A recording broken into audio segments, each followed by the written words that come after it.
around the face. Beautiful One right here into the lip.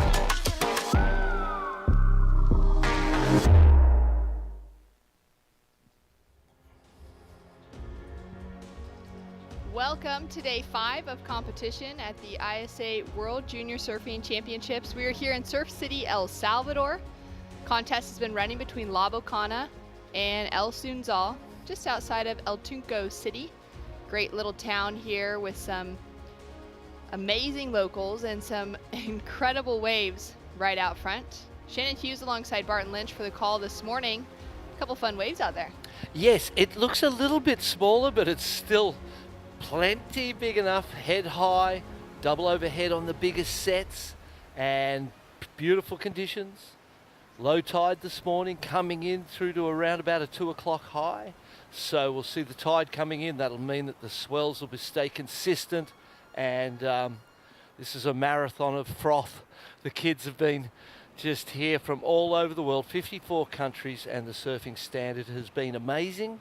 Into the elimination round today, repechage round, so we'll be losing people. A little bit sad that, but great that everybody gets 2 chances. That's right. Shannon and Barton here for the morning call. It's going to be an exciting day of surfing, although a lot of consequence on the line. We're running repechage throughout the day. We started out with our repechage heats yesterday afternoon. We had the first maybe 7 heats or something of the under 18 boys repechage round 1 here at La Bocana. We're going to be continuing with that round, and then we're going to head into our under 16 boys repechage round 1, followed by the under 18 boys repechage round 2. Same sort of flow will be happening at El Sunzal on the girls' side of the draw, which you can click over to watch that podium throughout the day as well. Yeah, podium 2 button, and beautiful waves there. We've had a look at El Sunzal this morning. Beautiful right point. The waves are pumping, and at La Bocana, lefts and rights, so great opportunity. Lots of waves. The swells have been super consistent the whole event, and so everybody's had a great chance, and looking forward, as you can see, El Sunzal there. Great right hand point. So many of the surfers have been frothing because it's been firing the whole week.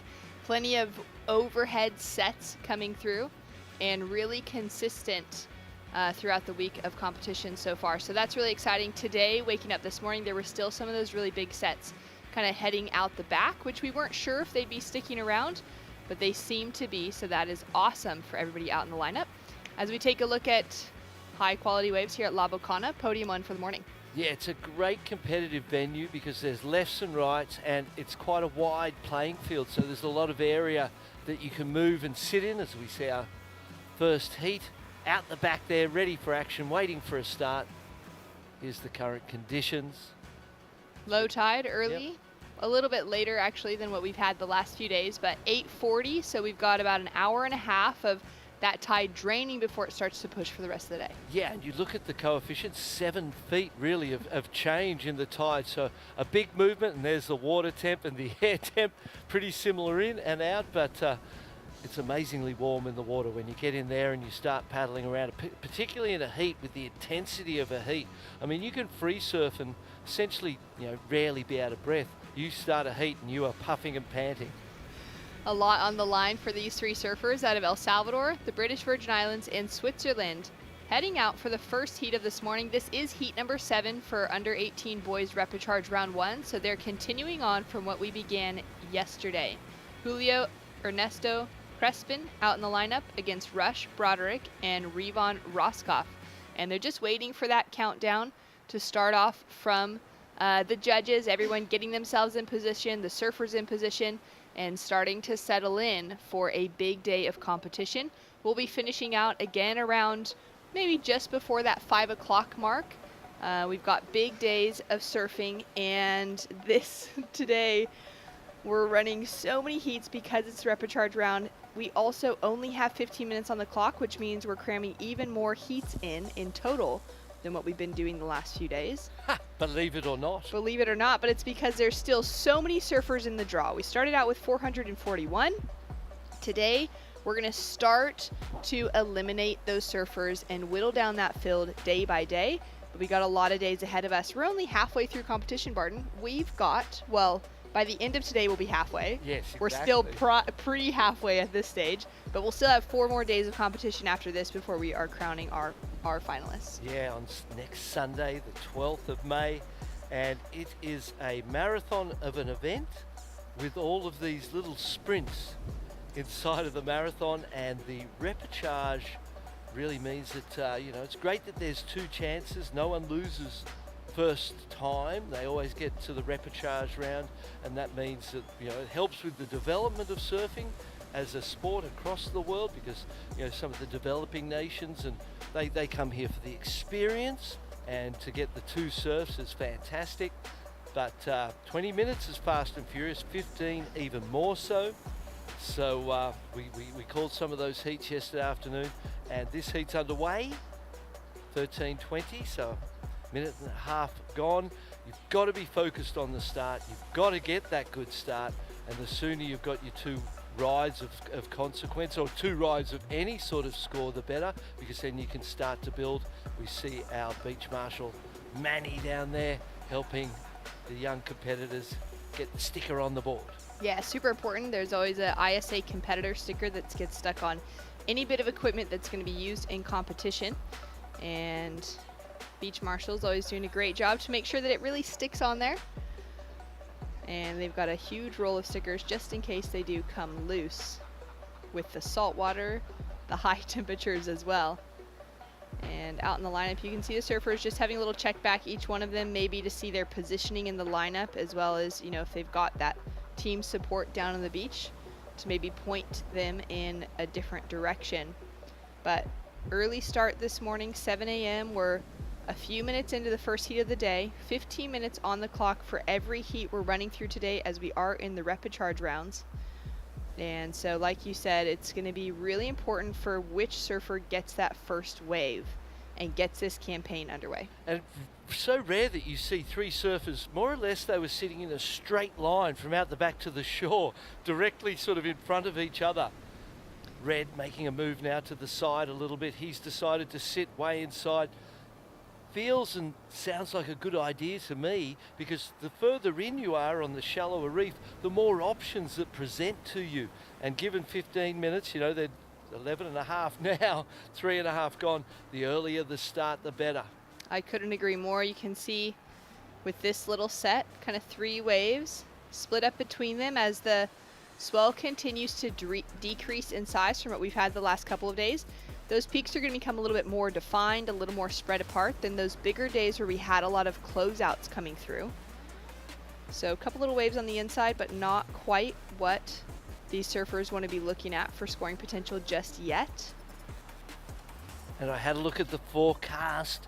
Waves every day in the 4 to 6 foot range. That's what they've been calling it. It sort of tapers down from the yesterday and the day before, the bigger 2 days. But there's always waves in that sort of 4 to 6 foot range, so at least head high and well over head high in the sets still today. Well, Rush on the outside might luck into the first wave for this heat. You can see Julio having a look at it as well, just applying that little bit of pressure that he can to Rush as he paddles into this. Swoops through that first carve, sets it up for a second, just cuts back into the foam to try and stay in that power section as this wave tapers off. Starts to stand up again on the reform for the inside, and he's going to look for something good to finish off with. Quick snap, finds another little snap on the finisher, and he's going to ride out complete for his opening wave this morning. We've got 10 minutes on the clock. Took about 5 minutes to find that first wave. Now Julio and Revon looking to get themselves a piece of the action. And the perfect scenario for Rush is that, he got that first wave. If he can get back out the back before his opponents have had another wave, that in itself feels like a victory. Just the fact that you've had a wave, you're back out the back, you're in the lineup. So, great opening ride, good length, a lot of maneuvers, nothing too critical. So it'll be hard to go too high with that, but it's going to be a start, it's going to be a score on the board. It will set the scale for the day. Yeah, it's going to be a great kind of benchmark for noting that surfing that's, getting maybe more quantity in as far as, turns together, but sort of starting to separate that quantity from the quality of turns of those waves where you maybe see just a couple, or even a wave that has 3, 4, 5 turns in it, but that are done a little bit more in that critical section and really able to put that board on rail. Yes. Let's take another look at this one for the opener of Rush. And interesting at the start, nice big turn. He was in the middle. There was a surfer further out, a surfer further in, and he was in between. So he had the perfect positioning for this one. Stepping on the tail, gets stuck behind that white water for a little minute, back out onto the open face, a steep inside section there, handled that well. The wave runs out of power. He's done a lot of work, declares his innings on that one. Looking at another potential there, has to duck dive that one. 8.5 minutes. So, we always say how that time flies, but it really does, For a competitor, even more so. You're out in the water, you're engaged, and you're watching the surf. You try not to think about the time and the pressure of the clock. You've got enough to deal with as it is. Still waiting for the first wave of Rush Broderick. First year for the British Virgin Islands to be included in the World Junior Surfing Championships, so great for Rush to be present here. He's the only member of his team, hopeful that will grow in years to come. He was also at the World Surfing Games, so yes. It's great to see, that first opportunity for that nation to start being included in events like this, with the opportunity to develop and grow. While we've got the local from El Salvador up and riding now, Julio, drawing hard off the bottom into the lip line. Great style in his surfing. Yeah, beautiful, big turn. And it's going to be a fantastic opportunity for us to differentiate between one big turn on a nice big set wave and a long ride with multiple turns. None of the multiple turns really had the consequence of that one big turn of Julio's. So it's going to be a great opportunity for all of the coaches, all of the surfers following this heat to really analyse. A 3.5 comes in for Rush, so good starting score for him. Yep, and a great kind of message from the panel. Now we'll see where that wave for Julio drops in comparison. Let's take another look at it here. Carves it back to the pocket, drops down, allows it to get steep and tall in front of him, gets a nice hit, goes high on the wave, cracks it out of the top, completes it. This front on angle will show us how high he goes onto the wave face, fades down, comes from behind the white water right to the lip, all the way to the very top of the wave. And that would be considered a completion. He'd made the move. The jump or dive off was intentional, essentially, because you don't want to ride that white water too far in. It gets really shallow. There's a lot of those cobblestones and big rocks on the inside there. Scores have dropped in. It's a 5.5 on the board for Julio, so a great kickoff. Well worth the wait. Yes, well worth the wait. Rush as well. He had to go that one. So the information is, the old concept of less is more, as long as it's consequential, as long as the maneuvers you are doing are big and bold. You don't need to do a massive quantity of them to get a big score. Julio from El Salvador, he actually gets half of the potential scoring range for one maneuver. So, it feels like might have been a little high. What happens if you do two of those? Oh, you go to 10 instantly. So, the judges, though, giving early indications of how they will be viewing things throughout the day, and really that's consistent. It is how they view things all the time, essentially. And so it makes it clear and you're concise for the competitors and the coaching staff to guide the surfers as to the type of surfing to do and the type of waves to select. And often in the rapid charge rounds, we see that scale lifted a little bit. So it's a little bit more of those higher scores being given out for surfing that maybe wouldn't quite get that in the main round. We saw that through competition yesterday as those rapid charge rounds started up. So that'll be kind of interesting to see how that unfolds as well through this week here at the ISAs. We're just under 5 minutes on the clock. Julio with that 5.5 on the board, setting himself up in a great position to lead, and he's now going to be looking into another wave up and riding to back up the opening strong score. Just that kind of fade cut back to start. Stuck behind the section. He looks like he'll make it through. Does well to kind of lean back into that foam to hold his position on his board. Now looking for a little float on the inside section. Goes in for that little tag to the foam as well. And he'll be putting a second score on the board. Now the pressure on for Revon Roskoff, representing Switzerland. Has spent a lot of his life there, but also in Hawaii. Started competing as a young surfer in the Hawaiian contingency as his family moved to the North Shore of Oahu. And that's where we get that sharp rail surfing from. But it took him a long time to get that opening wave and the fall at the end, Barton. Yeah, unfortunate fall at the end. It's still going to be a good score. It'll be a score that'll be competitive with the 3.5 of Rush Broderick's. And 3 minutes and 40 on the clock. The pressure's on all of these guys. Julio, Ernesto Crespin, he's already had his second ride. So once that drops, he's going to maintain his lead and be in a very solid position where he's got the 2 waves. Rush Broderick, the advantage for he is that he's got the first priority.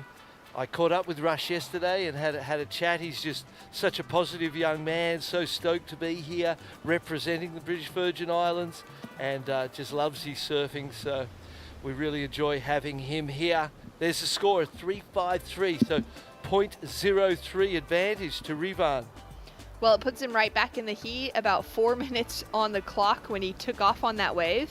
The great thing in his favor is that today, with those conditions being slightly smaller, much easier to get out to backline again and to get into position.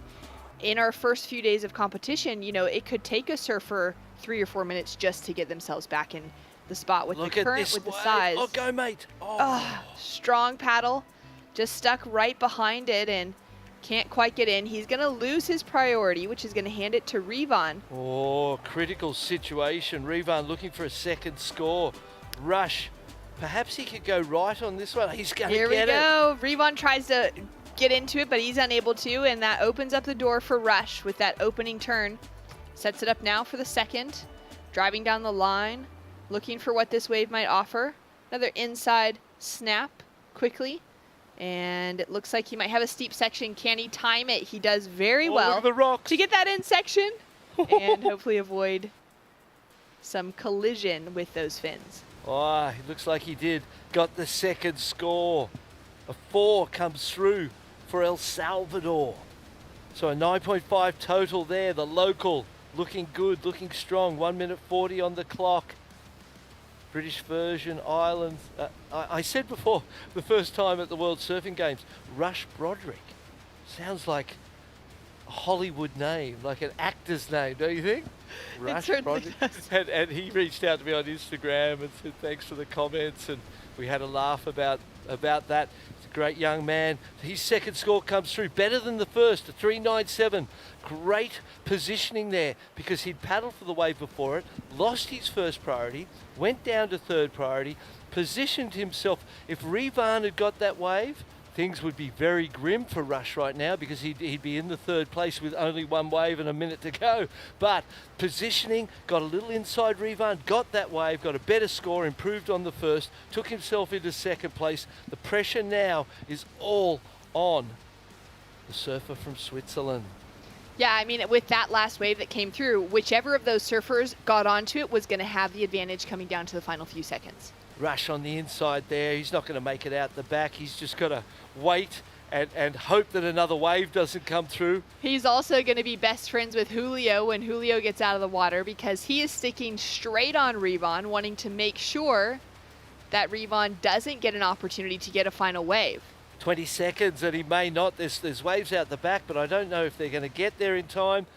As you said, Rush's best mate Julio is doing the work for Rush, and that's a really fortunate situation. So great positioning and placement after the mistake with priority to get his second ride, and now time and Rush is stoked. Good on you, mate. Look at the excitement in that young man.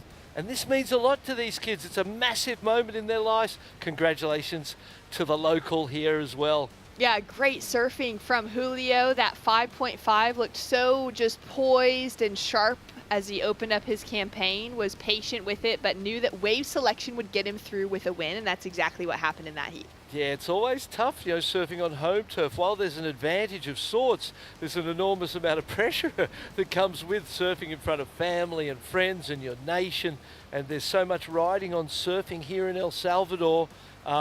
That brings some pressure. Rush Broderick, he is so stoked. We're stoked for you two guys too. And we're bummed for Rivan. We lose him from the draw, but he had the one ride. It was a great ride, and we're sure we'll see more of him in the future. Yeah, great surfing. Well done to Rivan. We'll see so much more in the future. And this guy, the local, Julio out of El Salvador, taking away a win. We're going to a quick break. More action when we return.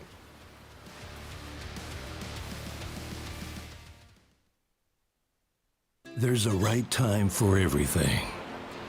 A right time to learn. A right time to try. A right time to fall. There's a right time to find your wave. And there's a right place to enjoy your passion like nowhere else.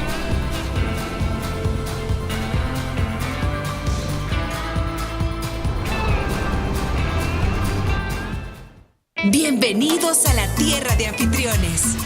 Aquí somos los campeones del mundo en hacerte sentir especial.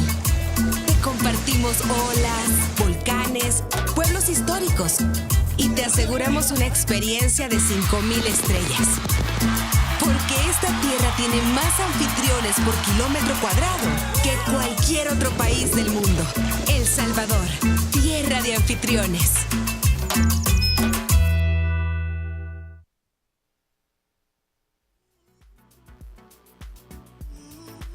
Welcome back to the action here in Surf City, El Salvador. The local from El Salvador just took out a win.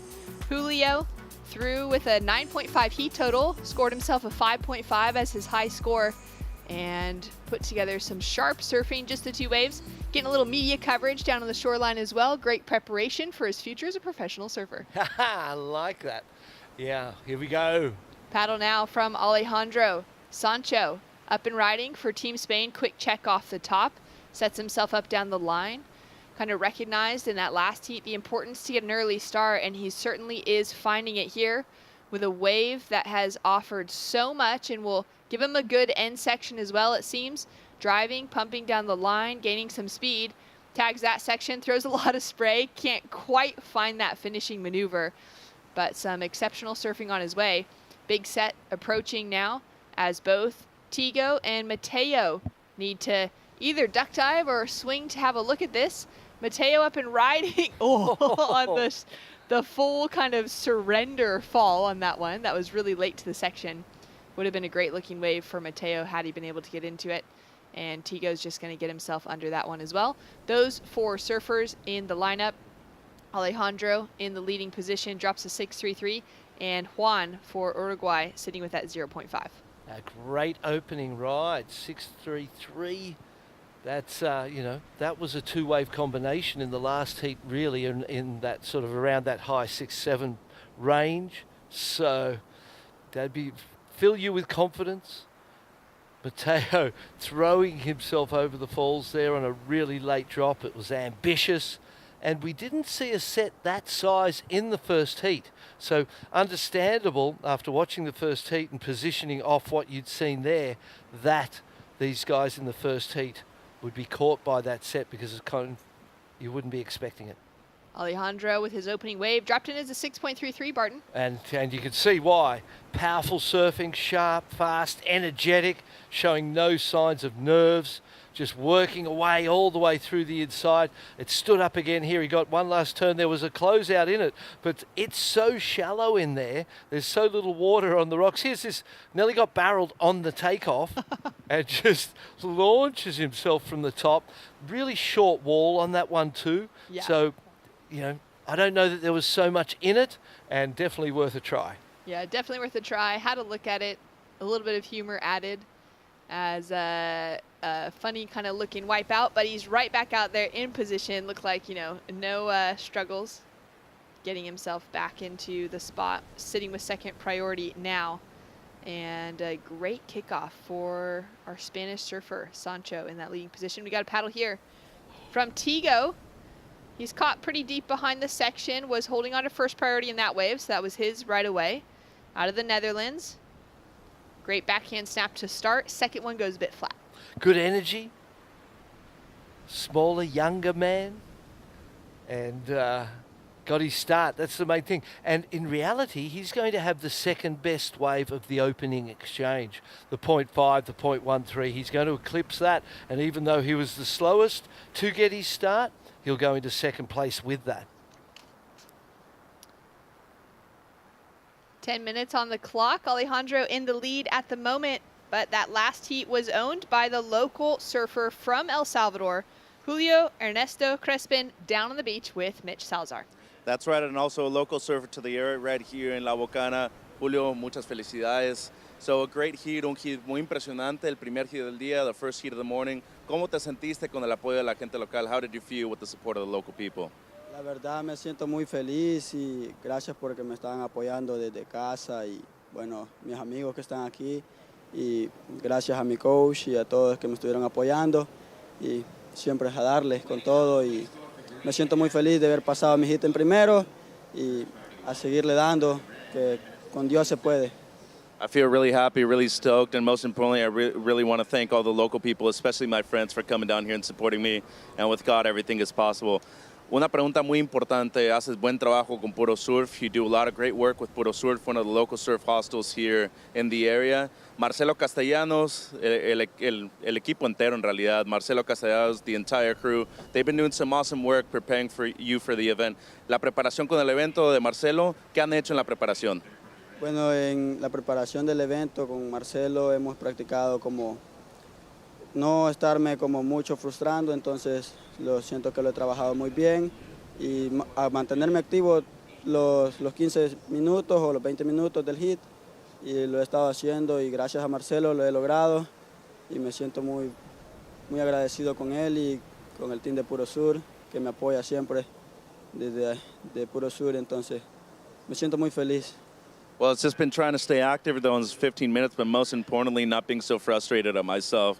Just keeping calm and keeping in touch with my emotions. ¿Algo que le quiera decir a la gente local? A la gente local le quisiera decir que gracias por su apoyo y bendiciones para todos. Gracias. Felicidades. Thanks so much. Well done to Julio.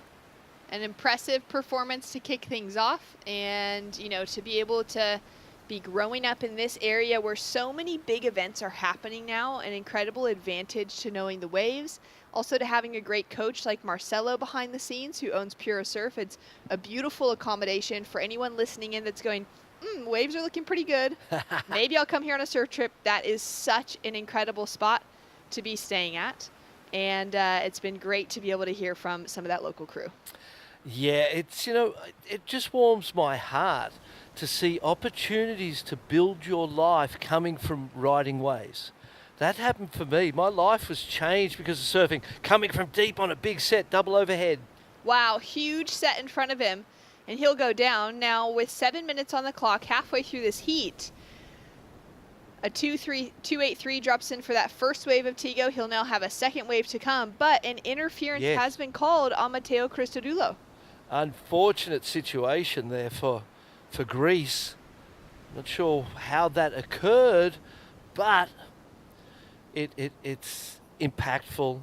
It's really going to put the pressure on, and his chances of advancement, given the scores of the other surfers in front of him, it's going to make it a really tough job right now for Greece. It's so true. Mateo splitting, you know, his family heritage with Greece and Peru. Oh, see the paddle there and the breaking down of the wave. Sorry to jump in, but it was the moment that we needed to see. And that I saw it in real time, but when I saw him come around the whitewater, kind of unimpeded. It might have slowed his progress down around that whitewater, but it was it's a tough call. You know, it was close. There was definitely the potential for that call given the whitewater that he broke down in front. Here he is up and riding, making amends for that. And with the type of surfing that Mateo brings every time he hits the lineup, I would not be surprised that with the interference, he makes it through the heat regardless. That's a slip on the finish, which is a bit of a bummer not to just get that clean end on it, but that wave offered a lot of great critical nature to it, good shape to it, and he really capitalized. Yeah, it showed how good a surfer he really is. You know, the first takeoff to Wipeout didn't give us a very good indication, and then he paddled for the wave that Tigo was on, broke the whitewater down in front of him, deemed an interference. Ordinarily, there's the rules and the definition of what an interference is, and there's many different ways it can happen, but interfering with the scoring potential is the primary thing. Here we go. Alejandro, great snap to start. Little airdrop off the opening turn up into the second, and he'll kick out quickly. 2-turn combination, looking to back up the 6.33, trying to improve on a 3.33 he already has. And great start, strong position in this heat. The interference for Greece is going to make things that little bit easier for the other three guys and more difficult for Christodoulou.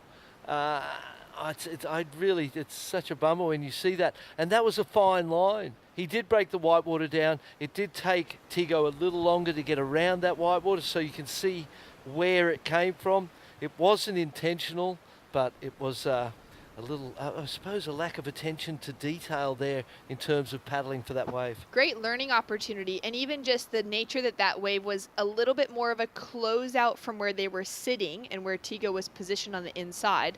Mateo kind of, in his paddle, it assisted that wave to close out a little quicker. Yeah, and where Mateo was the best spot to be, which is unfortunate too, because he was in the perfect spot to get that and take advantage of the first section. Tigo was never getting to that first section, most probably anyway, the way the wave broke. But that whitewater that came down in front of Tigo made the judges decide that it was an interference. So you can kind of see how it happened. Fine line, unfortunate. Score still to drop for Lasta Mateo. It was a good-looking wave. We'll see where it comes in on the scale in comparison maybe to that 6.33, to the higher scores of the heat so far. Waiting for the backup score of our surfer in blue, but the score is now dropping for Lasta Mateo, representing Greece. It's a 6.83 BL, and it takes him up into that second place position. Which is amazing with the interference. And if he can hold on, it's one of the great feelings when you get, I've done it. I've got an interference and then got through the heat with the interference. And you feel like you've seriously achieved something against the odds. It's like a bit cheeky, right? Because you're like, oh, I messed things up, but I still found myself. I'm still good enough to get through. And it's a great confidence booster. There's 2 minutes 50 on the clock. As you said, he's in the second place. Also, when that interference happened, there was priority established between both of the surfers, which means a priority interference means that only one wave will count for the surfer that the interference is against. For Mateo, he's only going to be able to rely on one score to take him through this heat. He will not be scoring a backup or even, half of the backup had it been a non-priority interference. Yes.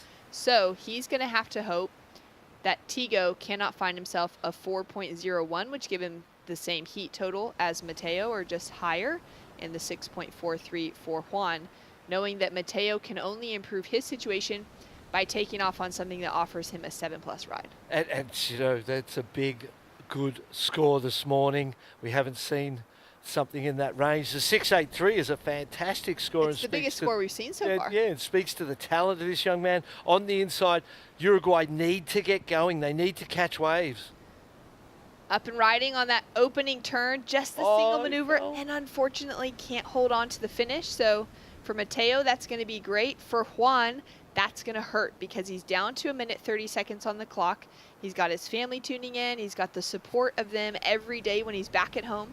And, surfing in his local break with his brother, now wanting to get himself the opportunity to take an advancing position to continue his development here at the World Junior Surfing Championships. Yeah, and some issues early, obviously, with the 0.5, and there was a 0.47, so a couple of wipeouts early, a 1.07 for that last re-entry that was incompleted, 1 minute on the clock, looking for a 5.77, completely doable.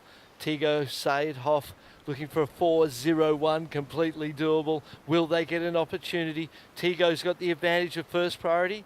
That's a big thing.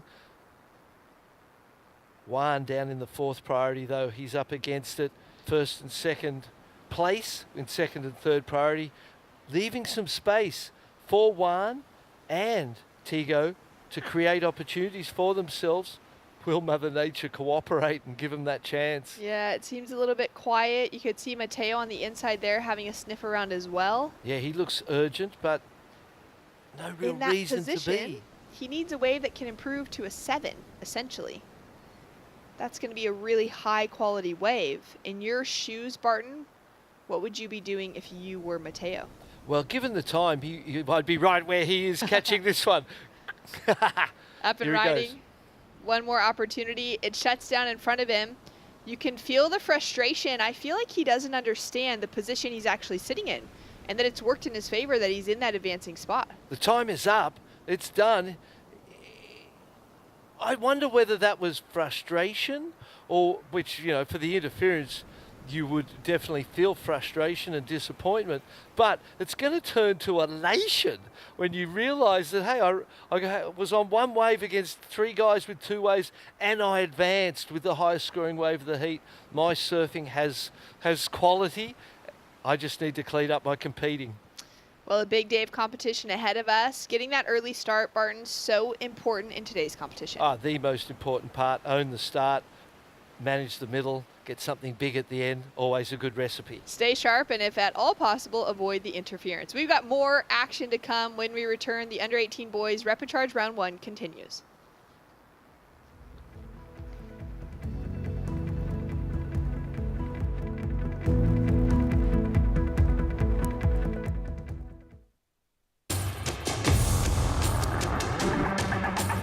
It's one of the biggest goals and one of the biggest dreams.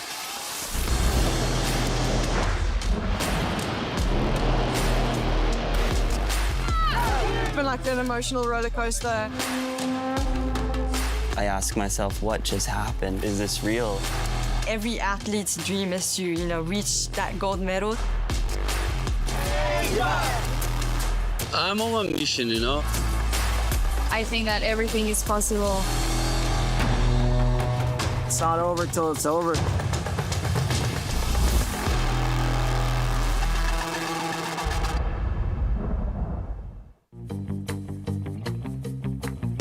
Consulta promociones. Disfruta de cable TV más internet residencial desde los 50 megas hasta los 1000 megas. Para más información, contacta con nosotros. Multinet, siempre que tú quieras.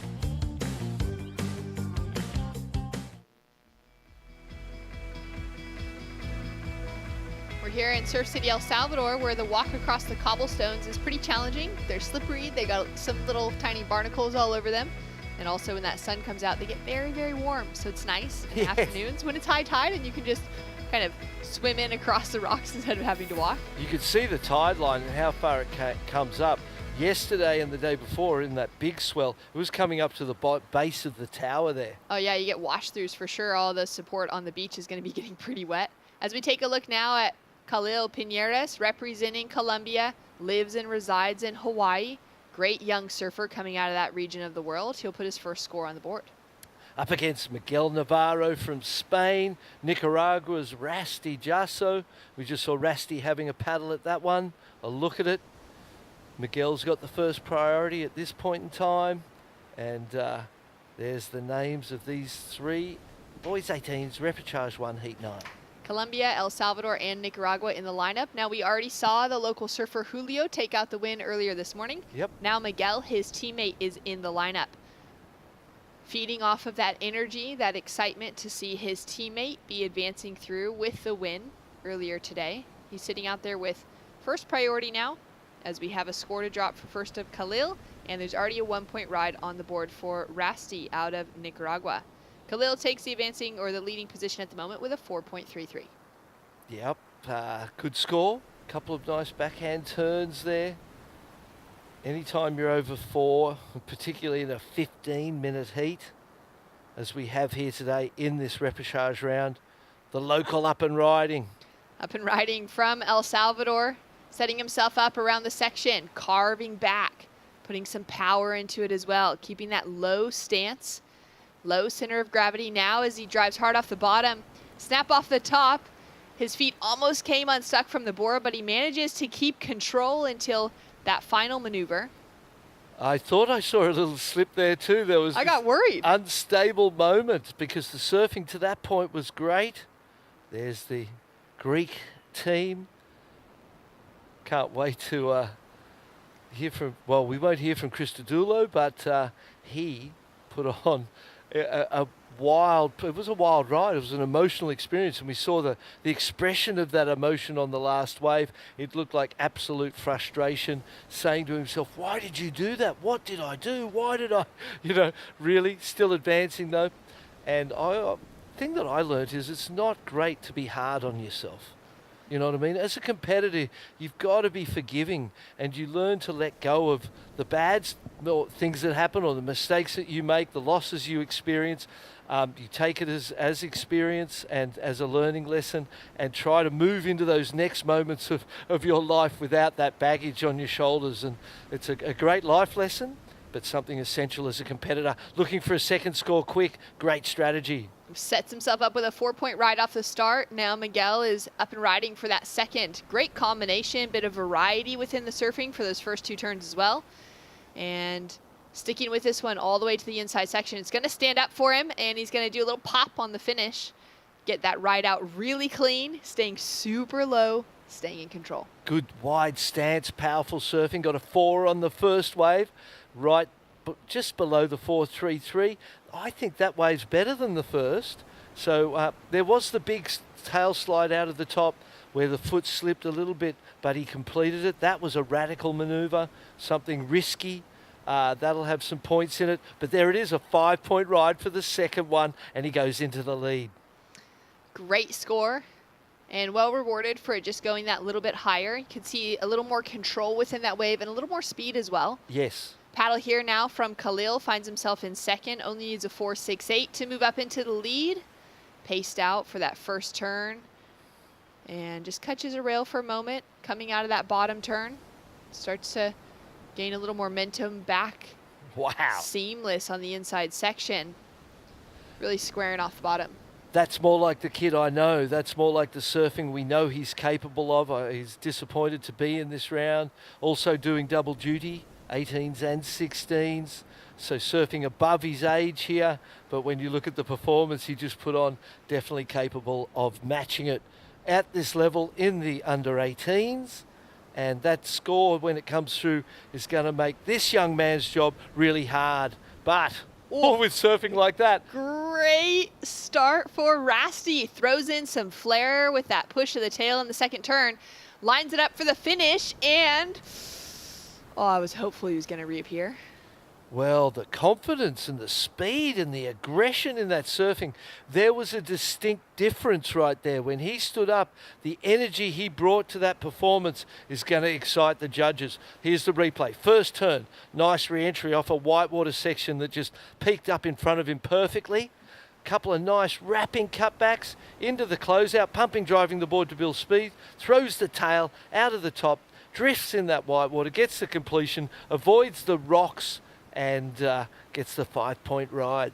What did you like about this one, Barton? Well, I liked a lot about it. These backhand vertical re-entries. At the start, though, there were a few catches of rail and loss of fluidity. But towards the end here, on these last couple, he really started to get into his groove, drive the board with speed up into the lip and snap it. But here, this had some electricity in it. It was just charged up. Look at the power. Look at the desire in that surfing. And that's what excited me, and I'm sure it'll excite the judges as well. Still considering that score, second score for the Colombian out of Hawaii, 7.17. Big score. Very big score. Very solid performance. Sets Colombia up in the lead. Now Miguel from Conchalillo in this area just down the road, setting himself up for a big finish. And keeps that wide stance in his surfing to try and just maintain that control as he's going down the line. He's got a big finish on that one, looking to improve on a 4-point ride, and scores in for last of Rusty, a 5.5 for that electricity. The surfboard has that electric feeling to it as well, with that fade from lime green into bright yellow. So great heat underway, very highly competitive amongst all three surfers. It's going to be wild. 7 minutes remaining. Let's take a moment, though, to cross down, check in with the winner of that last heat, Alejandro, Sancho.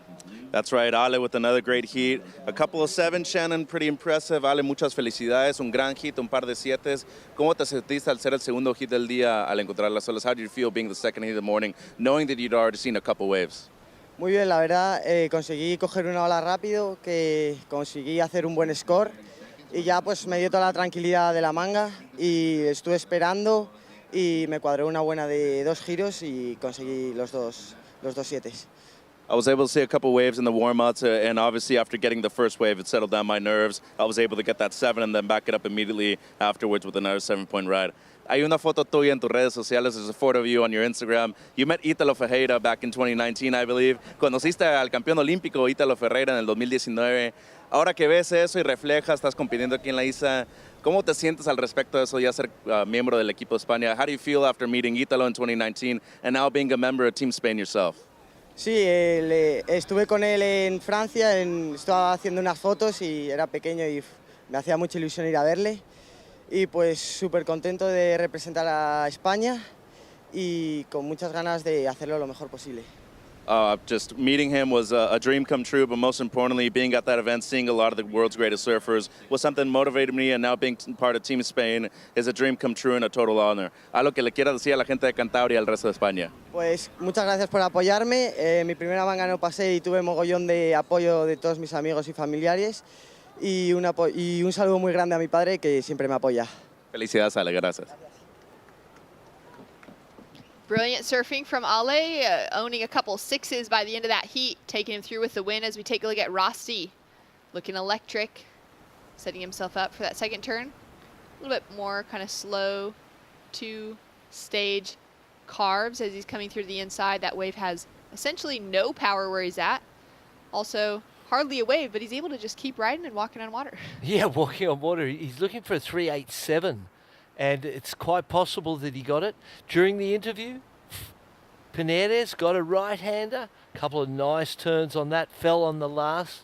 Unfortunately, it's going to be interesting to see whether that right-hander will improve on that 433. There's a chance it does. So there's a chance here for everybody to be right where they were. Rasti from Nicaragua's wave was just cutbacks. It could be a flat 3. The judges will tell us. Here we go.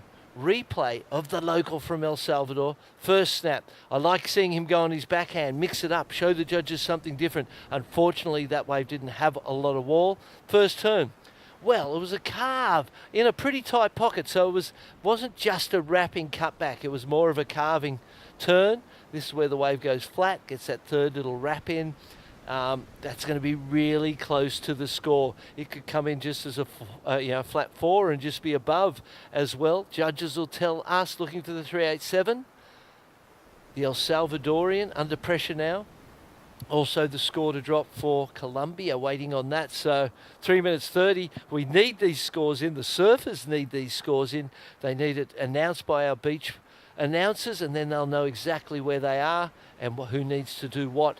But it is a tight heat, super competitive, and unfortunate that anyone has to lose out because we are in the repechage round. So these are elimination heats. Third place in this heat will be out. The judges are having a good long think about it because it is a critical moment. It really is, and every 0.5 difference per score is going to make a big difference when it comes to the requirements with who's going to be advancing when things are just so tight out in the lineup at the moment.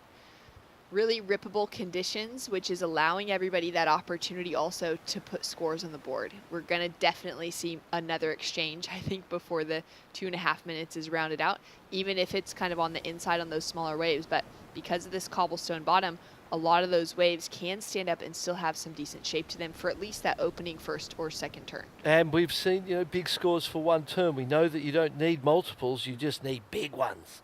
So, come on, judges, give us those scores. So waiting still for the last 2 waves of Rossi. Oh, he goes down. Well, a score in for his previous wave, a 3.9, so it just gets him there. A 1.07 for the one after that, and then this last one will also just be a small score. But it takes him up into second. Scores in for Miguel, a 4.37 and a 2.57 for his last. Keeps him sitting now in that third place position. And Khalil drops a 4.77, so it just narrowly increases his leading position out in first. The local El Salvadorian with 1 minute and 40 on the clock. The great news is he's got first priority. He has great experience at this location. He just needs nature to cooperate, send him that opportunity. He has the performance within him to get the score he needs without question. Already got the 5-point ride. Trying to add more pressure here, the young Nicaraguan. Looking to improve on a 3.9, but slips. Goes into a pretty fun-looking little ride there. Oh, but it doesn't feel good. What an unfortunate moment, because that wave had the scoring potential to put himself into, the 4-point range. Yeah, he was looking for the 3.8, got the 3.9, so ever so barely into the lead. 4.41. So look, how close was that 4.37 or the 4.7? What was it? 4.37. Yeah, so close to the 4.41. He only needed a little bit more on that wave. Wow, team down there on the beach, giving him that support. 35 seconds. He needs a wave. Is there something behind this heat leader? This won't change anything. Up and riding for Khalil. Wow, incredible opening turn. Pops up into the air for a moment on the second. Great to see him finding his groove in this heat in the event so far. He hasn't really done his best surfing. This is the best we've seen from him. 10 seconds remaining on the clock. Oh, he's not going to get a chance. There's not another wave. A great performance from Miguel. So little dividing that first and second position, as we were saying before, Barton, how, those judges are taking that job so seriously, knowing those close finishes are going to be really important to get things right. Yeah, the time is up. This is a wave in for our winner out of Maui, representing Colombia, Khalil Pineres. And great to see him, as I said, starting to find his flow. He's got a lot more within him that he can bring to this event. But surfing up, he's also in the 16s, so surfing up in the 18s, keeping that dream alive as well in some shallow, rocky water right there. Time to be. Feeling sorry for the local, because he started so well with the 4 into a 5, built to the 4.37, and really that 2.57 around that time needed to find something of a 4.41. He didn't do that. Great effort put in across the board, and we'll see more of Miguel in the future. But a big congratulations to Khalil, representing Colombia. Sharp surfing, taking him through the wind with a 7.17 on the board. We've got more action when we return.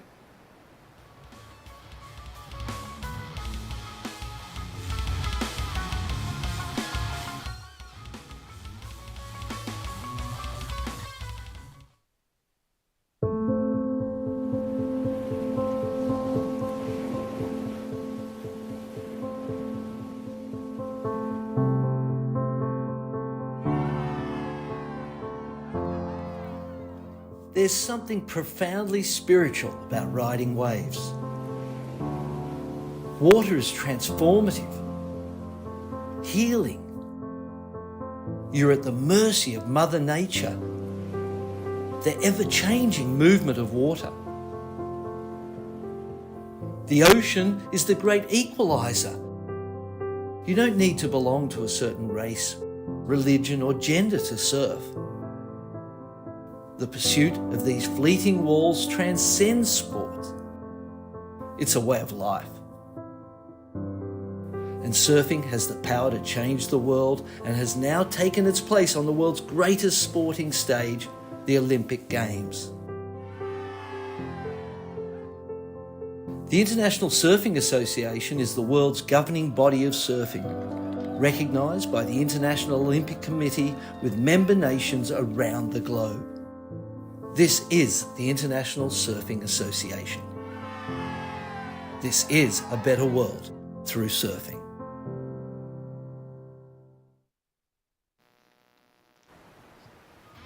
Continuing on with the under-18s Rapid Charge round 1 for the boys' side of the draw here at La Bocana, and we've seen some big scores already dropped this morning.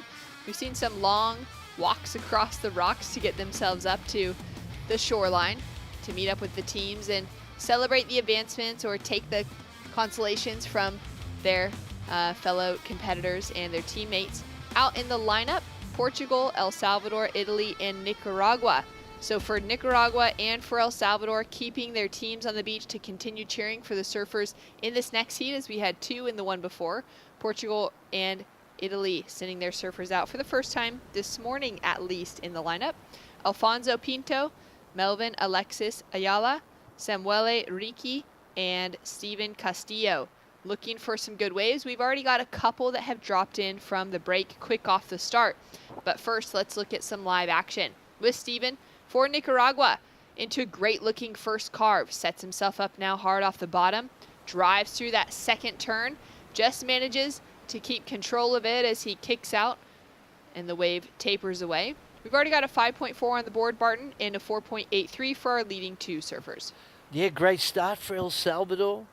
5.4, the host nation, and representing the host nation and surfing in your hometown and your home waves in front of family and friends is a wonderful opportunity, but it's daunting at the same time. And in 1987, I had the experience. The final event of the World Championship Tour was at my home beach of Manly, and I was leading the ratings most of that year, and I ended up losing the world title at home in front of family and friends. Oh, no. So I know the pressure all too well, and so maybe that's why I've got some trauma inside, and I feel that emotion of and the sort of the flip side of there's the joy and fantastic opportunity that's represented by surfing at home, but on the other side I've experienced it the other way, so I have emotional feelings about it. Here we go, next heat getting ready. Couple surfers grabbing their jerseys, getting ready to paddle out for Venezuela. Next, 2 surfers up against each other in Derek and Yandel.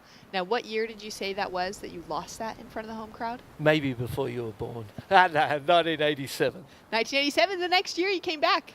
I did.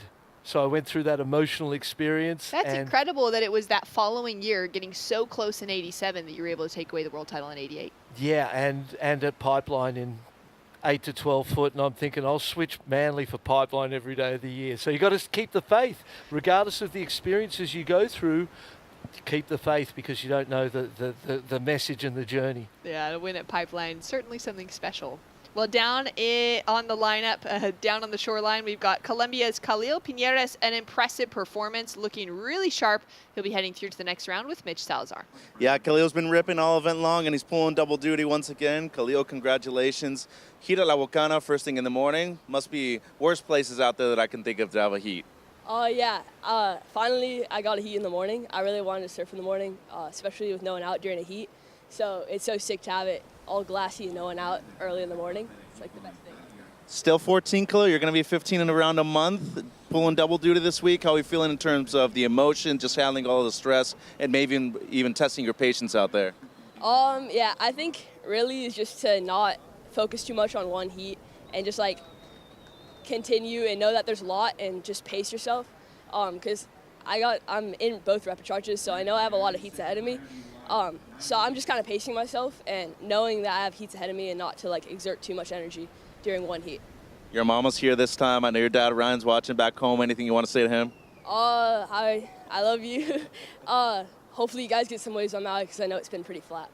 There you go, Ryan. He does love you. Thanks, Khalil. Thanks so much. Hopefully there is some waves back at home as well soon, because it's firing here, and Khalil's being pretty stoked, I think, to be in El Salvador at the moment. Yeah, it's a smart young man. And as I said, we haven't seen the best from him. It was great to see that performance. It was heading in the direction that I know he's capable of. And look at the scores in this heat, how tight this is. A 4, a 4.83, a 4.93, and a 5.40. So the local winning and getting the advantage out of the opening exchange. All surfers with a score of consequence, essentially, in this opening. 8 minutes to go, so 7 gone, 1 wave for everyone, and a couple of scores being considered now by our judges for blue and green. Yeah, what I love about seeing those 4s and that 5 point on the board is that every surfer capitalized on takeoff. Yeah. Everyone was able to get, that first or that second turn well, and it was just the difference of, how good that turn maybe was for where those scores landed. And even paddle here battle with right now. Sorry, Shannon, with first and second priority already established, we saw a paddle battle essentially there for third and fourth priority, recognising the importance of that advantage even. So smart competitive surfing going on out here. Everybody knows the need for an early start, 15 minutes, 5 minutes less than they're used to in the main round. So urgency becomes even more so. So true. Melvin just getting the nod on the paddle battle, and Samuele drops in a big score, 5.93, highest of the heat so far. For his last wave for Team Italy, sets him up in the leading position, and great for him to have taken off on that 4.93 and then to improve by a full point on the second wave he caught. Yeah, that's the dream. Every wave that you catch that doesn't improve on what you've already ridden is a mistake, has to be considered a mistake. It could be a mistake in wave selection, or you may not, complete the ride and fall at some point, but either way, it's a mistake if you don't continue to improve on your scores, and particularly puts pressure on the wave selection because, the quality of the wave a lot of the time determines the quality of the performance you're able to perform on it. We've seen that time and time again this week. Surfers finding some really good waves, to get themselves some excellent scores on the board, as we see a nice little peak starting to come through here. From this drone angle, you can really see how kind of divided and separated those waves are coming together. You can, can't you? And how the peaky nature of it. And you can see the distance between all of our surfers here, paddling, having a look. Having a look, the 18-year-old in his final year competing for Nicaragua in the juniors. Steven opens up on a great-looking carve to start. Drives around the section. Connects with that little corner for a moment, but the wave is going to fizzle out. Paddle from Samuele, already dropping in that 5.93 for his last wave. Taking off on this one, kind of on the inside. Great first turn, sets it up for the second. Now just swooping himself back into the section. And a little struggle there on the finish, but some great surfing up until that moment. Yeah, kind of forced those turns at the finish. The energy in the wave had dissipated, and he was just trying to force the point, and it rarely works. A 4.53 drops for the El Salvadorian. Another good score for him as well. Puts him in a solid second place.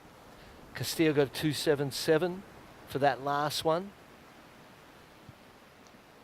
And will a 4.93 be eclipsed by that last ride of Samuele?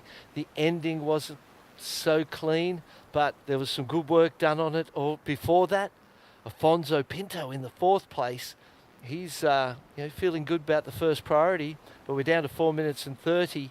And what I've noticed this morning is that you don't necessarily need the big ones. As long as there's enough wall and energy in the wave, the ones that are coming onto the inside reef are giving people good opportunities to hit sections that are going to bring you points as well.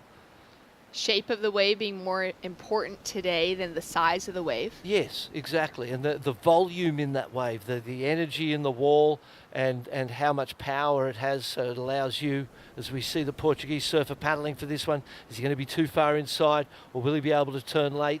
He was too far inside. It was looking like a great looking wall though. Some good shape to it as we track with Alfonso. For Portugal, just goes big out the section. Steven Castillo, yeah. Sorry, for Nicaragua in the white jersey. And 3 minutes remaining on the clock. Everyone's sitting pretty far apart from each other. Little peaks starting to come through. Steven's going to have a spin on this wave. Now up and riding. Driving down the line, gaining some speed. Little check to start. Smaller size wave, goes for a little air on the inside section. Rides out of it as well. Avoids the rock by about a 1.5 feet, maybe? Yes. A full 18 inches dividing him in a faceplant. And the Portuguese surfer got one there as well. We just saw the end of that in live action. Tight heat. Difficult times. And for El Salvador, they got a lead in the heat before, dropped down to second, and then right towards the end were eclipsed from second into third. And nervous times. I feel like there's the potential for that to happen again. Here we go. Samuele has improved on every wave he stood up on. Dropped a 6.07 for his last one. Oh, nice corner to lay into.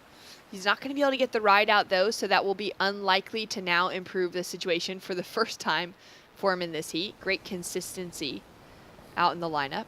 Started surfing when he was 4 years old. He said it felt like a game at that stage. Probably parents as well going, all right, here's a little, reward for you if you get out there and catch a couple waves. Let's keep it fun, keep it entertaining.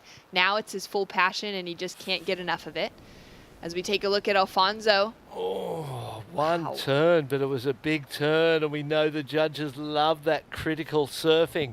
This is going to be a really interesting score. Tiny wave on the inside, nothing done early, but this beautiful air reverse there just dodges the rock, as you said in the live call. Oh, important ride for El Salvador. All right, looking for a 6.06 to put himself into the lead. Big carve back into the whitewater. Stands tall for a moment as he's looking down the line to see where he can go with the finish of this wave. Couple big turns. Holds on to the end section, which looked pretty challenging. Kind of had his weight off that back foot as well, but managed to hold it together. Trying to improve on a 4.53, but scores have just dropped in for last of Alfonso. That single big turn, highly rewarded with a 7-point ride on the board, takes Portugal into second. Now the requirement on El Salvador, a 6.44 to take third. Let's take another look at the 7-point ride. Drives off the bottom, strong stance, gets into the lip, free falls out there. 7 points for one turn. He liked it. He knew it was critical. He knew it was the type of surfing the judges love. Big wall, big commitment, big score. And again, the exact same scenario with 50 seconds happening to El Salvador as happened in the heat previous, where they were in an advancing position for the entire heat. And then in the dying moments, get bumped to third. What's he need? It's a 6.44. It's a big score. I don't think he gets it on the last ride. Judge is still considering the last ride, but there's 30 seconds. He's on the inside, Melvin. I don't know that he gets another ride from that position where he is. In white, Stephen Castillo, a 7.83. That's a big score as well. Last of white, a 2.33. Last of green, a 2.63. So Stephen still chasing a 7.83 on the board. And that little air reverse on the inside. Not highly rewarded, but let's take a look at Melvin with an opportunity. Powerful hit on his backhand. Goes for the finish. He's looking for a 6.44. Looked a little bit short. We didn't see what happened at the very start of the wave. Nice closeout re-entry. I don't see a 6.44 in just the closeout re-entry. If there was something big before it, he's a chance. Sam on the outside section in the green jersey will be holding on to the leading position. We do have a score to drop for last of blue. And that will be the final wave ridden in Repecharge round 1, heat number 10 for the under 18 boys. All the questions lying on that final maneuver of Steven, but he is chasing a 7.83 now to get the advancing position. So we take a look here. Closeout re-entry on the inside. Then the whitewater gets him. Got a little messy and essentially kind of incomplete. The maneuver was complete. The wave was not completed in a stylish, controlled fashion. And just the single maneuver in comparison to the 7-point ride for Alfonso for that one turn on a big, clean outside section, very different. And actually the score comes through, looks like not rewarded for even completing the maneuver, just a 1.17. And a solid, big performance from both Alfonso Pito, walking away in second for Portugal, a 7-point ride on the board, and Sam Ricci for Italy, a 6.07 and a 5.93, holds him with a leading position. More action when we return. Paul Evans and Rachel Tilley on the call.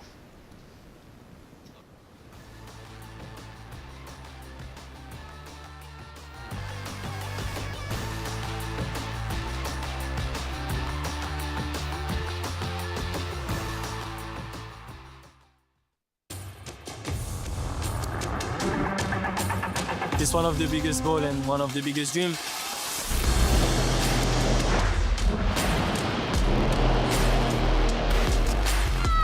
It's been like an emotional roller coaster. I ask myself, what just happened? Is this real? Every athlete's dream is to, reach that gold medal. I'm on a mission, I think that everything is possible. It's not over till it's over.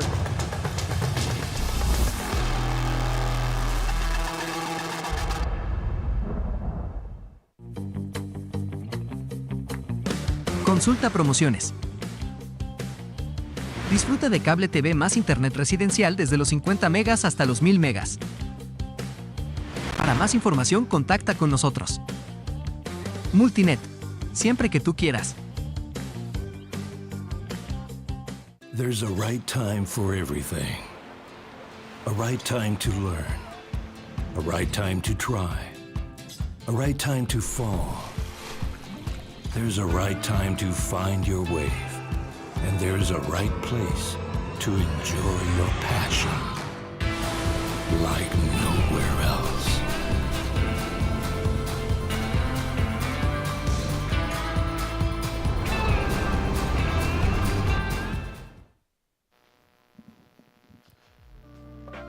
Good morning and welcome back to Surf City, El Salvador.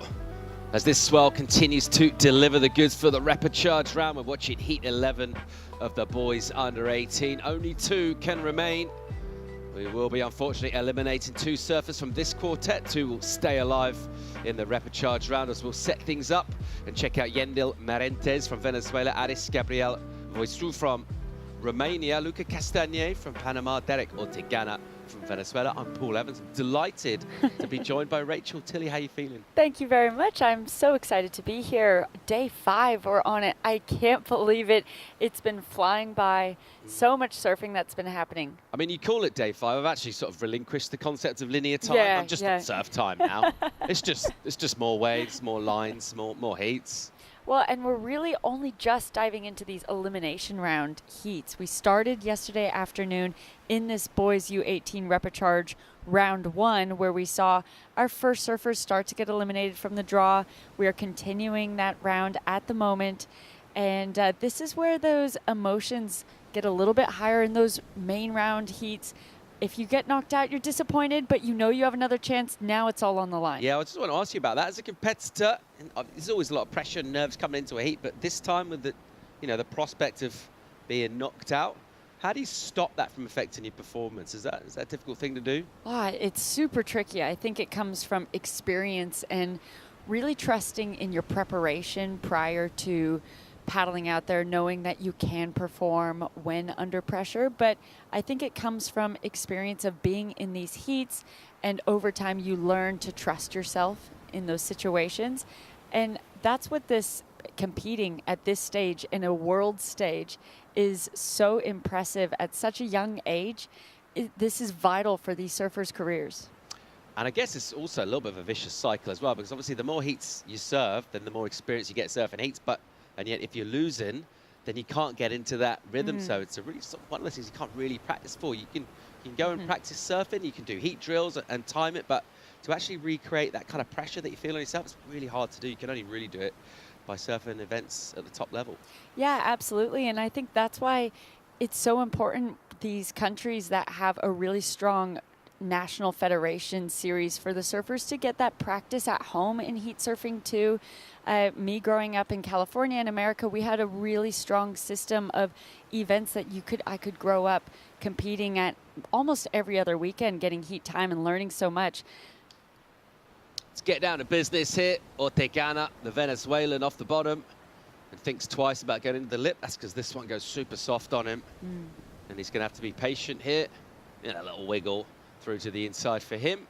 Doesn't see too much to tickle his fancy going towards the lip. There we'll get a little slash of the tail. And again, slicing a couple of times on an inside and able to redirect the board. And he wants to stay away from that rock. And he does so by about 20 centimeters or so.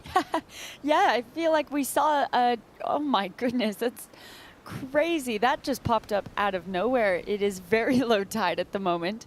And I've seen a couple of surfers have to dodge that rock this morning. Oh, late entry there from a surfer from Romania. And this is an absolute bomb for him. Quick little redirect back to the juice. And then he'll start to go into the turns, carving off the rail. And a little bit of wobble. He does pretty well to deal with that. And then he'll just sit down, make sure he goes into this next section. Still swinging here. So a bomb of a wave for him. And because that one's bigger, it breaks wider rather than coming all the way to the inside. That was so close to the rock. He actually surfed over it, didn't he? Popped. When he popped up, he's on the other side. All right, here's Morentes into his bottom turn. Then a first snap, a little crispness to it. And then looking down the line, trying to gather this speed and bring it through for a finish. So slopey stuff out the back, doesn't really fancy the inside. That one just eased off and he'll kick out. So numbers to come in for everybody, actually. And somehow only 8.5 minutes left. I was just going to add to that. 15-minute heats these repecharge rounds are, and they fly by so fast. Taking a look at the replay of our surfer in green, split peak, wraps it all the way around. That was a nice opening turn, and this one's standing up nice for him, giving him a bit of juice, bogs the rail a bit there, and knows that after that turn he wants to just cut out and get back out there. But taking a look again at this replay of right, this is the one that didn't stand up as much as the other waves we saw for the other surfers, but he did well to stick with it. A frothy face makes it difficult to really engage that rail and lay into it, but the action really started happening towards this back half of the wave. He's able to get a few turns in, and then we see that rock appear, and he pushed it all the way to the limit. Now this, I think, is the best wave of the exchanges, a beautiful drop in, and this wave stands up nice and tall for him, giving him a lot of opportunity to show the judges his variety, and he did well to stay really low there and get back into the wave. He does it again after this one where he just keeps that low center of gravity and staying with that energy of the wave. And our final wave of replays, our surfer in red going on this left, it's standing up, but again, that frothier face, making it a little bit more difficult to really drive through that rail all the way around. We see that kind of two-stage cut back there, and he gets out of that. So I'd say we're going to see the judges probably fairly similar in all the scores there, but I do think blue probably got the best of that exchange. And your first task, obviously, to get a wave. It's 15 minutes. You need to get something early on. You've done that. You're paddling back just before the score from the judges come in. What's going through your mind as you're making that? Are you kind of replaying what happened, what you guessing your score, or are you really just trying to think of the future? No, absolutely. Well, for me, I'm always thinking about what do I think that they are going to give that, and if I know it wasn't a wave that I really performed on, okay, I need to get it back out there and get a wave quick again, especially with this amount of time remaining. Just over 6 on the clock. Let's go down and hear from the winner of the last heat with Mitchell Salazar. That's right, Mr. Ritchie from Tuscany, Italy. Felicitaciones, congratulations, a great heat out there. How have you enjoyed the waves of El Salvador so far? Yeah, the wave was good. I put on two skirts, and I lost a paddle battle, but the heat, it was good. I'm very funny about this comp. The team is solid, and yeah, that's it. You come from a part of Italy that probably isn't known for a lot of surfing. What kind of waves do you surf very often over there in Tuscany? Sometimes I go in front of my house in Rio de Camaior, but I was going in Sardinia and in Rome, many places. So a couple good waves in the Mediterranean. Yeah. Okay, anything you want to say back home to Italy? Ciao ragazzi, è andata bene a sto giro, sono contento di come sta andando. Il team è molto forte, andiamo bene, cerchiamo di portare avanti e alta questa bandiera. Forza Italia. Forza Italia. Grazie mille, Mitchell. A good heat from that man. I tell you what, La Toscana, Tuscany, absolutely stunning part of the world. Feels like you're in a movie. Some of those little coastal towns there, so beautiful, really pretty. Busy in summer, but out of season, still get great weather and really fun waves when they get swell. Yeah, I've never been to Italy. It's on the list. Some of my best friends are getting married there next year, and so I'm very excited. I'm definitely making my way over there. Yeah, absolutely stunning place. Really cool people as well, and a really thriving surf community. Surfing's actually been going quite a long time there, and there's quite tight-knit communities. Obviously, like a bit of traveling, driving around according to what the swell's doing, but I think people will be surprised by just how good the waves get in all parts of Italy. And he mentioned Sardinia, it's the island off the coast, and that gets maybe 280, 300 days of surf a year. It's really consistent, that strong wind they get. The Tramontane, the kind of north wind that comes off the continent, comes off France and then blows across the Med. They get a ton of waves there, and that's just some really quality ones as well. Yeah, well, actually, it was, I want to say mid-2000s. They actually held a longboard world championships event over there. I was there. Oh, were you? There you go. The bear contest. Yes. Really, really cool. It's absolutely pumping before the event. Massive. Everyone was breaking I heard their about boards. this. It was I heard about 8-foot barrels. Then it went completely flat for 2 weeks. I know. 2 weeks, or maybe 10 days, like not a ripple. Oh, gosh. And then we actually moved and finished the event up at San Remo. So we had to drive around the coast a little bit. Wow. But so that was, yeah, absolutely stunning. That was Levanto. So really near Tuscany, just the next bit north, Liguria. Yeah, absolutely stunning. Amazing. And everyone put on about 20 kilos because the food was amazing. All right, here goes Derek Ortegana. Wow, that was nice. Belts the lip. And then slashes in the pocket. Nice cruisy feel to this, but a real quality wave. It's vertical the whole way. It's steep. Whoa, sick finish from him. He doesn't quite get it done. But what a cruisy style. Nothing rushed there, Rachel. No, I really liked his style there. He just looked really calm and confident in what he was going to provide on this wave. And that wave stood up more for him than that opening ride. So we should see his scoreline improve. Low tide revealing the boulders here at La Bocana.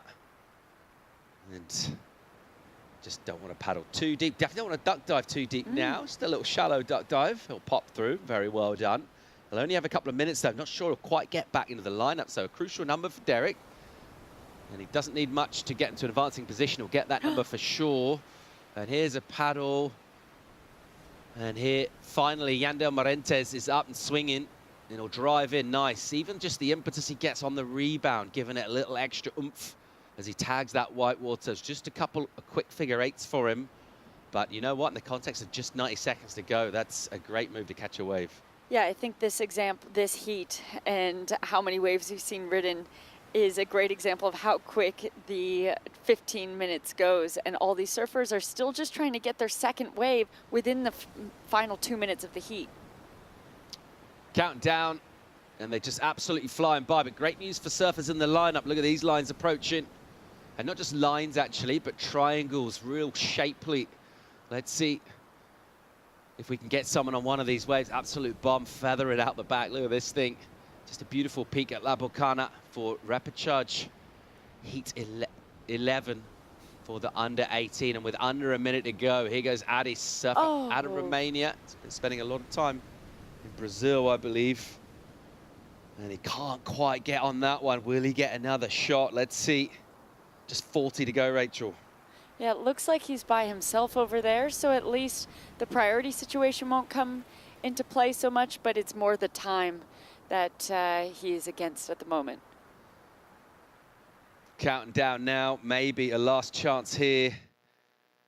And it looks like Luca, and he's just caught inside by that. He's, what, 5 yards or so away from being able to take off on that wave.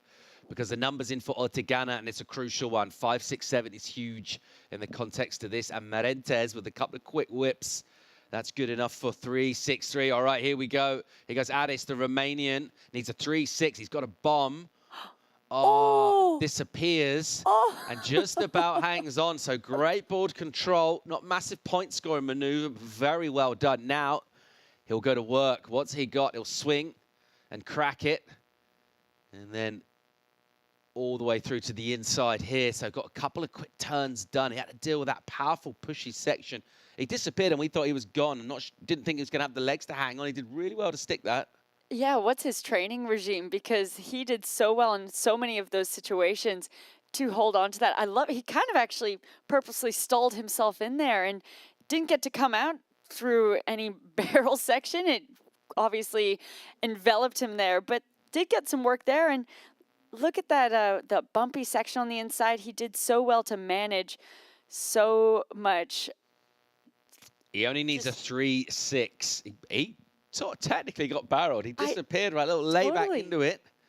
He got tubed. He did turns 3.6. The requirement could be bad news potentially for one of our Venezuela's Morentes. I think the judges are going to look at that over and over and go, what do we make of that?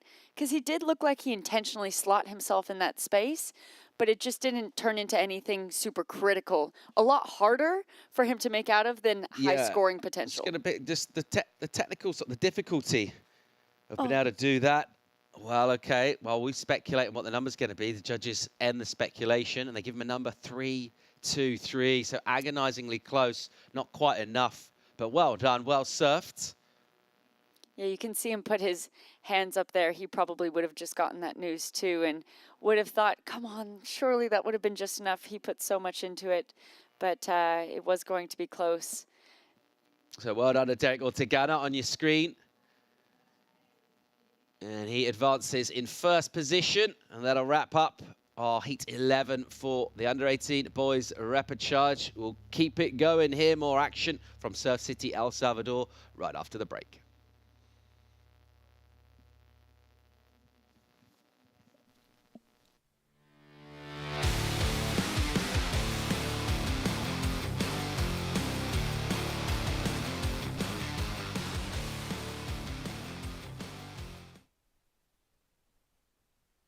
Welcome to day 3 of competition for the Surf City El Salvador ISA World Junior Surfing Championship.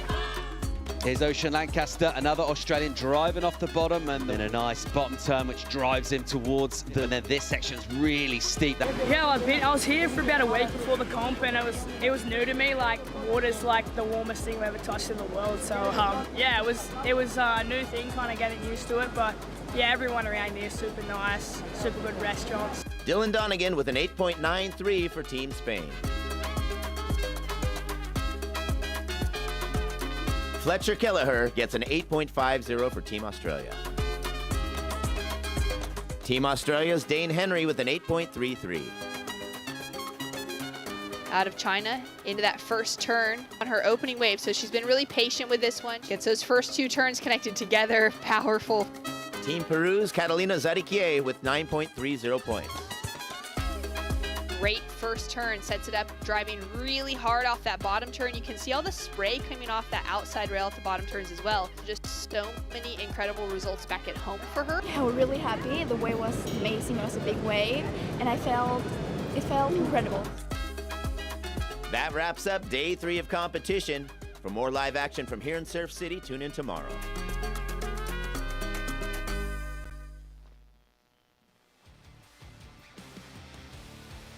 Welcome back to Surf City, El Salvador, having a look at Heat 12 of the boys under 18 repechage. And straight down to biz, early doors, Sebastian Ribes of Dominican Republic. He's a small guy with some big turns. And he'll slice through to an inside, close to those rocks. He'll stay off the rocks. And that fast start that we've been talking about getting, crucial to do. He's done that. He's also facing an Israeli Ethan Hackman, Sebastian Goldner of Panama, and Mark Chechenko from Ukraine. 4.17 is a decent way to kick things off, Rachel.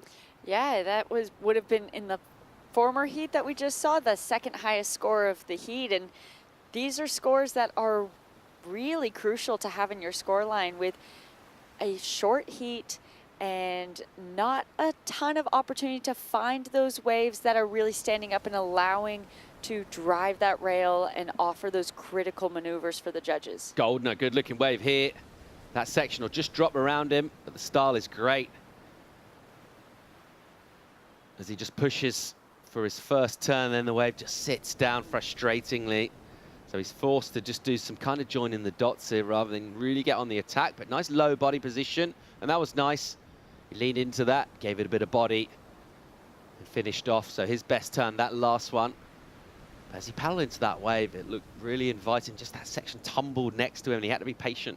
Yeah, I think that's exactly what I was just getting to. That was the perfect example of so many of these waves are looking good for the surfers, and they take off, and then that corner just disappears instead of running away from them to really lay into. Let's have another look at that. This is, I think, the replay of his first wave, standing up a lot more, brings it all the way around. Beautiful second turn. Third turn, getting that rail buried underneath, but I think the judges are still going to reward that well. And taking another look at this first of green right off the bat. Beautiful looking wave, nice and glassy and clean. That second turn getting nice and high on the lip, coming down, wrapping it all the way around. This has a lot of variety and allowing him to really put so much there for the judges to sink their teeth into. And this is that second of red. Really good on him to get that quick start too within the first 5 minutes. But it is that shouldery wave, looking good on the takeoff, but then not really offering too much more. But to be honest, I think this was a really good strategy for him to stick with it, because even if he gets that low second score, at least he has 2 on the board, and then he can spend 10 minutes trying to just build upon that. Hackman here, what's he got? The Israeli having a look. He's eyeing up this left and he's on. He'll fade that takeoff back so he doesn't go too much out on the face as the wave just goes a touch soft. There's a nice whip on the backhand from him, and then opens up that body in a tight pocket. The wave kind of went away and wobbled a bit, and he tried to adjust, couldn't quite do it. Good score in for first of Goldner.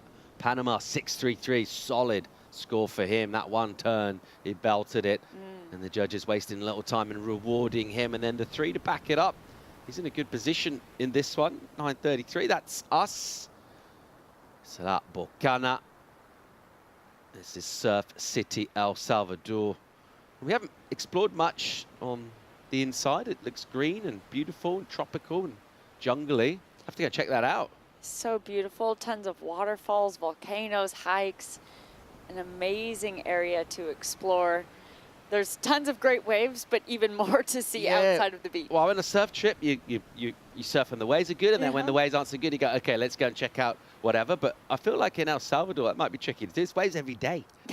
There is. This is the place of consistency. I love competing here, and talking to a lot of the surfers, they have been enjoying competing both at La Bocana and El Sunzal because of how consistent the waves are. Yeah, so much cool stuff to check out in this country. And we're only really just discovering the surf potential, even in this small stretch here. Incredible how consistent these waves are, the variety as well. That gives you a good indication. So we're looking from La Bocana down to El Sunzal, and you see that classic point setup. Anyone who's a surfer will get excited when they see that kind of geometry. They see lines bending and then wrapping down a cobble point. That's what we like. Yeah, El Sunzal is an amazing wave. It's on our podium too at the moment, so people can still watch the broadcast down at El Sunzal. Both have great potential for our surfers. That's how it works out here. So a maximum of 12 surfers from each nation, 3 boys and girls per division.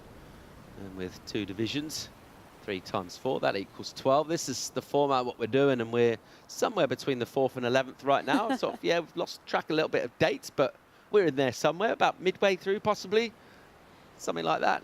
Almost, I think. And then 11th, we're looking at medal matches. This is the schedule for the year. So 3rd event from ISA. Obviously, we had World Surfing Games, and that happened back in February, beginning of March. Longboards right here in El Salvador. You just competed in that, Rachel, all the way to the final. Yeah. Silver medal. How good was that? Oh, it was fantastic. I love competing at El Sunzal. And it's this is now my 4th time to El Salvador in the past year. So if that says anything about how much I've been enjoying coming to contests here, just not even year on year, but month on month, it's a great indication. I love it. And then the ISA wrapping things up in Denmark in the European autumn in September. Another beautiful part of the world, Scandinavia. 6 minutes and 30 to go in this. Panama in the driving seat right now. The 6.33 is a huge number for Sebastian Goldner. And what a way to kick things off. Chasing him down. Hackman's numbers in. 3.3. At the moment, good enough for second. Sebastian Ribez, Dominican Republic. We saw him on that long, long left. Good enough for 4.17. He just needs a backup right now. He needs a 0.13, and he's got 6 minutes to get it. Yeah, and our surfer in red those first 2 waves within the first 5 minutes, a 3 is not a huge backup score, but already putting that requirement so big on all the other surfers that it's not just about standing up on a wave, it's finding a wave that offers good surfing. All right, so Hackman on a wave there, and Sebastian Ribes had second priority, and he held his hand up, but he didn't catch the wave. So yeah, so I think picked surfers are allowed to catch surfers down the priority are allowed to surf. Yes, he could have just taken the wave and absolutely. dropped in on him, but the fact that maybe he's saying Ethan didn't get out the way. Here goes Hackman once again. So straight away on another wave on this left and releases the tail, almost goes sort of tail first as he goes down the wave and then loses a little bit of balance. So 5 on the clock here. 2 scores to come in for Hackman. If they're better than a 1, he'll improve and he'll up the requirement for Ribes, who's got a really small number that he needs currently, and he needs to get himself a wave. 5 minutes on the clock, that can go really fast. Yeah, back to that situation of Green. Had he was allowed to catch that and drop in, and had the surfer in blue not gotten out of his way, well, then we're looking at an interference situation. That's where priority plays in. But he has to actually catch the wave first. If he doesn't catch the wave, the surfer underneath priority is allowed to take it and surf it. So he's probably throwing his hands up, being, saying, oh, why couldn't. He's trying to make the situation. Sometimes you milk those situations as competitors too, trying to convince the priority judges of things that maybe didn't quite happen. But it looks like he will have a look, but then decided against. Well, just the most marginal improvements for Hackman, 0.03 of a point. So that requirement, 0.16 for Sebastian Ribes, which is tiny and very easy to get. You just stand up and you get that. But you know what? You do actually need to catch a wave to do that. So he's been patient. We saw that little right then. It looked like maybe it was going to offer something. It actually disappeared. So a good call not to go in terms of getting a good score. He would have got the 0.16 just for standing up. Let's see if he is interested in this left. He will be. Puts himself in position here. Here he goes, surfer from Dominican Republic on this left-hander. Goes down the line and then he'll drive all the way back. Not the speediest wave we've ever seen ridden, but he'll do pretty well just to stick with it and milk it, and then he'll bog on that second turn. Priority. All right, so there's the triangle. So Hackman has been penalized, and I think what maybe Ribes was saying was Hackman's line actually changed, and so that Ribes had to stop paddling because there physically wasn't enough distance for him to paddle into the wave. I think that maybe was the point he was making. And the priority judges decided that that was a penalty. So bad news for Hackman. Let's have a look. So we see blue bottom turning here and green. So it was blue. He went into that top turn and kind of actually aimed right at green. Had green gone and stood up, and he was definitely in catching ability, then he would have gone straight into the nose of blue's board. All right, here goes Chachenko from Ukraine. On a right-hander, gathers himself back. Nice little swoop off the rail. Big section here, he'll take this on. Oh, nice. Oh. Well done, he gave it some. I love to see that. Surfer's taking risks, taking on the lip. He knew he didn't have much on the board, and he won't get a completion. There's a powerful section, but good effort. Yeah, absolutely. He's looking for a 5.84, but looking to just chip away at that requirement by improving on that 0.5, which that will do. All right, Goldnut. Nice technique, the power he gets. Grabs that rail on the bottom turn, and then just by carving down on the toe edge, getting tons of spray released.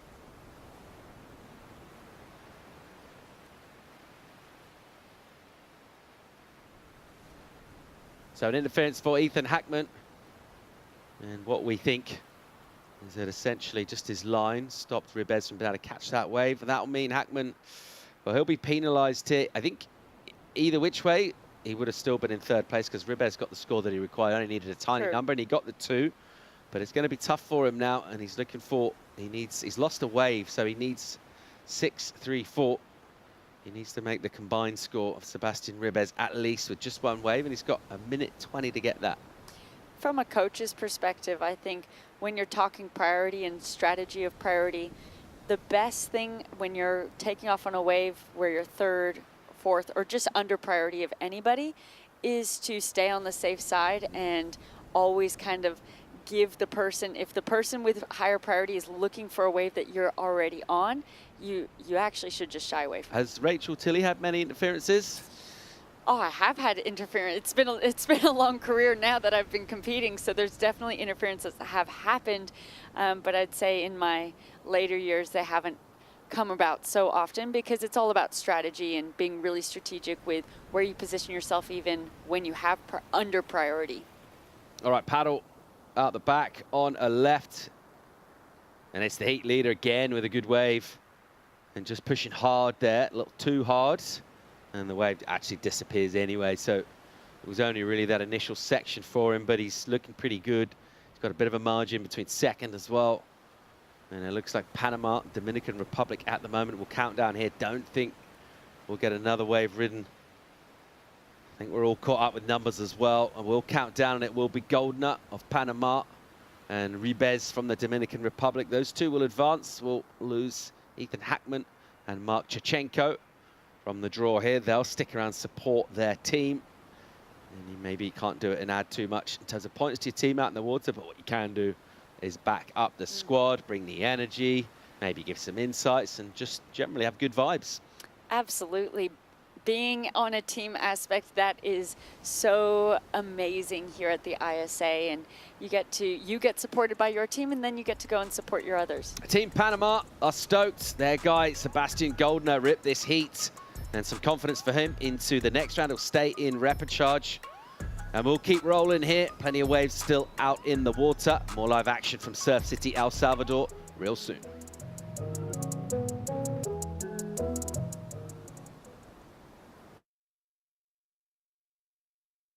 Somos los campeones del mundo en hacerte sentir especial.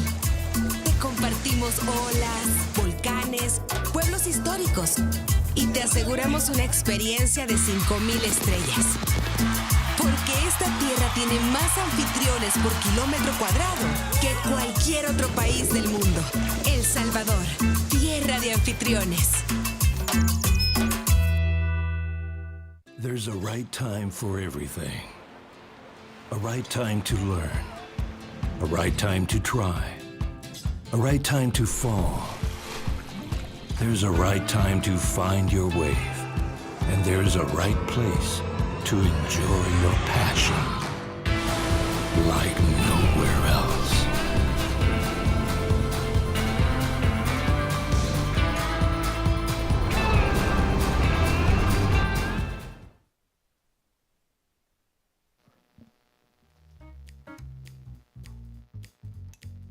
Getting groovy on the ISA World Juniors. We're loving the rhythm from the ocean. And we're loving what our surfers are throwing down out in the water as well, with elimination on the cards in the repechage rounds. There are tense, nervous moments and score lines. Doesn't really matter how big the numbers go. It's all about staying alive, staying in first or second position. We're having a look at Gelabert from Puerto Rico, Ravenscroft from the Channel Islands, Buick of Wales, Garcia from Guatemala. This is boys under 18 repechage heat number 13.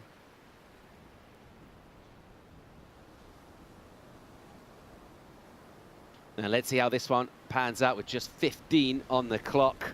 Almost a couple gone. Here goes Buick out of West Wales, St David's, I believe, in Pembrokeshire. And he'll tag that one. Oh, and he likes it, a little finger flick. Feeling the energy right off the bat. Getting that wave early in the heat too is proving to be really, really important for our surfers. So we'll see where the judges take that. But as he's paddling out, he's going to be feeling that's going to build his confidence that, okay, one good one completed, already done, and now he has 12, just over 12 minutes to find a backup. Ewan Buick likes surfing, doesn't he? He does. Do you know how many times he went surfing last year? Tell me. I know it's a lot. I thought you were going to tell me. 400 and something, let's say 460? 460 times, he says in his little bio we were reading before. I love that he kept track of it. One of the great diarists on the ISA roster, Ewan Buick. I wonder if he wrote down conditions, low tide, 2 foot, got a couple. Yeah, I can imagine there being a whole book there, you know, like a report of every surf.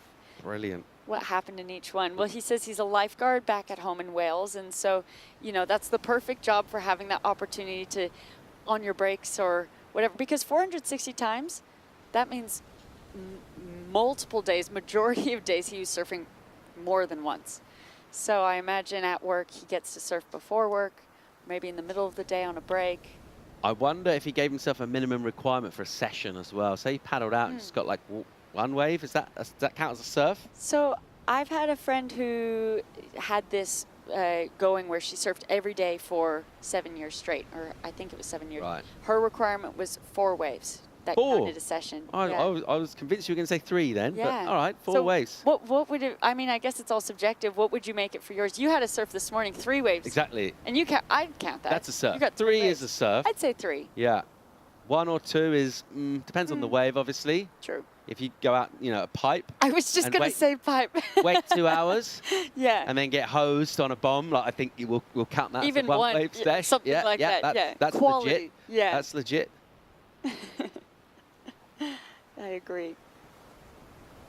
Well, our surfers out here, they do need two to count for a surf for them, or to count for a advancing requirement. 4.67 for Ewan.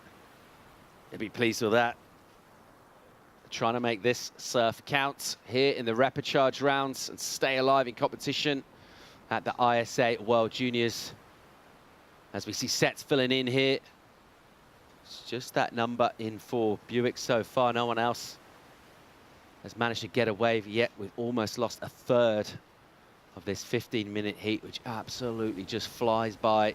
Here we go, a paddle. And it is Buick again. With some speed, it'll drop down a steep section and then goes to the lip, which is a little bit crumbly. And he'll wrap that one around. He'll go pretty tall and just about gather it. And then tighten things up for an inside section here. Nice little crack as he redirects the board. Another score in for him. I think that'll be a good little backup, especially when none of your competitors actually have even ridden a wave. He already has 2 under his belt. You'd be feeling really good with that, but let's see how that changes now. All right, goes Ravenscroft, the Channel Islander. He's up. Right-hander from him. Good speed, little high line through a steep section. Good bottom turn. He'll tag it. Very nice. Look at this bowl. Bang. Yes, please. And he's still flying through here. Great wave for Anders Ravenscroft. Another wrap in the pocket. This thing is sick. He hits it again. Wow. What? Shut the front door. Anders Ravenscroft just ripped this thing. Wow, that was incredible surfing. The judges are going to really love that. And that was the wave that just kept giving. That thing was so cool. We got on our camera, our quite tight shot. We can't really see what's happening down the line. And we've seen that rhythm a lot of these sections. You get a steep one, and then a bit of a softer one, and then a steep one. That thing's just an absolute drainer. It was a nice surprise, too, as we kept seeing him pump to get around to that next section. I was thinking, oh, we'll see what, like you said, we normally see them kind of taper off at that point. And then he just pumped around that section and got 2 more beautiful maneuvers. Let's see the second of green. It's looking a lot stormier out there on this left, especially the wind kind of getting into it and offering a lot of chatter on the face of the wave. So he's done well to navigate it. It's just the wave didn't offer much, and I think he took everything he could out of that wave and made the most of it. But let's watch this wave of blue. Beautiful opening turn, gets more speed from that. I love straight into one single bottom turn up to that high line, wraps it around here, and this wave stands up again for him to get 2 more turns and goes into that nice layback. Offered variety, had speed, was critical. The judges will reward that. Yeah, you got to be thinking a really solid number coming in for Ravenscroft, and it's in 7.33 for him. That's huge. The big number in for Anders Ravenscroft. Ewan Buick's number is a 2.9. That drops in. We're just waiting for that to update on your screen, but on my score screen, I can see the number for Anders. And what a way to just wait patiently and find a bomb. And the difference really in sort of speed and power and just impetus between that right and that left. And just offered him just perfect rhythm, really. Well, and it's interesting. We actually haven't seen many rights utilized as scores for throughout the day so far, most of the surfers are staying on that left. So that was really good from our surfer in blue to just stay dynamic and keep an open mind. And it's what you have to do when you're at a split peak or just a peak in general competing at. You have to be comfortable being able to make those split decisions on going, is this a right or left, and then take advantage of it when it comes to you. And as Ravenscroft from the island of Jersey in the Channel Islands. Plenty of good surf spots over there. Some quite extreme tidal swings to deal with. Look at this bomb here for Ewan Buick, the Welshman. Wow, that was sick.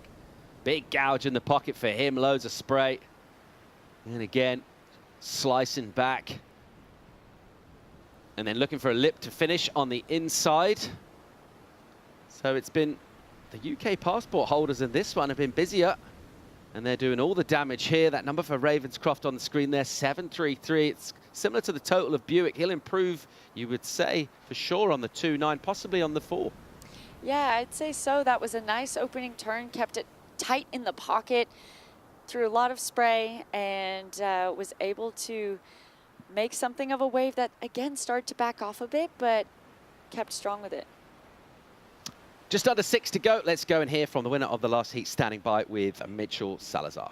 Yeah, Sebastian Goldner from Panama. Sebastian, muchas felicidades. Congratulations. A good heat out there. Where you're from, la ciudad de Panamá, Panama City, some great waves. De donde eres la ciudad de Panamá, muy buenas olas. ¿Cómo te preparó eso para aquí? How did it prepare you for here? Bueno, muchos viajes de 6 horas hacia el interior para entrenar con mis amigos en olas más grandes, porque sé que esto acá no es relajo, es muy fuerte.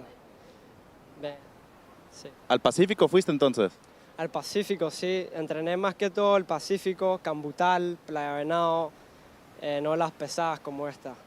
So, I mean, within the city of Panama, there's a couple close waves, but they were traveling 6 hours just to drive towards the Pacific side, Playa Venado, Santa Catalina, other waves that are much heavier to replicate this. A 3-time Jiu-Jitsu world champion, 3 veces campeón mundial de Jiu-Jitsu. Jiu-Jitsu has a lot of good grips, especially with the gi. How does that prepare you for surfing like this? ¿Cómo te prepara eso para el surfing como esto, los grips? Well, it definitely gives you a lot of strength and confidence with big drops and hitting big sections. Like when you get choked out so many times, you're not scared of any section.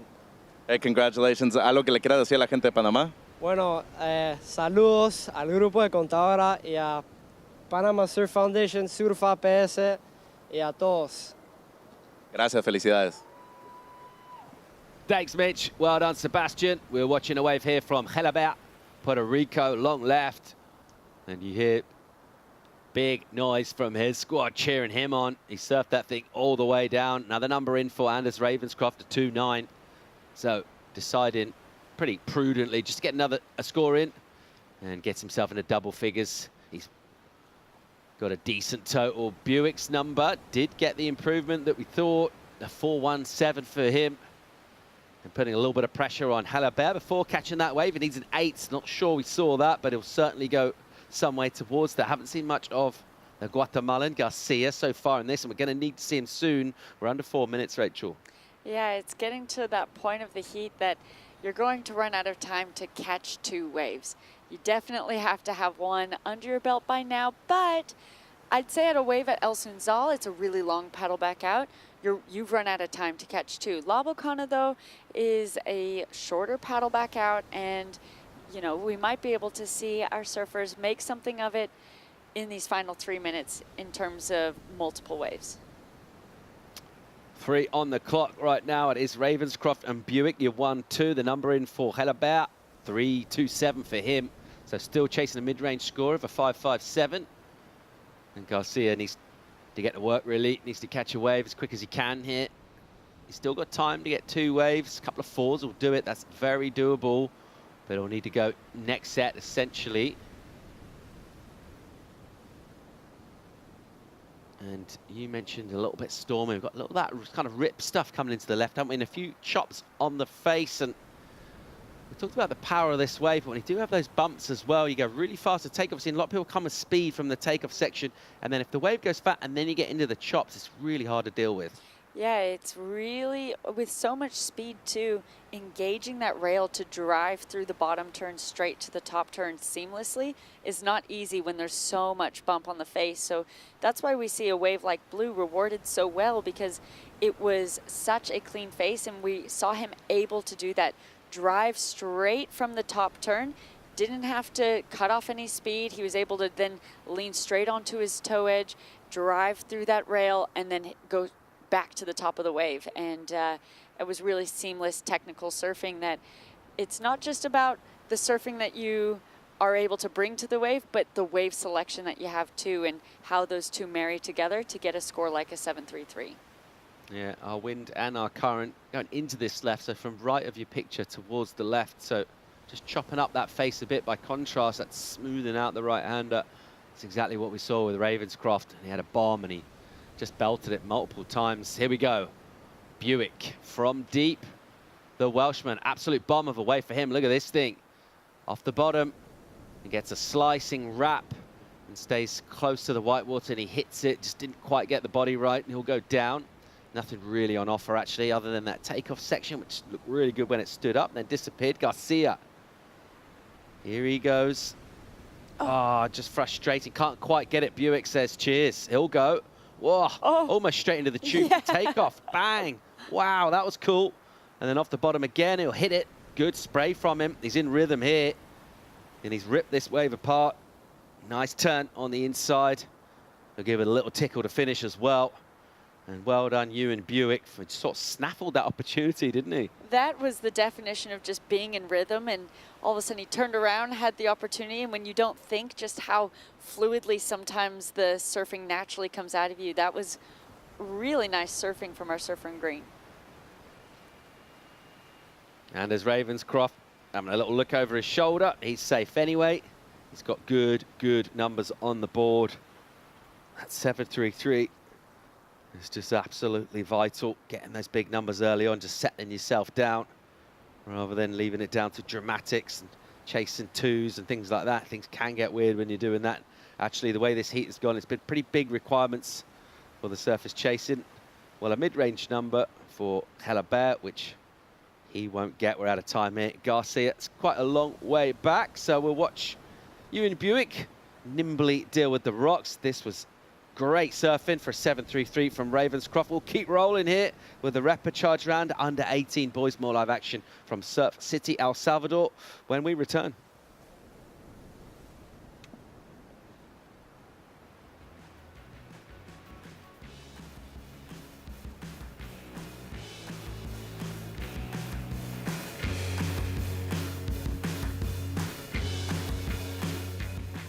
There's a right time for everything.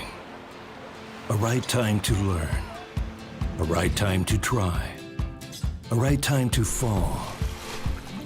There's a right time to find your wave. And there's a right place to enjoy your passion like nowhere else.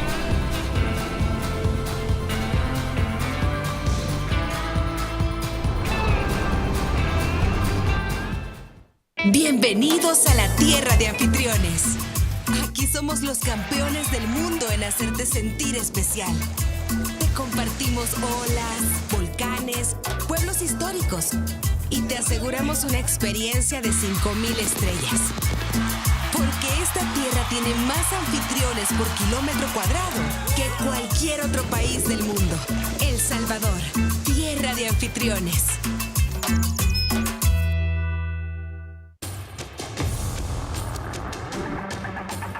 It's one of the biggest goals and one of the biggest dreams.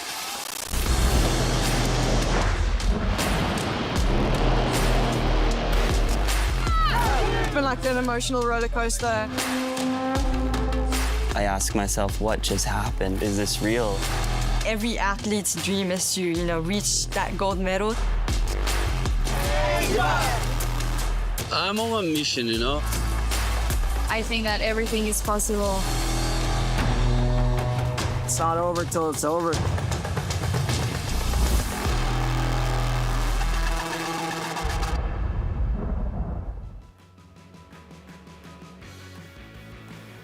It's not over till it's over, but it is over in about 15 minutes' time if you're in the repechage round. Not a lot of time to get two ways. Good news for these surfers, just 3 of them in the lineup, so numerically at least, slightly higher odds of making it through and trying to find themselves in a position to advance. In first or second place, we'll see the Norwegian Storhag, also the Chilean Castillo and St. George from Barbados.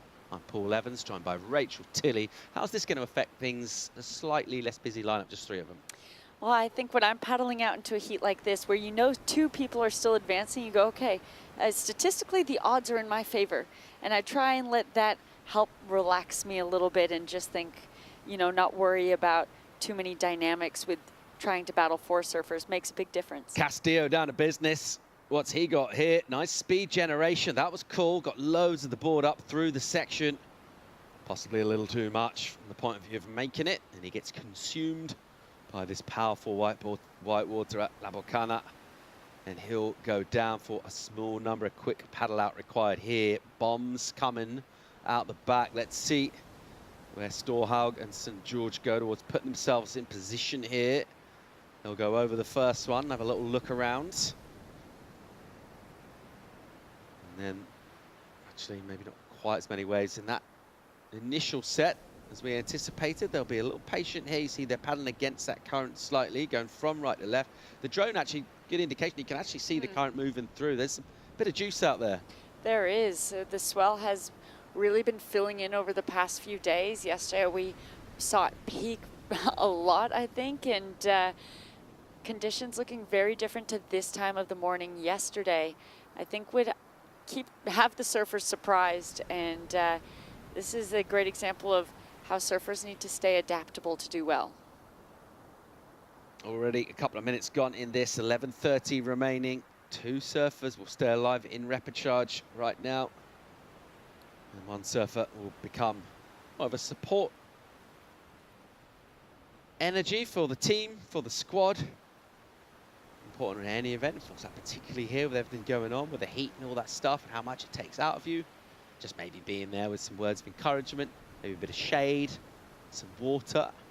That's invaluable. Loving the team's format here, loving the energy that everyone's bringing to support their compatriots. And they'll support them more when they catch some waves and ride them. That's when we really hear the noise ramp up. Not loads of surfing to talk about in this. A quick incompletion from Castillo thus far for a 1. Hopefully we get a wave ridden soon. I think from this angle too, you can kind of see the water's a bit clear. You can see some coloring on the bottom. Those are the rocks underneath, and let's see how this wave stands up on that. Oh, this looks great. St. George from Barbados. And does well to hang on there. And just cleans things up and then hits it again. Steep section here. Ooh. That was cool. Blows out the tail. Blows it out a little too much. Meanwhile, Storhug, the Norwegian, pushing hard on the rail. Very clean surfing on a foamy section. And again, a little jamming snap in a pocket. That looks pretty composed and cash as he kicks out. So good style. And let's see where these goes numbers-wise. Who do you think got the better of that, the right versus the left? That's a good question. I think the left had a nicer maybe opening section, but didn't offer so much on the end, where our surfer in white was able to provide a little bit more, but not really stamp it out. So we'll see where the judges take that live action. Castillo, blistering speed from him. Wow, really. Thought he'd had that done.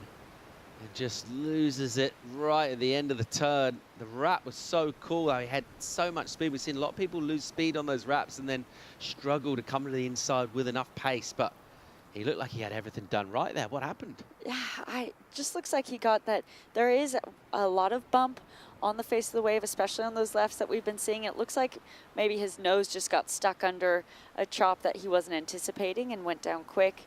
But with green coming up right next to white, that could turn into a little bit of a paddle battle to get that second priority, the priority judges will be looking closely at who makes it to the lineup first in order to reward that. All right, Castillo gets a 3-1 just for that first wrap, basically. He went incomplete on the last turn, but good enough at the moment for a lead in this. Almost half of the heat gone already. We're going to get number for both Storhaug and St. George. Let's see where that puts us. Just 3 surfers.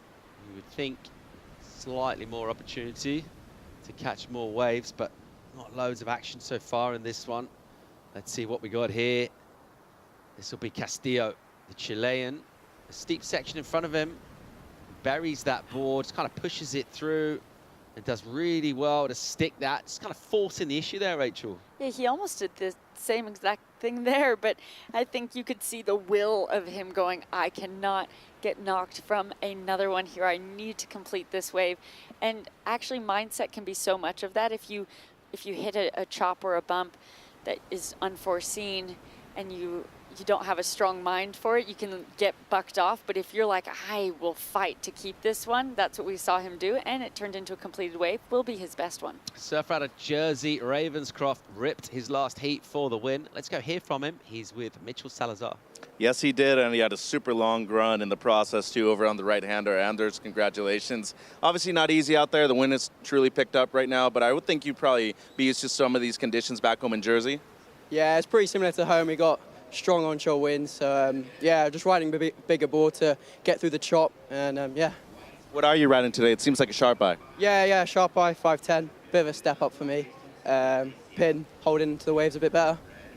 Also a lifeguard back home. If there's one key piece of advice you could give to somebody about the ocean, what would it be? Respect it. It's dangerous. Well said. Congratulations. Thank you.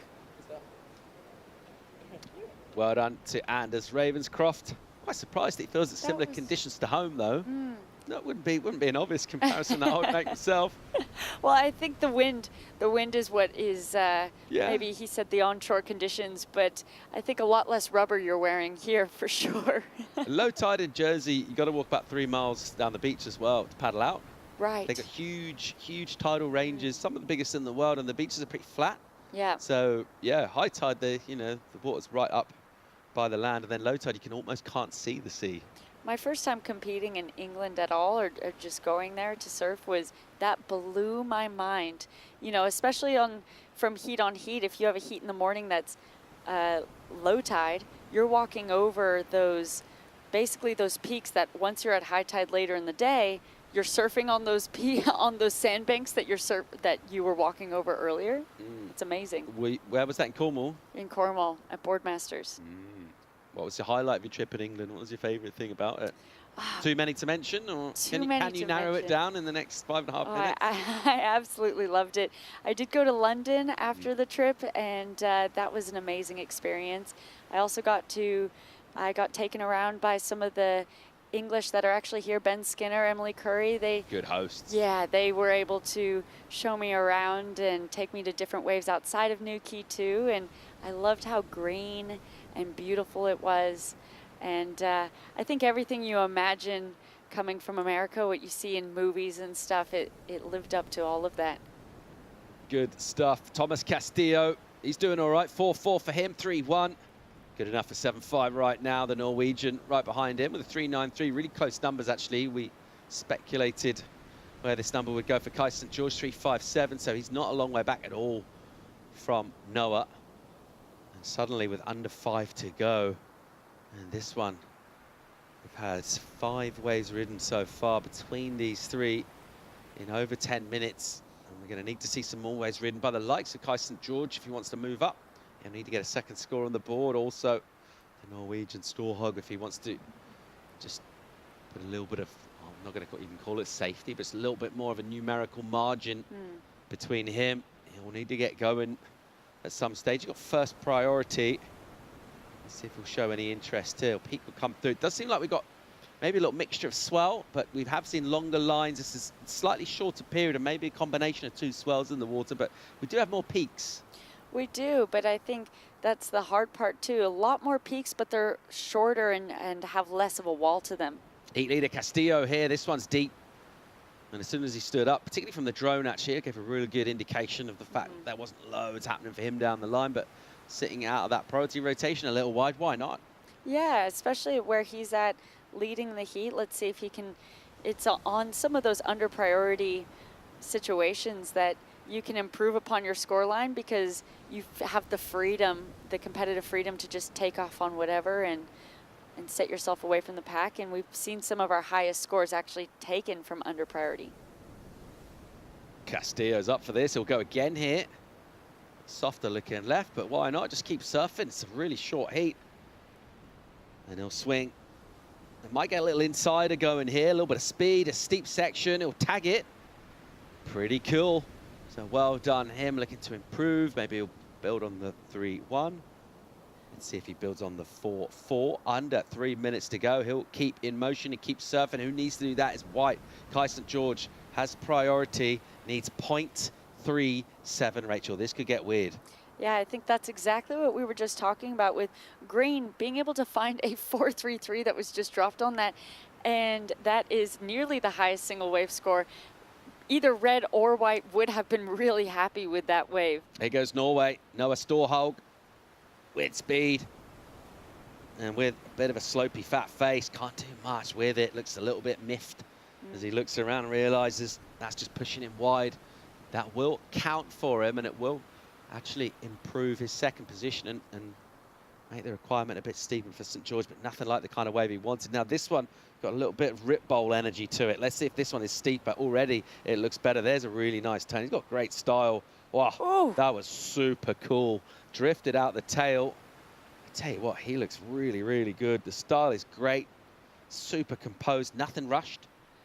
Yeah, that was amazing. And at first I was thinking, man, that wave he took off on, he needed to stand up on something, but maybe a bit of a mistake, and that linked up perfectly for him. Maybe he saw it all coming. He knew that exactly that's going to happen. He took that perfect just to put himself in position for the rip bowl left. He's a genius.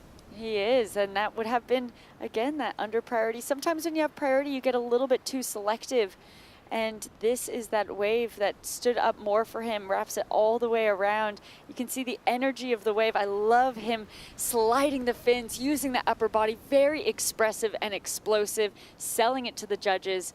And we can see that wave prior to, you can see the foam on the face of the wave, offering a bit of challenge on the face of the wave that he just cruised right through in his easy style. It's going to be the high score of the heat for sure. Judges love the combo, wrapping on the rail with the speed and then into the lip. And not just into the lip and straight back down, but actually kicking that back foot out, liberating the fins, but a slide as well. Very technical surfing, and you can see his upper body looked so relaxed as his lower body was doing all of that work. And you can see him splashing the water. He's so stoked. Massive number for him, 717. That's huge. So puts this one way out of contention in terms of first place. The requirement is 617 for Castillo, which is a number he could get, but he's just got no time. There's 20 seconds on the clock, maybe a chance here. But it's such a cool customer as Noah. Very impressed by his style and it's just his overall vibe. Super cruisy, great surfer. Meanwhile, Kai St. George, this will count now. 516 he needs. He's got a lot of whip as he drives this and then goes back right and does well to deal with some bumps. And he'll bank one off the top. This is well put together. The finish is decent as well. It's sort of technical surfing, but in terms of points, going mid-range for a 5, that feels tough. That does feel tough. I think he read that wave excellent, starting on the left, seeing really quickly, you can see that split decision that he made. This isn't going to offer any more. He turns right, and it did offer a little bit more for him to finish out and milk the wave completely. His whole plan was to go left, and then it closes out. He turns right and continues with this one, makes the most of it, wraps that one around. That was pretty cool, and finishes it out. I think he did everything he could. He put it all out on the line, but I think it is the clock that is going to be his biggest competitor here in the fact that he won't have an opportunity to back it up. We're all wrapped up with heat number 14, boys under 18. Rapid Charge, our principal podium number 1, Laborcana. And the performance from the Norwegian really, really impressed us. It's kind of sluggish heat. Wasn't loads of energy out there in terms of the waves. Also, just in terms of the surfing, it was a little bit average up until then. That moment of real quality to get a 7 and be able to do it immediately after taking a pretty poor wave that he got a 1 or something on and just straight away spun around. Just goes to show, keep your head in the game, stay alive to opportunities as they come through.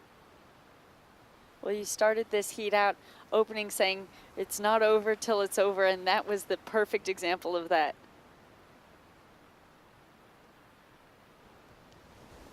And we're waiting for a number for Kai St. George. It needed to be a 5. Judges taking a little bit of time with it. They're making sure they get this right. Of course, we are at the stage where surfers are eliminated that don't get through. And he gets a 5, but not quite enough. Comes in just under 5.1 for him. He really surfed up the potential of that wave. He actually started off going left, then he went right. Generally, that's not a great indication of a number. To get a 5.1 is epic, but he didn't quite. I think he needed a 5.6. Yeah, I think that was a great example of surfing a wave up to a score. So the wave potential really most just offered, I'd say, max 3, but the way he surfed it into that 5. Norway in the ascendancy here. We're going to get a quick commercial break. When we come back, Shannon Hughes and Barton Lynch to talk you through the action. Stay tuned.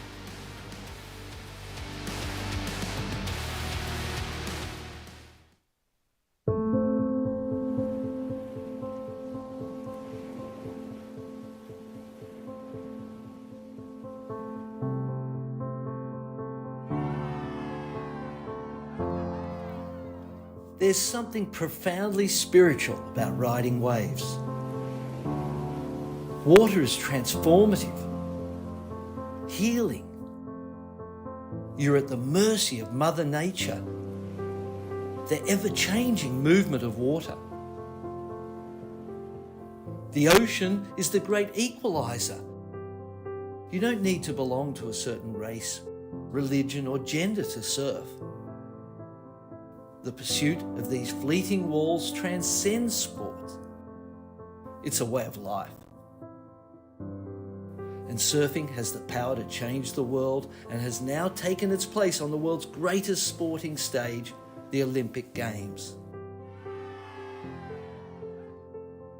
The International Surfing Association is the world's governing body of surfing, recognised by the International Olympic Committee with member nations around the globe. This is the International Surfing Association. This is a better world through surfing.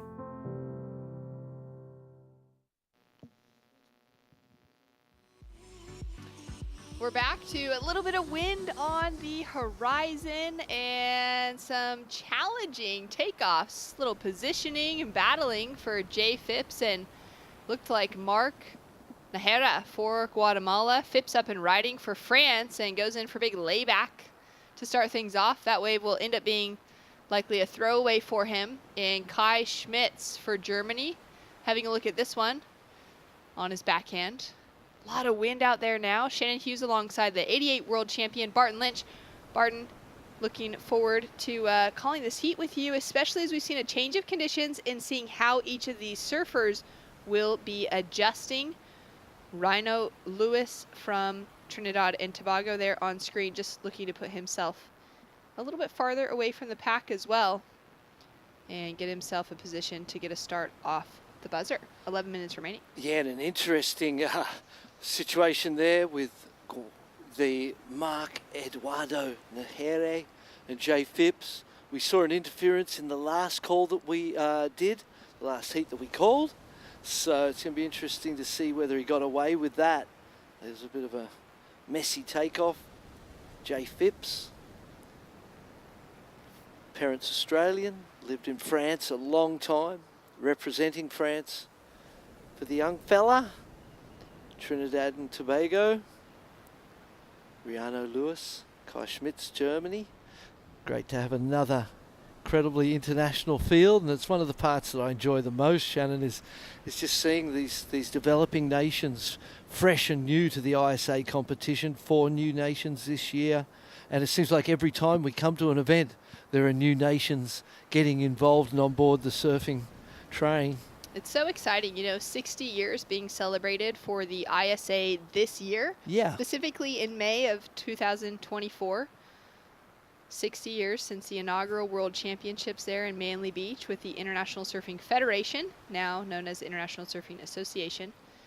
And exciting to see the inclusion of so many more surfers. We tend to see that in different countries specifically across each of the events, World Surfing Games every year, occasionally with some of the other events too, between longboarding, SUP, para surfing as well. For the juniors, it's an draw because it means the development and the next generation of surfers is alive and well in each of those countries. And this week alone, we've got British Virgin Islands, Latvia, Lithuania, and Slovakia entering in for the first time. A lot of European nations joining surfing, even landlocked nations with surfers there. You don't need, surfers can travel all around the world. This guy, Kai Schmidt's got a 1 on his first wave, and we see why that was. Got up into the lip, and here's a replay. Nice backhand re-entry from Jay Fips in the green. He's got a 4.83, came through on this one. Beautiful backhand re-entries there, through to the inside. Kicking off his campaign, and while we wait for more action, 8 minutes remaining on the clock, little wind factoring into the conversation. Let's go down to the beach to catch up with that winner of that last heat alongside Mitch Salazar. That's right, Noah Storhaugred here from Team Norway. Noah, congratulations, a big heat win. It's been a few days since you've surfed. Have you stayed busy outside of the water? Yeah, man, I'm super happy to make my heat. I've been surfing a lot in Punta Roca. It's been super fun, and just being patient and calm and waiting for my heat. You're no stranger to the ISA. I've seen you before, but talk to me about your heritage. It seems like a complicated one. You live in Playa Hermosa, but you were born in Norway, I believe. Yeah, I was born and raised in Norway for a couple of years, and then I moved to Costa Rica. I live in Playa Hermosa. It's super fun to surf there with all the locals, Carlos Munoz, all my friends, and I love that beach. It's super, super fun. Expectations for yourself at this event?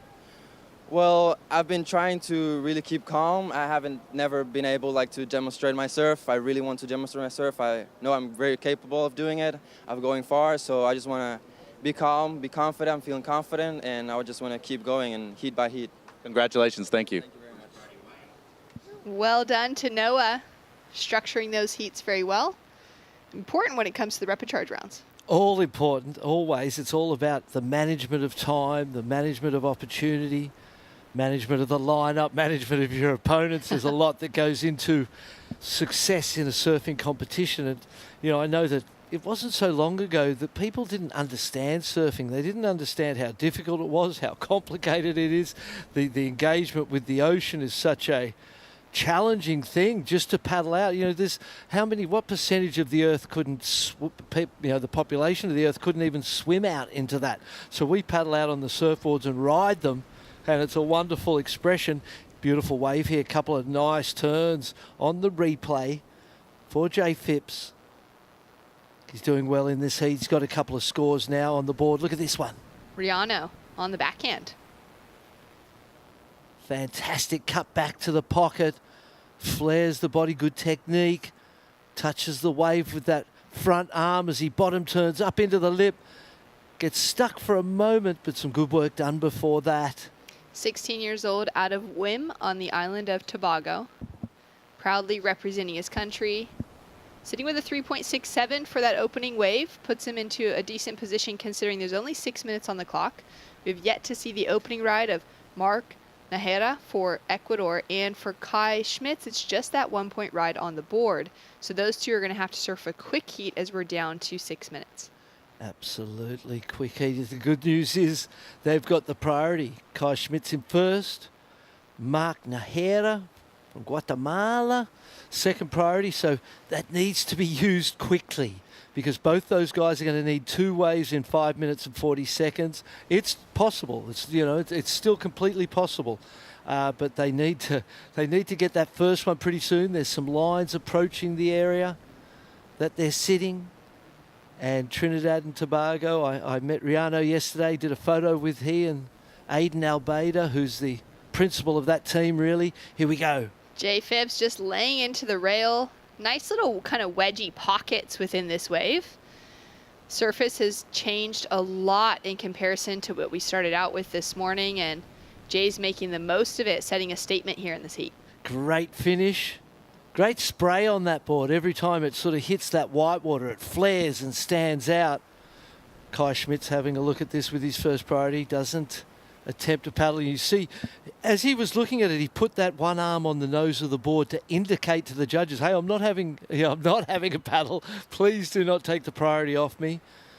But can feel the tension in Kai right now as he's waiting, and Mark paddling around. There's good distance between both of those guys, so they'll have right of way. But in that sense, it's going to be luck where that wave comes, whether it comes to Kai, whether it comes to Mark. You've got to sort of guesstimate with all of your instinct, all of your intuition and experience, where that next wave's going to come, and try and put yourself there. Taking a look at this one, we have yet to see the score drop in. Drives the first cutback. Nice bottom turn. Speedy into the lip and speedy out of it. Always good. Waiting for it to stand up. Hits that lovely bit of white water that came at him and gave him the perfect thing to hit. Another one there, and the inside was beautifully done. It's most probably the best wave of the heat so far, you would think. Great surfing. Kai Schmitz. Representing Germany out of Tenerife in the Canary Islands. Gets a little caught here on that opening section. Has a lot of speed, though, as he connects with that lip line for the first turn. Goes down, though, with that bright orange board under his feet. He's going to lose priority. He's chasing a 2.68 to get himself into the top 2 positions, and he's going to have a paddle to get himself back in position. Yeah, good chance that he gets that score, but I'm sure it wasn't the sort of wave that he wanted. Nope. Just a 1.03. Had he completed that turn on the end section, likely would have had that 2.65. A lot of sort of horizontal speed, but really didn't get to use that speed or turn that speed into any maneuver of consequence, as we see Riano Lewis on the inside, stuck on the inside, been there for quite a while, and really needs to get out the back, get any type of second score, and build and put some pressure onto third and fourth. Yeah, he's got 2 minutes, 45 seconds on the clock. Thankfully, he already has that 3.67, which is a great score in the context of second, third, and fourth right now. Still waiting to see where Mark will be on his opening ride. Has yet to take off on anything. He's holding on to priority now. The Guatemalan from a full surfing family. Been spending the majority of his childhood in the lineup. And really stoked to see him representing the team here for Guatemala yet again, 17 years old. The oldest in the lineup, Kai Schmitz for Germany, surfing between the 2 divisions, only 14 years old, 16 to both Jay and Riano out in the lineup.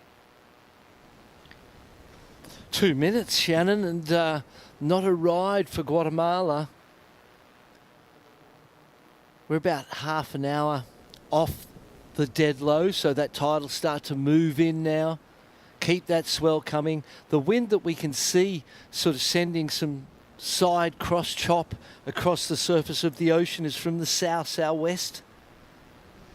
And there you can see Riano just stuck on the inside. That low tide making it really challenging because basically every bit of, swell that's coming through, every little line is gonna break because it's so shallow. And I feel like paddling to the right is paddling to the white water. Paddling to the left, you're going to, I feel like the water's pushing that way to the left and down and around the break. And if Riano could just quickly go, hey, I'm not going to paddle to my right and into all of that oncoming white water, and started paddling to the left, it would flush him out of there more or less, So a decision about which way to paddle, not really feeling the ocean and using it to his advantage, kind of pushing against it, and that's why he's stuck inside there. Sometimes you don't want to end up so far down the beach that you're away from the judges, but at the same time you've got to get out. So I think some decisions made there. Trouble. Kai now up and riding, only needing a 2.65, taking it nice and slow here as he drives down the line, found that first turn, puts the finishing touch on the end. Very smart surfing. It's what needed to happen. It needed to stay controlled. Knowing you're in third place and there's 15 seconds on the clock, you could have got crazy and tried really, really hard, but the ask is a 2.65. He gets the ask, and I feel like Riano's going to go bump down into third place. Mark Eduardo Nahere may not get a ride. He's only got seconds to go. Scores are in. It's a 3-point ride for Kai. It takes him up into that second place position. And it looks like, unfortunately, Riano's stuck in that current, unable to get himself out to backline again, and not having the strength of any kind of backup score at this stage Also, Barton thinking that had he turned to go on a bit of whitewater, he could have had the 0.36 that he needed to keep himself in an advancing position. 100%. Besides Jay Fips, our heat winner, the 367 was the other best wave of the heat, and to not get a second ride of any consequence, of any score whatsoever, it's a big mistake. It'll be a big learning lesson for the young guy from Tobago. He'll learn. It'll be a hard lesson to learn, but super young, plenty of time. He'll bounce back. Great surfing from Kai Schmitz on the finish. Kind of played it safe, but got the job done to take the advancing position. And Jay Fips from France put together a clinic out there. A couple sixes dropped, and he'll be heading into the beach. We'll catch up with him shortly when we return more surfing from the under 18 boys Rapid Charge Round 1.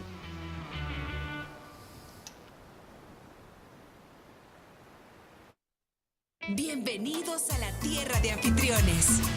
Aquí somos los campeones del mundo en hacerte sentir especial. Te compartimos olas, volcanes, pueblos históricos y te aseguramos una experiencia de 5,000 estrellas. Porque esta tierra tiene más anfitriones por kilómetro cuadrado que cualquier otro país del mundo. El Salvador, tierra de anfitriones.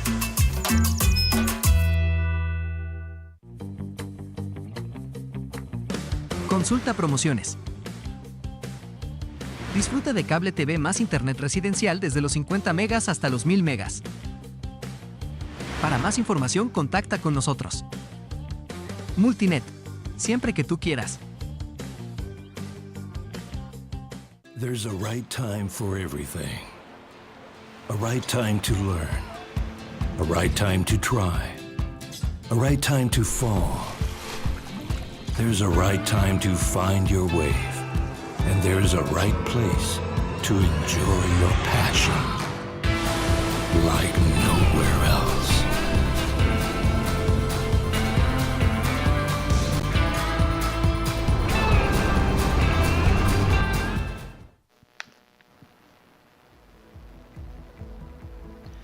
Welcome back to the action here in the Rapid Charge round. Heat number 15 hitting the lineup. Actually, 15 just finished out with Jay Fips taking out that win. Heat number 16 now hitting the lineup. It'll be the final heat for this round of Rapid Charge.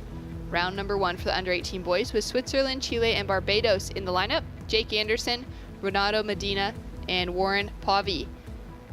Looking for a couple good waves, trying to get those quick starts as well, as we've seen them be really important so that there's enough time to get that backup score on the board. Yeah, we just saw a surfer not get a wave, end his heat with a 0.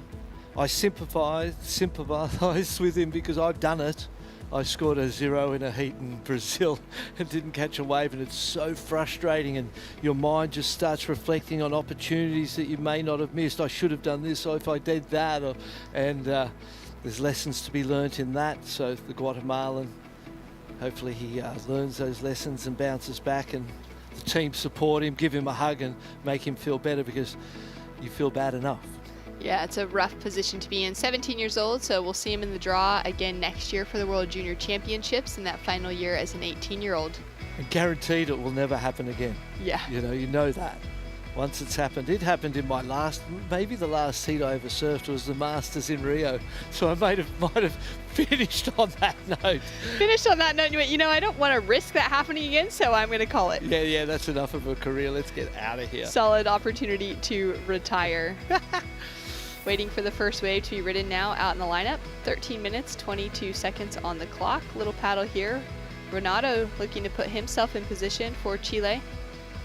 Coming from a region with so many good waves, he won't look at it. So Warren down the way is gonna have a go on his backhand out of Barbados. Connects with that lip to start things off with. Little spice in that second turn as he drives around and puts on a nice finish. Quick foam climb to even just demonstrate that control to the judges on the finish. And when you've got the rhythm and the flow and the speed to the whitewater, why not use it?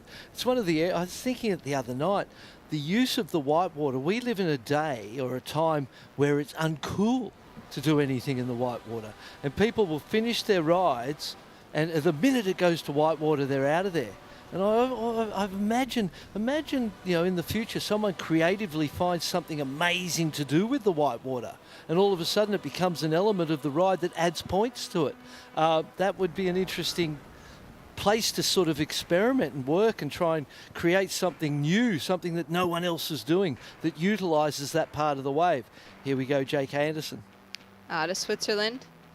Nice looking size to this wave. It's got a cleaner face to it than those less we've been seeing, so it's allowed him to really rely on that rail work solidly as he kicks off on the finish. Big finish. Exactly the type of the surfing that the judges love.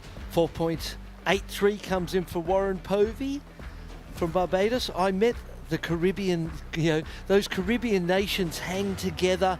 I met a lot of those kids yesterday afternoon. We did a photo together. I know a lot of them from Blast Off, and there's some great energy coming out of that part of the world. We were just in Puerto Rico for the World Surfing Games, and surfing's on fire down there, and I know they've got great waves, and we're going to be seeing the young surfers out of there in the future, taking it all the way, qualifying, and watch that Caribbean surfing take their place in the world, surfing world to a whole nother level. They've got some great events as well running in that region. Thinking of the qualifying series event in Barbados every single year, it's a great opportunity for those surfers from those little island chains that are all very close to each other. They're representing different nations.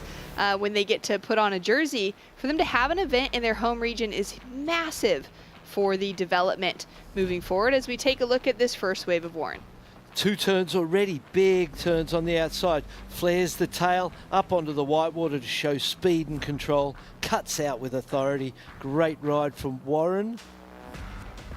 And here is this beautiful, short but beautiful last turn for Jake Anderson. Finishes it up there, 5.67 for Jake on that opening ride. Big turns, big moves, and a 4.83 for Warren Povey. So while Warren did 4 moves, while that wave tapers off to a smaller wave at the end, those right-handers have the potential to stay tall. The judges love that. Give that big closeout section as we take a look at Renato now. A couple cutbacks to start things off. Looking really sharp though, as he's going through each of them. Repetitive surfing, but keeping it smooth, keeping that board on rail, finding that explosive finish as well right before the rocks.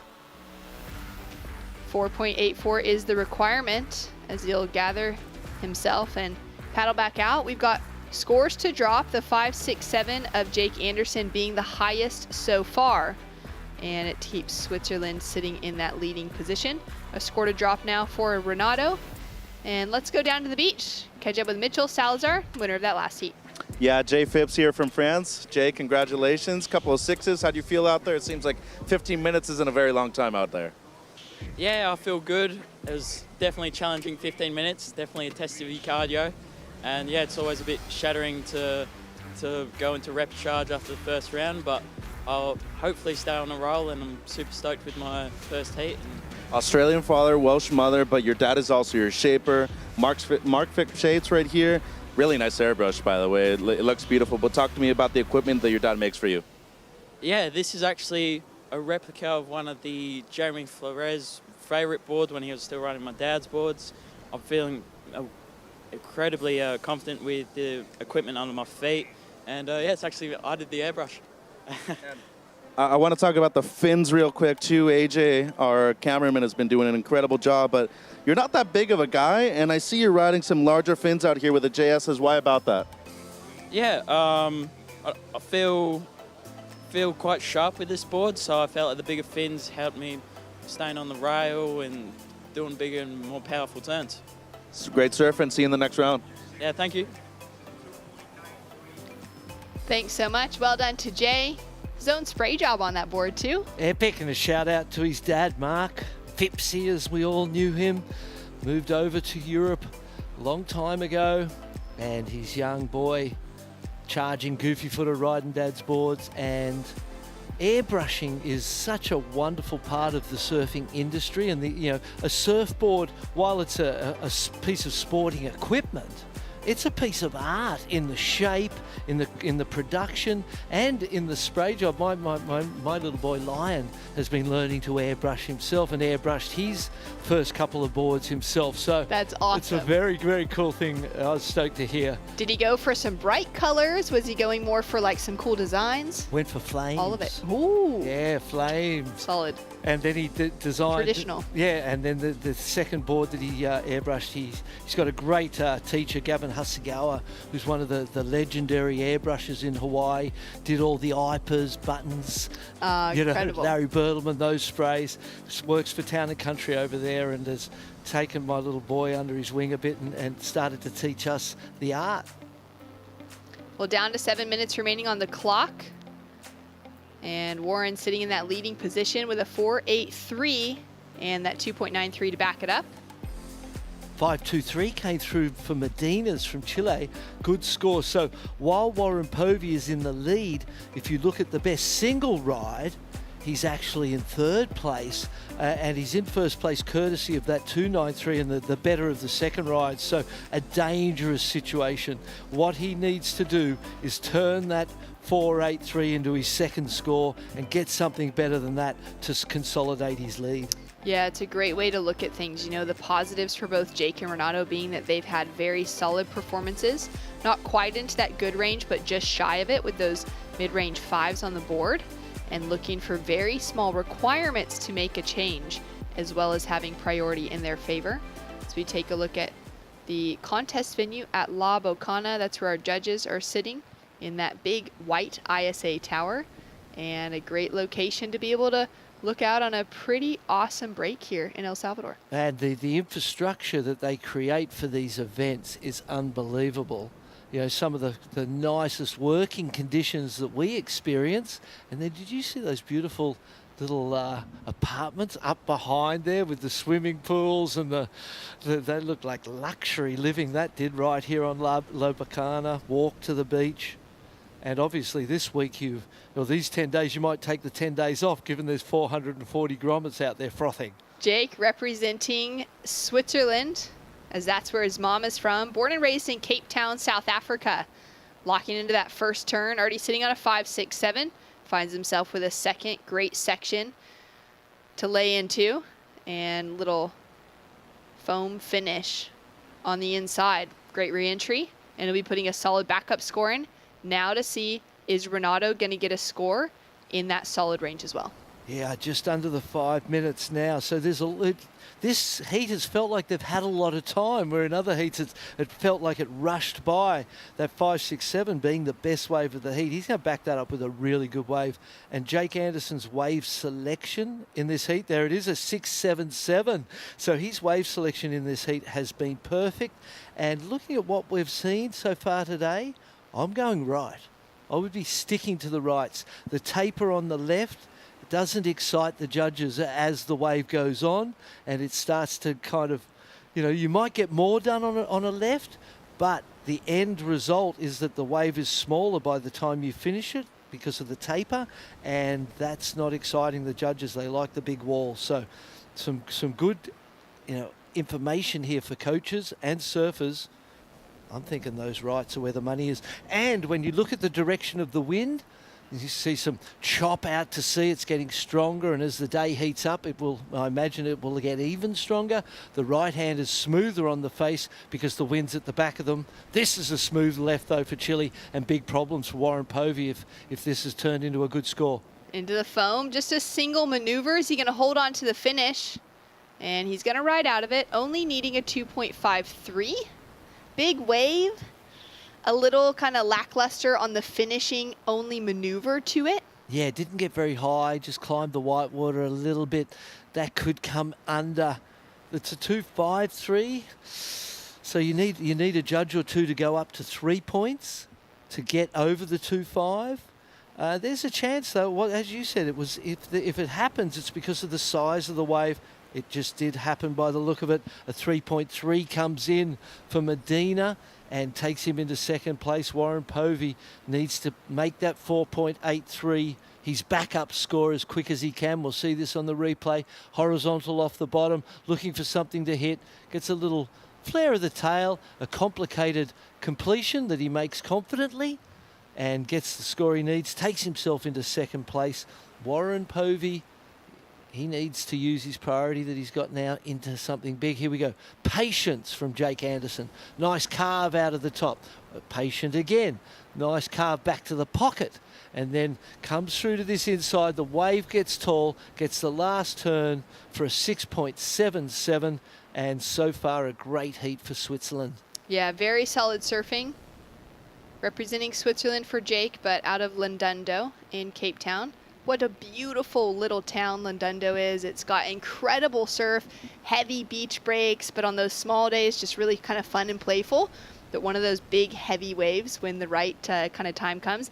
Say it again? Lundundo. Lundundo? Lundundo. Wow. It's kind of on, I'm trying to think of exactly where it is in Cape Town. It's sort of on the east side of Cape Town. Right. And it is so beautiful. It's got the whole of Table Mountain and that mountain range behind with the 12 Apostles. Gotcha. And a really unique kind of place in the world, a tiny little community as we take a look at Renato. Going up into the section, he's chasing a 7.21. He won't get that to take himself into the lead, but he could be improving on that 3.3 as his backup score. Smaller wave, better re-entry.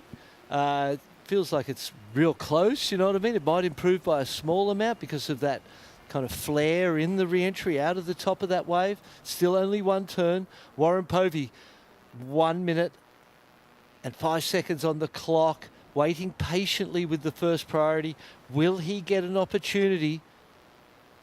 Let's hope so. He's looking for a 3.71. Scores to drop now for Renato. We'll see if that improves the requirement as well on Warren.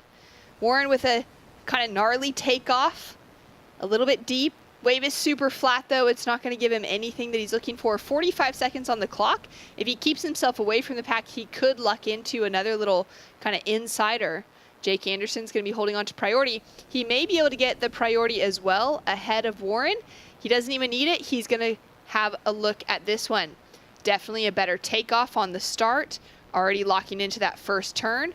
Needs to hold it together on the finish. Just a single maneuver, and score did improve for Renato, a 3.83 for his last one. Means that Warren's chasing a 4.24 for the surfer out of Barbados. He's not going to get another wave. We're at 5 seconds on the clock. So Barbados will stay in third place. Had a good start, just kind of got lost through the middle there. Difficulty finding his second ride.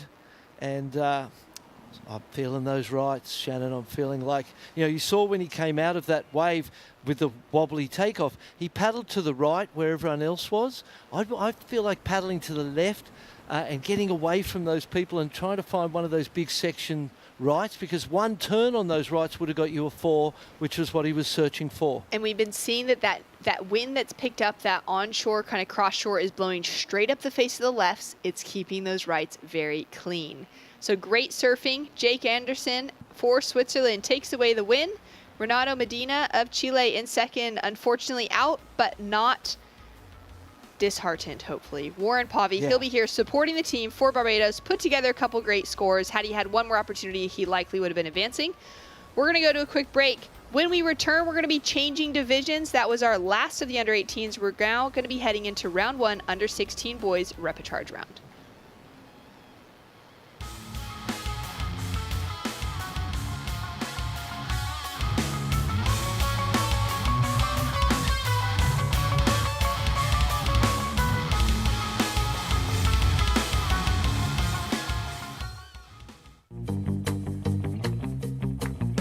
Consulta promociones.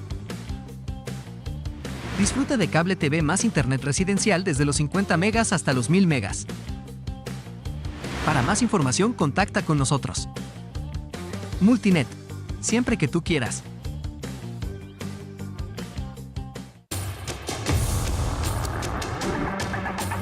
It's one of the biggest goals and one of the biggest dreams.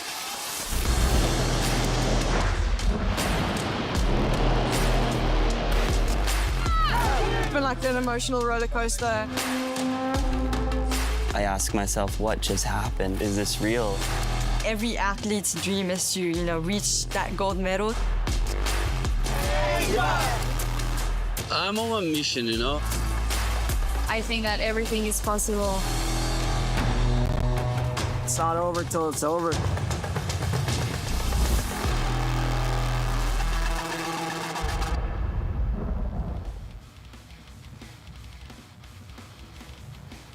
Welcome back to the action here for the ISA World Junior Surfing Championships. Jake Anderson and Renato Medina advancing through for Switzerland and Chile. Unfortunately, Warren Pavi of Barbados knocked out in the white jersey. So we can see Renato with a long walk over the rocks. And an exciting week of surfing that we have here, but an exciting year in the surfing context, Spartan, as the Olympics are going to be taking place not long away. And these 4 surfers, they'll have the dream of being future Olympians. They won't be qualifying for Paris 2024, but come LA 28, we could see any one of these surfers in the draw fighting for a gold medal, as we've got Dominican Republic, Nicaragua, France, and the British Virgin Islands in the lineup. Absolutely. Rush Broderick, British Virgin Islands, historic moment for them earlier where he advanced through his heat. First, victory for the Virgin British Islands in the ISA World Junior Championship. So we saw how stoked he was. Came out of the water, did a post to Instagram saying what a great moment and how proud he was to have advanced through that heat. So congratulations to him. We'll be able to see whether he can keeps the positivity flowing into the under-16s. Yeah, surfing across 2 divisions as we take a look now at Esteban Lapierre for France. 2-turn combination goes down on the second on the inside section. So he'll be putting a first score on the board, as well as Rush already with 1 wave to go. Emmanuel Espinoza out of Nicaragua in the blue jersey, and we've got Sebastian Reeves from the Dominican Republic in the lineup as well. A 5.83 comes in for a first wave of Esteban, and now we'll have a score to drop through for that last one, which is his second ride, and a 4 kicks things off for Rush. Yeah, great start from both surfers. The 5.83, I saw it drop. I was thinking, that wasn't that. Oh, okay, he's had 2 waves already. So obviously for the Frenchman, recognising the need to get going fast, get scores on the board early of any level, of any size. Got a 2.67 on that second one. That makes sense and is in the lead. Rush Broderick, a 4. That's a good score to start with as well.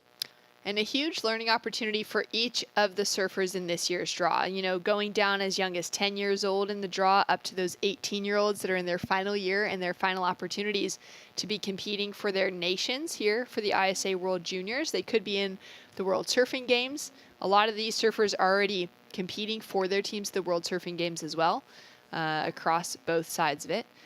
But an incredible journey that it's been for so many different surfers through this event itself. The 40 of the 48 Olympians for Paris 2024 have come through the pathways here for the ISA World Juniors. As we take a look at Rush, like you said, making a statement in his earlier heat. Oh no, unfortunately just kind of jumps off of his board on that second turn.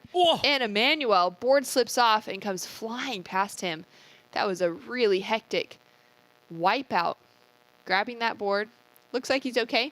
Just quick wash off. Yeah, it shows you when that wave gets a hold of your board, it can hit you so easily. And the direction that board flew and the speed that it flew in that moment was, it shocked me and scared me a little bit. And I suppose, my 50 years of surfing, 50 plus, I've had all sorts of injuries and all sorts of incidents. And when I see those moments, that's why I respond like I do, because there's this moment of terror that comes over me, like, oh no, they got away with it. And it's amazing how often surfers get away with it, really. When you think of the Olympic venue, Teopo in Tahiti, what happens there? People, you can die. It has killed, and it's a sort of venue that the world is going to see surfing in a completely different light once it's there. Cuts back into the white water. Yeah, great looking start for Emmanuel. And then watch this on the inside. Couple of cutbacks way deep into the whitewater here. Whoa! You grabbed that board, flew past his head, thankfully. And here's Rush Broderick on his wave. But, one of the examples of how wild the surfing experience can get. And there's another one. He got the snap, but he leant over onto his toe side, and the weight of the body on the toe side had the heels come up off the board, had him fall into the water. So really got to keep that head centered above the board. Gets a 2.2 for that. So really both Esteban and Rush, good starts, scores on the board, and Emmanuel Espinosa from Nicaragua, 317, good score for him to get his campaign underway as well, and a close call with that board. Stoked it ended out the way it did, and it just missed him, but wow, how was the power and energy with which it flew by? Yeah, that was wild. You know, really, again, showcases how powerful this wave can be. Looking at it on screen, you're like, well, it's not, you know, a couple waves coming through. It looks pretty playful, but it punches a pretty heavy punch with it. And you know, expect it when you least expect it. That saying exists for a reason.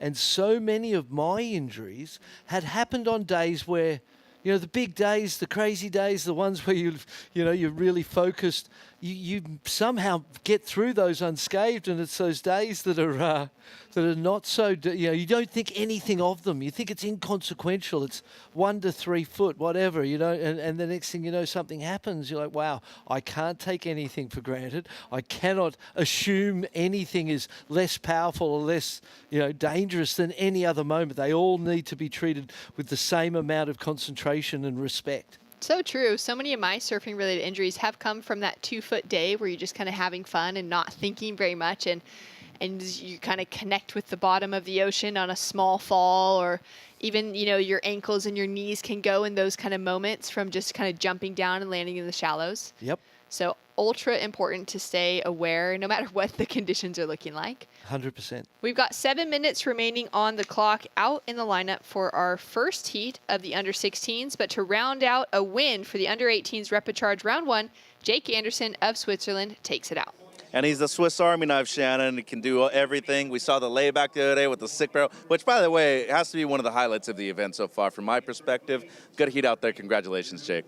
Thank you so much, yes. The layback from the other day, honestly, I didn't know what to do in the section, but apparently it was the highlight of the day, or one of the highlights, and yeah, extremely happy about that. And in my heat today, I did have a strategy to just stick on the rights, and that's what I did, and it turned out pretty good for me.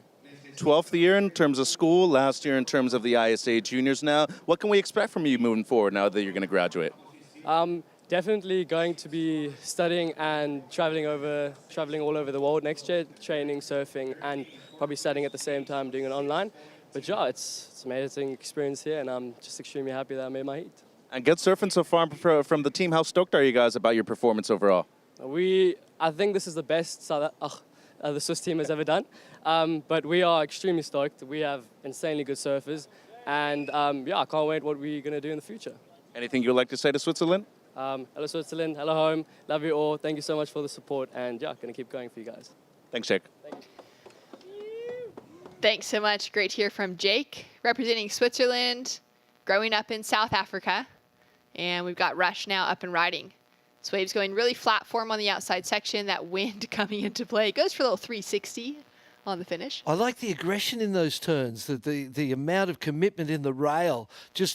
And you can see the competitive smarts there from Rush. He knew from his scores so far that he needed to pick up the angles in the turns, give them a little more aggression, get it on the rail, and you really saw him step it up on that one.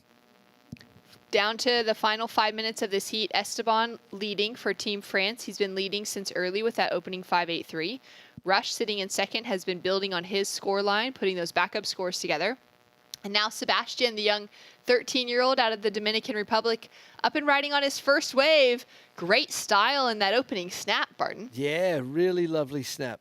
He's a diminutive young man. I connected with him as well the other day, and we did a photo together. And that part of the world is really starting to find its strides. They've got young kids coming through with incredible talent on all those Caribbean islands. And this young man, that was a great start for him. It took a while, 10 minutes, but he didn't look nervous when he got started, so good signs. Yeah, really smooth surfing. Looked in control, highly capable. Currently chasing a 6.70, but we'll see that first score drop in to chip away at his requirement as we take a look at some replays here. last of Esteban to drop in. Yeah, we saw him cut out of this one on the replay. So what did he get? Oh, lovely. Cut back at the start into a beautiful off the top. It stands up on the inside. He gets another one in. No wonder he cut out of that wave with confidence, because it was a great wave. Here's Rush. He got that bottom turn. He just really laid into that bottom turn. And here I like this little chow. May as well try something. A paddle as well for Sebastian. So this was his opening ride. And this is the opening turn right here. Nice little tail sliding backhand re-entry tight to the pocket. Jumps out early, gets a 4.17. A good score and good strategy to get out early, because time is flying by and he needs a second score. He's right there in the conversation. The other 13-year-old in the lineup, Emmanuel, goes down on his opening turn, unfortunately. He's sitting on that 3.17 and has a 1-point ride on the board to back it up. The 4.17 is a great start for Sebastian. 2.5 minutes remaining on the clock. He only needs a 2.53. Now, Rush has also been trying to improve on his backup score, but he hasn't been able to do that significantly with just the 2.70 as his backup. But 0.5, better than you take a 0.5, you know, especially in a tight heat like this. When you look at the ask for Sebastian, a 2 as opposed to a 2.5 definitely is, you know, takes something more. And in these conditions and with the pressure of the moment, you know, it all adds up. It all counts. Surfers up and riding again. Third priority, Rush Broderick. Looking to improve on that 2.70. This wave has a little more in it, a little bit of a cleaner face. Just makes it out of that first turn. Nails the second one. That's going to improve on that 2.7. I love the passion. I love the emotion. These, you know, it means a lot to everybody. And some people show it in different ways. And I always like those kids that let it out, mate. Let us feel your emotion and your passion. Big set on the outside. Surfers having to duck dive that. Rush will improve on his 2.7. He might even improve on his 4. There was a little bit of a wobble on the first turn where he got stuck at the top and you thought, oh no, he's not going to make it. The last turn was his best turn of the event so far. Judges considering that ride. Sebastian and Emmanuel both need scores. Here's another one for the Frenchman flying down the line. Waiting, picks a pretty good moment to hit that, but it was a complicated section. Comes unstuck. Rush Broderick, British Virgin Islands, comes off the bottom softly in a control way, gets stuck for a moment. You're like, oh no, but he made it. And then this turn, throws some spray, gets the completion, loves it, throws. If he gets through this heat as well, and he's, you know, done his double duty and got through in both the 16 and 18s, he is going to be one stoked, happy fella. Yeah, what a day of surfing. Scores still coming in for this last exchange 2-turn combination for Rush. I was just having a look through the schedule and remembering that, you know, to finish off our day of competition today, Barton, after we get through this entire round for the under 16s boys Repecharge 1, we're going back to the under 18 boys Repecharge round 2. We're going to get 10 heats in. And for Rush, having advanced through his early heat and he was in the early side of the draw, he's actually going to surf for a third time today. As we take a look at Sebastian, had that one turn early for that 4.17 and now gets that backup score on the board, only chasing a 3.93 as Rush's last score drops in as a 4.1. So significantly higher requirement on the board for Sebastian, and Rush down the line, finding some momentum, puts another finish together. Does he get the ride out of that one? I mean, in my mind, yes. You know, I don't get that fussy about that little bit of whitewater and what happens there. I don't see it as that influential. Time is up. We see Emmanuel making his way down in 4th place. That's his heat. There's no scores being considered for him, but there's an important moment here between Rush Broderick and Sebastian Ribas, 2nd and 3rd.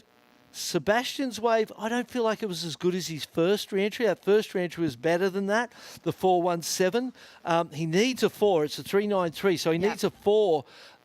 I don't know that it goes there. It felt more like a 3.5 to me. I'm not the judge, though. And does Rush Broderick improve on his 4? Time will tell on that front. The score will tell us whether the judges thought it was completed or not. This is exactly right. So we'll have scores to drop for both Rush and for Sebastian. And judges are taking their time. They're going to be able to look at replays as well, as there's going to be a camera per surfer for each heat. A 3.8 comes through for last Rush. It doesn't improve the situation. And Sebastian chasing the 3.93. Was that single maneuver enough to take him into an advancing position? Score still to drop. We're going to wait. We're going to go to a quick break. When we return, we will give you the official update. Will it be British Virgin Islands or Dominican Republic advancing in the game?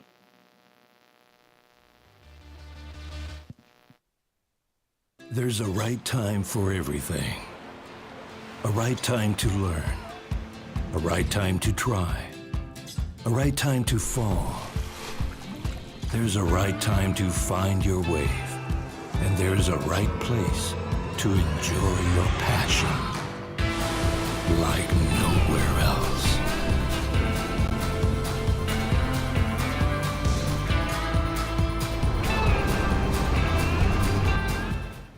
Bienvenidos a la tierra de anfitriones. Aquí somos los campeones del mundo en hacerte sentir especial. Te compartimos olas, volcanes, pueblos históricos y te aseguramos una experiencia de 5,000 estrellas. Porque esta tierra tiene más anfitriones por kilómetro cuadrado que cualquier otro país del mundo. El Salvador, tierra de anfitriones.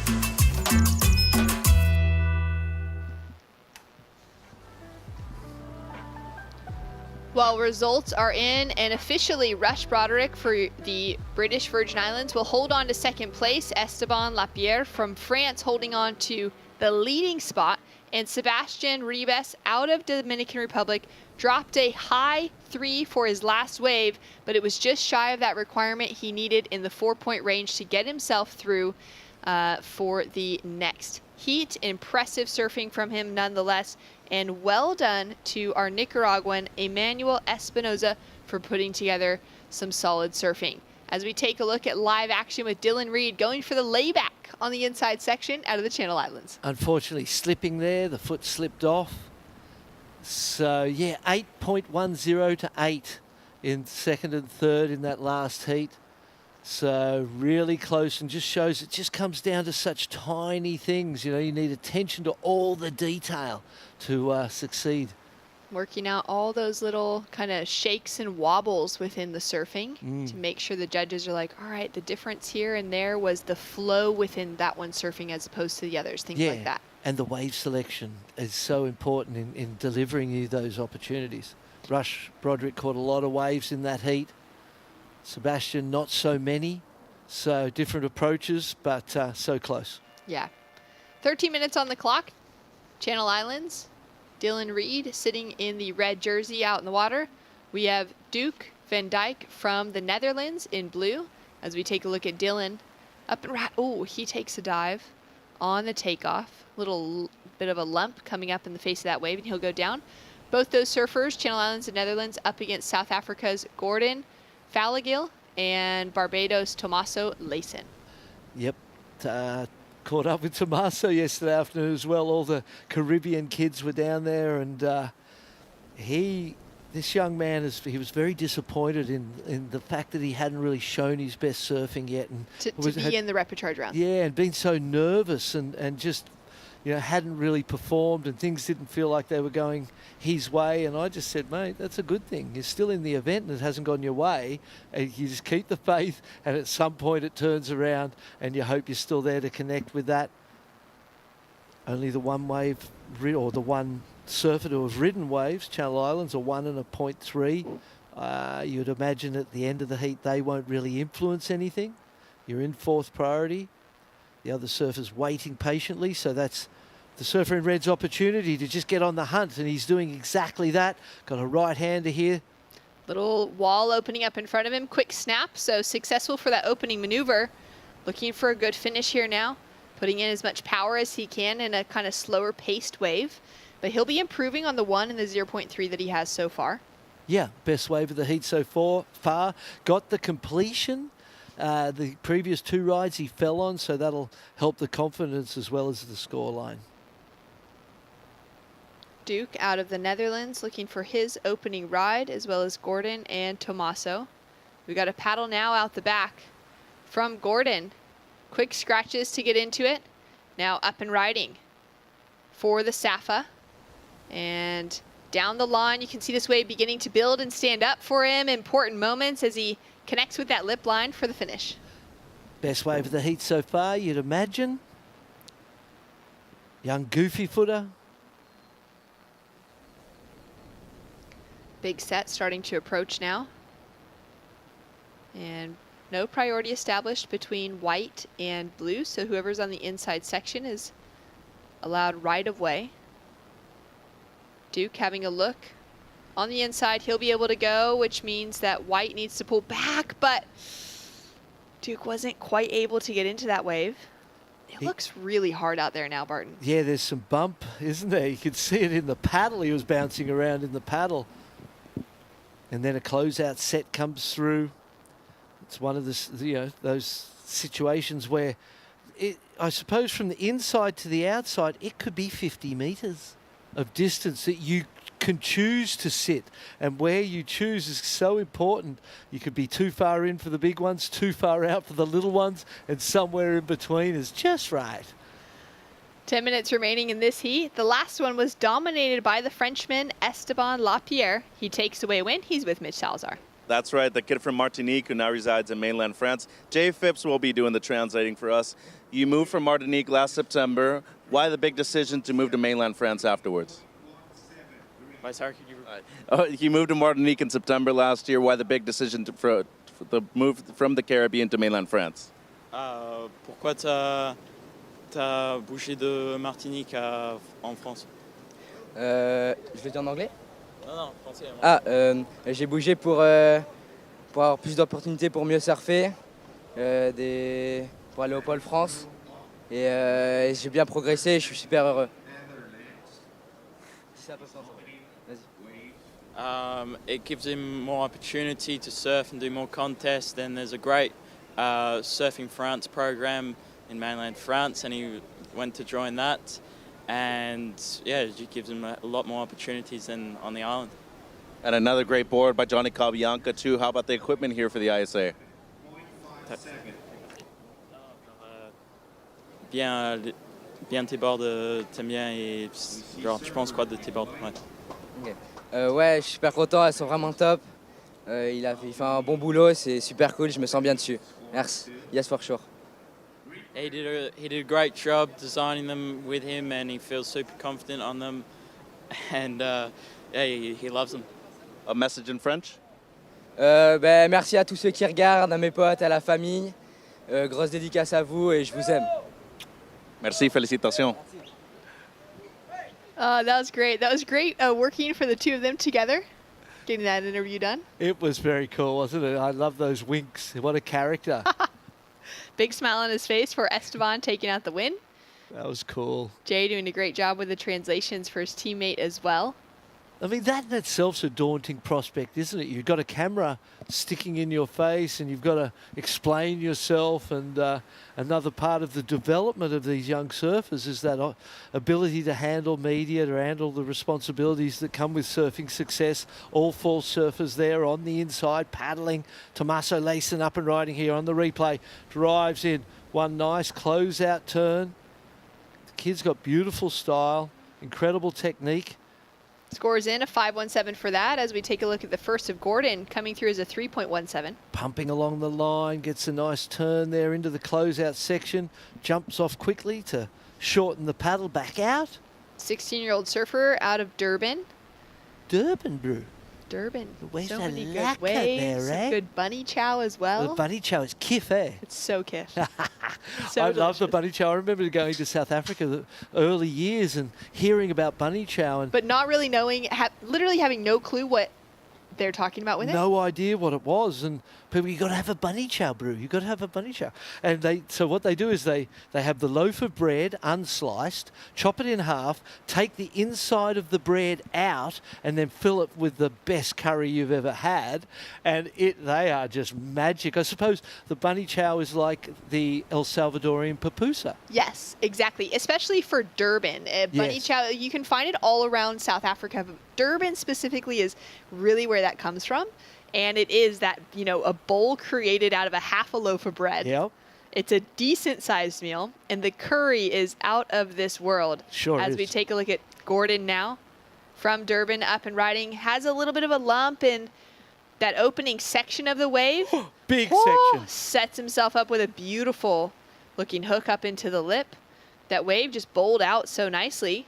He's got great flow in his surfing too. He's not having to do too much, not putting too much effort in to connect those sections together. Seamless as he just redirects on his forehand as well for a couple snaps. Beautiful surfing. 317 on the first. That's much better. 517 for Tommaso. I imagine Gordon's wave better than that. Great length. That one backhand re-entry midway through it was spectacular. He's got a really lovely style, great pace to his surfing, good technique. Always some talent in young Gordon. Phalangila, would you call it? Phalangila? I would go with that. Thank you. Gordon putting together some great surfing. Yeah, his style is kind of reminiscent, the way that he's using his arms and kind of putting his arms high like Mikey Febb. Yeah. And then one of the great goofy foots out of Durban, Michael Burness, his father Peter Burness, instrumental in the development surfing in South Africa. Tommaso Layson on the replay. First snap into a second little snap. Here's a nice inside. I thought he might go for that little foam climb there. Decided to call it a day, Shannon. And on this one, little flat right here. And you think, oh, he's lost his way on this one. But then this section comes. It looks like a closeout section at first. Hits it late, but vertical and critical. Then over onto the flats again. And he's got a decision. High line, low line. Goes with the high line into the next section. Decides against a big hit that way on the backhand. And goes for a couple of beautifully connected little foam hits. And a nice cutout completing that one. Scores in, it's a 4.17, so it takes him into second. Chasing down Tommaso with a 5.17 on the board. And the 3.43 for the second ride. Felt like that. And I suppose the disjointed nature of the wave and the way that it kind of kept separating. And I think what the judges are telling him is they hit that inside section. Don't take the soft option and come around, do a couple of foam climbs on your forehand. That last section, if he'd hit that last section with a big backhand re-entry, couple that up with the earlier one, you got to go 6. And I didn't sort of, in my mind, penalise his scores that much for avoiding that inside section. I think the judges did, though. Rather going for one big hit as opposed to kind of the redirect with a couple softer hits down the line. 100%. Duke now up and riding. Deep bottom turn for the Grommet out of the Netherlands. Setting himself up for a second. Works around that next section and it stands up really well for him on the finish. Hits it with a little too much speed. Keeps those legs really straight as well. Had the 0.57 to start, so that'll help him. That'll be a confidence booster. Great technique and style, personality and character, a little bit of individuality in the way he approached that wave. And the Netherlands have been one of the more vocal. They stand out with their bright orange shirts, so you can't miss them. And then they've been super supportive of their teammates and spreading a lot of positivity and good vibes here in El Salvador. Where does this score go? You know, it's going to be in and around the ranges of most of the scores in this heat so far. Obviously, the 5.17 from Tommaso was a one-turn backhand re-entry, but a big face. So, you know, I don't feel like the judges have changed their opinions on much over the 5 days we've been here. Still big waves, big faces, big turns, big scores. Big scores. Waiting for a big score to drop for Duke van Dijk out of the Netherlands, chasing a 6.77. As we see Dylan just struggle to get into that wave, has a paddle, can't quite get that projection down the face. And loses his first priority, so a big mistake there for the Channel Islands surfer. Duke, at just 14 years old, has traveled to so many locations around the world. Brazil, Indonesia, Portugal, Morocco, El Salvador. He's had an opportunity to surf in some incredible locations as just a young competitor. And we see that from so many of the surfers coming out of Europe that aren't coming out of maybe France, Spain, or Portugal with more substantial surf on their coastlines. Any of those landlocked or countries that have, you know, an ocean, a sea, but don't have really good ground swell that they're surfing on, they're often the surfers that get to travel the most. Yeah. Put in that time. Yeah. The families are also aware that if they want their child to develop in the sport that they're interested in, they're going to need to create the opportunities for them to go and travel and surf in better places. 1 minute 30 on the clock, but isn't that an amazing situation? For me, when I grew up, it was like I would walk from Manly to Harbord, and it was like going on a surf trip. Yeah. And then if you had a mate who had a car and you could drive an hour up the road, it was like, we're on a surf trip, mate. This is fantastic. Living in the modern age with the opportunities, and parents that understand the value of surfing, not only as a career, but as a lifestyle, and the opportunity to just live the dream going to the beach. I'd love nothing more than just take my kid around the world and go surf. Why would you not if you could afford it and it was open to you? Scores through 3.83 for Duke. Chips away greatly, more than half of his requirement gone, now only chasing a 3.52 to get himself the advancing spot over Gordon. Gordon, though, he's only chasing that 4.44 to get himself into first. He had a great wave, like you said. Had he maybe capitalized with a little more power on the in section, he could have been looking at a 5 to 6 point ride for that 4.17. This is a very well matched heat for that second and third place position to try and match up to where Tommaso has dropped that 5.17. Duke on the inside sneaks into this wave, only needs a 3.52. So far, no work done, so he's not going to be able to improve his situation. Dylan Reed as well for the Channel Islands. He's had a look at a couple of waves, the surfer out of Jersey, and has tried to get himself some momentum, but has just struggled on the takeoff, especially on these lefts where that wave tapers off and has just become pretty complicated with the wind. This heat is done. This heat is done, and that's the signal. You see a surfer riding in on their stomach, not trying to stand up. Means that buzzer has sounded. Well done to Dylan Reed. We're going to see more of him in the future for the Channel Islands. Unfortunately, out of the event now for the 15-year-old, alongside with a young surfer out of the Netherlands, bowing out of competition, but with bright futures ahead for both. Tommaso Layson out of Barbados, a name that we have really come to kind of sticking our eyes on. We want to see what performances he's putting together in this event. Takes away the lead, as well as the young South African out of Durban, Gordon, takes away second. We'll see more of them this week. As we go to a quick break, more action to come with Paul Evans and Rachel Tilley, the silver medalist from the 2024 ISA World Longboard Championships, coming in the booth right after this.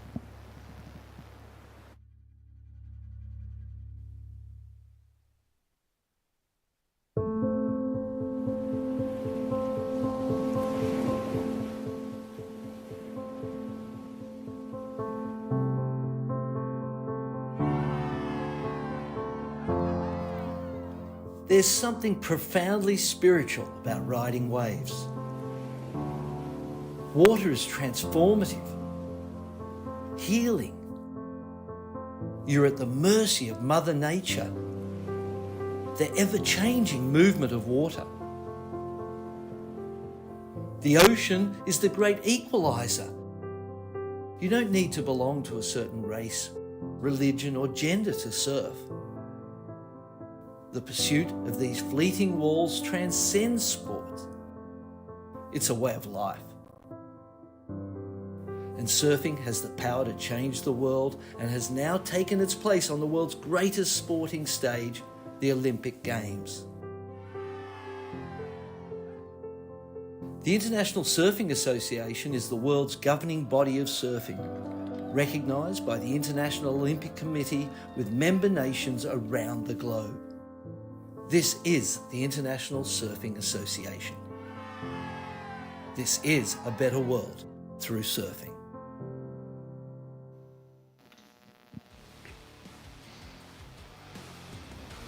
Welcome back to the ISA World Junior Surfing Championships, boys under 16 rapid charge.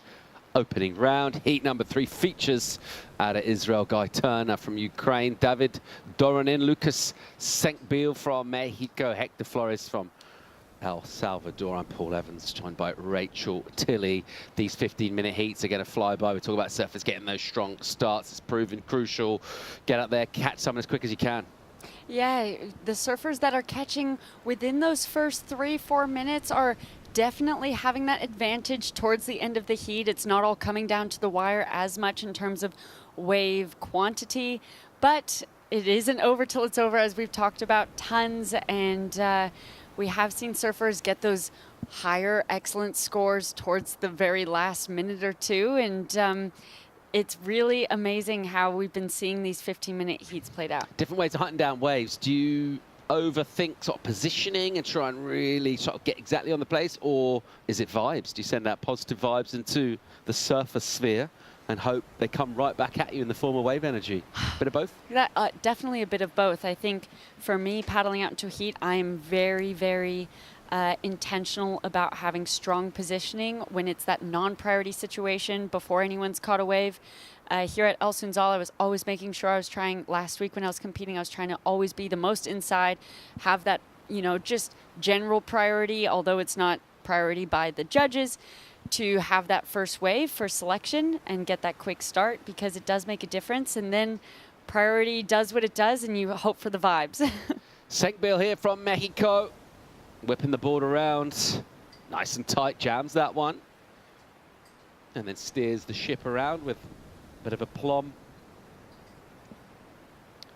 Through a foamier section, and he'll still swing here through an inside. Whip it once again, so good work from him. And as the wave kind of released the pace, he was good enough just to stay all action, keep the board moving. And some rumbles of whitewater will come through. We lost a touch, maybe a little bit of size from yesterday, but it's still some solid ones out there. A bit of wind blowing into it as well out of the west. Yeah, making it tricky a little bit more, feeling like onshore conditions out there for our surfers.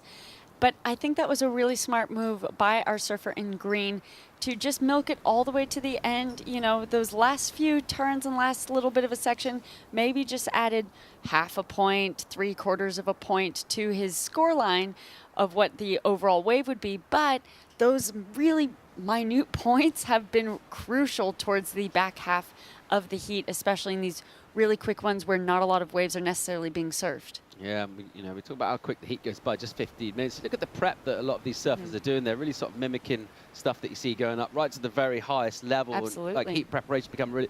Feels like the heat prep is actually longer than the amount of time they're surfing. Well, that's exactly right. From your point of view, do you got your process you always do? You keep everything the same? Are you trying to sort of eliminate things being different? Well, how exactly do you get yourself in the sort of mode to go out there and rip waves? For myself, I go really off of just what I feel that I need. Every single heat I prepare differently too. Some people really like their routine and have figured out what works for them, but for me, it depends on if I'm feeling really confident, then maybe I don't surf before my heat and I just watch. Yeah. Or if I'm feeling nervous, I like to get a bit of a surf and get those nerves out of my... So it's exactly just how I'm feeling heat on heat. Is it always the death metal on the headphones, or do you sometimes mix it up? It's definitely never death metal every time. It's never death metal. It's usually Spice Girls or it's something fun. All right, Guy Turner here. He's got a bomb. Here he goes. Wow, look at this wave. He's flying down the line here. Maybe he had some Spice Girls going. He's got some mojo going on this wave. And in the pocket, whips one.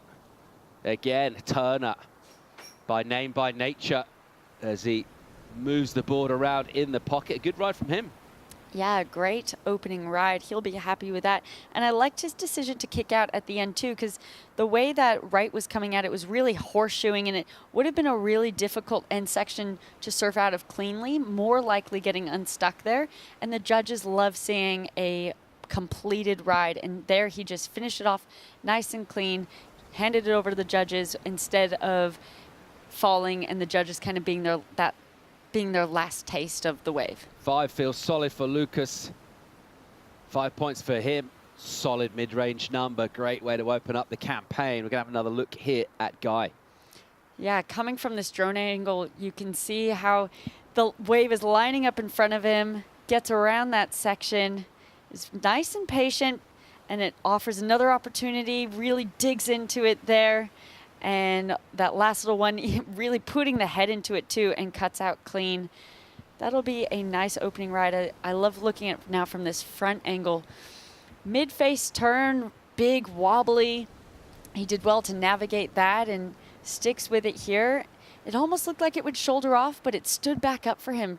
And he got nice and tight in the pocket there and did basically the most critical thing you could do in such a small pocket. His pocket size fit right into it, and we'll wait for those scores to come in. Lucas again picking up the end of his rides. Early work done, 5 points, solid. And he'll look to back that up without waiting too long. Only 7 to go in this. Surfers still looking to open up their accounts and impress the panel, include the Ukrainian Doronin, also Flores of El Salvador. They'll want to get busy sooner rather than later. Here's another look at the second wave of Lucas. Yeah, a bit of a wonky face that he's trying to navigate here, but he's making the best of it. 2 good hits and then gets straight out of it.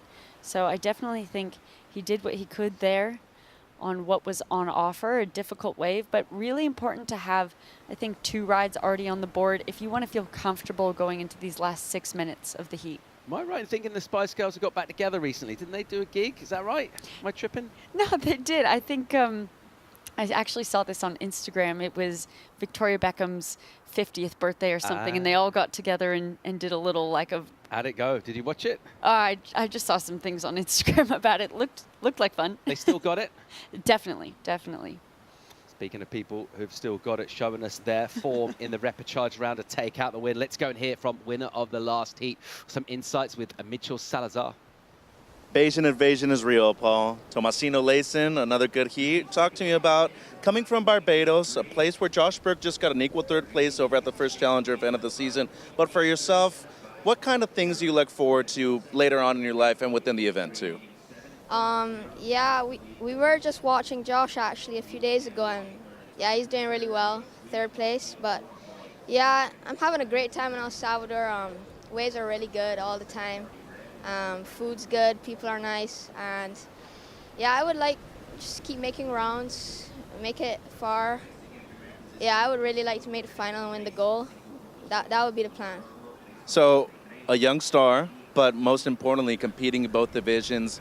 A lot of heat out here, and obviously one major thing too is the amount of swell that we're seeing in the water. Consistency in heats, but more importantly, managing the stress too. How have you been able to do that so far? Yeah, it's been tough. This is the first year I've been doing both divisions, so it's a different type of game. I definitely get to surf more, which is good. Get to practice more in the heat, so only 4 people out. But yeah, I've been just going out there, still just trying to get the waves and surf down my best. That's all. Another cool thing too, a lot more islands from the Caribbean competing in the event. How awesome is that to see? Yeah, it's actually really cool. There's Trinidad and Tobago that we've actually been hanging out with all the time. So they're pretty cool, and yeah, it's cool to have some other Caribbean teams here. Thanks, Tomaso. Appreciate it. Great job, Tomaso Layson, representing Barbados, inspired by Josh Burke. Semi-final finish in the Challengers. What a great surfer Josh Burke is as well. Pretty good role model to have. Yeah, absolutely. We saw such amazing waves at Snapper for that Challenger Series event number 1. So I'm sure that fired him up watching those heats in preparation of our event here kicking off. Also representing the Caribbean, BVI as well. They're new in this event. One of the new teams showing up, representing those Caribbean islands. Here's some good work from the Mexican, Lucas. Yeah, he's staying super busy. Opted for that left at the beginning and now looking for those rights. I think that'll improve potentially upon his second wave, a little less wonky, a little less lumps that he had to navigate, but still just a 2-turn combination wave. So maybe we'll sit around that similar scoreline. It's a paddle from Reds, Guy Turner. Nice entry into this, pumps off the bottom. Look at the speed he generates, doesn't quite get into the lip though. Just about recover that turn, might be huge points. Speaking of the Caribbean, El Salvador, the only country in Central America that doesn't have a Caribbean coast. So they're just focusing on the Pacific. Seems to be going all right. Absolutely. I mean, there's plenty of waves on offer here. I think even just in Surf City, they say there's 70 different waves. Yeah, almost too many. What about volcanoes? How many volcanoes are there in El Salvador, Rachel Tilly? Wow, you are testing my knowledge. I know there's 1 at least, and a bunch more than that. Yep. All right, we'll watch this live action of a heat leader. Wow, that was sick. And he's erupting into the lip here. And just belting it again. That was big and quick and whippy. And he'll go down. He's got a huge number in there. 9-1 for Lucas prior to that. He's absolutely tearing this heat. 14.93 his total. And showing us exactly what he's got, which is loads, which is plenty. And there's no way he's not making it through this heat right now. Here's Hector Flores, the local from El Salvador.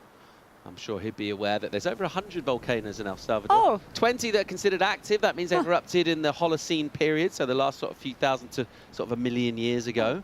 Yeah, a lot of, we're going to try and see some of them, I Just think. the recent most million years. Yeah. Exactly.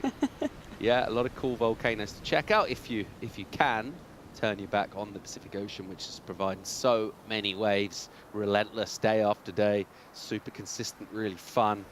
St. Beale is having all sorts of fun out here. We're going to get another number for him, but prior to that, 9.1. Incredible stuff. You come into Repechage and you're thinking, well, things haven't gone my way so far, and this is, you know, not where I wanted to be when you're sort of planning your events. You're picturing staying in the main round.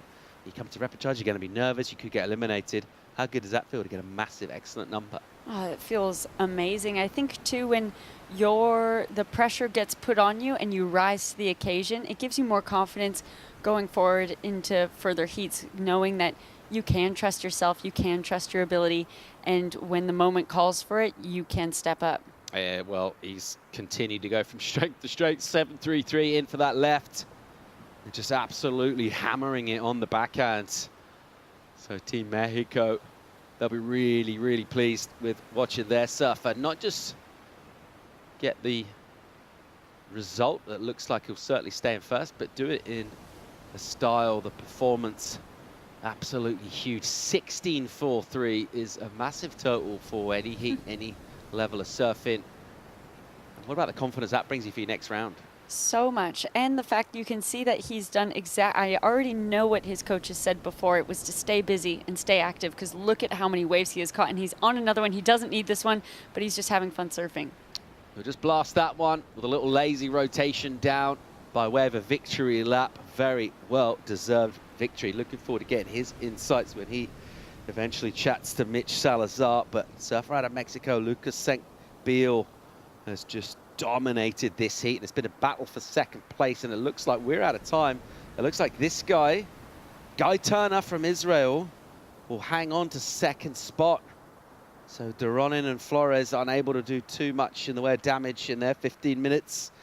And it will be Guy Turner representing Israel that'll bring it in for a second place position. He'll stay alive in terms of the repechage round. We'll try and stay off the rocks here. And at some point in there, as you're proning in, it's a good time. Just don't want to bring that too far and lose a fin, anything like that. As we take in beautiful scenes at La Bocana. And we see an Israeli surfer, young Israeli surfer, who'll be delighted to make it through this.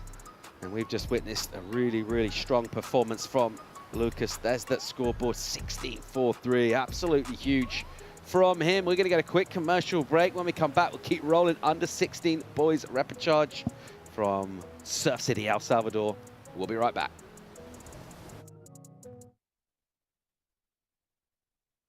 Bienvenidos a la tierra de anfitriones. Aquí somos los campeones del mundo en hacerte sentir especial. Te compartimos olas, volcanes, pueblos históricos y te aseguramos una experiencia de 5,000 estrellas. Porque esta tierra tiene más anfitriones por kilómetro cuadrado que cualquier otro país del mundo. El Salvador, tierra de anfitriones. There's a right time for everything. A right time to learn. A right time to try. A right time to fall.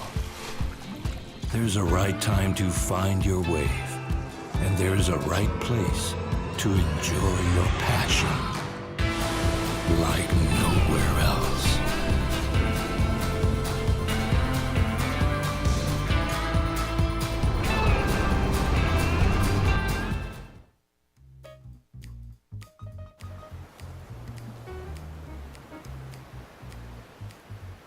Welcome back to live coverage of the ISA World Juniors 2024. Surf City, El Salvador plays host to the finest juniors from across the galaxy.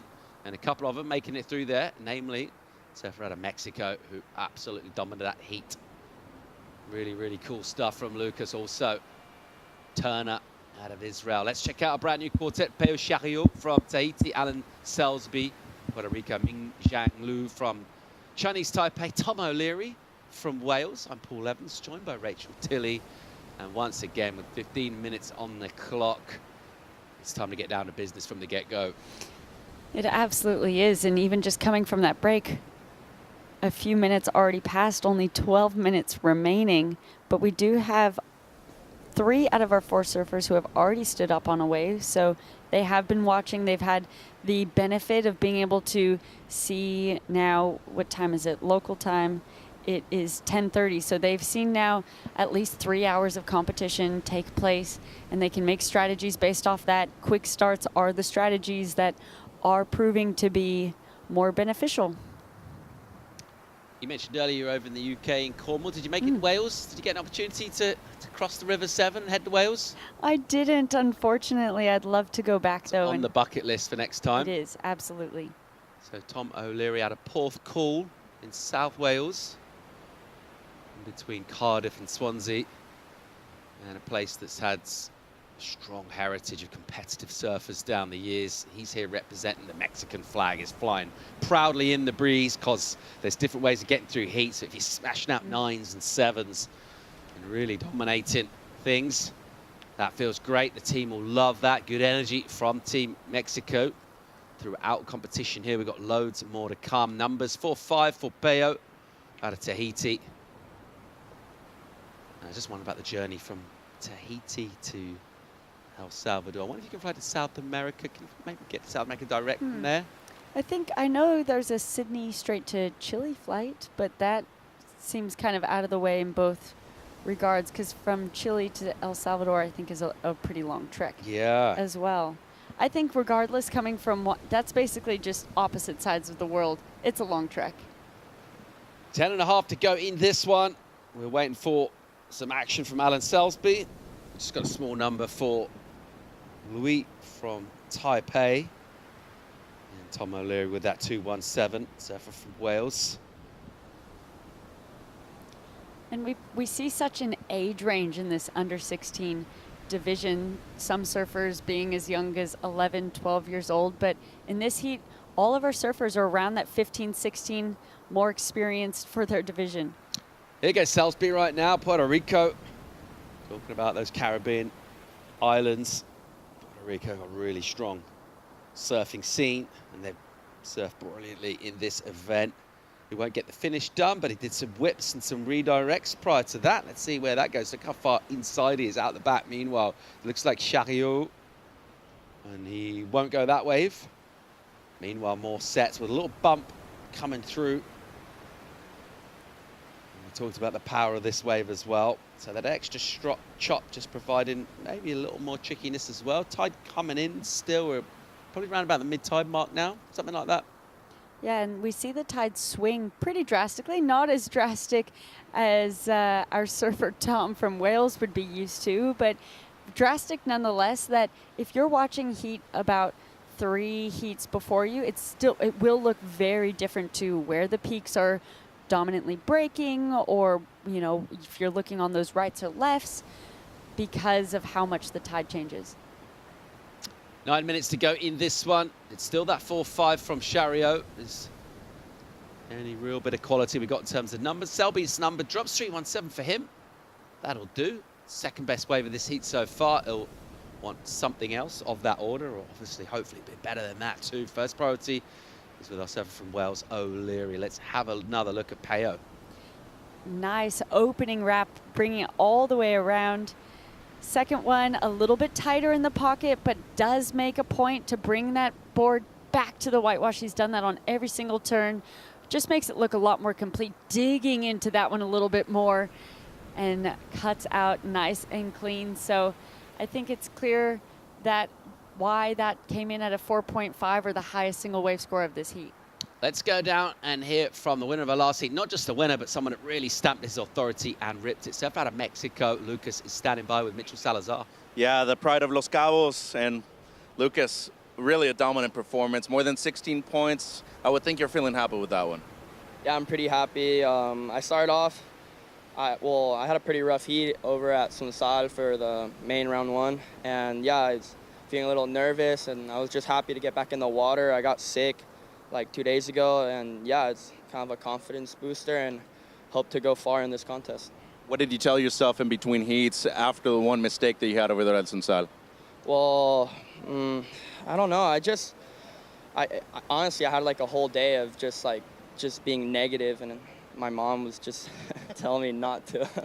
But yeah, yesterday I just, seeing everybody from the team surf their heats just kind of makes me want to get out there and also perform. So that's what motivated me. I'd have to say, out of your age group, you might be the most talented surfer I've ever seen in my life. And I've been doing this sport for a very long time, so that's some high praise. But the rest of the team, incredible. Nesher's been surfing amazing. Mateo's been surfing amazing. Kalama's on the team this year now. And the women, too, have really elevated their game. Talk to me about the team dynamic so far and how it's elevated your own game, too. Well, yeah, the whole team is ripping. The boys, the girls, están pegando duro. Entonces, yeah, it's great to have just a whole team. We're estamos completos, and yeah, it just motivates you. Yeah. All right, we're gonna get the team cheer right here. Kalama, all the crew, get in here. Let's hear it with Lucas. On three. Viva Mexico. Let's hear it, guys. 3, 2, 1. ¡Viva México! ¡Viva! ¡Viva México! ¡Viva! ¡Viva México, cabrones! Fantastic stuff, absolutely love it. The Mexican team in full voice for good reason as well. And what a way to wash off something of a relative disappointment from losing out in the main draw. He said he was almost feeling a bit negative. Sometimes going to that negative space, you can actually turn that around, turn that upside down smile the right way up.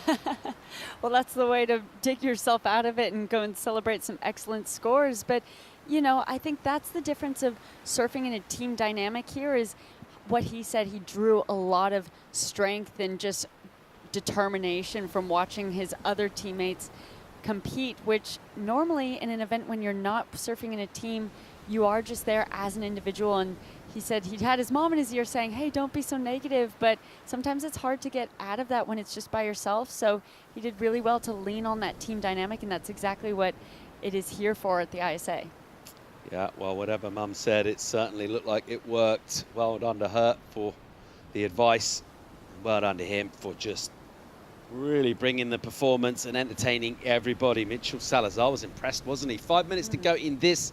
We're waiting for numbers for Peo, also Alan, and number 2 for Ming Zhang. Tom O'Leary with the first priority. He's going to have to use it soon. Doesn't need a big number, though. But we are actually still waiting. We'll get an improvement for Selsby. Let's see where that goes. Clock will tick away here. So everyone, when these scores will come in, will have had 2 ways, except for Tom O'Leary. And it's a 5.67 is the number for Peo. So the Tahitian ripping that left, doing it well. And a bit of quality from him, gets into double figures, just give him that little bit of breathing space. Yeah, that would feel nice, and I expect a decent score to come in from some of our other surfers too, so it is imperative. Capello, great style from him. He covers tons of ground on a smaller wave that looked like it ran a little deeper, but rather than cutting back, he actually was able to keep aiming down the line and find steeper sections in front of him. Oh! And throws in a rotation, almost gets it done as well. So very light on his feet, dynamic. Versatile too. He'll put a number up of some description. It'll be incomplete for the last turn, which was an air, but some work done before that. Meanwhile, this was Ming Zhang.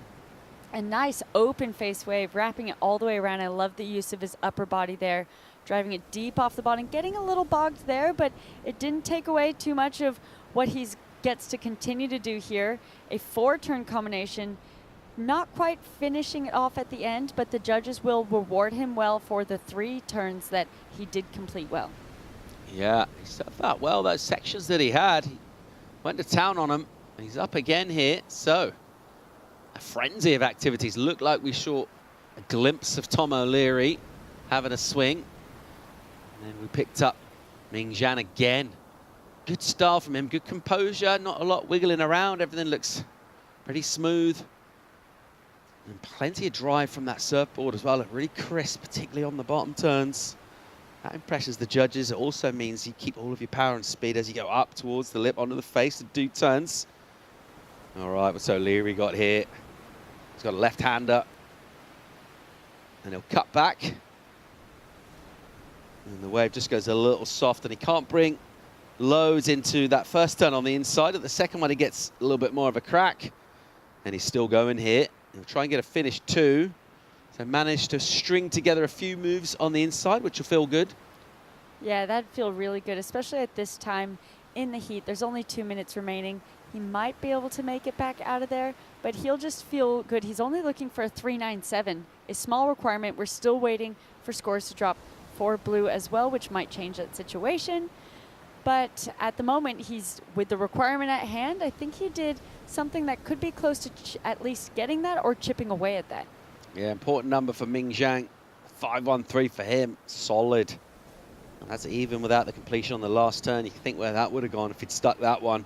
But it's a good number, it's a crucial one. So a score for Salisbury will be significant in terms of his continued participation in the event. 2.97, the number he needs.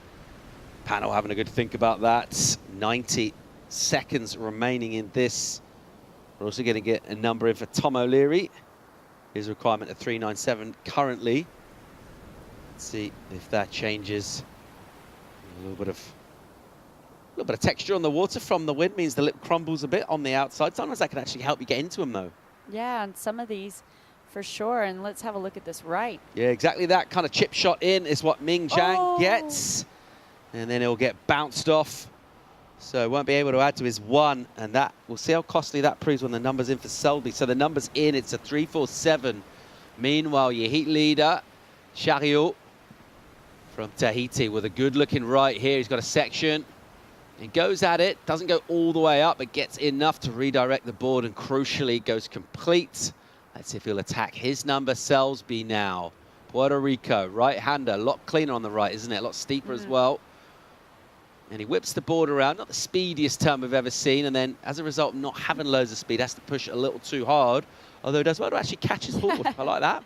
Yeah, that was great, and he's straight back on it. Has 20 seconds remaining. Maybe he'll chip into this one, but it is Green who will have another opportunity. Only needs a 1.5. Here he goes, a meaty section. Don't try and do too much here. Whoa! Oh! Wow, all he needed was a 1.5 as a heavy section. He tried to give it a full-blooded crack. Maybe he didn't know the situation. Maybe he just couldn't help himself by trying to bring his best surf in. He will still get a number for the judges. I think he knows. We've seen surfers get ones for basically going down the line with some style and some speed. So let's see where that is. Setup. He got through. He basically got knocked off at the last 7/8 of the turn. You know, it was at the very end. He completed most of it. And the numbers in for him. Absolute heartbreak. A 1.13 comes in for this. It was beautiful commitment, but had he just done a basic turn mid-face prior to that, instead of only focusing on that end section, maybe would have been enough to get that 1.5. Just, yeah, flicking the board out early and just wiggling it back down, you would have thought. But hey, it's those fine margins. This is the World Juniors. And unfortunately for him, I love the aggression and the ability to take on the lip, but going incomplete will bow out of competition here. So well done to Salisbury, who'll hang on in seconds. We'll get a quick commercial break here. We'll keep rolling with the rapid charge. Sun's out. There's still plenty of waves in the water. The action's red hot. Stay tuned.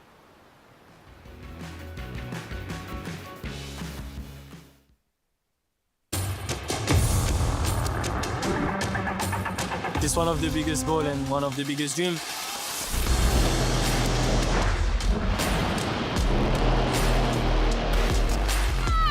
It's been like an emotional roller coaster. I ask myself, what just happened? Is this real? Every athlete's dream is to, reach that gold medal. I'm on a mission, you know. I think that everything is possible. It's not over till it's over.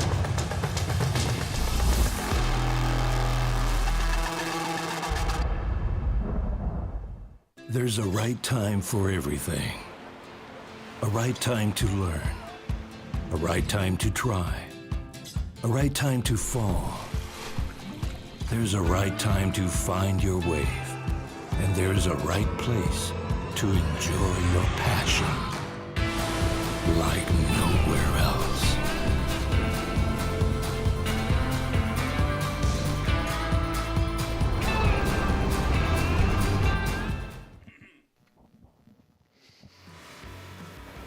Welcome back to the ISA World Juniors. The rock hop on the inside. Take your time, no need to rush things. If you've just won your heat, if you just surf well, time to take the plaudits. And even if you haven't, you get a debrief with the squad and they'll let you know what you could have done. But that man there, Alan Selsby, surfed well. It was super tight, it was super close, and it all really came down to he couldn't do much about it other than look on, and maybe he saw surfer from Taipei go down. They would have heard the score come through. It's all about squeaking through. Sometimes if you get through by a narrow margin, that can actually give you a little more mojo to come through because you're feeling, hey, maybe the surf gods are with me. Let's pick up live action right now. We're watching Gabriel Cohen, the Israeli, on a stretched out right-hander. The right seam much better. Last couple of heats, certainly. Good stuff from him. Ooh. Gabriel putting it up. He's feeling it. Yeah, that was a nice opening ride for our surfer in white. He'll be happy with that to kick the heat off early. Kind of looks like he's maybe on a bit longer of a board too. You can see as that's out in front of him as he's driving through those turns. And we see a lot of surfers opting for a bit of their step-ups at the moment because of the chop, the bump, the size and speed of this wave here at Bocana. Also out in the water, we're checking out the Belgium, Camiel Derev, after Peter Sraum from Romania too. Good to see Romania here. Ooh. We're watching the Tahitian right now. It's Liam Shamkua, and he'll tag this one. He's a little guy. Look how good he's engaging the rail, and this whips it around. Oh, how's that? Just attacks the lip on the inside, and it'll get rumbled, but I love the work done before that. Sharp and incisive. The Tahiti team super strong. They're well coached as well, and they're ripping out here. And he's only a young kid, but look like he's got a bright future. That next generation of talent from Tahiti. There's so much talent coming out of that region. They've got the waves. They've got the stars as well, finding the inspiration, showing the pathway. Some good surfers from Israel too. One of them's Gabriel Cohen, but it'll go down right there. Here goes Derive from Belgium. Not really into that. It was a bomb left though. Big wave, couldn't quite get into the lip, Rachel. Yeah, that was commitment for him going for it, but it was already crumbling down to him, and that would have been difficult for anyone to navigate through that. So we see our surfer in the next heat getting ready, about to do their team chant, Team Hawaii. Tama Hanneman in the vibes. Shane Dorian leading things. Jackson as well in there. And sending positive vibes. The Hawaiians have been really, really good so far. Had some dominant performances. Great style as ever, as you might expect. And used to dealing with powerful waves in warm water. Probably not quite this warm that often in Hawaii. They did get some warm weather at sunrise, but it's normally just a little bit more moderated, isn't it? Those extreme temperatures by the fact they're out in the middle of the ocean, and the ocean keeping things just a little bit cooler. But the Hawaiians will look to go deep, deep into this event. And some big names from that region. Let's see how they go. Of course, we're a long way away from medals. That'll be coming on the 11th. I think we're the 8th right now. Definitely a lot of work still to do, especially since we are still in round 1 of repechage. So we're only just starting to see surfers get eliminated. We are on day 5. There are 441 competitors in this event, which obviously then shows how our format is. It's a lot to get through. Gabriel Cohen here from Israel. Look at this wave. Beautiful looking left wall. Wow, that was a nice gouging carve. Just clears the salt water from the windscreen. And then he'll realize when clarity returns to his vision that there aren't many sections on the inside. Meanwhile, out the back, we've got some motion rumbling through. We're going to get a number in for our Belgian surfer, Derive. Also waiting for, we went for 2 waves for Gabriel. I think we had one prior to that as well. Here goes Belgium, Derive. What's he got? Eventually gets in, and then off the bottom. Nice slice from him, much better.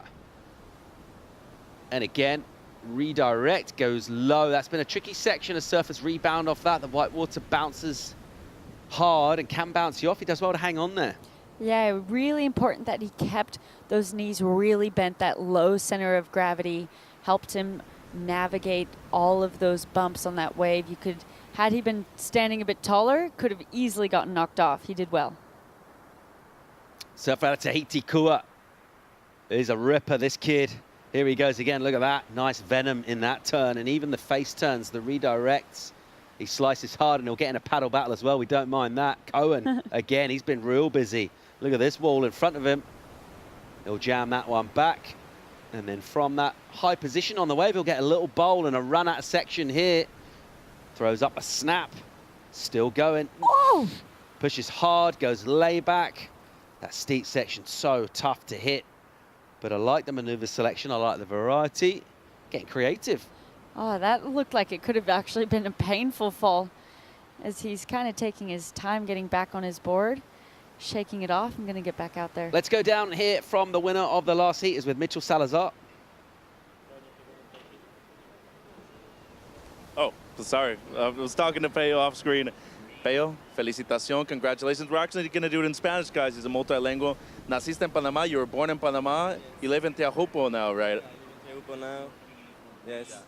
The Olympics coming up. Any big moment that you're looking forward to? Jack Robinson, Gabe Medina, big final last year. What are you expecting? ¿Qué es lo que estás esperando de las Olimpiadas ahí con Gabriel Medina, Jack Robinson, todos los grandes momentos? Que sea grande y que haya buenas olas, que esté glassy y que gane Caulibas. He wants Caulibas to win. He wants it to be glassy, big, and of course, have some good waves. Última pregunta para ti. Siendo de Teahupo, being from Teahupo, I would think that you're very accustomed to larger waves, much larger power.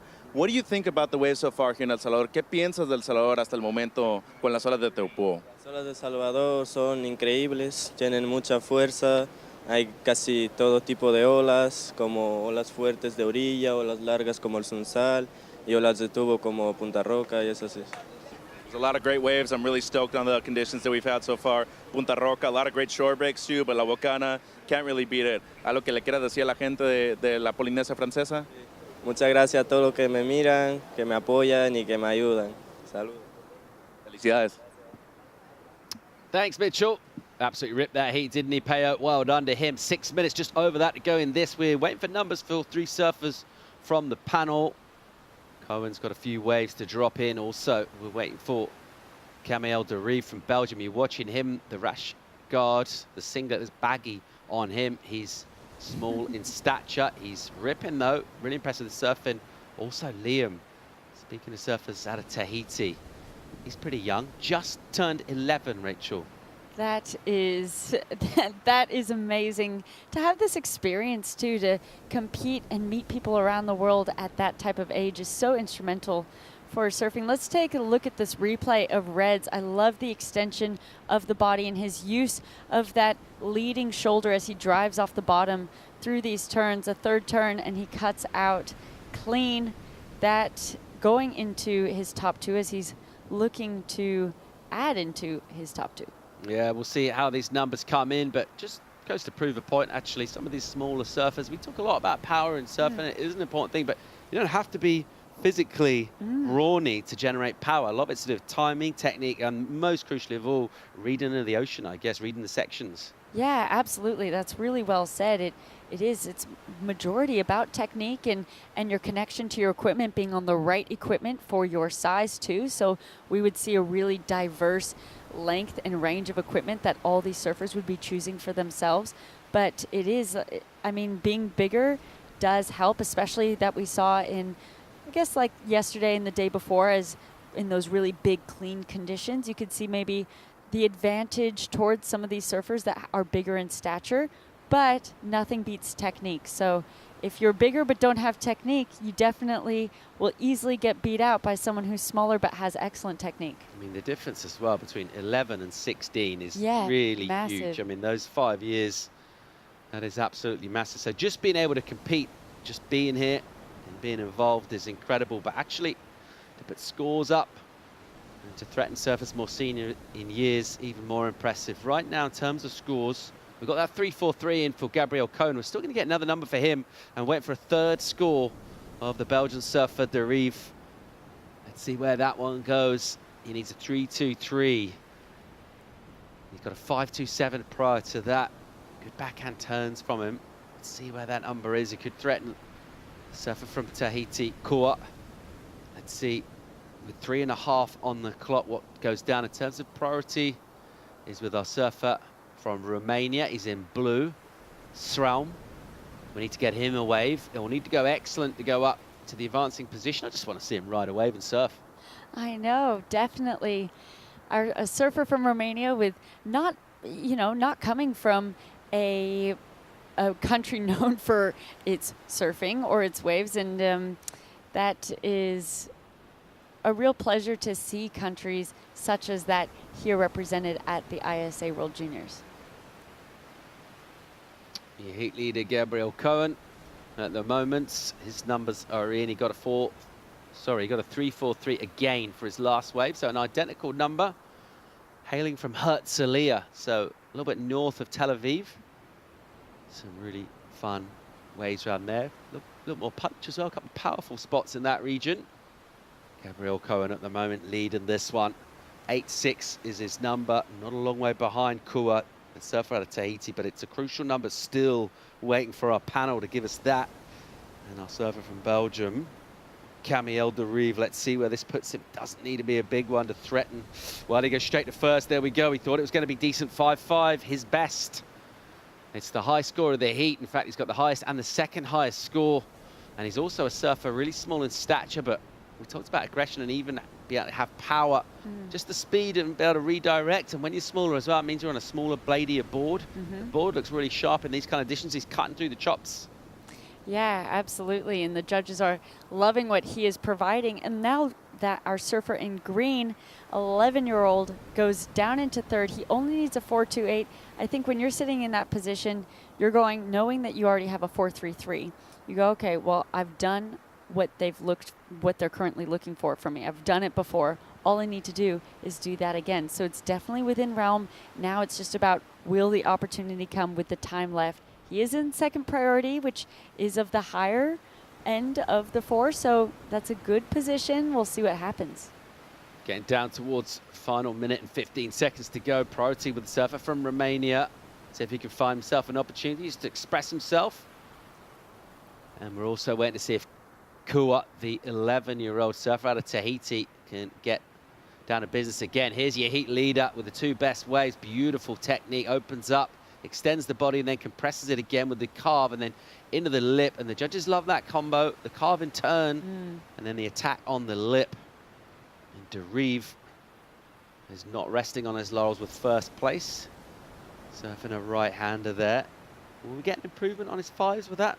I think we might. It was a really clean opening turn. The wave allowed him to really dig into it and drive with power and flow. And I loved the transition from his first turn straight into his second turn.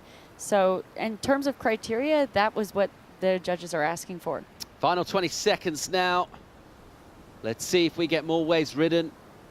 Possibly the heat leader will extend. Can Kua in third do something about his predicament? He needs a 4.28. And he won't get on that. And it looks like we're going to be all out of waves, out of time here. And that'll wrap things up for Heat 5 of the Repechage 1. Boys under 16. The Belgian Khalil Derive did get an improvement, as you thought, Rachel. He got an identical score to his top score, 5.5, so improves his back up 11 points. Well done to him. Great young surfer, showing a maturity beyond his years out here. Also, Gabriel Cohen from Israel. He'll advance. Well done to him. Very impressed with Kua, though, just 11 years old. And he is ripping a bright future for him. I look forward to seeing participation as well from countries like Romania, represented by Arthur Peter Schraum out here. Didn't get loads going in this particular heat, but really cool to see the diversity of our nations. It's a cosmopolitan field at the ISA World Juniors. Countries from all over the world representing strongly here in El Salvador, where the surf has been relentless throughout. A really fun competition. We're getting towards the midway point in the event. It's boys Repechage under 16. That'll continue when we come back from break.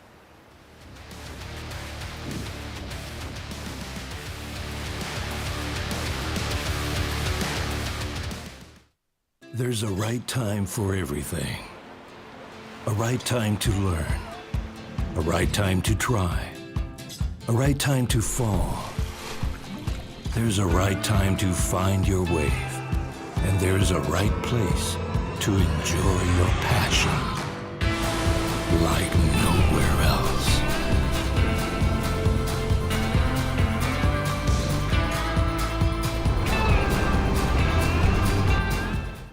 Bienvenidos a la tierra de anfitriones.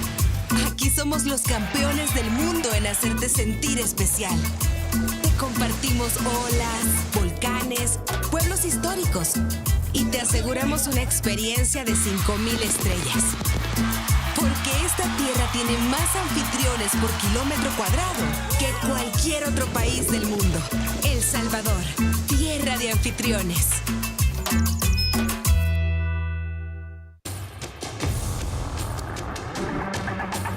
It's one of the biggest goals and one of the biggest dreams.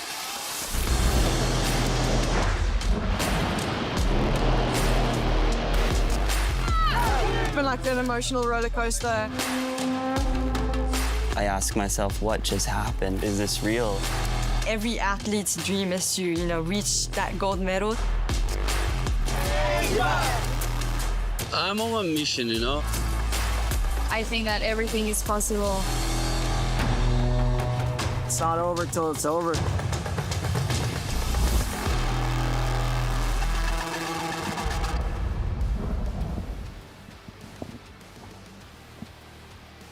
Welcome back to Surf City. Beautiful scenes. We'll fly by over the creek here at La Bocana and check out lines filling in out of the Pacific Ocean. Surf City El Salvador has an embarrassment of riches in terms of surfing opportunities. Two main spots, La Bocana, our principal venue, podium number 1. That's where the boys under 16 rapid charge is being hotly contested right now. We also have a second podium down the way at El Sunzal, so that's to the right of your shot. I believe that's a westerly direction on the compass, and a complete different wave, a long point break, and a different skill set required for surfers to do that. We're already seeing, Rachel, surfers that maybe competed over there and then back surfing here, and they're having to figure out. That's what surfing's all about, right? Adapting to different waves, different situations. Yeah, that's well said, and I think it adds an interesting dynamic to this event of having completely different waves. Maybe surfers are even changing their equipment based on which location they're competing at. Having a look at live action right now, Negron from Puerto Rico. Here he goes, bang, nice, good spark, good aggression. Not quite the completion on the inside. Here's Hanneman out of Hawaii. We watched his prep, and he's got a meaty looking opening section with a little deep water, and he has to be patient, and then a wobble will go through it, but it might stand up here, and it'll tag it, nice. Gets a ton of spray, and then straight into the bottom turn. That was cool, and it was casual as well. Great style from Tama Hanneman. Yeah, nice opening rides for our surfers. Getting stuck into it, already 5 minutes down, and we're seeing everyone except for White have a score on the board. So I'm looking forward to seeing how these surfers continue to play this heat out and use that strategy to build upon it. As we take a slow-mo replay on our surfer in red, far down the right, we can kind of see this. We're kind of like on this behind angle, and you can see all the chops and lumps, a bunch of little chops, and then that one big lump on the face that he just had to wait and be patient for. It starts to open up a little more clean here. He gets a nice slash, getting a lot of spray out of that one. Another clean opportunity here, and goes to smack the lip, gets a little bit stuck up high that it looks like maybe incomplete from our angle here, but would be easier to navigate or to tell if we were straight on. Still will be a decent score. So Hanneman's position is a long way down the beach. He's already got the 3-2-3 in. That'll be, you would feel, an improvement on that for him. And a second wave. Also out in the water, we're looking at Emerson Solares from Guatemala, neighboring country to El Salvador. It's not a long way away. You can drive there in, what, a couple hours, if that. And we've also got Sebastian Silak from Czech Republic, which doesn't have a coastline, so not a load of surfing opportunities. I believe Sebastian spends all the time in Bali, which does have a coastline, has some pretty incredible waves. Yeah, that's a great experience, great place to gain experience for your surfing, especially in conditions like this too. Under 9 on the clock. Let's go down and hear from the winner of the last heat with Mitchell. Yeah, Camille de Rijver from Belgium. This kid's only 12 years old, by the way, ladies and gentlemen, but an absolute ripper. I like your style, first of all, but you come from Belgium. You now live in Fuerteventura in the Canary Islands, though. What's it like growing up in those beautiful islands over there? It's really nice, and finally some waves, because in Belgium there's nothing, and yeah, it's really nice that I can train every day there to keep up my surfing and get better every time. Yeah, and I really want to thank my family and all my friends and my coach to help me, and I'm so stoked to make this heat. Really happy to be here. And a big shout out to my cat, Croquette. I really miss her. Yeah, so nice, hot water, really nice weather.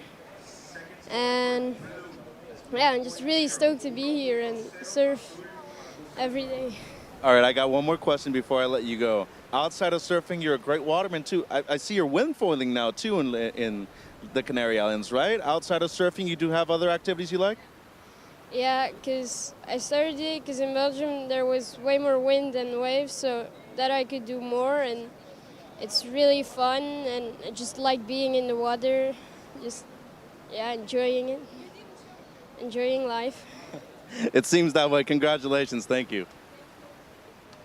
Wow, what a great interview. I thought, I've heard a few things. Shout out to my cat. How cool is that? He misses her. I know, that was the sweetest. And actually, in his bio that he has under his team, when you can look at all the team bios and who's representing what country, his description, it says, tell us a bit about you. And he says, I'm just a 12-year-old happy boy who likes to ride the waves of life. Oh, that's so cool. What a legend. I think I might have a new favorite surfer. I know.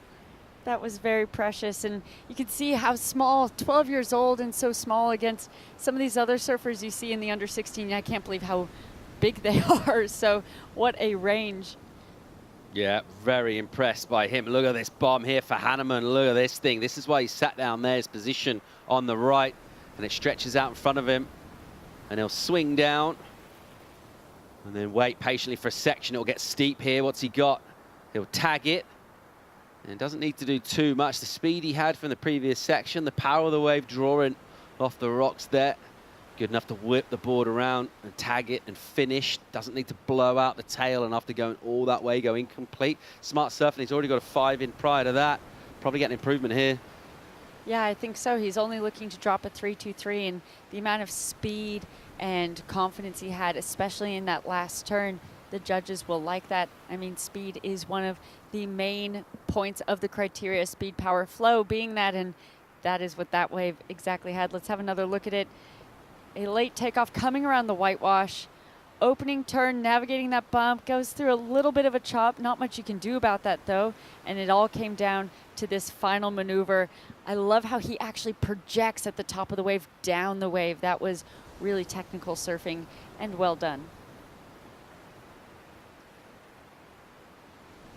I wonder if the cat's watching. They do that sometimes, don't they? Yeah, I think it probably is. Cats love watching screens on TV and stuff. I don't think the cat knows that he just got a call out on. We can't know for sure. We can't know that for the cat sure. doesn't know. Yeah. Oh well, that's true. No, I absolutely love that. Really, really cool. And different, particularly the younger surfers, you wonder how they react to the pressure.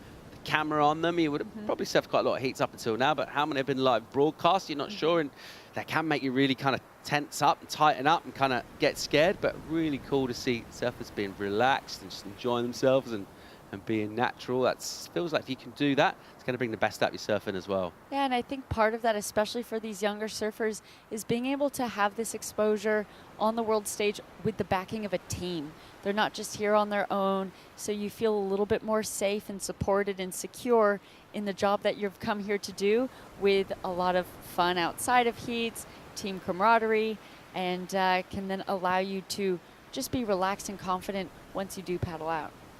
All right, just 4 minutes to go in this one. Hanneman gets the improvement, 5.67, goes with his 5. Decent total, 10.67, bit of a gap between the Guatemalan Solares chasing him down. He's got a 3-1 though, and that combined with his 1, currently good enough for second. It's not a big margin. Negron, Puerto Rico, has only ridden 1 wave. We saw that early on, right from the get-go of this heat actually. Since then, he's been awful quiet, too quiet. He only needs 1.68. And similar kind of situation in some ways to that last week. We saw a surfer going for mid-1, wasn't it? A 1.5 something. 1.51, yeah. Being chased down. And what actually happened, he went hard at it, didn't he? Tried to absolutely belt it and went incomplete and came up short. So I wonder if Negron probably wouldn't be aware of that because he would have already been paddled out by the time that went down. But if you're looking for a small number of a 1, throughout a heat, you know, the mid stages of a heat, I guess you're not trying to find a 1, but there will be a certain point if he doesn't catch a wave where that really will be the requirement he's surfing towards. Yeah, I think when you hit within the 2-minute mark, you are then just looking for that requirement when it's so small like that. If it's higher than a 5, I'd say, you kind of have to just wait the clock out and either the wave comes to you or it doesn't. But here he can go hunting for that 1.68. But I think still good of him to stay patient. There's 3 minutes on the clock. A lot can happen in heat time. But yeah, we did see it is so much about strategy when it comes down to things like this. Sometimes it's not the best surfer who wins a contest, but the person who was just the smartest heat surfer throughout the contest. Strategy, priority decisions, and heat timing play a big part in a surfer's success in doing well. Just over 2 to go in this. Hanneman from Haleiwa, Hawaii. He's going all right in this. 5, 6, 7 and a 5. He's had good waves. He's looked really cash. He's barely really put too much into his rides. He's just, with the style, just kind of controlled his board, but he's never really gone too hard at it. Loads more in the tank from this kid, I reckon. But he's looking pretty good and polished with that backing of the strong Hawaii team as well.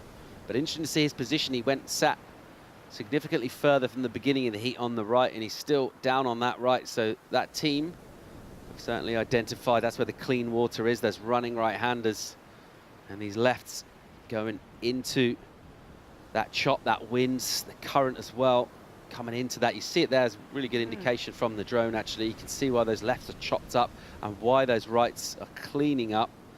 And that's why Hanneman's stuck to them, and it's been a good tactic so far. Rachel, it's worked for him. A couple of 5s without really having to do too much. Meanwhile, live action here, Negron looking for 1.68. What did we see there? Was there a turn before that? I don't know. We might have to see that back, but coming unstuck, I wouldn't say for sure he's going to get the score. Solarez here. Well, and he can put this to bed because he's sitting on a 1, and if he'll improve, which he will for sure on a 1, he'll get a slash and a whip, and he'll tag it again here, and he won't hang on to that last turn. He had a 3 and a 1. The 1's gone for sure. Meanwhile, Hanneman, he'll just swing around in a pocket. And with 40 seconds on the clock, his position's safe in this one. So a number for Solarez to come in. A quick number for Negron, so the incompletion won't be what he wanted. He'll get a 0.83. So it was just that one incomplete turn. And unless something really dramatic happens to Negron in the next 20 seconds or so, I think he's on the inside. He's still trying to paddle out. And he's now looking for a 3.54 because the number is an improvement for Solarez, 2.87 for the surfer from Guatemala. So great to see Team Guatemala with plenty to shout about in this one. Will lose the final 5 seconds here without seeing a wave ridden. And heat number 6 of the rapid charge under 16 wraps up. Having another look at Negron here. Well, if he was surfing towards the 1, actually it turned out there was the improvement anyway. He needed something of a 3.54. There wasn't loads on offer on that wave, but a good performance from Tama Hanneman, who you feel has got plenty more to show us than what we saw out there, but the style is amazing from him. And a couple of long rights. 4 5-point rides gave him a total into double figures and sends him through to the next round. He'll take along with him Solarez, surfer out of Guatemala. I've enjoyed the action here in the rapid charge round. We're sad to lose surfers from the draw, but they'll stay and cheer and participate and help their teams. It is a team event. Now the ISA World Juniors here. And we're loving that squad energy. That collective energy enjoyed, particularly Team Hawaii. They'll have enjoyed this. We'll bring more live action from the boys under 16 rapid charge. We'll bring in Shannon Hughes and Barton Lynch to talk you through it. Don't go away.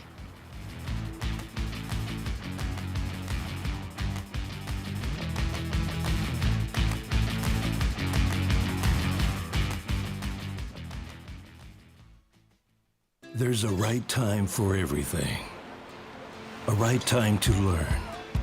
A right time to try. A right time to fall. There's a right time to find your wave.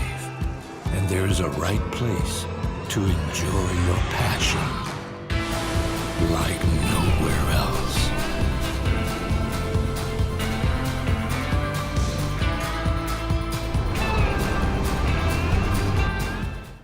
Bienvenidos a la tierra de anfitriones.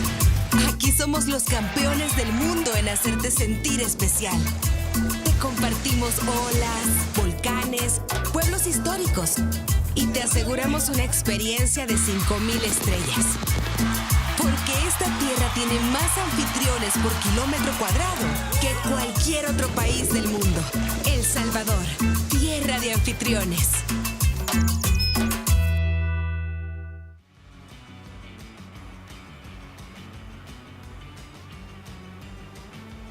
Welcome back to the action here at the ISA World Junior Surfing Championships. Palm trees lining the coast with some great cobblestones and opportunities to get a few incredible waves. Most of the surfers, like Tama Henneman from the island of Hawaii, have been frothing on the conditions and the opportunity to catch waves in heats where the surf is absolutely firing. It doesn't happen in most competitions, Barton. For 9 days straight, that's for certain, isn't it? Tama Hanneman, I know he was down here, came on a trip with his family about a month ago, spent a lot of time familiarising himself with the location and the temperatures and climatising and understanding what he needs to do here, so that paid off in the last heat. Great surfing from Tama, and Hawaii getting another victory on the board. We've heard a few of those interviews. Good way to track through who's staying and keeping that momentum as a team. After today, we'll have a better look at kind of where those points are relegated as well for those team medals. As we take a look at some live action, Matt Canning out of South Africa getting a piece of it. Carves back into the white water, drives off the bottom. Like a young Rob Machado or something there. Goofy footer, slender build, but great style. Having a look at Jack Crop, also during that last commercial break for Nicaragua, getting his first wave underway. I love the under 16s and how, you know, given that it's under 16, we've got surfers as young as 12 years old representing their countries. When you think of that, what an experience that is for a young person, and is the perfect way to set them up for a life of surfing. Quick paddle out the back and unable to get into it. We've got a 5.55 on the board for Matt Canning and a 2.33 on the board for Jack Crop for the opening exchange. We got just throwaway scores in the 0.5 range for both Kick and Roberto. As we take a look now at Roberto, on his forehand, just hits a lump and goes sailing over the falls. The weight got onto the front foot, the head went forward. There was no stopping it at that point in time. A 0.53 on the board for Kick Bemelman. Love that name, Kick. Is a pretty cool name for the surfer out of the Netherlands. And we can see him having a look here. A little bit farther on the inside than the rest of the pack, sitting under third priority. Dropping in, frothy wave in front of him. Sets up for a little lip line float to start off with. Gets a little caught on his heels, but manages to stand tall for a moment on the finish. So he's going to put a better score in than that 0.53 that he opened up with. Well, he needs the 1.81 to take himself into an advancing position. This music has it feeling pretty inspirational out there. Kind of like we're getting ready, we're running down the road. Surfers are about to take out the opportunity to advance through some important heats here at the ISA World Junior Surfing Championships. Absolutely, our first full day of elimination rounds, the repechage. So surfers who have lost prior to this go into that repechage round. So these guys all had unfortunate results in the first round. And we've got surfers waiting round 2 and round 3 repechages as well for people to advance through these heats. A 3.17 on the board for Kick, so judges rewarding that single turn to start out, or that floater. Sets him up in that second place position. And we can see a lot of wind this afternoon, making it a little bit more challenging out in the lineup. Wave selection being pretty crucial.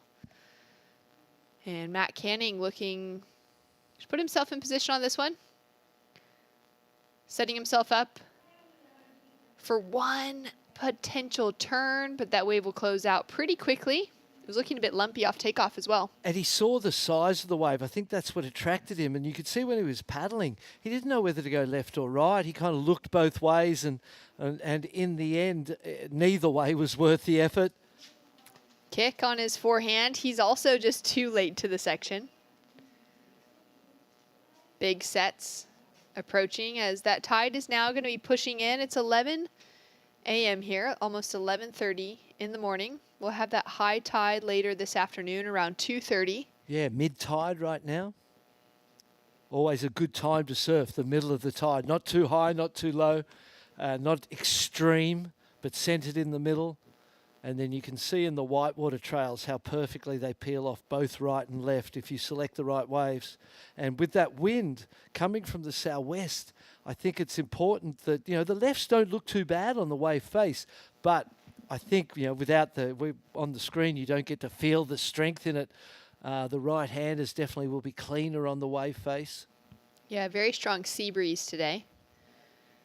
Picking up those white caps that we didn't see any of yesterday afternoon. We had a little bit of like a ruffle kind of on the surface of the water, a little spray off the lip of the waves, but not actually those true white caps that we can see out the back. Halfway through this heat, and a small score to back up for Matt Canning on that takeoff. And for our surfer in the blue jersey, he's had a couple attempts, those stand-ups, but hasn't been able to ride out and put that first big score on the board, or even find himself with the first opportunity to get a turn. Got to calm things down, get centered. Even in the paddle, before you start paddling, you see the wave approaching. There's that opportunity to just sit on your board as you see it, take a nice deep breath, calm yourself down, and then go to work in the paddle and the positioning.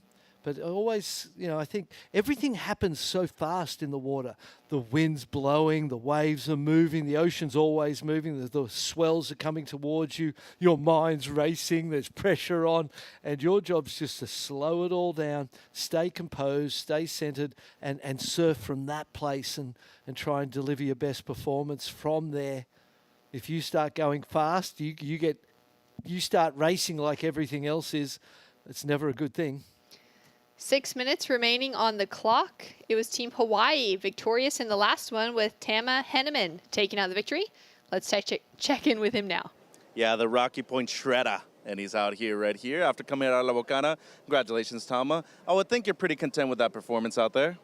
Yeah, it was fun. The waves are a bit tricky, but I found a few okay ones. Couple fives, and Paisel Go seems to be working well. It's actually one of the most common boards we've seen out here this week. Yeah, it's been working good. It's a really good board for more powerful waves, like at home. It's kind of like here too, so it's been working good. Is surfing a family tradition too? I know you have several siblings. Yeah, we all surf, but most of us just do it for fun. Yeah. Okay, anything you want to say back home? I know everybody's watching. Yeah, thanks for watching, family back home. Stoked. Thank you. Thanks so much. Great to hear from Tama. As we take a look at Roberto with the re-entry on the inside section, he'll go down. One of his better rides so far, and Tama's dad. Here we go. Well, let's have a look at this. Jack Kropp, live action. All right, into that first hooking turn. A little bit of a kind of bumpy face to the wave here as he comes through the inside and tags the finish. He'll kick out.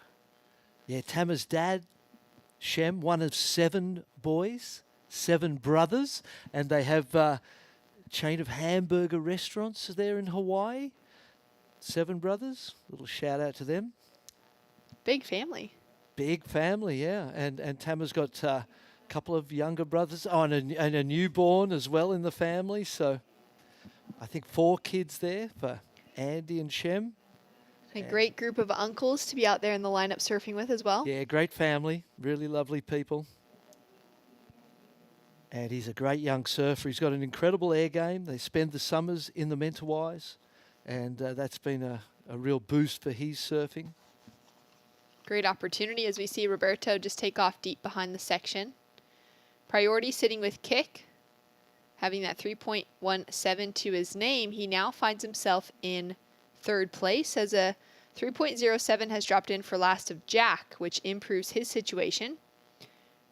Score to come through now for last of red and last of blue, as we can see them both paddling to get back into position.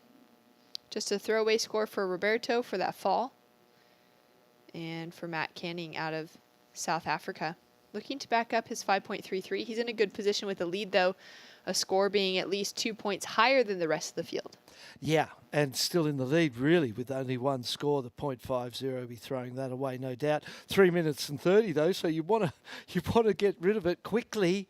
And then you look at all the other scores, the other best single scores, 307, 367, 317 for Kick, all the same kind of range for everybody else. So second place still open and going to come down to the best backup wave. It's a 2.33 for Jack Crop at this point in time. Still considering that score for Matt Canning. Something to go with the 5.83 and consolidate, or the 5.33 should I say, sorry, and consolidate his position. Matt Canning now up and riding, looking to really solidify that first place position. And he'll just take a slip on his backhand there. What could he have done differently on, well, we'll get back to that in a moment because we've got Kick also taking off in the same set.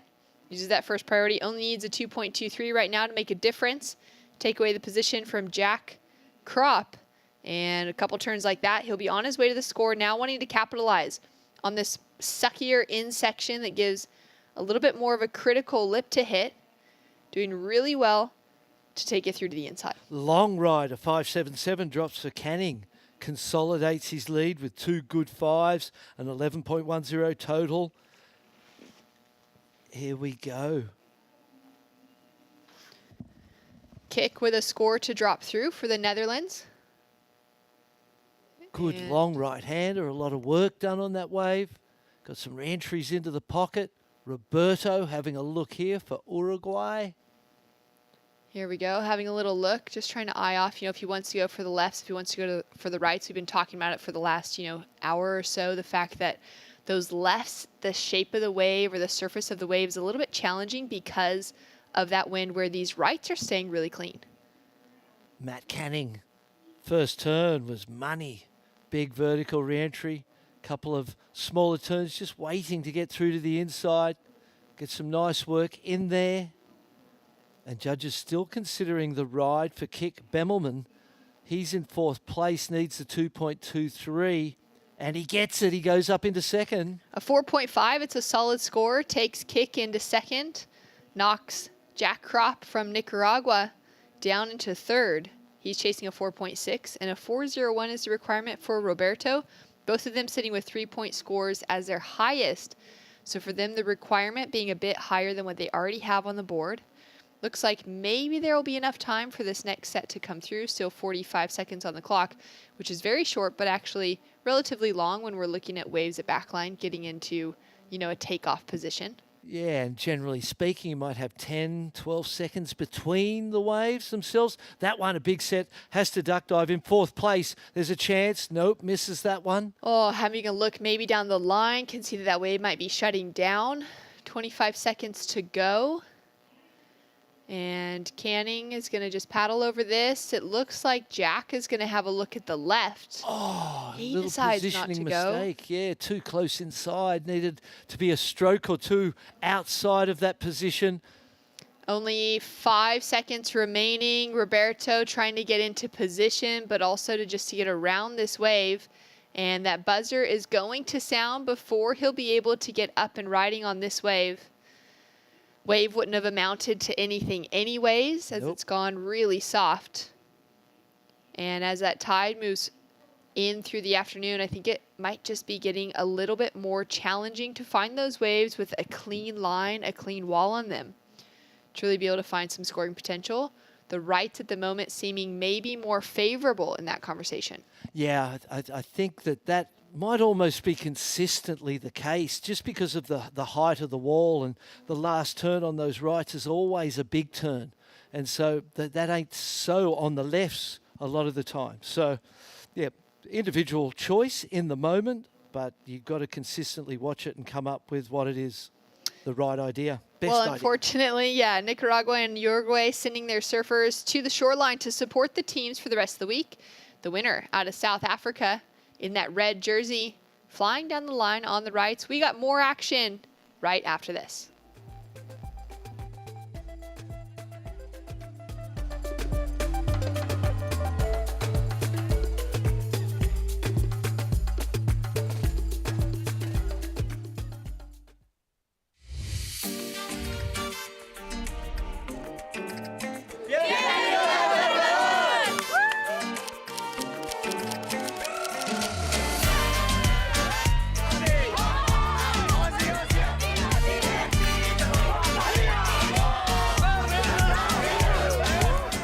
In a world full of violence and hate, we answer with love and peace and surf. You gotta have a dream, you gotta work hard, and then the dream becomes your reality. That's just the way it is. We are ambassadors and protectors of the ocean. Let's have fun this week. Muchas gracias, El Salvador. It's my highest honor and my deep pleasure to declare officially open the Surf City El Salvador ISA World Junior Surfing Championship.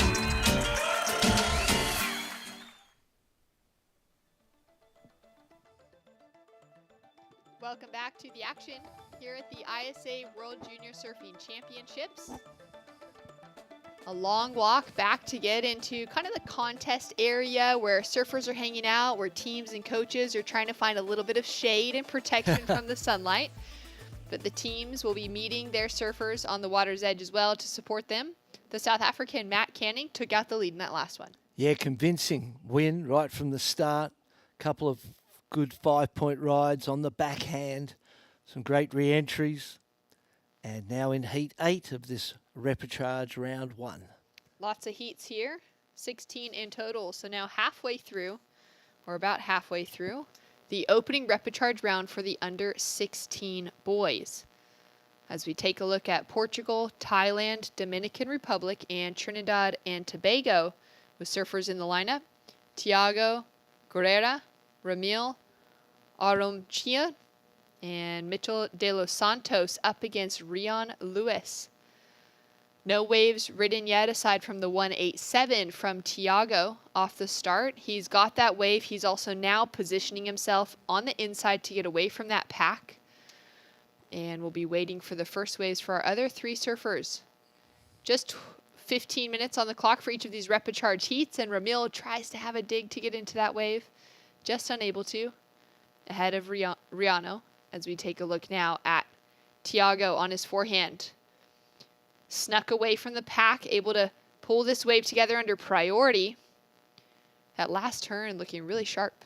And he looked pretty happy with it. There was a strong sort of stance and pose right at the end of that ride that sort of suggested, I like that one. 187 on the first, definitely going to go higher there.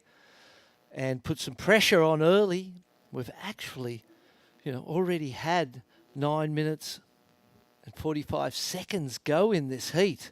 So surfers have moved. There's kind of 2 peaks out there. There's the left and right, the traditional one, which is in front of the river mouth, those right-handers. Then there's another peak a little bit further over that has a right-hander on it, and most of the surfers sitting over there now, trying to find those cleaner walls on the rights. That's where the biggest scores have been coming from. But in that situation then, Tiago on the left, that was a good little wave and be a good score as well. So got to stay open. While you know what you're targeting, in a moment, it may have to, drop your opinion and just react to that moment. And if a good left presents itself, I wouldn't suggest just giving up on that because you're hunting rights. Take what you can get, take what presents itself to you.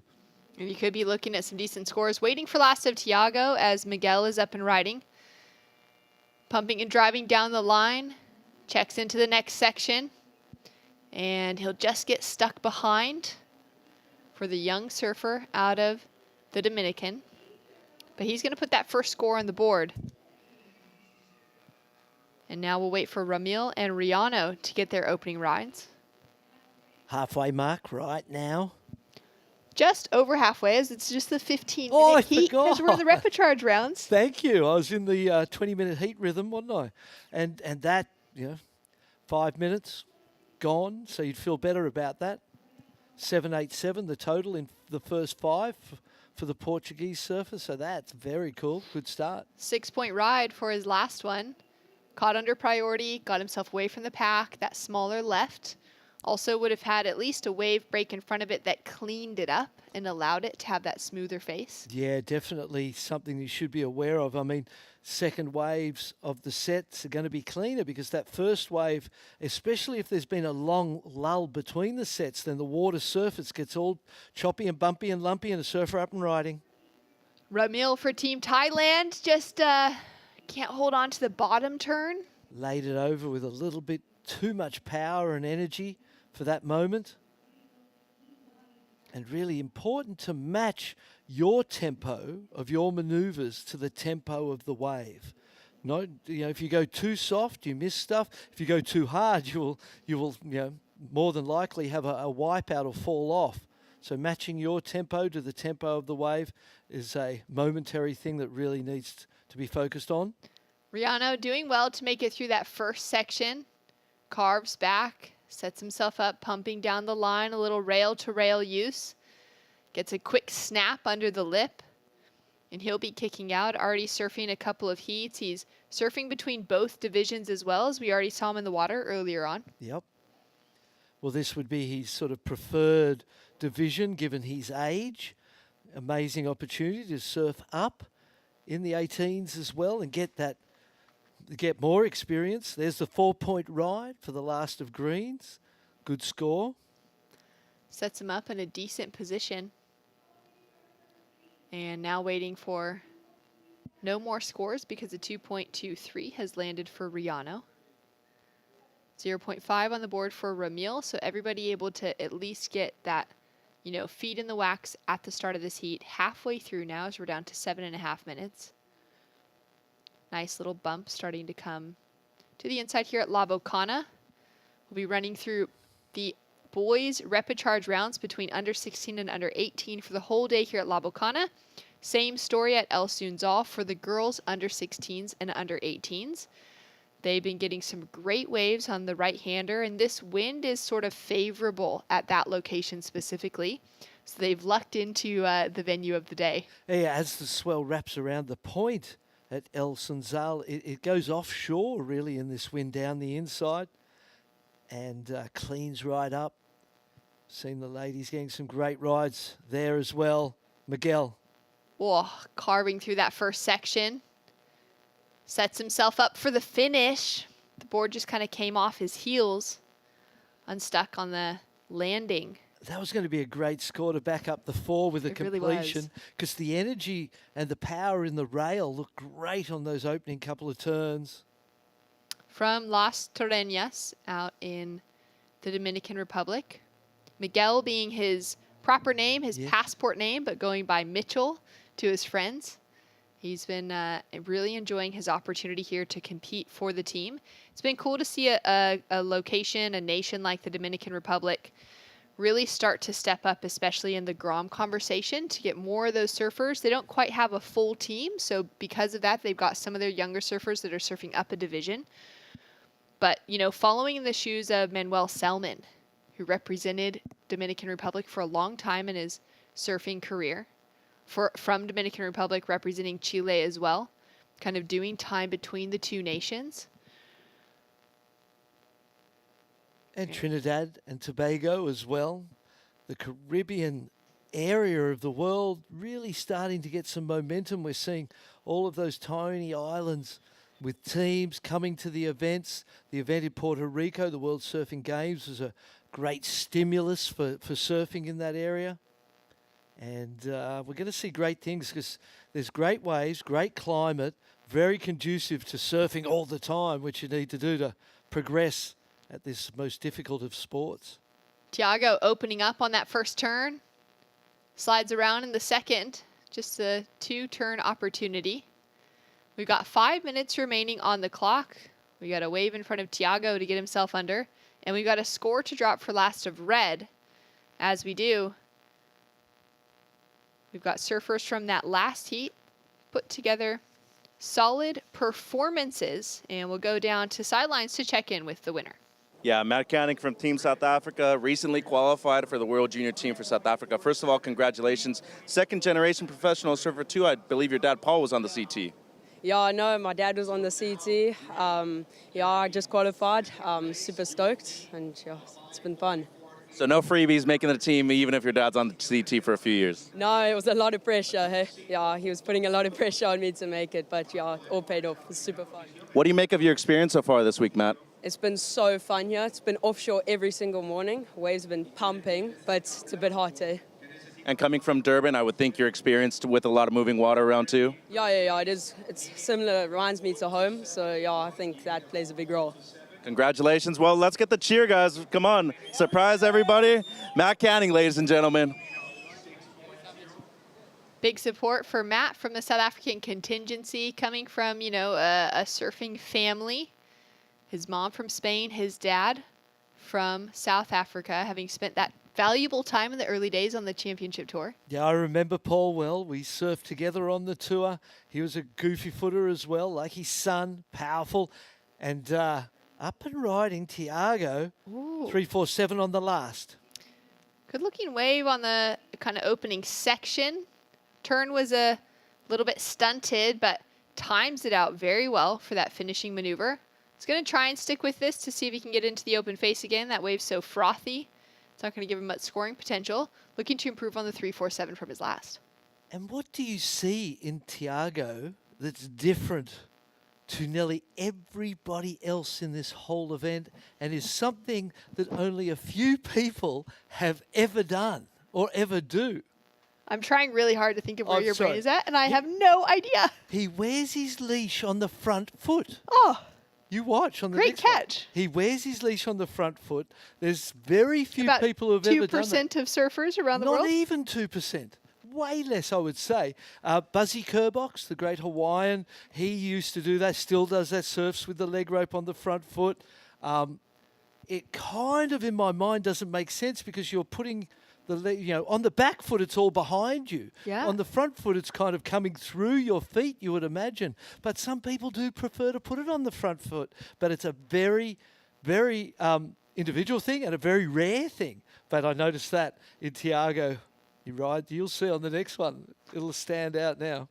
It is an interesting one because you can risk that leash getting caught in your feet and your toes of your back foot in that case. Sometimes it even happens with, you know, the majority of us wearing our leash on our back leg. It'll get wrapped around the front foot and your pop-up.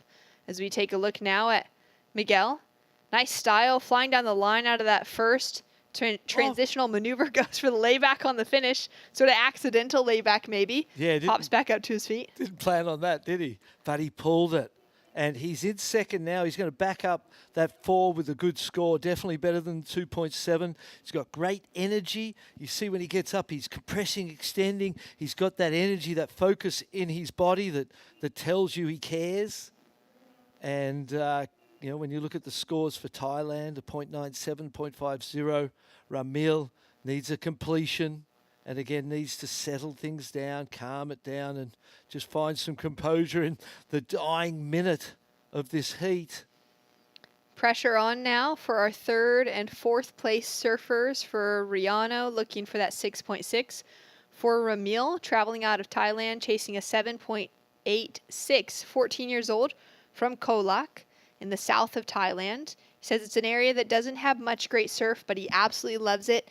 And one of his goals is to experience surfing in other countries more as he gets older. Unreal. It's, you know, coming from a family with a limited budget, so these experiences are even that much more special.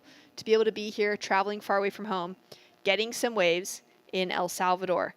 As we take a look at Tiago, just goes down, and that was going to be a challenging section as the bottom turn wasn't really clean or had any speed with it.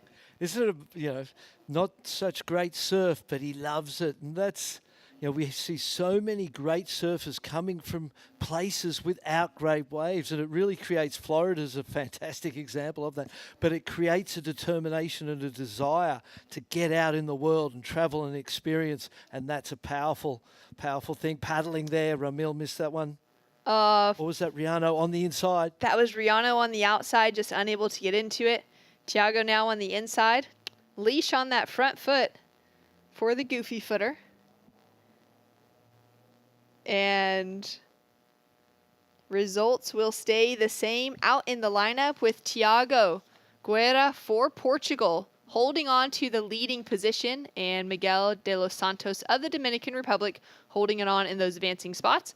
Trinidad and Tobago and Thailand will be seeing their surfers in the support squad now for the rest of the week as we take a little flyby and have a look at what's happening at El Sunzal. Beautiful right point. Great infrastructure along the shoreline. Our opening ceremony and closing ceremony and presentations take place there. You know, the infrastructure they provide for this event is amazing. We can see the ruffle on the surface on the outside there. And as this wave wraps around towards the inside reef, it'll start to get cleaner for sure. Willow Hardy there in the red singlet, an amazing young surfer for Australia out of Western Australia. Yeah, a really incredible heat for these surfers. They've got Tiara Vanderholz from the Netherlands as well in the mix. She was that surfer that scored a 9-point ride at the World Surfing Games, I believe it was. And she's in the ISA. This is ISA promotional video, and she falls out of the lip in the most stylish, graceful way on a massive wave. That was that big score. And Tiara's the superstar of the future. And the Netherlands, they're one of those teams just, marching forward all the time, getting better and better. You can see the water cleaning up on that drone shot there as well as that wave makes its way through the inside. A big playing field out there at El Sunzal as well. Sarah Scott and Emma Cruz in the lineup as well. This is the Repicharge rounds. These are big names to find in the draw this early for an elimination round heat. Yeah, that's a really stacked heat. Little wedge kind of coming through on the outside. There are some lefts out off that outside peak as well, aren't there? Yeah, you've been eyeing them off as a goofy foot, haven't you? Well, you have been looking at those lefts. We don't see them getting ridden in competition too often. I suppose the length's very different. Here we go, up and riding. Big paddle for the surfer in blue. Oh, but priority with Willow Hardy. Willow using her priority on this one. Big kind of open face cut back to start things off. Couple more cutbacks on the inside, that outside having that slight wall for a moment for her to really carve through the first turn. Now just doing everything she can to stick with it on the inside, but she's going to opt to kick out of that wave quickly. They don't often flatten out in the middle, do they? Yeah, that was surprising. They nearly always carry all the way through, but she's in the lead in this heat so far. Great to see a little action of the girls down at El Sunzal. And right now, this week specifically, there's not a lot of sand on the reef at El Sunzal. Last week, when the Longboard World Championships were here, at the start of that week of competition, there was still a lot of sand on the whole reef, on all the cobblestones, and it created more of those flat spots. So for the longboarders, they really had to be aware outside section would stand tall, but if you stayed with that for too long, it was going to fade off really quickly, and you needed to hug that whitewater on the way in. This week, it's been really awesome to see that as that sand has kind of been pushed away with those bigger swells in the start of the wave season here, yes, that it's allowed for the wave to look a little bit different than it did last week. It's maybe standing up and hugging that reef a little better without having those real sandy sections out there. Well, this and one it's allowed for a lot better shape as we take a look at this wave of Willow. Look at this one. Beautiful backhand turns. She's only had the 2-4-3. And this is really lovely surfing right there. She's a courageous young lady. I've seen her ride some massive waves. She's a great tube rider. They get up to the northwest of Australia where there's some massive lefts as she comes through to the inside. Snaps there, still going onto the sand. Another little snap there. Australian team has been in great form this week. And there you can see, that decision to duck out early of that last wave, so smart as this one stood up so well. Absolutely. Great wave selection. And that's sort of the turning a negative into a positive. You catch the wrong wave, and then all of a sudden you put yourself in a place where you get a good one. Well, a really stacked heat happening at El Sunzal right now. You can be sure to click over to Podium 2 Broadcast to be able to watch that and track with everything that's happening in women's action today there. Right now in live action, just 10 minutes, 45 seconds remaining as Lucas is up and riding for Team Uruguay. Hasn't had a good wave yet, just a 0.2 on the board, so this will be his first opportunity to really drop the score. Man, he did so well to nearly ride out of that, just gets hit kind of in the back by the backwash as Nessa from Indonesia. Great, powerful surfing as he comes through to the inside. Also can't capitalize on the end section. Those two in the water up against Mateo from Greece and Gael from Dominican Republic. And a wild couple of waves. We've got scores to drop on the board for that last exchange. And as we wait for those, let's go down to the beach to check in with Rachel Tilley. Thanks so much, guys. Congratulations, Tiago, representing Team Portugal, winning that heat. It's tricky conditions out there, but you were able to manage to find a 6 and a 5. Talk to me about how you found those waves out there. Yeah, I tried to start fast, got a 1 point, the wave disappeared, then got a good wave, and that built my confidence, and did a backup score that helped me to pass the heat. Yeah.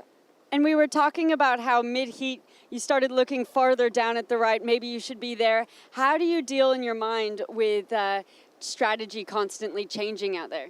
Yeah, the waves are really difficult. They're breaking in very different spots, and I try to start fast and try to get a wave even if it's not so good. And it worked out for me, yeah. And when the conditions change like they have so much from the past few days, has your equipment changed at all with that? Yeah, I try to try all the boards and see which one works best. I was not so lucky because I broke one of them, and but this one is good too, and I'm happy with it. Well, you looked great on it, and you were able to get the job done. Is there anything you'd like to say to everyone at home in Portugal? Yeah. Obrigado por estarem a ver. Queria agradecer principalmente aos meus pais e ao meu irmão por tudo. E vamos Portugal. Bora! Thanks so much. Great interview with Tiago. Testing out a few boards. Sounds like the board he broke must have been his favorite because he's okay with this one, but a little disappointed in losing that last one. And I'm so impressed by the ability of these people. Obviously, English not his first language, but their ability to communicate through different languages. That's going to be a great life asset to carry forward, especially if you aspire to travel the world and surf. And a great performance for Portugal, quickly becoming one of the powerhouse nations in surfing. They've already got some really impressive surfers like Teresa Bonvalo, like Kika Veselko, who have had championship tour experience on the women's side, or a pro junior win, World Juniors win out of Kika. Federico Moraes. Vasco Ribeiro. Incredible surfers coming out of that region. Now starting to see that next generation rising up, just slightly younger than a Kika or a Teresa, who have now entered into their professional careers. And I remember the first going to Portugal in the early days, people didn't really know surfing. They didn't know what that thing you were carrying through the airport was. And you'd be driving along a highway and there'd be a horse and cart in front of you. and it was just had a traditional feeling to it. And to have watched them grab onto surfing. We first started going to Ericeira, surfing Ribeira Dilas, I think is the name of the break that's kind of like Bell's Beach, where they run the competitions, and year by year they recognise this opportunity, this asset that was the ocean that they had, and what surfing could bring, and it's a big part of Portugal now. Made Nessa for Indonesia now up and riding. He dropped a 5.67 Barton for his opening wave. Nice cut back for that first section, kind of that mid-face snap on the second. Driving through to the inside here, and he'll blow the tail out. Well, I suppose when you think the 5.67 was incomplete, there were 2 turns and then he fell. So he knows when he heard that score, he goes, well, I can just go for it, because I'm not getting penalised so much for the incompletions, because the work I'm doing before it is speedy, so fast, so loose. Like there's an electricity to him and to his board and the connection they have with these waves that's creating a performance. And that wave for me is better than the 5.67. Taking a look now at Mateo. He's got some not huge work to do here, but he's already surfed his way into that 198 that he's requiring to take away the second place position. Tried really hard to kind of nurse that ending turn to make it out. Yeah, it was a difficult section. It really bowled up and threw out. He's going to have a lot of faith because in his last heat, we commentated that, he got an interference and got through with one ride. So that's going to give you confidence and help you to throw yourself at sections. That's right. That was in the under 18s division as well. Yeah. He's surfing between the two, so he'll be coming up potentially later today, depending on where he falls in the draw, because we'll only get through the first 10 heats of that next Repecharge round for the under 18 boys. But his surfing did the talking in that last heat with that high 6 to take him through. Yeah. In second. Just a single score, a very, a close call on the interference. We could understand how and why it happened. And he will learn from that as well. And when the priority surfer's paddling for the wave, you just don't go near that thing. 4 minutes and 20 on the clock. Quick little story. In 1988, there was a few of us going in for the final day at Pipeline for the world title. Tom Carroll was the favourite and got a paddling interference for paddling and doing a similar thing to what Mateo did this morning.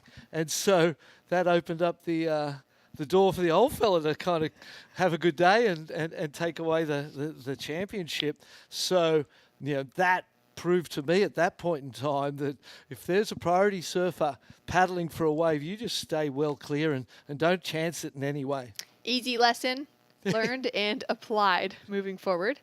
I'm sure that Mateo has already taken that very much to heart out of that last heat and will not be doing the same thing in this event or any heats soon. Yes. He's dropped a 3.27 for his last wave.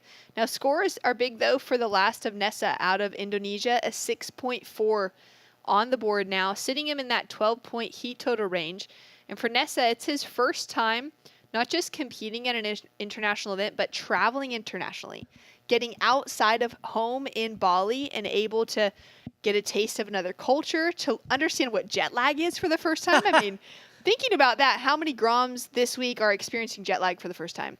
Yeah. That's a rude awakening to what international travel is really like.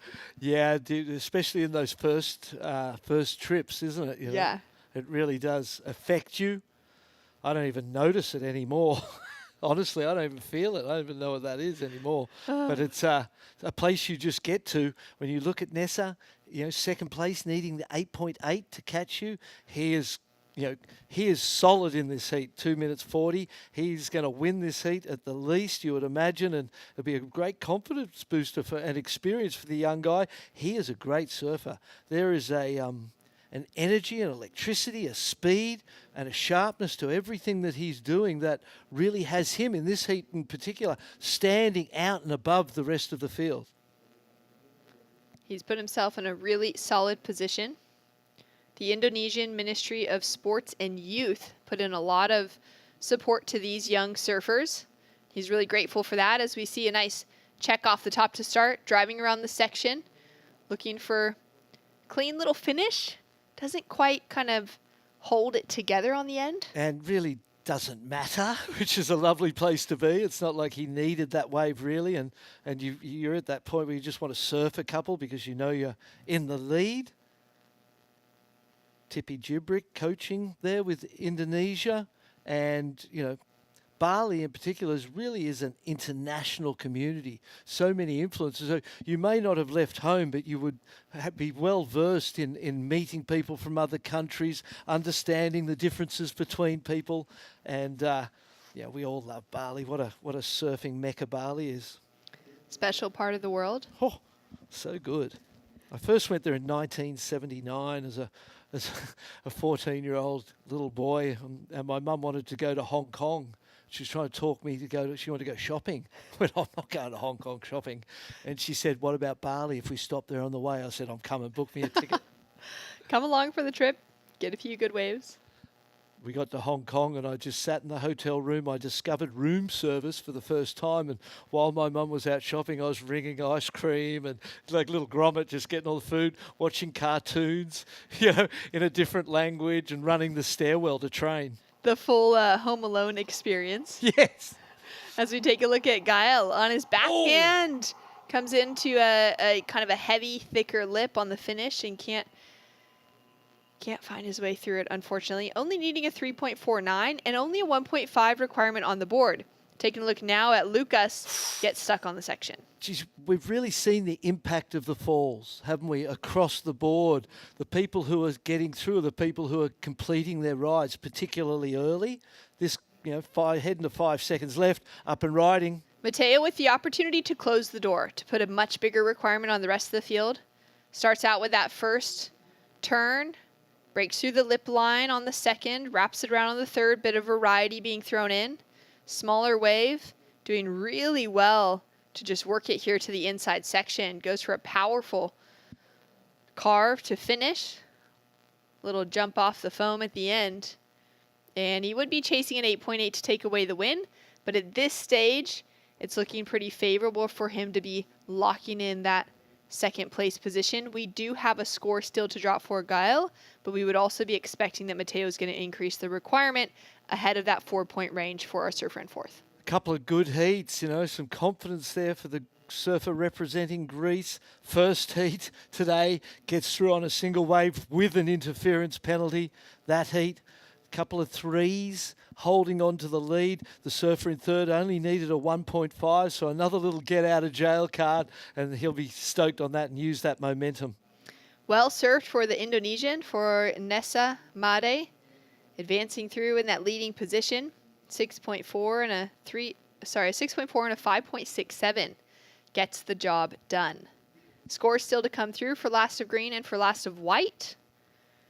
And we'll see how that factors in, but unlikely to change the finishing results with who will be advancing through. Yeah, I think that's, particularly first place solid the whole way through.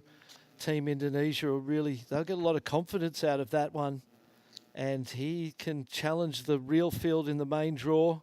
If he can stay in this repechage round and get back into that main draw, because he's got an electric performance. Very electric, and we'll be seeing more of him in the rapid charge rounds.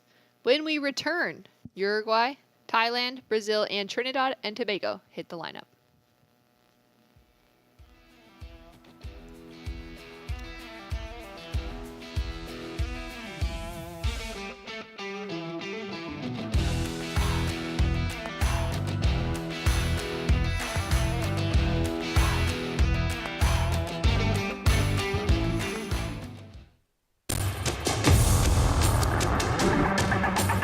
It's one of the biggest goals and one of the biggest dreams.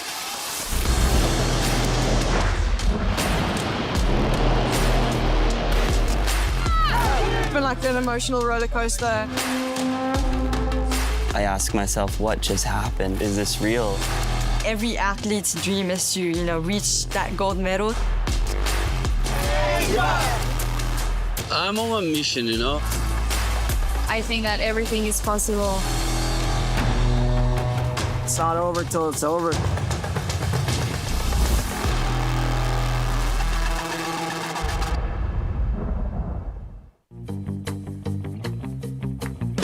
Consulta promociones. Disfruta de cable TV más internet residencial desde los 50 megas hasta los 1000 megas. Para más información, contacta con nosotros.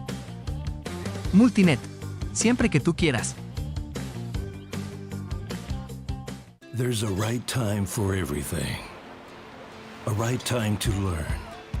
A right time to try. A right time to fall. There's a right time to find your wave. And there's a right place to enjoy your passion like nowhere else.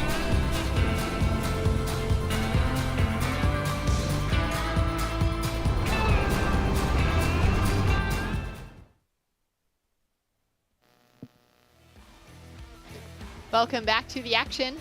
Indonesia taking out the lead for Nessa Made out of The squad with the red and white flag, Tippy Jabrick, leading the charge as a coach.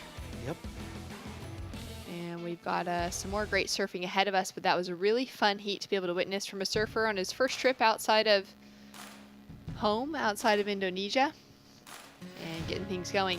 Out in the lineup now, heat number 10 for under 16 boys repecharge round 1. Uruguay, Thailand, Brazil, and Trinidad and Tobago out in the lineup with Tiziano Barinelli, Tin Johnson, Ryan Martins, and Aiden Albeida. Looking for a few good waves out here. We got a 4.83 on the board for first of Aiden. And let's take a look at this opening ride of Ryan waiting for the score to drop. Drove off the bottom powerfully, aggressively. Whitewater on the face here. It's a little wrap back to that whitewater, cuts out, keeps it clean, keeps it controlled. Here's Aiden Albeida, Trinidad and Tobago, their most experienced competitor. Still in the 16s, also surfing the 18s. And, he's had a lot of time in competition on the board. We saw him at the World Surfing Games. We saw him at last year's World Juniors. So this guy's he's got big dreams and he's got a lot of experience so far and started this heat well with a 4.83. Yeah, showcasing that experience, right? Within the first couple minutes, within the first minute pretty much of that buzzer. Getting a substantial score that can easily stay in his score line to be staying in the top 2 positions moving forward. 100% correct. Tizano out of Uruguay, just paddling over the right, and we'll see Aiden now putting himself in position for a quick in and out on the left. Yeah, that felt like a loss of concentration almost. It kind of, there wasn't this intent. It was almost, just felt a little bit sort of loose around the edges in the concentration stakes. Ordinarily, he would make that every day. This isn't the time. Maybe it was nerves, because I don't know that he wouldn't be concentrated right now. This is do or die repechage heat. So maybe the nerves got to him. Yeah, really, just 15 minutes on the clock, a lot of pressure coming into each one of these heats. As we've got a paddle now from Ryan, up and riding again, dropped a 3 for his opening wave, goes in for 1 backhand re-entry, and that will be incomplete, so it won't help his scoreline very much. Aiden will stay in that leading position. The last heat had some fireworks pretty much from start to finish for the leader out of Indonesia in Nessa Made. Took away a great win, and he is down on the beach with Rachel. Thank you so much, guys. Nessa, congratulations. Tell me how you feel with that heat win. Good in the web and happy to next round. I'm so happy. And how does it feel to represent Team Indonesia? Good for Team Indonesia and good for TP for good Team Indonesia. Yeah. Would you like to say anything back to Indonesia? Terima kasih kepada Kemenpora atas dukungannya dan terima kasih kepada teman dan keluarga saya telah menonton saya dan terima kasih kepada semua sudah mendukung Timnas Indonesia. All right, thanks so much. Congrats and back to you guys. Thanks so much. Well done. Great surfing, great style, and getting the job done in these repecharge rounds. Yeah, definitely. In the English, it was felt nervous, and then the minute he got to speak in his home language, you just felt things change. He was able to pour out the emotion. Terima kasih is thank you in Indonesian. The Aussies used to call it tear out my car seat. It was the way we remember it. Terima kasih. So congratulations to Indonesia. And what a team they've got. Young Dylan Wilcoxon. That kid's a superstar of the future. They've got such fantastic waves. This climate and temperature would make them feel at home. They're used to the steamy, hot climate of Indonesia, so they'd feel comfortable here. Rio Waida setting a wonderful example for the nation as well, as he's on the championship tour. Tiziano just goes down over that toe side rail on the takeoff. A little shout out to the godfather, Ketut Menda, and Made Kasim, 2 of the early pioneers of Indonesian competitive surfing. Ryan now driving around the section into that first opening snap. Drives it up through the lip line and tees it up for a finish as well. Nice 3-turn combo. Beautiful surfing. And when you look at how good he surfed that difficult wave to surf with all the white water over the face, it's difficult to be sharp and precise on a wave face like that. He managed to make it look easy, and I bet in his mind, in the team's mind, they weren't expecting to be here in round one. I can guarantee they were not expecting that one. Tin now up and riding for Thailand. We saw his teammate in the last heat trying to get the job done. He's now out there flying that flag proudly, putting in a couple snaps on a small section on the inside. So we love the developing nations. It's so cool to see, Thailand come into this event, bring a team and get the experience. Thailand's got waves, but it's not known for its waves. It's somewhere that's sort of more a tourist destination, and you see the pictures of the beautiful, tranquil, still water. They need some storms to generate surf, but there's a thriving surfing community there. Yeah, there's plenty of fun waves when that swell does arrive. Aiden on a really kind of soft, slopey wave, staying in the right position on that wave, down at the bottom, right where that white water meets with the flats, and tags it up in the section to finish. Yeah, that was an example of what the first wave of a set will look like. Bump and lump on the face. The second, once that first wave's gone through, the second wave's going to be much smoother, much easier to surf. With first priority, it's hard to do, but you really want to pass up the first one and wait for the second one. But in these conditions, once something's in front of you and you're in the right position and you've only got 15 minutes, you want to take it, you want to surf it. He's got a 4.83, and that's going to back up with the 4.83, consolidate his lead. Representing Trinidad and Tobago, residing in Santa Barbara, California, moved there back in 2018 and has spent kind of his development years living in California rather than back at home in Trinidad and Tobago. It's allowed him the opportunity to pursue, swimming, lifeguarding, sailing, a lot of water sports in those early years. So he's really shifted his focus now to surfing and dry land training.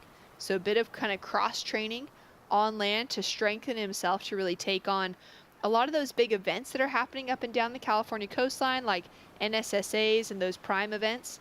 Loves surfing at the Rincon Classic as well, which is right at home for him. One of the best right-hand point breaks in the world. Yes, you'd love it. All of us would love to go and surf in that event. 4.17 drops for the Brazilian, taking him into the lead. 2.34, the ask for Aiden Albeida to take him back into the lead. I see him getting that score. And Brazil and Trinidad and Tobago flip-flopping at the top. Thailand and Uruguay need to get going. Obviously, Tin has had those couple of twos, a high two and a low two. So he's got going, just needs the completions and perhaps a little better wave wall and face. But Tiziano needs to find something. He's got the first priority, and we've seen how having that makes you wait. You're obliged to wait. You want to turn the first priority into a good score, and that takes all the pressure off. But with 5 minutes to go, you want it to happen quick because he needs two rides. Yeah, and so far that priority hasn't really worked in his favor. He was holding on to it after the start of that heat for a long time to only put the 0.3 on the board. Now he's back into that priority position, having that big requirement, but being a little bit, kind of patient and feeling the weight of it, which is something that I think those young surfers, even older surfers, have to really learn and grow through the weight of what holding first priority means. Yeah, and for a long time there was no priority in four-person heats. So the majority of people that grow up surfing four-person heats, even to now, it's I suppose the last 5 years that priority has been in the four-person heats. So it takes some learning. It's easier when it's just a scrap out and everyone's paddling and you can go anywhere and take anything if you're sort of authoritative enough in that lineup. Yeah, if you can get to that inside position, it's yours. Yeah, you just take it. Just get in there and take them. But now with the priority, it's great because it makes it fairer and more even and takes out that hassling. At the same time, it prepares you for man-on-man priority and things, the use of priority on Challenger Series and other events as you move forward in your career. So something you need to get used to. I find it one of the greatest innovations for the four-person surfing that has ever happened. It's a really good thing.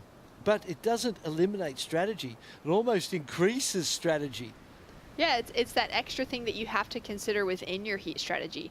There's kind of no more like muscling your way through or kind of relying on luck. You can really structure how to keep more control within your heat if you know how to use it right. Absolutely. When you don't have it, that's the time to hunt. When you do have it, you want to turn it into a score of consequence. And if you can do that, your momentum's going. Tiziano waiting for the next wave to come through. 15 years old, out of La Barra, which is in Maldonado in Uruguay. He's been surfing since he was about 16. And his biggest achievement is being selected for the team this year. Unreal. That's such a big one for so many of these junior surfers. Getting themselves onto the team in itself at that young age, that's such a huge accomplishment. That opportunity to come here to learn and to develop as a surfer is massive. Oh, 100% qualifying for your national team is you know, that's one of those goals along the way. You know, it's and for developing nations, it means so much to make the team and then get the opportunity to travel around the world, travel to another country. Brazil up and riding. Looking to ditch that 3-point ride as his backup score. Improve on the 417 as well with surfing like this. Well beyond his years. To the inside section, he'll have a solid score to drop. Taking a look now at Aiden, not wanting to lose that leading position. Put a lot of power into that kind of backwash wedgy section of that left. Yeah, looking to improve on the 367. Maybe not, but the Brazilian looking for the 434. I feel like he gets that score and a little bit more. Yeah, I've got that same feeling as we take a look now at Tiziano. Driving through that first turn. This is the wave he's been waiting for. Great use of priority as he drives down the line, sets his rail back, pumping and driving down the line, looking for a finishing maneuver on the inside section. He's going to feel so stoked to have gotten that wave. Yes, we're stoked for him. Need a 687, so it's really a two-wave situation for him. With a minute 15, there's a chance of getting out the back and getting another wave, but you need to get the motor on, get the feet kicking, get paddling. 1 minute to go. Especially expecting that Ryan's last wave in the green is going to improve him into the leading position. Now, there's not a huge difference, but about a 1-point difference between Aiden and Ryden. So even for Tiziano, we could see that requirement jump into those mid-range 7s. As we take a look at Tin now, up and riding on his forehand, a little bit deep in the section here. Just keeping himself, trying to drive off the bottom, generate a little bit of his own speed here, wraps through that first turn and won't be able to ride out of it. So he's not going to help his situation. The real question will be, can Tiziano get out the back again for another opportunity? And I feel like when the score drops for Brazil, maybe third and fourth might be in a combo situation even and need two waves. It's 20 seconds left. Well, both those guys are on the inside. It's a 4.57 for last of Uruguay. That's an incredible improvement to a situation. Only needs a 2.6. We know that that's going to increase, but it wouldn't be that far out of reach for him as we see Ryan having a paddle on the inside. Losing his first priority, but the heat's over. That's right. Heat finishes. Tiziano unable to get himself back out into a position to take off on another wave before the finish of this. But well done down to the finish for our Uruguayan surfer. Absolutely, pulled it out. And if it was a 20-minute heat, he'd be right back in there and have a chance. 15 minutes, unfortunately, won't get a score to back that one up. And great use of priority on the finish for him as well. Ryan Martins with a score to drop. It's a 7.5, and it takes him into that leading position. Aiden drops down into second, and we will see Tiziano and Tin Johnson falling out of this event for Uruguay and for Thailand. Big result there for Ryan Martins out of Brazil, walking away with that 7.5. And I have just heard that we've got Rachel Tilley down on the sidelines, roaming around the contest site. Let's check in with her now. I am down here in the snack area. This is where the surfers can come and get free snacks. It changes every day. Yesterday we had yogurt with fruit toppings. Today we have smoothies. The options are mango and watermelon. I've chosen a watermelon smoothie, obviously. There is nothing more refreshing, I think, than a watermelon smoothie in this type of heat. And this is a great thing that the surfers have been enjoying so much of, and will continue to. Thank you so much. So fun, some great opportunities down on the beach to be able to get some of the local flavor in. I've got a mango one over there I got before our session. I'll be going back to that in just a sec. Delicious. Well, more action to come when we return. Paul Evans and Mitchell Salazar straight off the sidelines into the booth to enjoy some air conditioning for the afternoon. We'll be back right after this.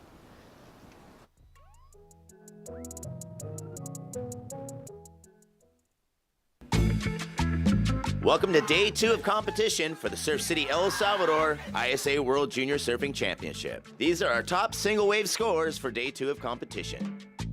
On this coast finding an option here, the Australian Kelleher. Beautiful carving from him. How's this stuff? Smooth as you like with speed. Team Spain's Hans Odriozola gets an 8.17. Feels amazing.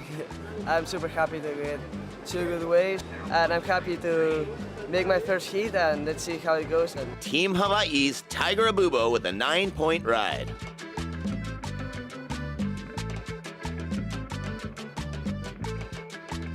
Eden Walla with an 8.73 for Team USA.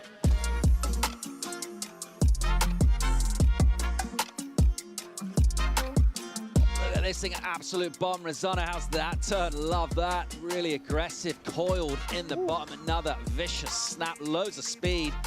Attacking it, that was sick. Felt really good to be able to just piece it together. Before the heat, I felt really confident in my surfing, and I just wanted to go and surf. Honestly, the waves looked great. Look at the size of that section too. But to be able to get, first of all, the highest score of the women's U18 event so far. Tia Zabrowski with a 9.17 for Team France. Beautiful looking hook to start, lines it up for the second one. That wraps up day 2 of competition for the Surf City El Salvador ISA World Junior Surfing Championship.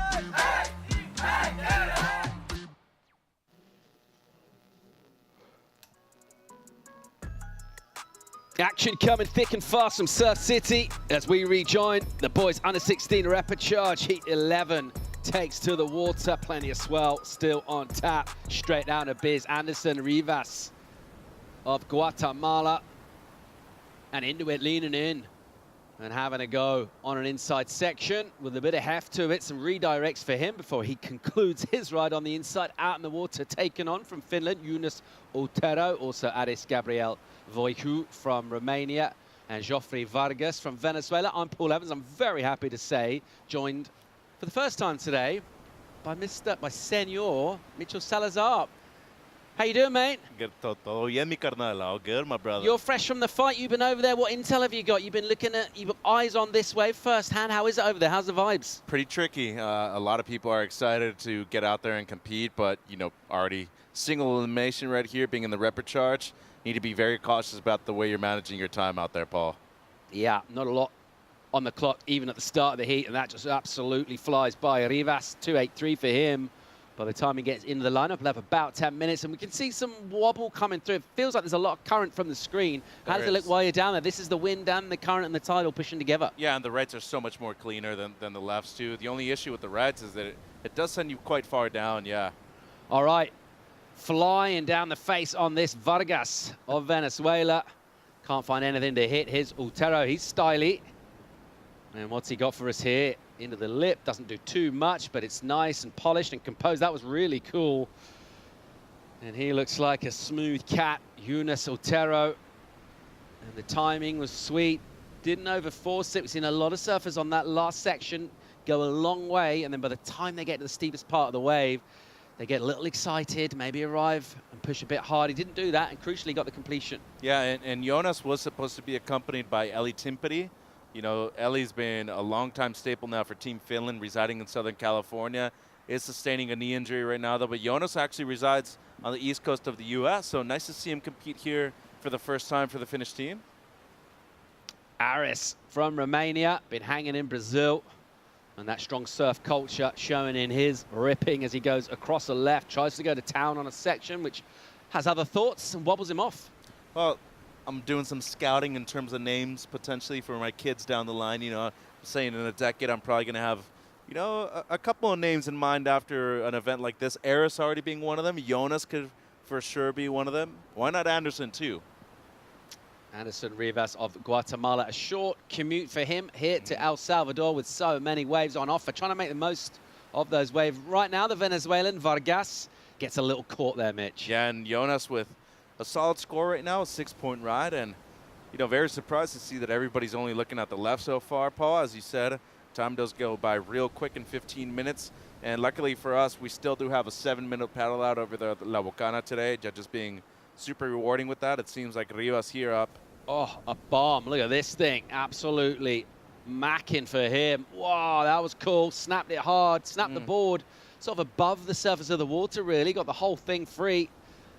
Couldn't get a completion there. Yeah, to your point about the rip, it's interesting, actually. I guess the other point about going left, though, it's a quicker paddle out because the rip's going to help you. Is that rip bowl left? If you're on the right, you might get a good wave, but then you might take 5+ minutes even to get out the back. Yeah, I would maybe even say 10+. And, the good thing about the left, it brings you right back out. If I were to say something to a lot of these surfers out there is look left first, but if a right comes through and it seems like it's an attainable wave, might as well go for it too. But as you said, you probably want to leave the rights as your second best wave if you can, but all in all, you really got to surf what you can. Jonas Otero here from Finland.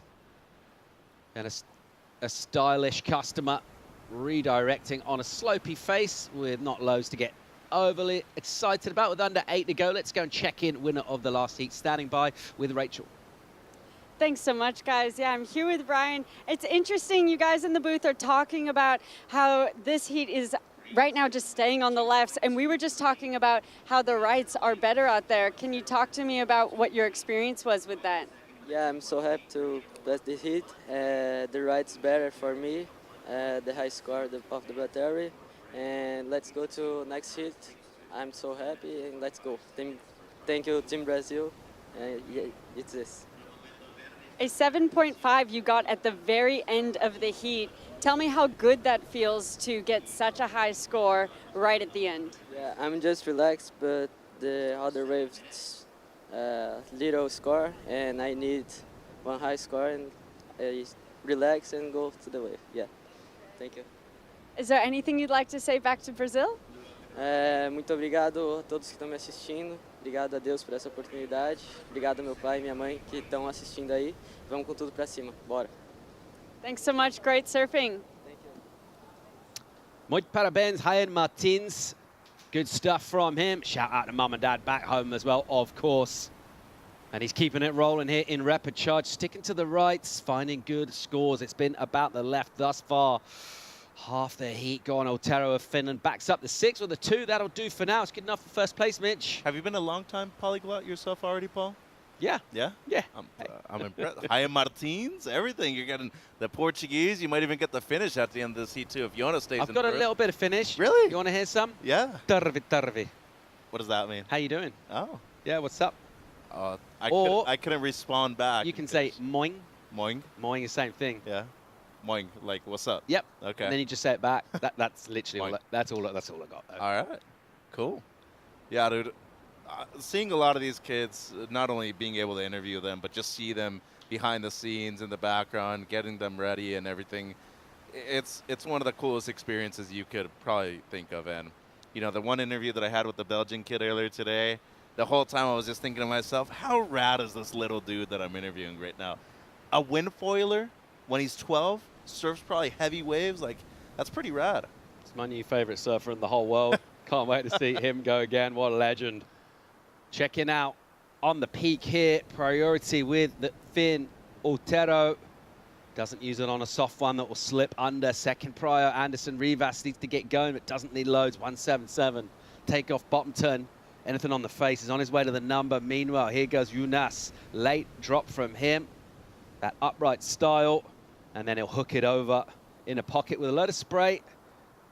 And very nicely done. Little light touch on the board. And won't have another attack onto a section, but it'll be a kick out. And you reckon the 2-2-3 compared to that carve, he'll wash that off, won't he? He'll improve. Yeah, he should be extending his first place position. And big shout out to Juho Mikkonen too, and the entire Finnish Surfing Federation. I know they put in a lot of effort to get a lot of these kids to this event. And, having Lucas McMahon, Eli Timpari in the older divisions. Kalle Carranza, also half Finnish. He was almost one of their coaches officially if there were some Olympic hopefuls. And having Kalle as a broadcast partner too has been very eye-opening to a lot of different cultures, Paul, as we see this last wave of Jonas. Good a carve right there. Gets a little hung up coming out of it, but recovers well and does improve. Yeah, good number for him, 4-3-3. We're going to have another look at 6 here, Mitch. Yeah, this was a well-surfed wave. Good patience. Beautiful wrap right there. It seems like that sharp eye that he has under his feet is working well into the lip. And then a nice finishing turn right there, the best of the wave. Unfortunately, right at the end, but still extending his first place positioning right now. Did you say a strong finish? Very nicely done, mate. Yeah. Clever, I like that. That was a good gag. So our surfer out of Scandinavia. It took you a little while, catch up. Keep up, mate. Yeah, I know you've been out in the heat. I know I have. I just want to ask you about vibes down there, actually. You've been talking a lot about the team energy and what the squads do. Who's making the most noise? Who's making the most meaningful noise? Who's got good energy? England. England's definitely one of them up there. Is the right answer. Yep. Who else? Who else is good? I like South Africa's vibe so far. I think they've been doing great. You know, might be a little biased, but I feel like Mexico's cheer was pretty cool. I felt that they had a lot of camaraderie among them, and to be honest, first few heats of the morning, we had a lot of Salvadorians compete almost consecutively. I felt that there was a lot of support and a lot of people behind them earlier here. Yeah, really cool for locals in the area to come down and watch their compatriots compete on the global stage against the finest juniors from around. And what a story it's been from this country. And we'll keep that story rolling here. We're by far done yet. This event, just one of many in a string held in this part of the world. And you can see why, really. I mean, I guess, you know, we talk about events and we talk about all the things available and having good food and all that stuff. That's important too, but ultimately it's all about the waves, and this place just doesn't let us down. It's been consistent every day. It's been at least above 4 to 6 feet every single day too. Yeah, given the way the waves, you know, have held up due to the wind this afternoon, but I mean, still, it's more than contestable, Paul. Vargas from Venezuela here gives it a good slice, hits hard, and then just catches that deeper water, gets under the board and stops it. Small dude, too. I mean, he's easily got to be one of the younger surfers within this round. Be a short paddle back from him. That's the upside to that incompletion. Won't eat up loads of clock time, which he doesn't have a lot of left. 2 minutes, looking for 3:37. We're all up with numbers. So it is Rivas chasing a 1:17 from third prio. Center of his shot there in the white. Surfer out of Guatemala. Doesn't need much. And that's because our surfer from Romania in blue just has a couple of 2s to his name at the moment. He's got first priority though, does Aris. Let's see how he goes about improving that. Might get a set, something showing on the outside, some little bump coming through and a little bit of interest. Hey, shout out Team of Romania too. I know they're not one of the newest teams. This year it's British Virgin Islands, Latvia, Lithuania, and Slovakia, but they're relatively new to the competitive surfing scene, and nice to see them make it through a heat if they can here in the last minute and 20. Well, their surfer with priority. Aris is paddling here, and he's on a left off the bottom. He'll pump from there, and then just clip off that hillside edge on the backhands. Looking for some speed to build up.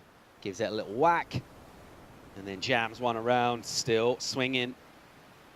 Another redirect back towards the pocket for him into the final minute here. Thinking about that 2:17 as the low score. 2:43 is the high. Right behind him, your heat leader just glides in. Look at this stuff. Really nice read on this wave. The front arm almost completely motionless. The rest of the body underwater. Well, still looking to improve on the 4.33 though, but a little out of control, as you were saying right there towards the end. 30 seconds to go though. It doesn't seem like anybody's capable of overtaking him right now, and Aris hanging on to second place, Paul. Rivas, he's needing just a high one. I mean, has first priority. It's just time running out right now. Yeah, it's not looking good for him here. He's going to have to try and go this thing. I don't think it's going to be anything close to breaking, though.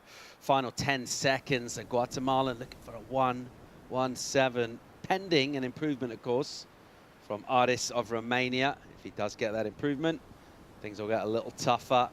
And there's a nice sporting handshake moment there.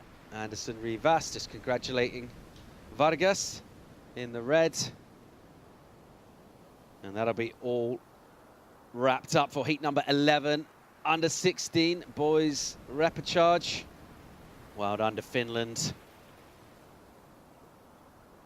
And well done for the style points as well for Yunus Artero. Just looking super smooth. Getting close to the peak high tide too, Paulie. Wave's still looking super fun. Right's probably the better wave, but the left's out there still very consistent.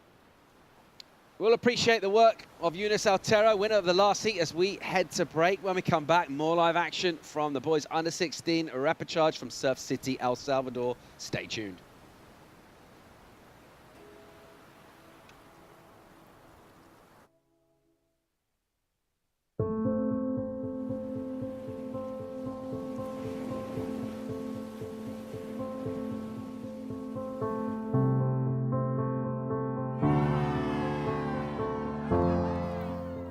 There's something profoundly spiritual about riding waves.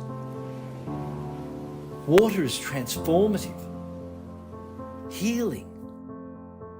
You're at the mercy of Mother Nature, the ever-changing movement of water. The ocean is the great equalizer. You don't need to belong to a certain race, religion, or gender to surf. The pursuit of these fleeting walls transcends sport. It's a way of life. And surfing has the power to change the world and has now taken its place on the world's greatest sporting stage, the Olympic Games. The International Surfing Association is the world's governing body of surfing, recognised by the International Olympic Committee with member nations around the globe. This is the International Surfing Association. This is a better world through surfing.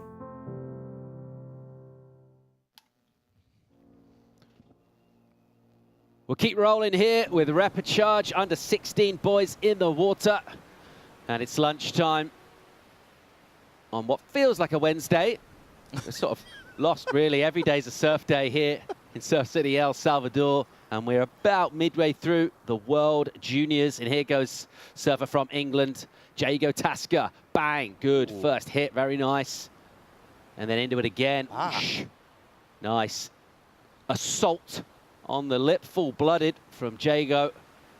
And two-turn combo. Judges love that action. Let's see where that puts him, but a good way to kick things off. Get a wave, go fast, do turns, go complete. Jago will be taking on Jorge Vasquez from Guatemala, Thomas Begara of Ecuador, also Tomas Kuchera from the Czech Republic. Ooh, beautiful. Two Tomases.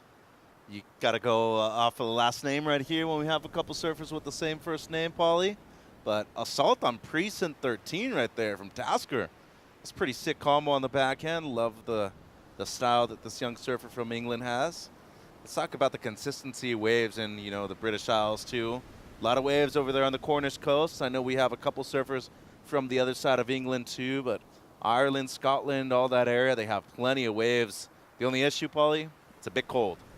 Yeah, it's a bit fresh from time to time, but you get your wetsuit on and you get psyched. Doing exactly that, Vasquez. He comes from a place with warm water. It's the neighboring country to here, Guatemala, and he worked this one over. Yeah, smart right there too. A solid finish for the young Guatemalan. So going to be a good ride for him. Comes in as a 5.33, and then Vergara right here, 2.67 on his opener. Just the one turn into the lip right there. Gets a little hung up, and unfortunately, after that, not a whole lot, Paulie. And this is the wave that I like. 7 points for this one for Tasker. Great first snap right there, and I like the variation with the carve to snap. So strong start to the heat right now for Jago. Yeah, good arrows there from Tasker, and he's going again here. Bang. A fluffy lip, and he'll hit it hard, and he'll endeavor to get back on the open face, which won't quite happen for him on that occasion, but wasting no time at all to get a second score. And that's just going to pile pressure on the rest of the field. So good arrows, too. Yeah. What is, like darts? It's a darts expression. Yeah. So you guys in Britain call darts arrows? I think if you do something good, you say good arrow. Okay, yeah, okay. Yeah. Like right on. Big, yeah, you big darts guy. I can be. More of a pool guy. Might be a little bit of a pool shark. Well, that's the Pub Olympics, right? Your darts and your pool. So. We're looking at Kuchera here, representing Czech Republic. I believe he's based in Bali. A few more waves over there than in Czech. Oh, yeah. And he's enjoying himself here. He'll be very used to warm water. But I will say the Indo team, they're saying it's much more humid here than what they would feel in Bali, which to me is very surprising. I felt that the water temperature was almost the same. I think it's the humidity here, as we're much closer to the tropics. Yeah, you know, if the Indonesians are feeling the heat, it must be pretty up there. Let's go and hear from someone who turned up the heat with a strong performance in that last one. We'll just stick with live and watch Jago Tasker work this thing, and he'll get a little caught with that. Let's go and hear from Rachel Tilley with the winner of the last heat. Thanks, guys. Yeah, I'm here with Jonas representing Team Finland. Congratulations. We were just talking, one of the not so good days comparative to yesterday and the day before, but a great day in compared to what you're used to in Florida. Yeah, thank you. Yeah, Florida, don't get much waves, and let alone Finland. So I'm happy that I could put the heat together and get a good score. Looking to get a better backup, but a little difficult still. Thank you.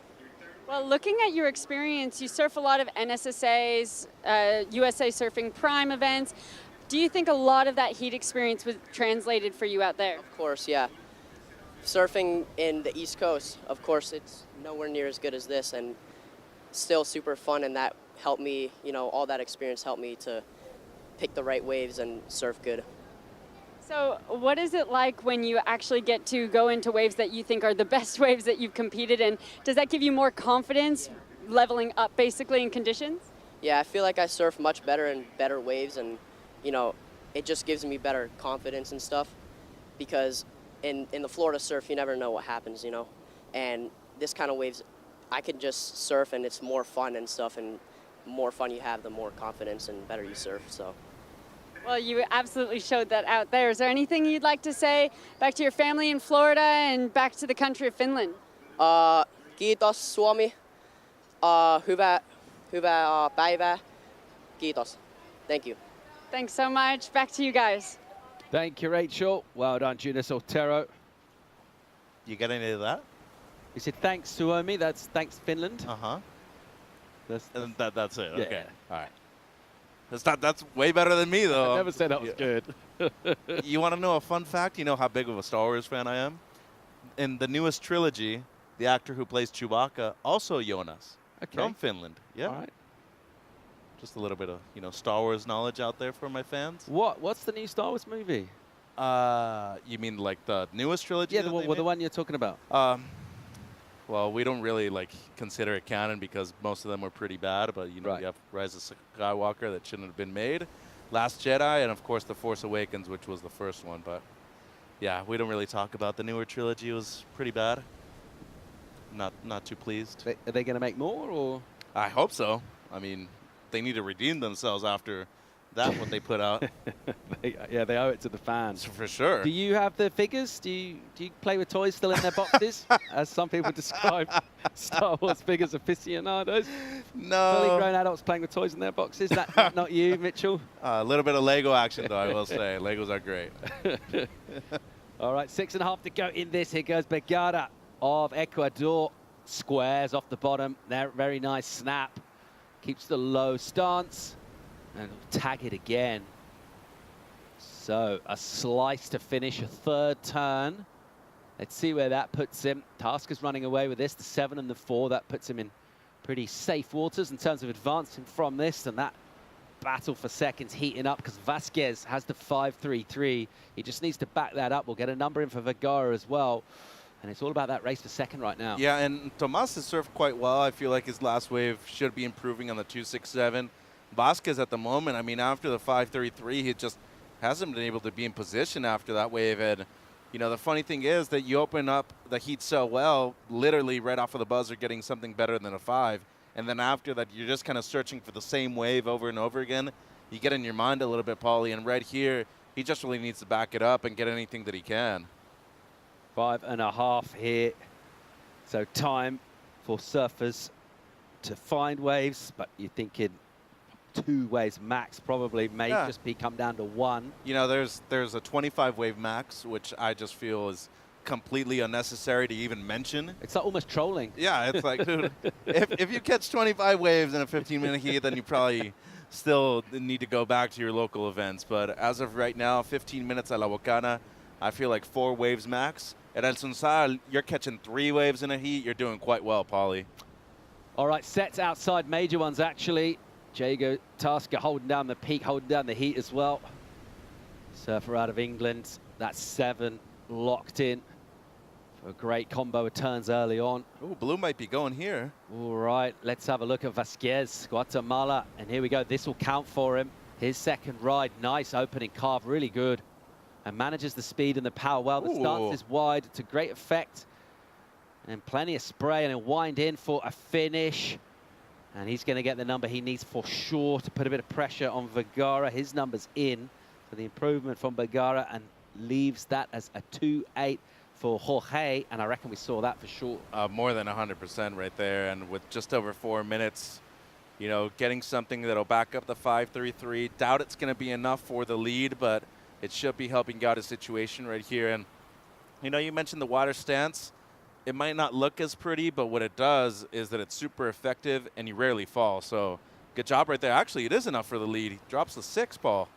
Big 6 for Vasquez. Goes in with his 5.33. He's leading this one now. So relatively high scoring heat with 2 surfers over 11 points. That's impressive. With 12 minutes, just 11 minutes gone in this, and a little bit of a few seconds. To get those kind of numbers in means you've really applied yourself to the task. Just 2 waves is all it's taken for the Guatemalan Vasquez. Now let's see what Jago's got. He's got priority, and he'll endeavor to answer back as well. The chasing surfers, Vergara, 6.18, his requirement. That feels much more achievable than the huge 9.9 that Tomas Kuchera is looking for. Yeah, and a few months ago when we were at World Surfing Games in Puerto Rico, you know, what Gabe Medina did, won every single heat leading up to the final, also qualified, you know, with that final win. But what he did, first of all, was otherworldly, but most importantly, he just showed that strategy comes down to the biggest moments. All he needed was 2 waves in the majority of heats that he had. After that, he settled with just pursuing the other surfers, adding pressure, and just competing the best way. And what we're seeing from Vasquez right now, a kid from Guatemala who, you know, by the way, is a relatively new surfing nation.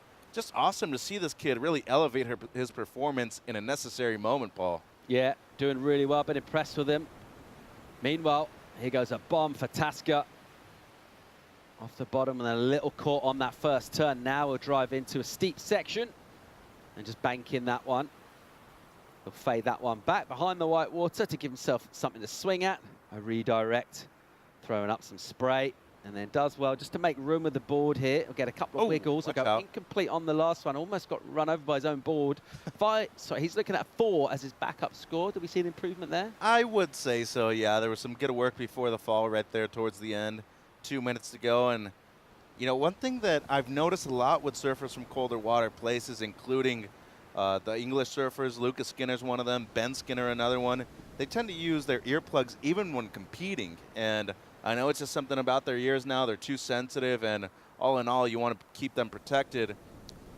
I think technology has advanced so much, though, that before you couldn't hear a darn thing with the earplugs. Nowadays, you can compete with earplugs and be just as fine. Yeah, I think there's another point there about not changing too much for a heat. And if that's what you're used to, true. Particularly if you surf places with a lot of wind, it's actually the wind, isn't it, more than the cold that causes the pressure difference. Yep. Where you get problems like surfers here. And if you're used to wearing them in that cold water and then you come over for a heat, you want to, obviously not wearing a wetsuit, there's a few things different, but anything you can try and keep the same. You want to be comfortable, yeah. Maybe having that familiarity. You wear earplugs yourself? No. No. No, not into it. I put some in once and I thought I wasn't going to get it out. I thought it got into my brain. I got really worried for a while. I use them every now and then. I've been a little prone to some ear infections every now and then.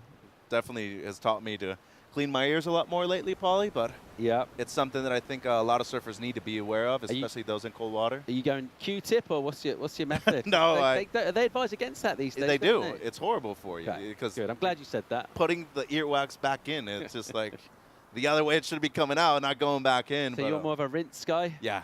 Like those things that they sell at the pharmacy, super easy to use. Use them, what, every couple weeks, I would say? Sometimes the stuff that comes out, you sit in the Hey, bro, it's better than it being in there, though. You know, you want it to be out, and you can immediately feel it. Like, you can just hear a lot better afterwards. All right, 10 to go in this. Jorge Vasquez, Guatemala. 2 waves is all it took for him to get decent numbers on the board. 11.33, well done. Also, surfer out of England, Jager Tasker, ripped into a 7 early on. Backed himself up, did get that improvement, 4.2, so a marginal increase. That's how you do it. And those two will advance with a little extra spring in their step by having got good points scored. And particularly staying alive, we'll expect to hear both of their respective teams in full voice even, as they get back on the beach. As we're looking at bright sunshine, lunchtime, and plenty of surf still in the water. It's a warm day. We had a bit of wind whip through. It's looking still from above. Very much the sort of playing field where we can find scores, decent numbers still available. We can get a quick commercial break. When we come back, more live action. We're going to see USA, Ukraine, Barbados, and Taipei taken to the water. Join us for the call right after this.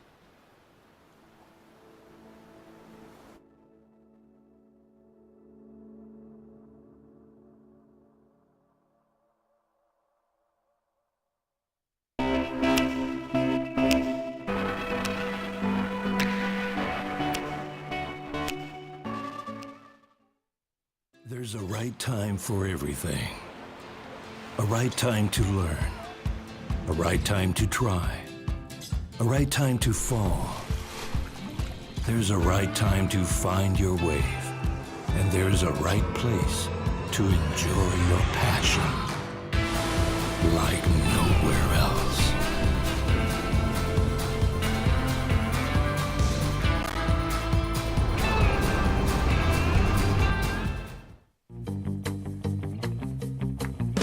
Consulta promociones. Disfruta de cable TV más internet residencial desde los 50 megas hasta los 1000 megas. Para más información, contacta con nosotros. Multinet, siempre que tú quieras. Bienvenidos a la tierra de anfitriones. Aquí somos los campeones del mundo en hacerte sentir especial. Te compartimos olas, volcanes, pueblos históricos y te aseguramos una experiencia de 5000 estrellas. Porque esta tierra tiene más anfitriones por kilómetro cuadrado que cualquier otro país del mundo. El Salvador, tierra de anfitriones.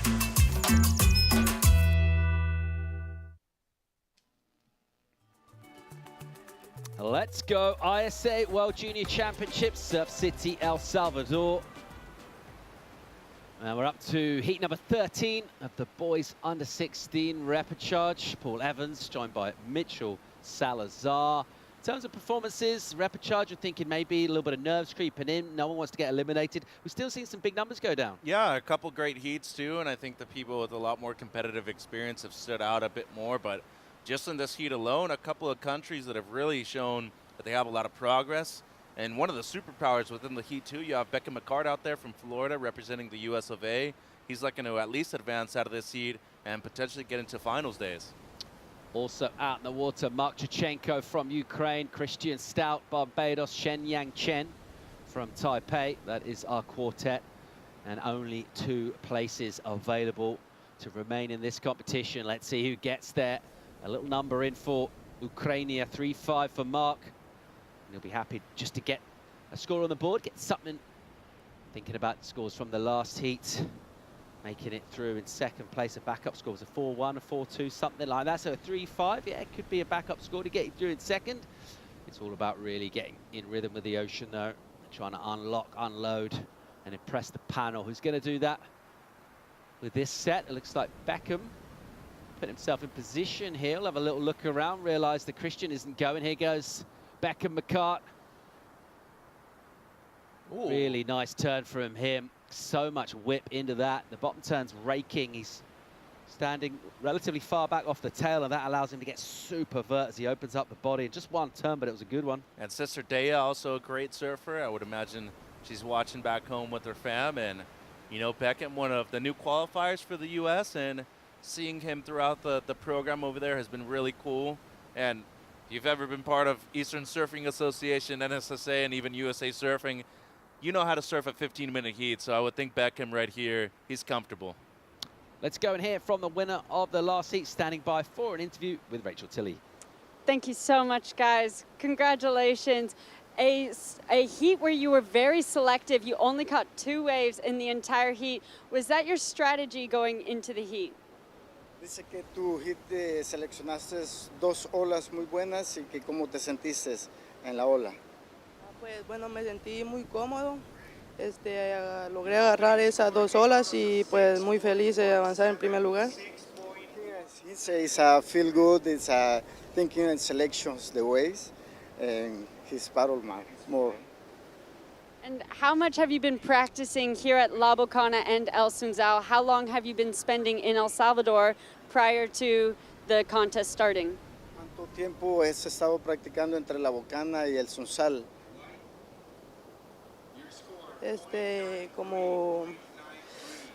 Hoy solo toda la mañana estuvimos aquí en La Bocana hasta que llegó la hora de competir mi hit. Y pues estoy muy feliz por avanzar mi hit. He's practiced these couple days and now he feels so happy and waiting the next hit. Well, a great performance. Is there anything you'd like to say back to Guatemala? En español. Algo para los que están viendo en Guatemala. Pues primero le quiero dar gracias a mi patrocinador Cel Girón y a Hotel Mayajá y a ISAsurf y a CDAG y vamos arriba, Guatemala. Thank you so much, and back to you guys. Thanks, Rachel. Love that. Guatemala in the house. Solid performance from that young man. We talked about El Salvador and what it means to be here for this country, but a lot of neighboring countries in Central America, right next door, Guatemala, and all of these extra resources that come into El Salvador and the extra events, seeing the very best in the world come from the CT. That's not a long way away. You mentioned Costa Rica's not far away. There's already a strong surf scene there, admittedly, but it means a lot to the entire region, not just this country. Well, and not just that, just being super real here, a country with very few resources, and to be able to see them bring a full team once again, and just seeing them grow not only as surfers, but as people, really. A lot of them probably wouldn't be traveling outside of the country if it weren't for this event. So really beautiful to see. Awesome heat by Vasquez, and I'm hoping to see him advance for a few more rounds, Paulie. Really, really cool. Let's get caught up with this. Beckham McCart. He got a 6.17 for one turn. Yeah. And he bent it like Beckham off the bottom, didn't he? Hard, put it up into the lip. You had to, huh? Going back to the old Keira Knightley days right there in the early 2000s. David Beckham, by the way, I mean, what an athlete and what an inspiration, I would think, to a lot of the surfers that have probably grown up seeing that generational talent, you know, Messi, Ronaldo, and then you go back to that. And I think there's a lot of good things that you could take from football, soccer, into surfing. First of all, leg strength is one of them, but I also think the amount of cardio that you're doing, it's a huge compliment to a lot of these athletes in the water. Yeah, and the thing with Beckham, like, he didn't have anything like the talent of the other names that you mentioned there, but the practice that he did was always the thing they said about him. Like, he was always, I mean, it's a bit of a cliche, but he's always the first person there in the morning, last person to leave the training ground in the evening, just doing those reps over and over again, went the hard yards, and, yeah, ended up, in terms of the talent that he had, actually, compared to the profile that he still has, probably, yeah, he was punching above his weight, so to speak, in terms of the natural ability. And another big thing, too, as we might see a ride here, Paul. Seems like somebody having a look. Here we go. Barbados, Christian Stout.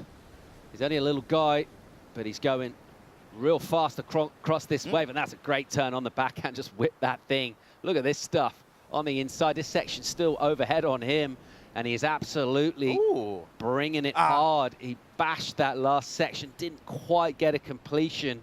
But how's this top to bottom radical surfing? Cool. I mean, for how small he is, that's pretty rad. A great technique he has on the backhand right there. And just over 6 minutes here, I wanted to mention what David Beckham has done outside of the sport. I think is probably the thing they need to admire the most. And we're seeing it a lot with a couple of surfers that have come through the ISA too. John Florence, he has invested his money super well. He knew that this career isn't going to last super long. And look at him now. Owns a couple of properties. Most importantly, has his own business. You see Cayabelli also invested into a business. De Souza, that's another guy. And to me, a huge example of it is being smart with your finances when you're starting off your career too. You don't want to wait till the last second right before you're about to retire. Yeah, that's a great point.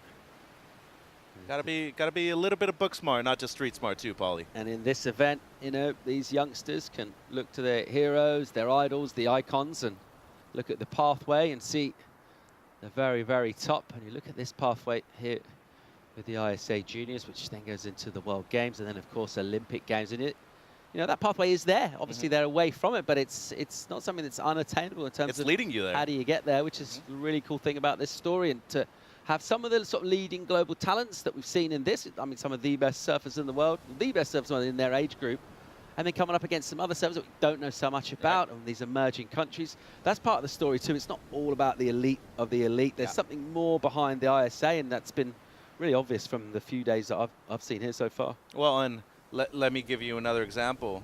What's the worst thing somebody could say if you ask them a question, whether anything? No.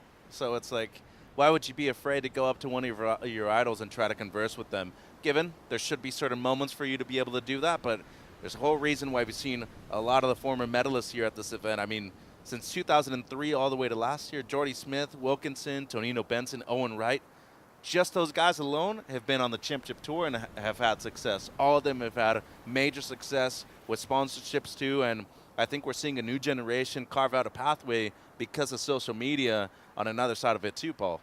Just 4 on the clock here. Small number for Beckham McCart, 0.5, so he'll want to continue to work on that. He'll feel a touch vulnerable with all the heat smarts that he has about competing. A bomb outside first. Pryo, Chechenko, blue, Ukraine. Is he going to go here? There's a left coming towards him. He'll spin. Here he goes, if this will let him in, which it does. So good paddle from him. Deals with a bump.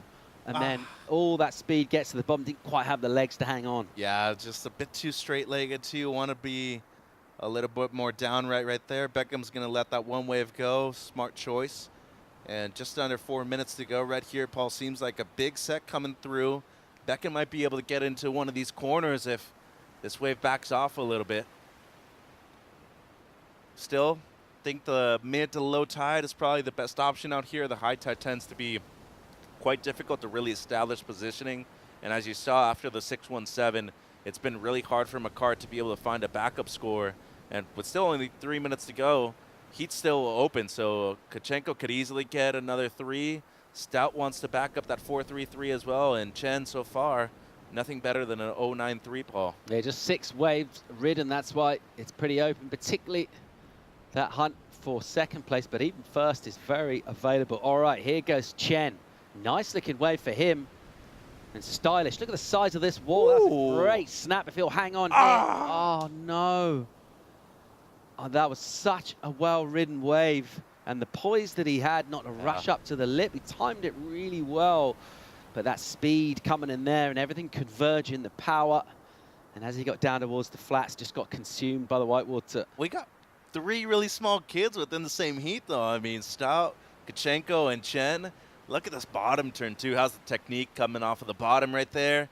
And as you said, the whitewater won the battle, Paul. And unfortunately for him, size wasn't on his side, but I feel like they're still going to give him a good amount of credit just because of the bottom turn and the technique. Yeah, it's almost like he went from the clean water on the face onto that turbulent water, the whitewater. That's what undid him. The fins lost the grip. Down he goes. Final couple of minutes now. McCart, the American, still in the lead in red there. He's got that big number early on, 1 vicious hit. He's got nothing going since then to get excited about, and he'll want another wave. He's got priority. Meanwhile, let's check out Chechenko. Quick in and out for him. He's not a long way back in terms of his requirement. He only needs a 0.84. So less than a 1 required to threaten surfer out of Barbados, Christian Stout, and is tight, nervy, intense, and we love the drama. We do, and I mean, if I'm Beckham right here, first priority, a minute 20 to go, I'd still be moving to the inside and just try to back up that 617. Doesn't matter if it's a 1 or a 2. It could be making a huge difference right now, Paul. It seems like he's moving towards the inside, and with a little over a minute, everybody else still trying to hunt a small number to move up into the top 2 spots. Final minute now. Beckham McCart in motion. And let's see if he'll get this wave. He'll paddle, he'll commit. So here he goes. 617 locked in. First turn's really good. And the second one again gets plenty of tail release. Very nice. That's going to be another good number. And he's making through this heat for sure. He was already doing so with that 6 locked in, but with that wave, He's really just slammed the lid shut, really, on this one. Let's see what's happening in that battle for second. Final 30, first priority, Barbados Stout. And he wants to try and defend. He's only ridden one wave. He needs to get a second sooner rather than later. He's got about 20 seconds. Wow, and Mark seriously only needs less than a one. So if he stands up on a wave, he could be getting that. And it seems like somebody having a look here. Here he is, Paul. All right, Chachenko, a tiny number required by him. He should get it. A little snap there. And that, yeah, he's asking the question. So he knew the situation. I like the fire from this kid. Yeah. He needs 0.84. And he's saying, how'd you like them apples to the panel? A little goodwill hunting for you. Oh, yeah, he gets the score, Paul, 2.2. Chachenko, Cha-ching with a 2, goes to seconds. Whoa, so we're all out of time here. Yes, how's the little attitude, too? He love it. He's finding out about it. So Surfer from Ukraine gets the number right at the death of that heat. He only needed a tiny number. It sounds easy to get yourself a decimal. You know what? Sometimes it's harder to get those ones than get a mid-range score. And just did enough. Didn't need to go massive and throw in anything huge. He just did enough to get a number. Well done to him. He'll squeak through in second place. There'll be disappointment for Stout, and that'll be a message for anyone coming up in this rapid charge round at any time, particularly now with 15 on the clock. You need to get a couple of waves. Well done, Beckham McCart, Team USA. They're delighted with that. They're in for a huddle here, and that squad will keep rolling. A very talented squad indeed. Beckham is an important part of that. And that'll wrap things up for Heat 13. Boys under 16 rapid charge. We're going to go to break. Beckham McCart keeping the USA hopes alive in this part of the draw. More live action when we come back from break.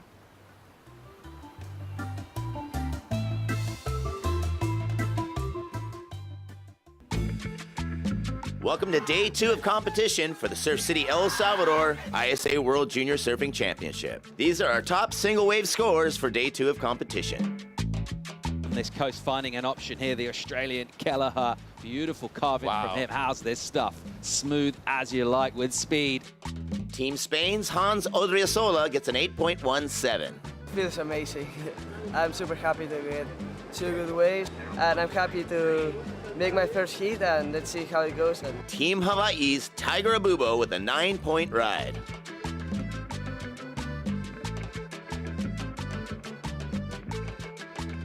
Eden Walla with an 8.73 for Team USA.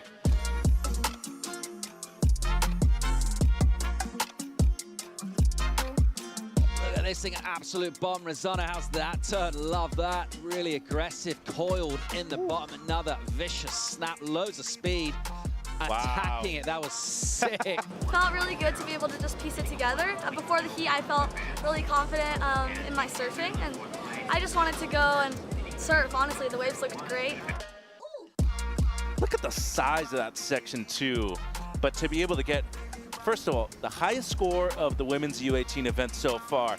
Tia Zabrowski with a 9.17 for Team France. Beautiful looking hook to start, lines it up for the second one. That wraps up day 2 of competition for the Surf City El Salvador ISA World Junior Surfing Championship.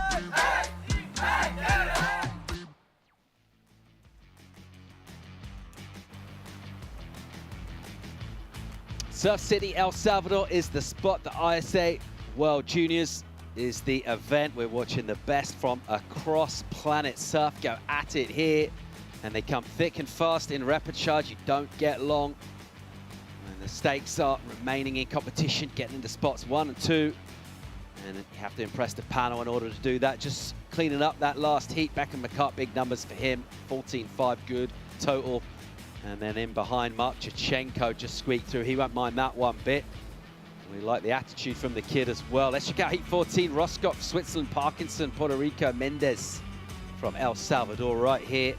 And Arthur Buick from Wales as well. So a diverse geographical spin on this heat out in the water. And El Salvador, we talked about what it means to them to be here. We'll watch them support their surfer out in the water right now. This is surfer from Switzerland, Roscoff.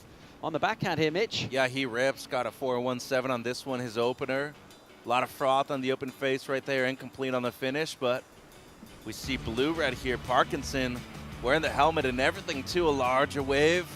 One of the younger surfers within the division, and just the one carve, so 2.23 for him. And then the local boy, Mendes, a 2.77 on his behalf, the one carve on the backhand. And that was really it for Dayfooty. So gonna be, a good opening exchange right here, but the winner out of that one goes to the surfer in reds, the Swiss. Yeah, good number for him. Gets the 4.17. He's got a 1.03 as well. We'll combo that up to give us a total of 5.2 for him. So already put points on the board in this one. Let's go down and hear from the winner of the last heat, Team USA, with Rachel Tilley. Thanks so much, guys. Beckham, congratulations, representing Team USA. You just did them proud. Now, talk to me. It was kind of a slow heat. You started off with a strong score, and it was a long time before you ended with that bang of an 8.33. Talk me through that. Yeah, so it went really well. I came into that heat super motivated with Coach Ryan Simmons. He was just helping me just get all fired up because my other heat, I was not very into it. I was just a little nervous, and glad to go into that heat with motivation and to keep it going now and just get the rhythm going. So now you are in the elimination heats, and that can make things a little bit more nervous, but how did you reset from getting knocked in that first heat to changing your mindset so you could come back into this heat a lot more motivated? Well, I just kind of just thought to myself well, I need to change my mindset, and that mindset was not good. So I was just kind of all right, Beckham, let's do this thing, All right, let's get fired up, Yeah. Well, and how impactful is getting an excellent score now moving forward for your mindset? Oh, excellent. It shows I can definitely get those scores and those big scores, yeah. Well, congratulations. A little bit better and different to what you're used to in Florida. You're used to the chop, and you made that really clear, handled it really well. Is there anything you'd like to say back to all your family in Florida? Oh, I would love to. My mom, Crystal, Jaden, and my dad, Jaden, and my family, Day, I know she's watching, my family's watching, and Henley Sandal, she's watching, and yeah, I'm stoked, and all my sponsors too. Yeah, so sweet, yeah. Well, awesome, congratulations, and see you for the next one. Thank you. Great stuff, thanks Rachel. And in contrast to our last heat where we had 6 waves ridden after, well, about 2/3 of the heat, maybe a little more. This one, absolutely flying. We've already had 7 waves go down. We've just got a couple of scores to come in from the panel. When they come in, we'll have the situation at the moment. Surfer out of Switzerland, Roskopf, he's leading this. He's going to get another number come in too. We saw that during that cross. We're also going to get a number for Ryan Parkinson, Puerto Rico. A strong squad from Puerto Rico here. They've been represented well. Talking about teams making noise, they've been pretty vociferous too. They got energy. Yeah, and they've always had good surfers. They've had incredible waves too. I feel like Dylan Graves, Brian Toth, all those guys did them very proud. Otto Flores too, I would say, has been one of their best representatives over the years, but as of right now, there's been a big gap between generations, and I think we're starting to see a new crop of surfers coming out of the Caribbean, not just Puerto Rico. I feel like Barbados has a lot to do with that too. Because Arthur Buick, the Welshman, off the bottom here, and he'll slice it back. This wave has a little lump in it, so he's patient, and then just pokes that board down to make room for the bump turn. It'll slash off the top as well. And cruising through an inside section. He has a little look around, sees what's going on, and he'll flick at the head and he'll be back on the board. So he's got himself in the conversation here. Everyone's kind of getting scores around him and didn't want to kind of drift, gets himself involved. He'll get a number from the panel too. We want to get another wave as soon as possible. Meanwhile, here goes Dayfooty Mendes.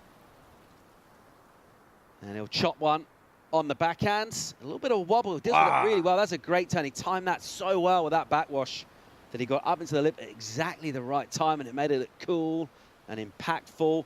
Loads of spray as well. He's got a 2.77 already. That number will count way better than a 2. Precision beats power, time beats speed, Paulie. Better not steal my quote later on. I'm going to be listening to you every heat now onwards. No, but I actually got that from Conor McGregor, believe it or not. The old Conor, not the new Conor, the one that's kind of, a little too much. Conor when he was humble, when he was featherweight champion. Not too much? He's a showman and he's a businessman too. I feel like he transitioned too much into a movie star, and as of right now, he does have a fight schedule, so precision beats power. Timing beats speed. Makes you think, right? It's pretty good, though. I mean, it's true. Did he really come up with that himself, though? Did he get help? I would think so. Who knows? Probably a great reader, too. But hey, I was going to mention, I'm doing super well on my flag quiz. Yeah. You know, I think as of right now, I could probably get 30, 35. But I will say, my favorite flag out of them all, the Welsh one. It's got a dragon on it. You like the dragon? Yeah. Yeah, there's not loads of flags with mythical beasts on. Yeah.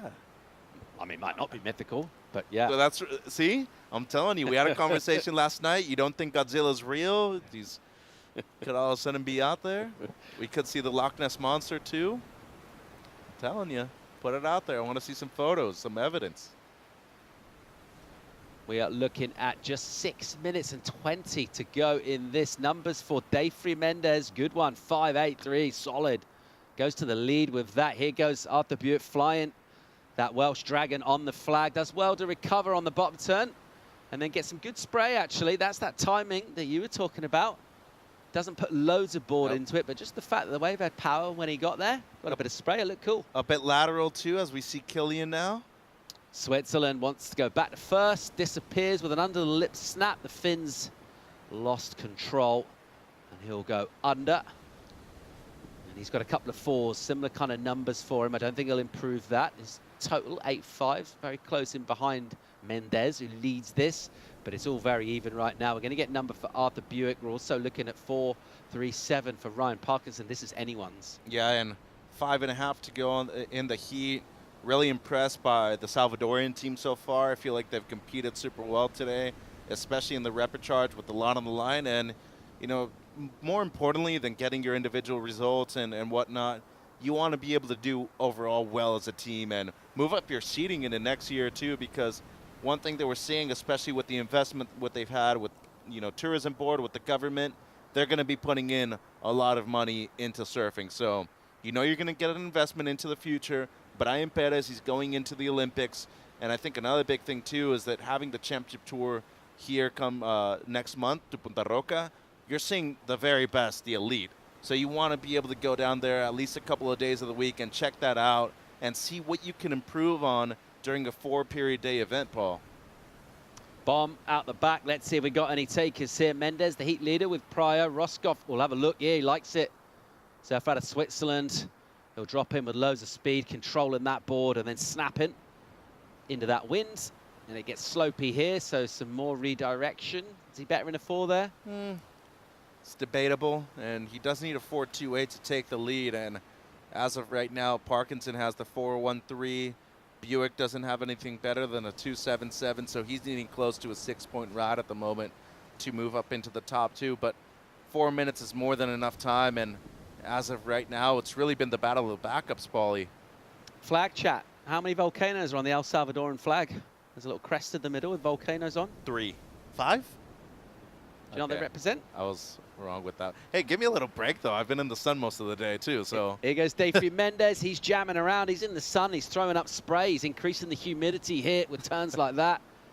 And he'll run out of steam, looking to wash off the 2.77. Yeah, the 5 volcanoes on the flag representing the 5 member states of the United Provinces of Central America. Ah, right. Which are, of course, Honduras, Costa Rica, Guatemala, Panama, and El Salvador. Okay. Well, now, see, I'm getting my rhythm. Okay. Nailing it now, mate. Proud of me. I've been doing my homework, Paulie. Just over 3 minutes in this. And it is our El Salvadoran, Dayfree Mendez, leading it. Let's see if he improves. He'll get a number, 2.77. If he can up that, he'll add a little bit more. Here's Ryan Parkinson. Surfer out of Puerto Rico. He's only a wee lad. Wow. That's a big turn, though. And look at the style on him. Super cash. Oh. And he goes down. He was looking to go into the lip, looking to attack, which we love to see, and he just loses it on the bottom. Here goes Arthur Buick, Wales. Out the back, a paddle. The wave doesn't want him, but he wants it, and he's on.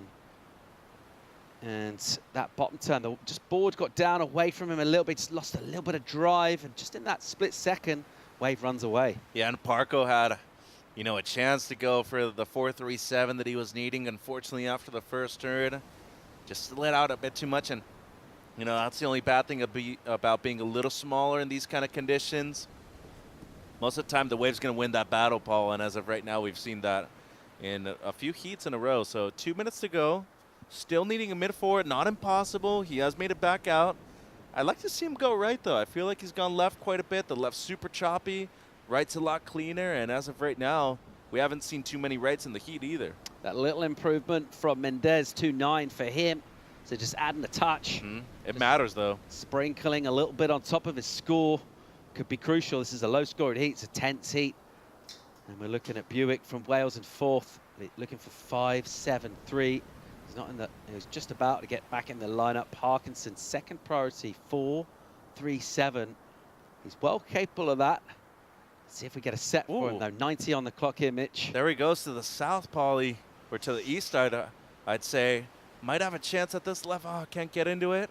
Out the back, we've got something coming towards him. We've seen good rights down there in previous heats. They're providing points, and he's got away, which is an interesting call with second priority. Looks like Killian's heading that way too, a little way over there.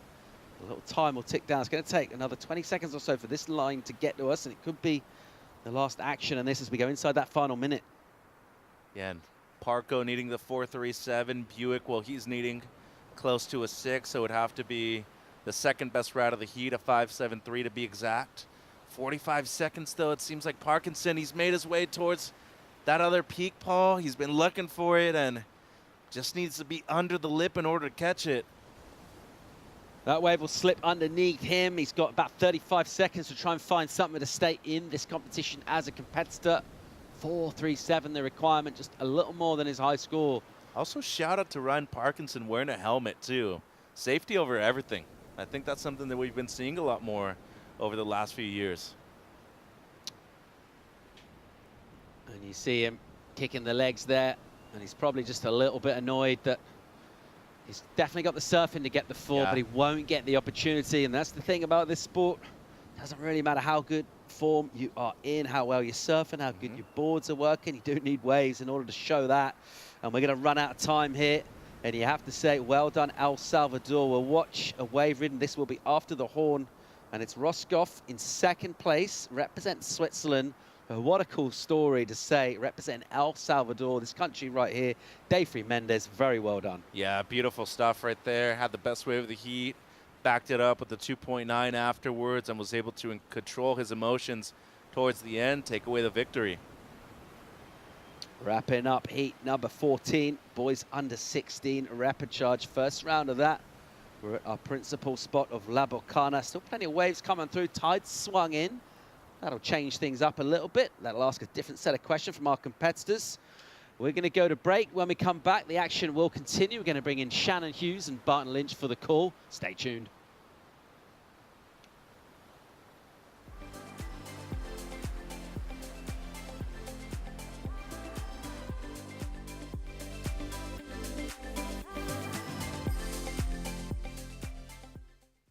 There's a right time for everything. A right time to learn. A right time to try. A right time to fall. There's a right time to find your wave. And there's a right place to enjoy your passion like nowhere else.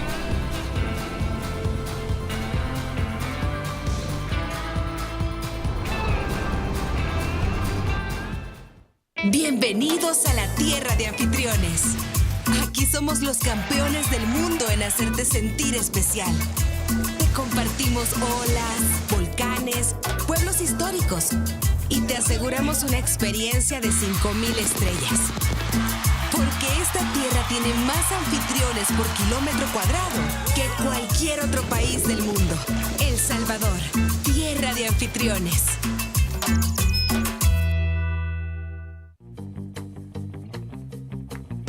Consulta promociones. Disfruta de cable TV más internet residencial desde los 50 megas hasta los 1000 megas. Para más información, contacta con nosotros. Multinet, siempre que tú quieras.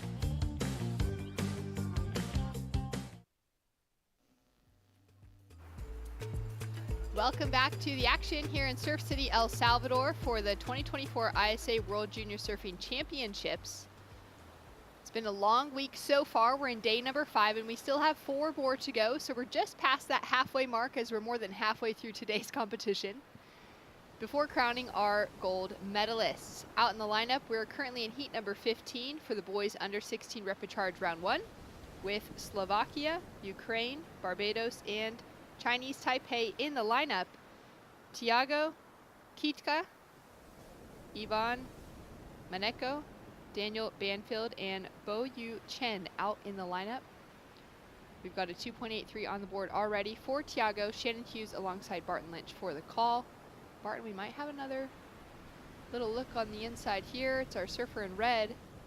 Tiago's already got that first score. It's going to loosen him up to have a look for a second. Representing Slovakia for the very first time here in ISA competition. Welcome to that new country. Here's Daniel Banfield. He's a goofy footer. Great young surfer. That wasn't a very good indication of how good this kid is. Seen a bit of his surfing already, and very impressive.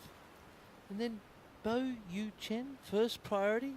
Tell us a little bit about this kid, because he is a micro-grom in essence. He is a micro-grom by the definition. Just 10 years old, goes by Boo Boo as his name. So we call him Boo Boo throughout this heat. And frothing to be able to compete for his country. One of those, you know, in a great development position. As we see Boo Boo up and riding for Chinese Taipei, lays it hard on the rail for his first turn. Boo Boo's got game, he's got style, he's got technique. That was my first look at this young Taipei surfer, and obviously that country looking towards their future, grooming these young kids early to be able to compete at this highest level. Very exciting, really. Oh, so exciting. Yeah, it's cool as. Still at that age where he loves, you know, he started surfing about 3 years ago as a 7-year-old, so it's great to see him kind of be able to get into the ocean that way, but still loves playing with the sand and swimming in the ocean most of the time. So cute. The point is that at his age, he can paddle out here and get out the back and duck dive and manage himself in a strong, powerful ocean that has, you know, peaks breaking everywhere. The paddle out, the duck dives, that in itself for a 10-year-old kid has got to be a challenge. So can't wait to see him ride some more waves. Stoked about Slovakia. Tiago now with the first priority. Yeah, Tiago setting himself up in a great position. He was actually born and raised in Peniche in Portugal to a Slovakian mom. As we take a look now at Daniel on his forehand, taking off deep for both of his opening opportunities. Yeah, wave selection needs to be looked at. Obviously, you're in a hurry to get going. We're under, 5 minutes have passed, and you want to get going, but it's no use going if they're not worth going. And both of those waves appeared to be pretty quick closeouts. The scores would suggest that's the case. A 0.73 and a 0.50, a 0.80 for Bo Yu Chen, and a 0.93 for Tiago, going with his 2.83 as the best wave of the heat so far. So some kind of erratic kind of moments here early on. It's while it's a quick time frame, 15 minutes, you still need to, while you've got to be going, you've got to be on the charge, you need to maintain that composure, especially in and around your wave selection. Having a look here on the inside, surfer in white just spins around to get out of position. For both the Slovakian and the Ukrainian in the lineup, representing the countries of their mothers, for Ivan out of Ukraine in the blue jersey, he was born and raised in Brazil. Okay. Now representing Ukraine here at the world stage. For Tiago, representing Slovakia, born and raised in Portugal. So both of their moms finding the opportunity to travel within their life as well, and to head to a different bit of coastline as we take a look at the second ride here for Boo Boo as he drives through that opening turn. That was style for Miles. He has got a great style for a 10-year-old. This is great signs here for Taipei. And when you look at the countries in this, Slovakia, Taipei, Ukraine, who would have thought?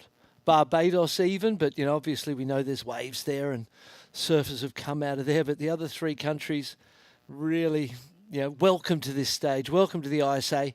Daniel Banfield getting stuck in the lip. Just getting stuck up for the 12-year-old out of Barbados, looking to reset himself. He's got that opportunity now. There's still more than half of the heat remaining. So you can take that breath for a moment, reset, and look to get into a wave with better opportunity on it. Fair call. 7 minutes, 30 seconds remaining. As we wait for the next set, let's go down to the beach to check in with Rachel Tilley. I'm here with our surfer from El Salvador. Congratulations, winning that heat, doing your country proud. What does it mean to you to be representing Team El Salvador here in your country? Ella te está preguntando cómo te sentís de surfear, de representar al país. Pues felicitaciones. Si nos puedes contar un poquito de qué siente estar aquí con toda tu gente. Pues súper feliz porque vine a representar a El Salvador y gracias a Dios por pasar mi hit. Y me siento muy emocionado para el siguiente hit. He's saying he's ready for the next hit. He's very happy to represent El Salvador. He's proud to have people right here. So he's very fun. He's getting ready for the next round. And I want to ask about your equipment. I'm sure you guys in the broadcast can see how small this board is. Can you tell us how big your board is and tell us a little bit about what you know of the equipment you're riding?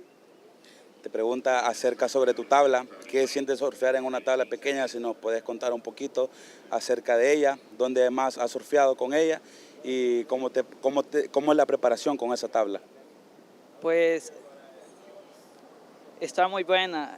Me siento muy acomodada con esta tabla. Me han dicho que use tabla más grande, pero esta me gusta más. Y ha surfeado a Punta Roca con esta tabla, sí. A lot of people saying that he will change the board because he's so small, but he feels comfortable. So he already surfed in Punta Roca, so he feeling great. He feeling good in that, so he not gonna change the table right now. Yeah, the board. But you look fantastic on it, so keep that up. Is there anything you'd like to say in Spanish back to the country of El Salvador? Dice que ahorita no te cambies la tabla, que te ves sumamente bien en él y si puedes decir unas palabras en español para toda la gente que te está viendo. Pues primero gracias por decir que esta tabla está muy bien. Y gracias a toda la gente. ¿Ah? Decir gracias a toda la gente.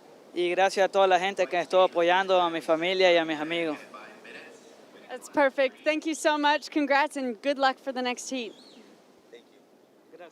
Gracias.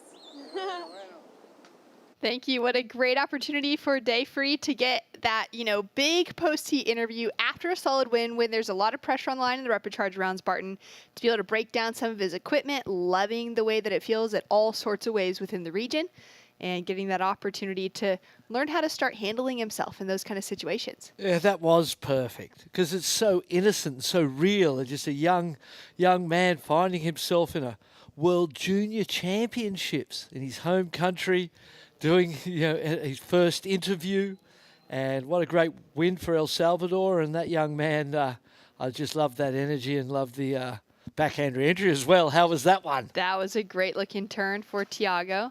The 417 being his high mark, he'll be brushing away at least that 2.83 in the lead. Small scores and requirements on the board to change the positions for both second and third. But for Ivan, for the Ukrainian, he's looking for his first wave out there. Would be needing a 4.23 on the board to take him through into that advancing position. As the only score left to drop is that to improve the leading position for Tiago. When you look, there's only 3.5 minutes left. So Minyenko needs to get going. We've been looking in the lineup, and so far we've definitely had eyes on white, green, and red, but I haven't actually seen the surfer in blue on screen yet, so he may not have paddled out. There you go, but that's possible. I know we've had some injuries in the event as well. A few kids with some stitches. We've seen them surf their heat with the cap, the waterproof cap on because of those stitches. Gonzalez, our doctor here, does great work with the surfers, with the production crew and everyone involved. It's so good to have doctors you know and trust standing by to help us all. and who are so used to, you know, events like this, working with kids that are just coming straight out of the water. They're on the ground at all the ISA events. So used to having a little sand to wash off before they can stitch you up. Classic. So perhaps for the Ukraine, Ivan Minyenko is not in the water. So that would mean Bo Yu Chen looking for a 1.01 at this point in time. Obviously, Daniel Banfield would be very keen to improve on what he's got already as well. We haven't seen the best of his surfing. I've seen his videos for a couple of years now, and he is a great surfer, and this performance is below what he's capable of.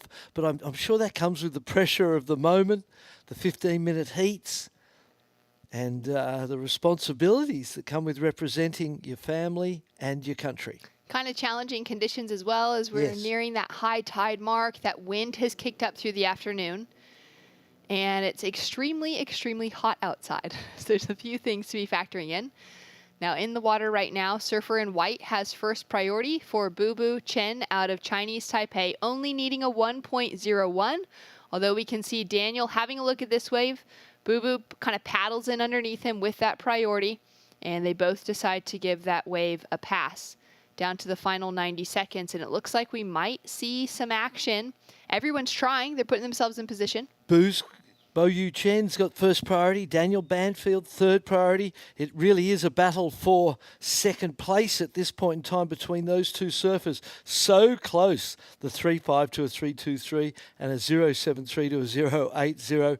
Super close heat. Surfers having a look on the inside. Surfer with priority paddling.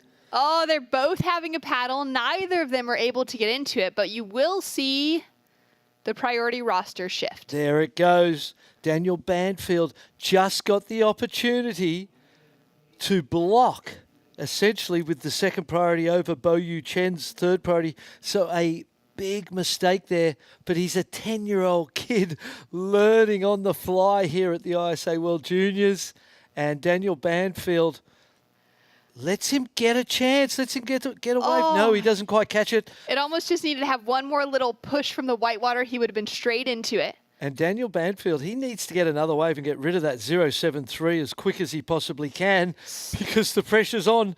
Taipei chasing. Here we go. Daniel with a chance to improve on a 0.43 needs to complete a turn. All right, he's done that. He's going to be improving that scoreline from this point forward, and it could be by a significant amount. Locking into that second turn, holds it together for the finish as well, and he's going to be feeling some relief as that timer winds down. 5 seconds. That's more like the Daniel Banfield I've seen in the videos. Great surfing under pressure, holds on to his second place.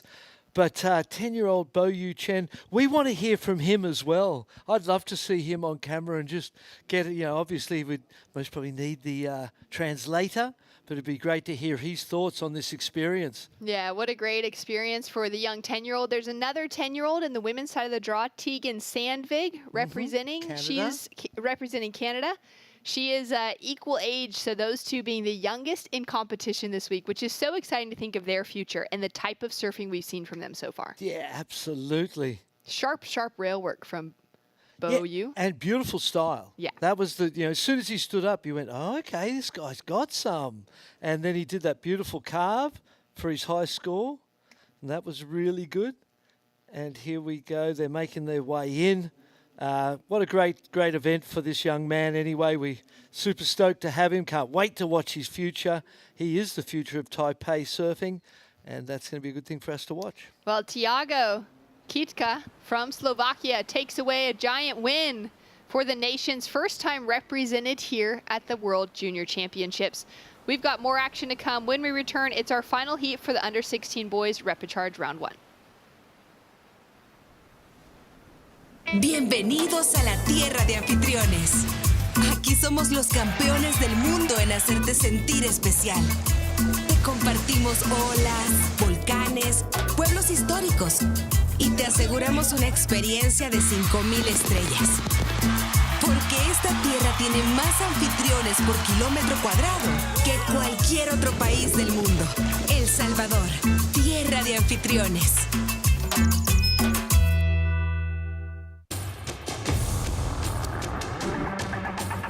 It's one of the biggest goals and one of the biggest dreams.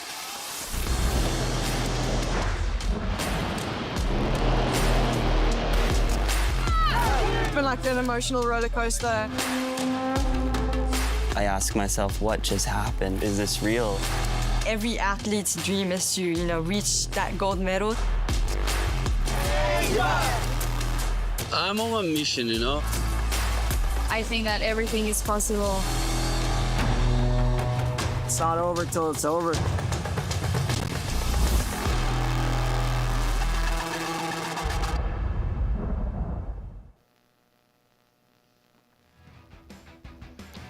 Welcome back to the shoreline here in Surf City, El Salvador. The crew for Chinese Taipei celebrating a great performance from a young surfer knocked out of the event for Buyu Chen, Boo Boo, but a great effort from him and super style for the young Grom. Yes, it just makes me feel good. Look at that little surfboard under his arm. That's a beautiful looking piece of equipment. And here's our next heat. Nicaragua, Germany, El Salvador, and Lithuania, another new nation in the draw. So we saw Slovakia take out the win in the last, Lithuania competing now, Latvia and the British Virgin Islands being the other two nations as first-time representatives here for the World Juniors, speaking to the growth of surfing globally, the development of new young surfers coming up around the world. Out in the lineup, it's Jason Molina for El Salvador that opens up with a leading position. He's got a 3:17 on the board. Anatas Dopkevicius from Lithuania sitting with a 2 to open. Harry Urbina from Nicaragua, and Jason up and riding now. Solid, strong looking surfer. Throws a lot of power into that first section, whips it around for the second. Has a little bit more in front of him now as he continues to the inside, and he'll kick out cleanly. Great technique, great use of the upper body. There's a fantastic foundation in place for Jason Molina. Could see that there on that his second ride and the open of the 3:17. Anatas now up and riding, just caught a little bit behind the section on the right. And Harry having a look down the line. Nicaragua there. Does sound like Red might have taken off down the line. Had the priority. On our board right now, it's showing that White had priority and Red in second priority, but we'll wait to see what happens on the judges panel. Hopefully not a mistake and an interference, but we'll see what comes through from that side of things. Difficult when we don't have, that clean cut in front of us, so we're just kind of putting out the information that we have at hand, and we'll see what happens after that. 10 minutes, 35 seconds on the clock. What we can know is that Anatas is already out at backline. He's already in position for that next set to come through. And we are waiting for a first wave now for the German in Jarko Krasuter to be able to kick off his campaign. Scores to come in for last of red and last of green. Well, that last heat was very exciting for the Slovakian Tiago Kitka. Took away a decent win. He's on the beach with Rachel Tilley. Yeah, thank you so much, you guys. Tiago, congratulations. The first ever heat win for Slovakia at an ISA event. Talk to me about how that feels. It feels very, very good. The heat was very difficult because the waves are a little bit pumping because it's a little bit windy, and yeah. And you didn't even know that you had won the heat until we were just standing off to the side here and you say, oh, I won. So talk to me about how do you manage that dynamic in the heat when you aren't really able to hear what the scores are and what you need? So when I have the priority, I marking the second place and only mark and have good waves. Well, congratulations. You live in Portugal, in Peniche. How does this fare to the conditions that you get back home? I don't know. Here is in El Salvador, it's a little bit different because there is always glassy. Here is only in the morning and in afternoon a little bit windy. Yeah, that does make it tricky on you. You have to be adaptable, I suppose. Is there anything you'd like to say back home to Slovakia? And you've done them so proud, so I'm sure they're watching. Yeah, thank you to all support me, and yeah, that's it. Well, thank you so much. Congratulations, and good luck for the next one. And guys, we're because we're going to bring Boyu up on surfing in an ISA event. He's only 10 years old, our youngest competitor here at an ISA event. Tell me, how does it feel to compete on such a big event at such a young age? 在这场比赛的感觉怎么样？就是你这么小的年纪，然后在这一比赛有什么感觉？就是我就是也没有很紧张，就是我觉得蛮开心的，就是可以来这个国际比赛。He said he's not nervous and he's so happy to be here at this big event. And how does it compare traveling to a country like El Salvador compared to the waves that you get to surf at home? 就像你来萨尔瓦多这种国家，然后你觉得你冲到这边的浪跟台湾的有什么不一样？就是这边的浪比较大，然后比较那个比较卷，然后比较长。He said the wave is bigger than at home and it's more powerful and longer. Now, at such a young age, does surfing in conditions like that make you nervous or make you excited to compete? 你在这边比赛会紧张还是会兴奋？我都有一些。He said both. He's a little nervous and a little excited. Well, you did such an amazing job. Your family is watching at home. Is there anything you'd like to say back to them watching on the broadcast? 你用中文讲几句话给爸爸妈妈听。就是谢谢爸爸妈妈就是有国家代表队来这边冲浪，然后在这边练习。Thank you so much. Congratulations, you guys. Our 10-year-old competitor, our youngest. He's amazing, and I'll send it back to you guys in the booth. Thanks so much. What a great couple of interviews. The winner taking out a first-time opportunity and a first-time win for Slovakia here. Yep. And also for the youngest competitor, feeling, very little nerves paddling out into such big waves. Historic moments, really, all round, eh? And what a well-spoken young man. The confidence of a 10-year-old boy just to stand in front of the camera and deliver. And the fact that he acknowledged that he gets nervous, but he's excited at the same time. I can't wait to watch that young man grow up. We've watched young Suu Kyi for China, grow through this event to the point where now she's qualified for the Olympics. We're going to watch the same thing with that young man in time. Here's the interference. All right, so there's a great look at it from that pulled back angle. It was surfer in white that had higher priority than surfer in red down the line. So we do see that number 2 penalty on the board. Let's take a look at some great surfing that happened just after. Couple of big turns. Nice closeout one there. Strong kid, powerful for under 16s. A 4.57 for that one has him in the lead convincingly at this point in time. Look at the bottom turn. Drives off the bottom, snaps out of the top.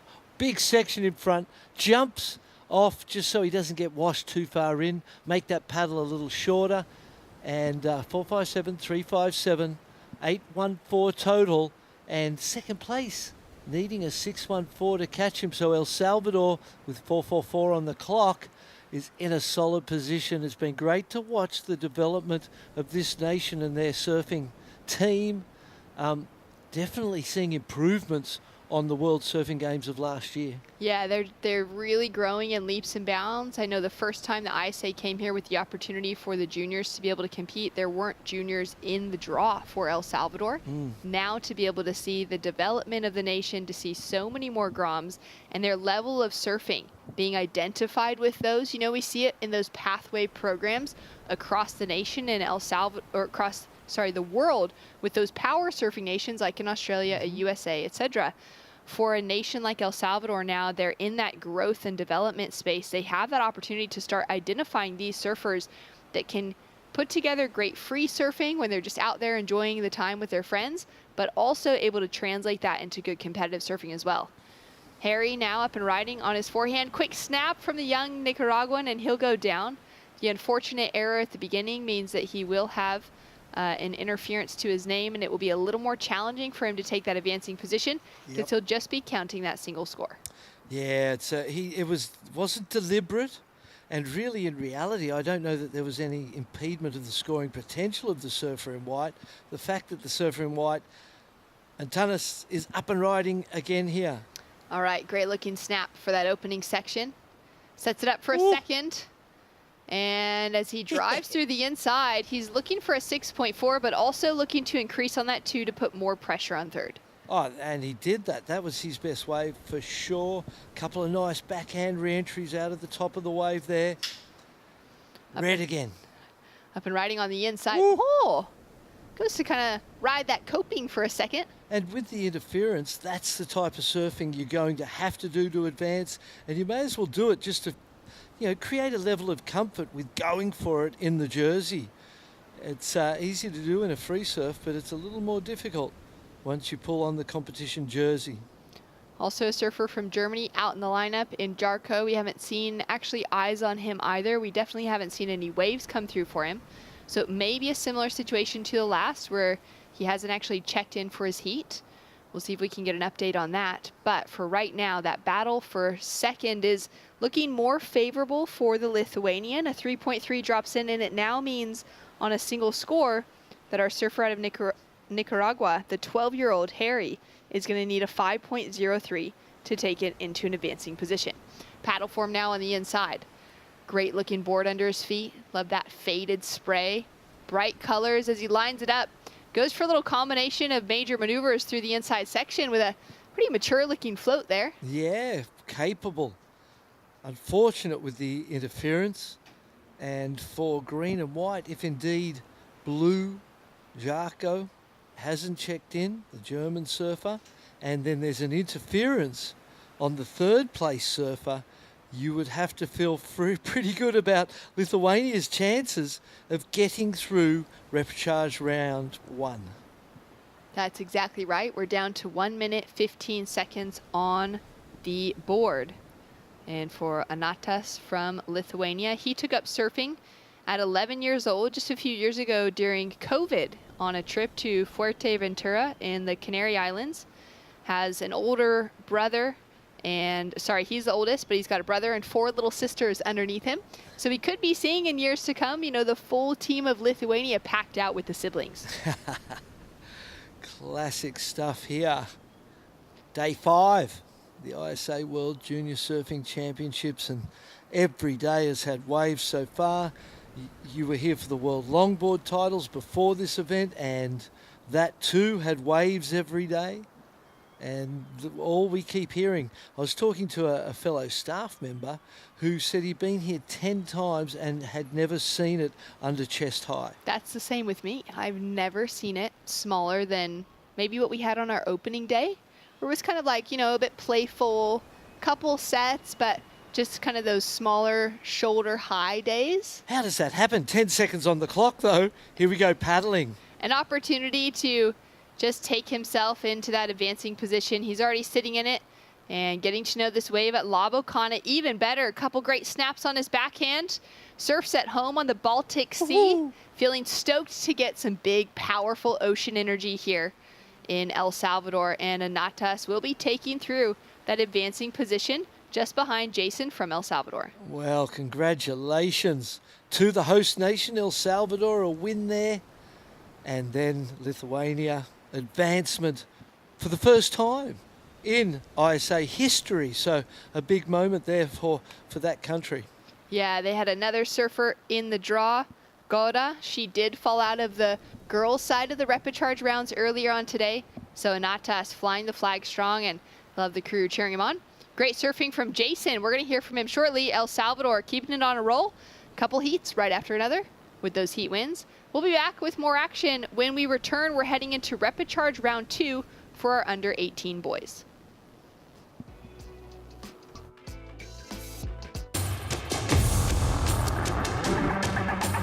It's one of the biggest goals and one of the biggest dreams.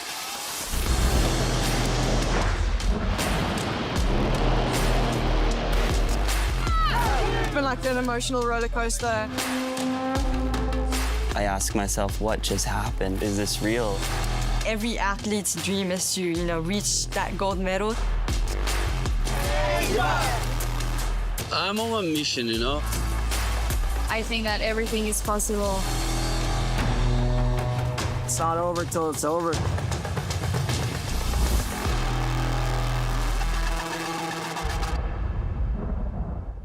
There's a right time for everything. A right time to learn. A right time to try. A right time to fall. There's a right time to find your wave. And there's a right place to enjoy your passion like nowhere else.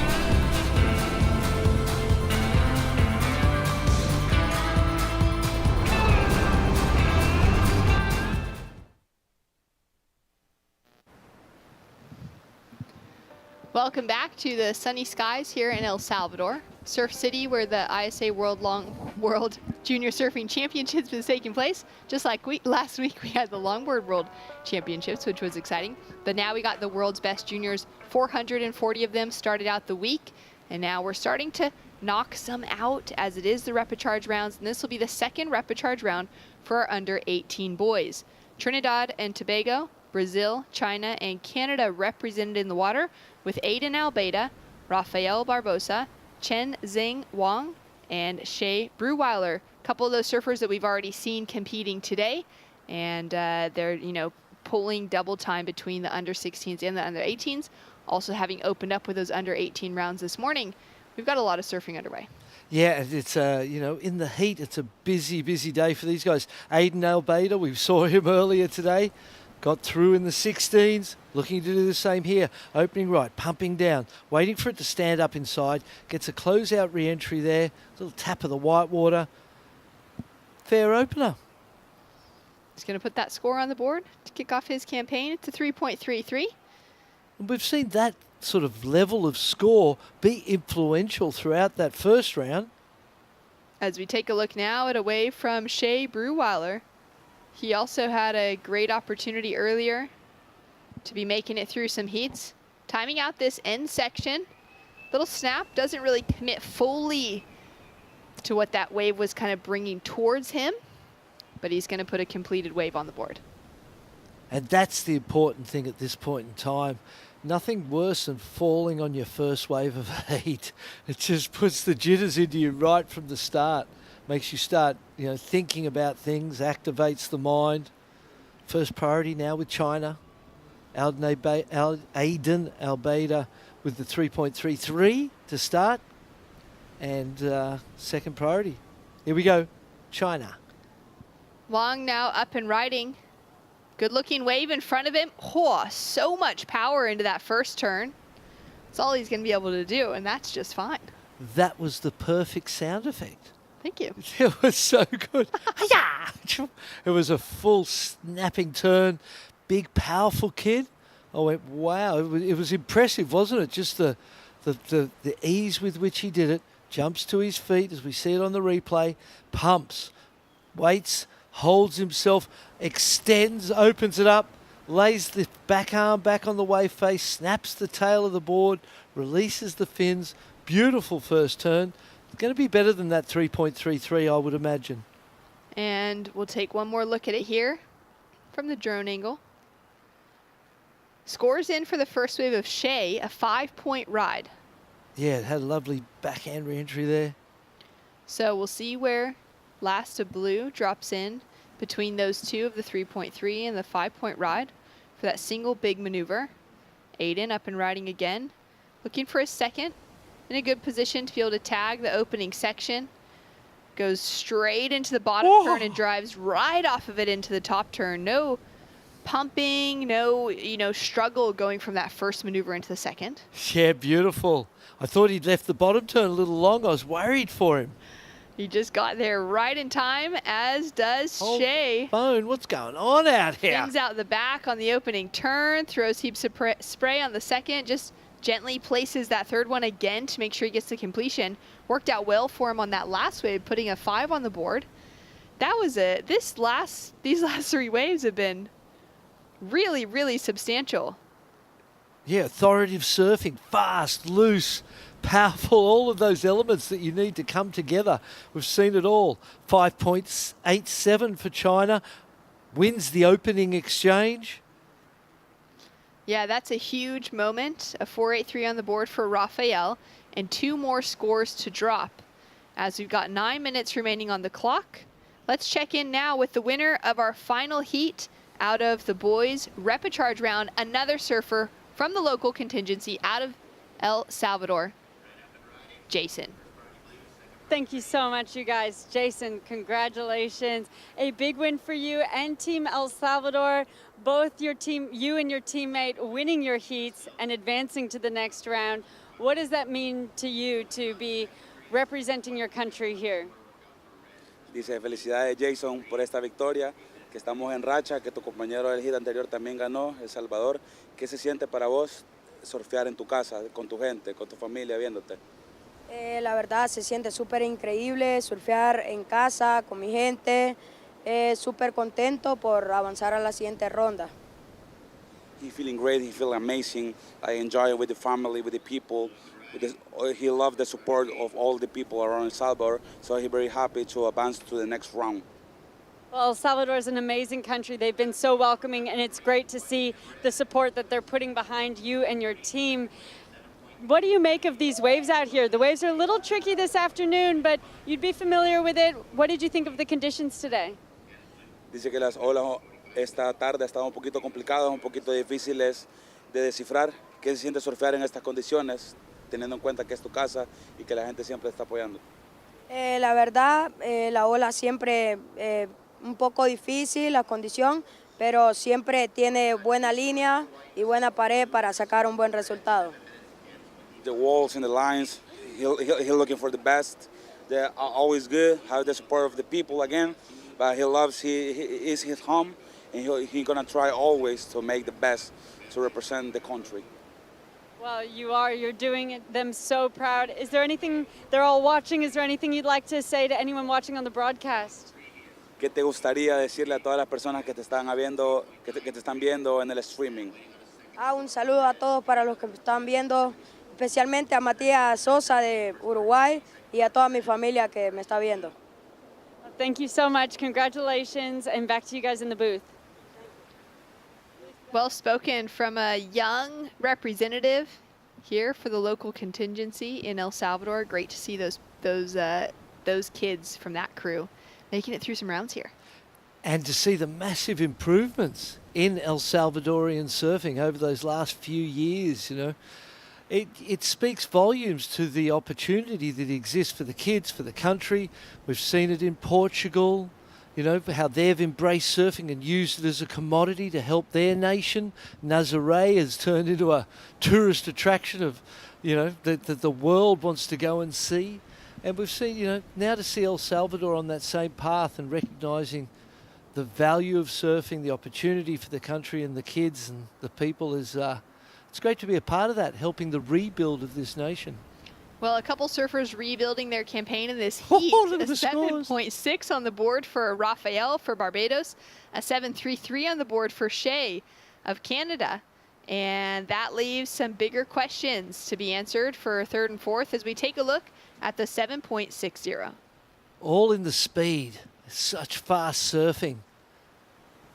From Rafael Barbosa of Brazil again, you know, they would be surprised to have surfers in this repechage round so early. This was an incredible wave. 7.33. Beautiful backhand style, flaring turns, loose, the way the tail would loosen and drift out of the top shows great control. And the two goofy footers, real stranglehold on this one. But that 5.87, the first score for China, showed us enormous potential for that young man as well. That's right. If Chen Xing is able to get a two-turn combination, 6.47 so easily achieved and blasted past. Yeah, and we saw the power that he has. Big, strong kid. So, you know, if you're a powerful person who can drive the rail and explode sections with your turns, and then you've got sort of lighter surfers who are more sort of precise and placing of their board, the power most often wins. Here he is. Here he is into that power, a smaller wave, but now into that second turn, keeping everything really sharp and right there in the pocket. decides to kick out rather than forcing anything more on that wave through the inside. Could it be chipping away at the scores he already has on the board? It definitely feels like it'll improve on the 4-1-3. There just wasn't enough lip connection. And as that wave, it was small to start, and then as it tapered off, those tail-free snaps that he was doing with a little bit of drift at the back end of them, they were great to watch. And it was beautiful surfing. I just don't know that whether there was enough drama in it to really grab the judges. It's a 5.83 as it drops, so chipped away, but still needs a 6.47. So really, it didn't make any difference in a sense. Make your confidence feel good, because the wave might have been a 4 in what it actually was, and he surfed it up through his performance. So good signs, confidence to be taken, but with 3 minutes and 20 seconds on the clock, there was 5 minutes or whatever that period of time is that took to ride that wave paddle back out that really was lost, because he needs a 6.47 or nothing at this point in time. That's right, and when he gets back out there with 3 minutes to go, he's going to be in 4th priority. Unlikely that Shea's going to take off on anything that doesn't improve on his 5 at this stage, because he's in a commanding 2nd place position. And for Aiden, he's chasing that 8-point ride on the board in 3rd priority.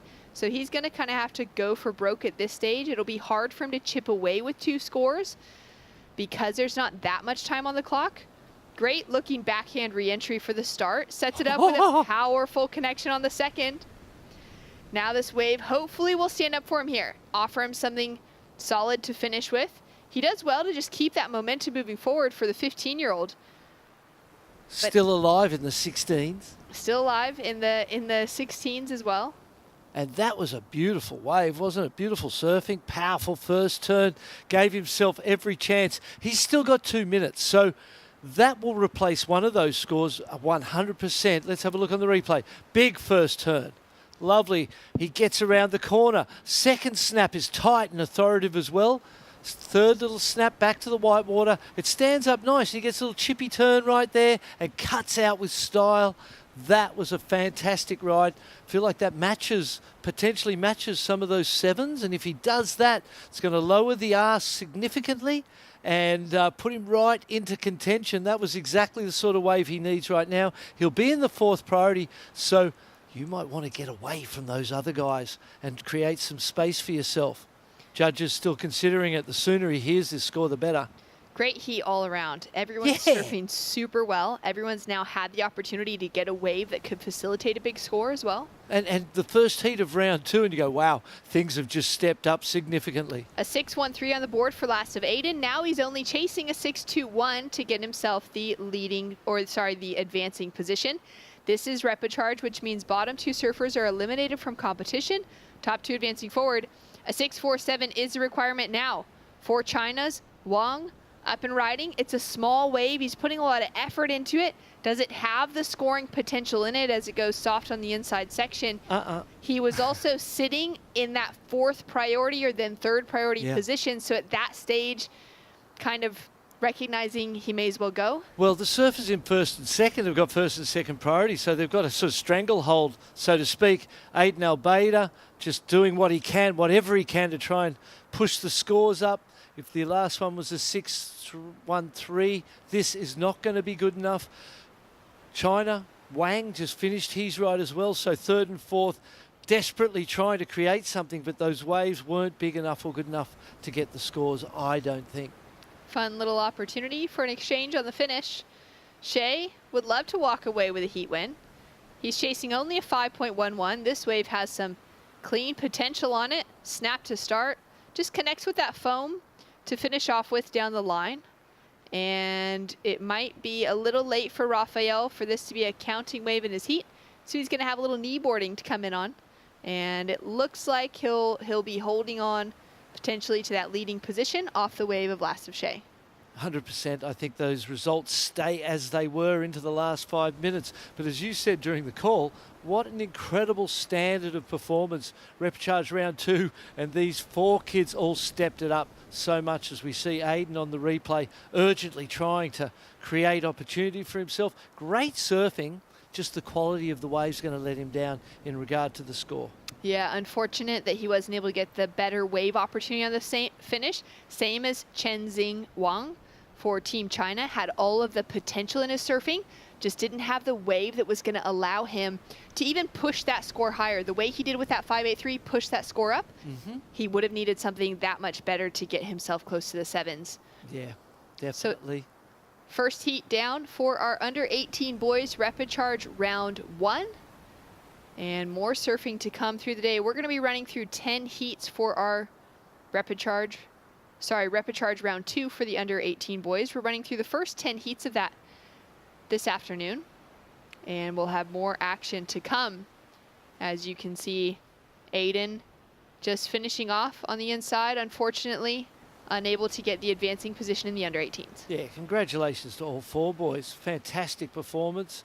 A lot of positives to take out of that, win, lose or draw. Great performances all around. His last score still to drop in this heat, but it's unlikely that it will be the advancing position that he requires to be moving forward.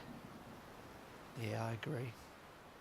And we're seeing the top of the tide right now, and you can see when we go to the drone or the wide shots, you see the waves washing right up to the boardwalk and the judges' tower on the top of this tide. 7-foot coefficient.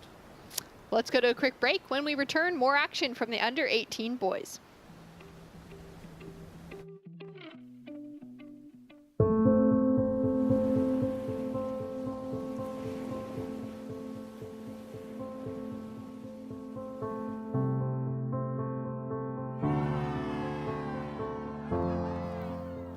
There's something profoundly spiritual about riding waves.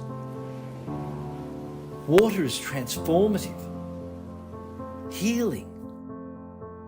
You're at the mercy of Mother Nature, the ever-changing movement of water. The ocean is the great equalizer. You don't need to belong to a certain race, religion, or gender to surf. The pursuit of these fleeting walls transcends sport. It's a way of life. And surfing has the power to change the world and has now taken its place on the world's greatest sporting stage, the Olympic Games. The International Surfing Association is the world's governing body of surfing, recognised by the International Olympic Committee with member nations around the globe. This is the International Surfing Association. This is a better world through surfing.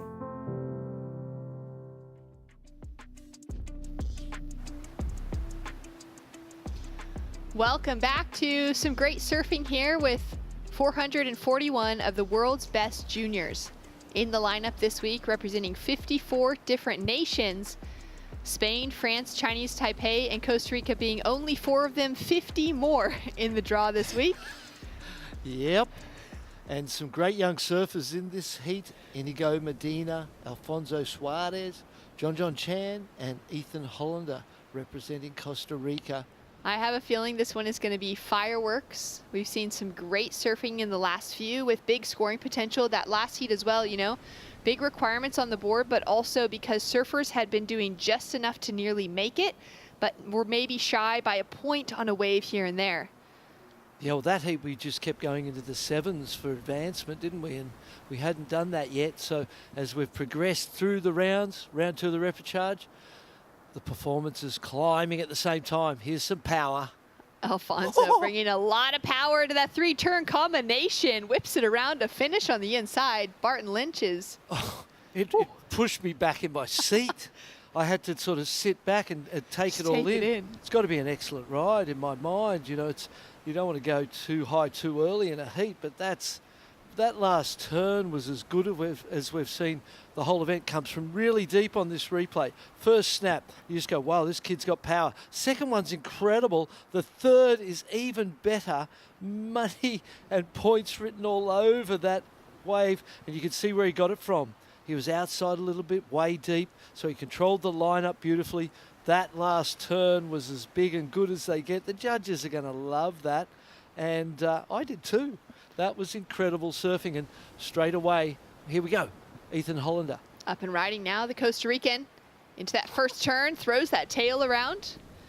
And he'll finish it off clean. Again, talking to the wave selection, little smaller wave, but super short and super tight. Didn't really give him the opportunity. An 8.67 on the first wave for Spain. How's that, Shannon? A very impressive start for the Spanish surfer. The last heat was a battle back and forth to take away the win. We've got Rachel Tilley down on the shoreline to catch up with that surfer that came out on top. Thanks, guys. Shay, congratulations. It was such a battle that you and our surfer from Brazil were going back and forth.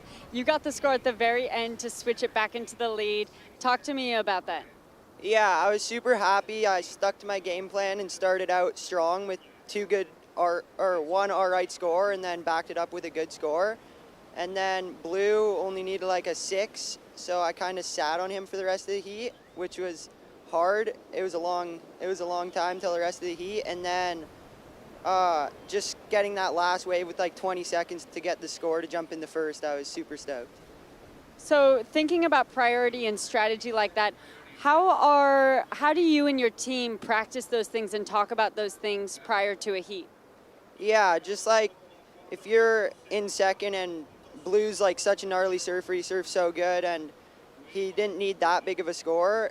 So I just knew that like if he gets the opportunity, he'll definitely get the score. So just try to prevent that from happening, and I did it, so I'm stoked.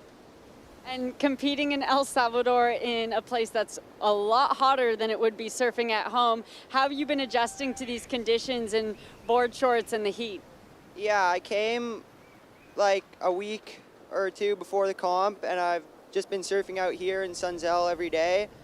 And it's definitely a lot nicer, like having all the rubber off and feeling loose, and hopefully keep it going.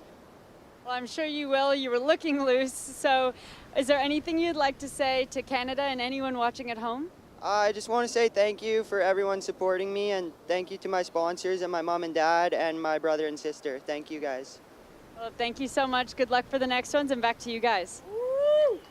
The Brewweiler family will be feeling stoked with that final moment for the buzzer beater. Yeah, we didn't see that coming, really, did Actually we? took us by surprise. So that left-hander right at the end got a 5.27, and it was enough to take him into the lead. Great win for Canada. Ethan now with the paddle. He's dropped a 4 for his opening turn. Now setting it up with a wave that might offer another. Into the first section, comes out a little late and holds him off on the timing for the finish. 4 points for the first one-turn wave, so good confidence booster there. He recognised, oh, I do 2 or 3, I could be into the excellence. Inigo now up and riding, throws it up into the lip for the first turn. He'll fall in the second. A little bit rushed, a little bit forced there on the second, but the wave came down super fast, and again an indication that the wave selection might need to be addressed, and you might need to find something that just stays open a tad longer.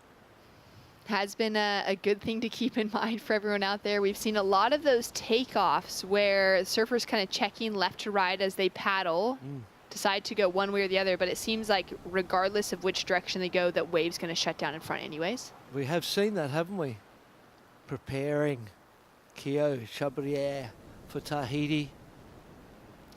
Up against Israel, Chile, and the Dominican Republic. Getting a little hop on, getting those ankles, knees warmed up. Have a lot of paddling to do, but hopefully spending more time standing on the board than not in the next heat. Absolutely. An 8.67 was the opener of Alfonso Suarez out of Team Spain. Very impressive for the surfer out of Gijón. His favorite wave is lower trestles. No surprise that he's doing well here.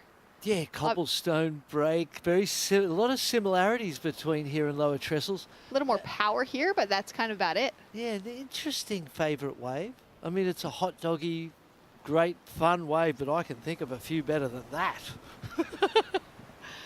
I suppose for surfers, young, traveling around the world, getting to surf a spot that has so many of the world's best every time you paddle out. Alfonso goes down on that final turn, but an opportunity to surf somewhere like lower trestles in San Clemente, the number of surfers that live there that compete on the world tour, that have competed on the world tour in the past, it's really one of those environments that I imagine, even if you're not scoring the best waves, you're out in an environment with maybe 500 other people, but you have the chance to really connect with some of the greats of the sport who are surfing out there every day. Yeah, absolutely. And, you know, you either ride your bike in, your electric bike as it would be these days. I remember going there the very first time and I'd heard about it, and we parked at the Carl's Jr. and walked all that way in. I'm thinking, wow, you walk this far for a surf? And then I checked the wave, I go, are we walking this far for that? Are you serious? Was my initial reaction to it.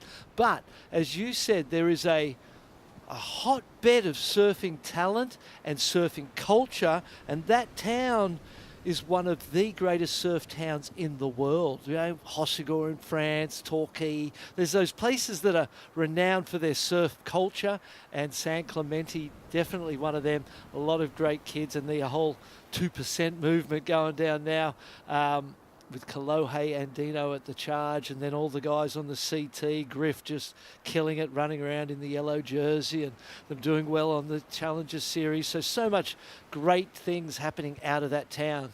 Alfonso taking off really deep on this wave. He might be able to luck into a section as that wave kind of just tumbles and crumbles down around him. Ethan Hollander getting a look on the inside as well. John Chan dropped a 4.43 for his first wave. We saw that wave come through during the interview with Shea.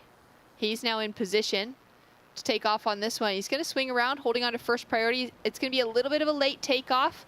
Nearly makes the airdrop. Thought he was going to just be able to sneak into that. And when you look at the wall, it was never going to do anything, or never going to be a score that he needed anyway. So if it's that way, you might as well fall off at the start and still be out the back. So true. Inigo looking at this one. So John's going to grab first priority again. And for Inigo, it's a missed opportunity. So situation's going to be essentially back to the way it was 45 seconds ago. I feel the heart rate of Inigo, the desperation. You know, that was an odd wave to go, really, because it closed out so quickly. John drawing really hard off the bottom, throws it up into the section. He's looking to improve just that 0.37, a 3.2 required to take him into second. One turn, there's a potential of that. Ethan Hollander wants to do something about it right here. Whew. One turn. Will he get another? He's trying to improve on a 3.63, and he's going to be caught behind the section. That turn in comparison to the one from John chasing similar scores to change their situations. Yeah, judges will tell us. I feel like what we're seeing is the impact of the top of the tide right now. High tide, so it loses its length, the wave. The outside reef fills up so much that it doesn't feel it with the sets, moves in onto the inside reef, straightens up, and you don't have as much time to get things done. So that's why we're seeing so many shorter rides for Alfonso Suarez. The 867's just taken all the pressure off, and he's got a 297. It doesn't even matter because he's, you know, that big score with the 297 means that he's near a 6-point average. So great position for him off that opening ride. The rest of it, very tight, could go any way with 3 minutes 15 on the clock. All great surfers, all natural footers, and all kind of, you know, fighting for the opportunity to get a good second score. Ethan needing to improve to make a difference. We're still waiting for his last wave. Last of John wasn't enough. It was a 2.70, so that'll keep him in third. It gives him a backup score now, but it's not going to change his requirement of a 3.2. We'll see if Ethan's score, it's a 3.43, so that also just doesn't quite improve on the 3.63 for his wave before. So situation will remain the same between those two. Inigo now finds himself holding on to priority as we're down to the final couple minutes here. He's starting to set himself up in position. Maybe going to have a look at this one. Here we go. Inigo out of France, setting himself up down the line. Needs to go big, and you can feel that within his surfing. First two turns, throws a lot of power into them. Has to kick out after the second. I feel like that's a good move anyway. Here goes John Chan. All right, up and riding. First section, doesn't really give him very much. Second section, he's able to put it up there. He's feeling it. 3.20, he gets that, you would imagine, too. So I feel like Inigo gets the 4.4. John gets the 3-2. They both get the scores that they need, and pressure's going to be on Ethan Hollander. Depending on how high or low those scores go, will determine who goes into second place. But with 1 minute 45, again, a fantastic competitive heat. All of the heats we've called have been so stacked with talent across the board, and everybody's had opportunities and everybody's done great surfing. In you go. Putting it all up here into a first big turn, tries to hook it around so far. Had to do it. And the fact that he was able to get another chance in these dying moments of the heat was great. He's still got time for another one as well. About 90 seconds remaining. We are waiting for his last score to drop in. And for him, it's surprising for him to find himself in the repos so early.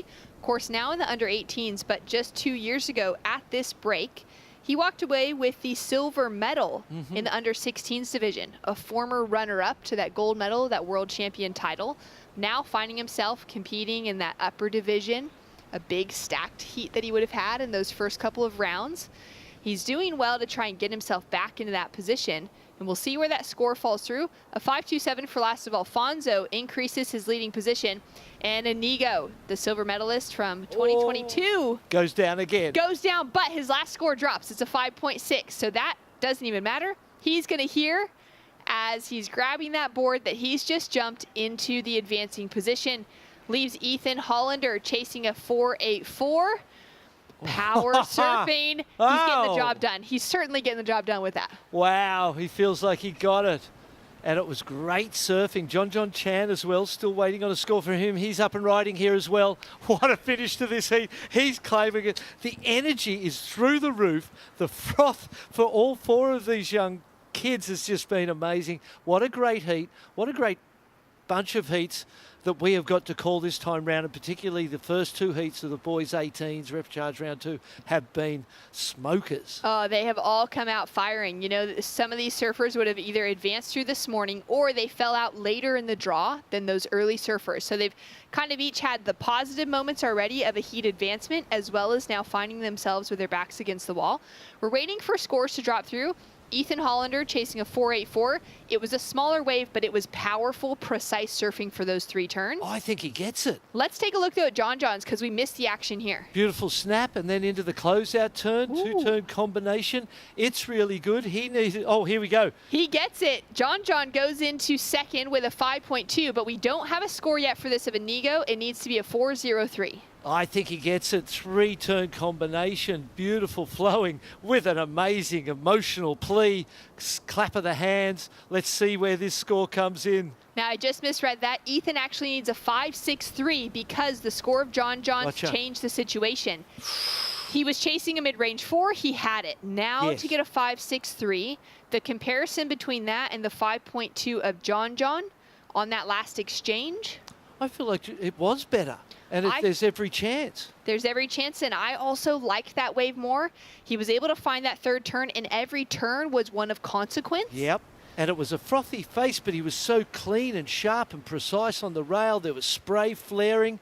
I really do feel like he gets the score.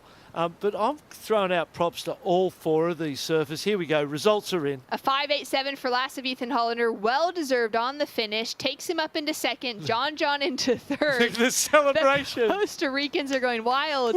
He's just taken out two solid surfers in the draw. John representing Chinese Taipei out of Encinitas, California, eliminated. And Inigo Medina, the silver medalist from the under-16s in 2022, he put up such a solid fight, just needed the opportunity for a good backup score. He'll go down in fourth for Team France. It's going to be Costa Rica's Ethan Hollander in second behind Alfonso Suarez, who opened up the campaign for Spain with an 8.67 bar. Oh, I love surfing. I love surfing competition. I love seeing that emotion and the passion of all four surfers. Congrats to all of them. It was an amazing heat. They can all hold their heads high, and there'll be something to take home to give them confidence for the future for all of them. Oh, absolutely huge. Well done all around. That's the sort of surfing that you expect and that we hope for at a World Championship. More action to come when we return. Paul Evans, Mitchell Salazar on the call, and we'll be continuing through Repcharge round 2 for the under 18 boys.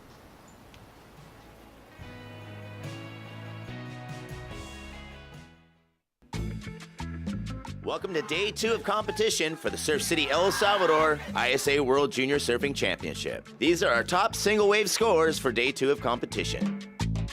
This coast finding an option here, the Australian Kelleher. Beautiful carving from him. How's this stuff? Smooth as you like with speed. Team Spain's Hans Odriozola gets an 8.17. Feels amazing. I'm super happy to get 2 good waves, and I'm happy to make my first hit, and let's see how it goes. Team Hawaii's Tiger Abubo with a 9-point ride.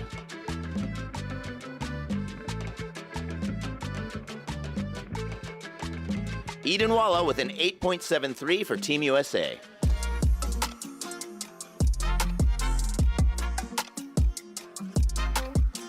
Look at this thing, an absolute bomb. Rosanna, how's that turn? Love that. Really aggressive, coiled in the bottom. Another vicious snap, loads of speed. Attacking it, that was sick. Felt really good to be able to just piece it together. Before the heat, I felt really confident in my surfing, and I just wanted to go and surf. Honestly, the waves looked great. Look at the size of that section too.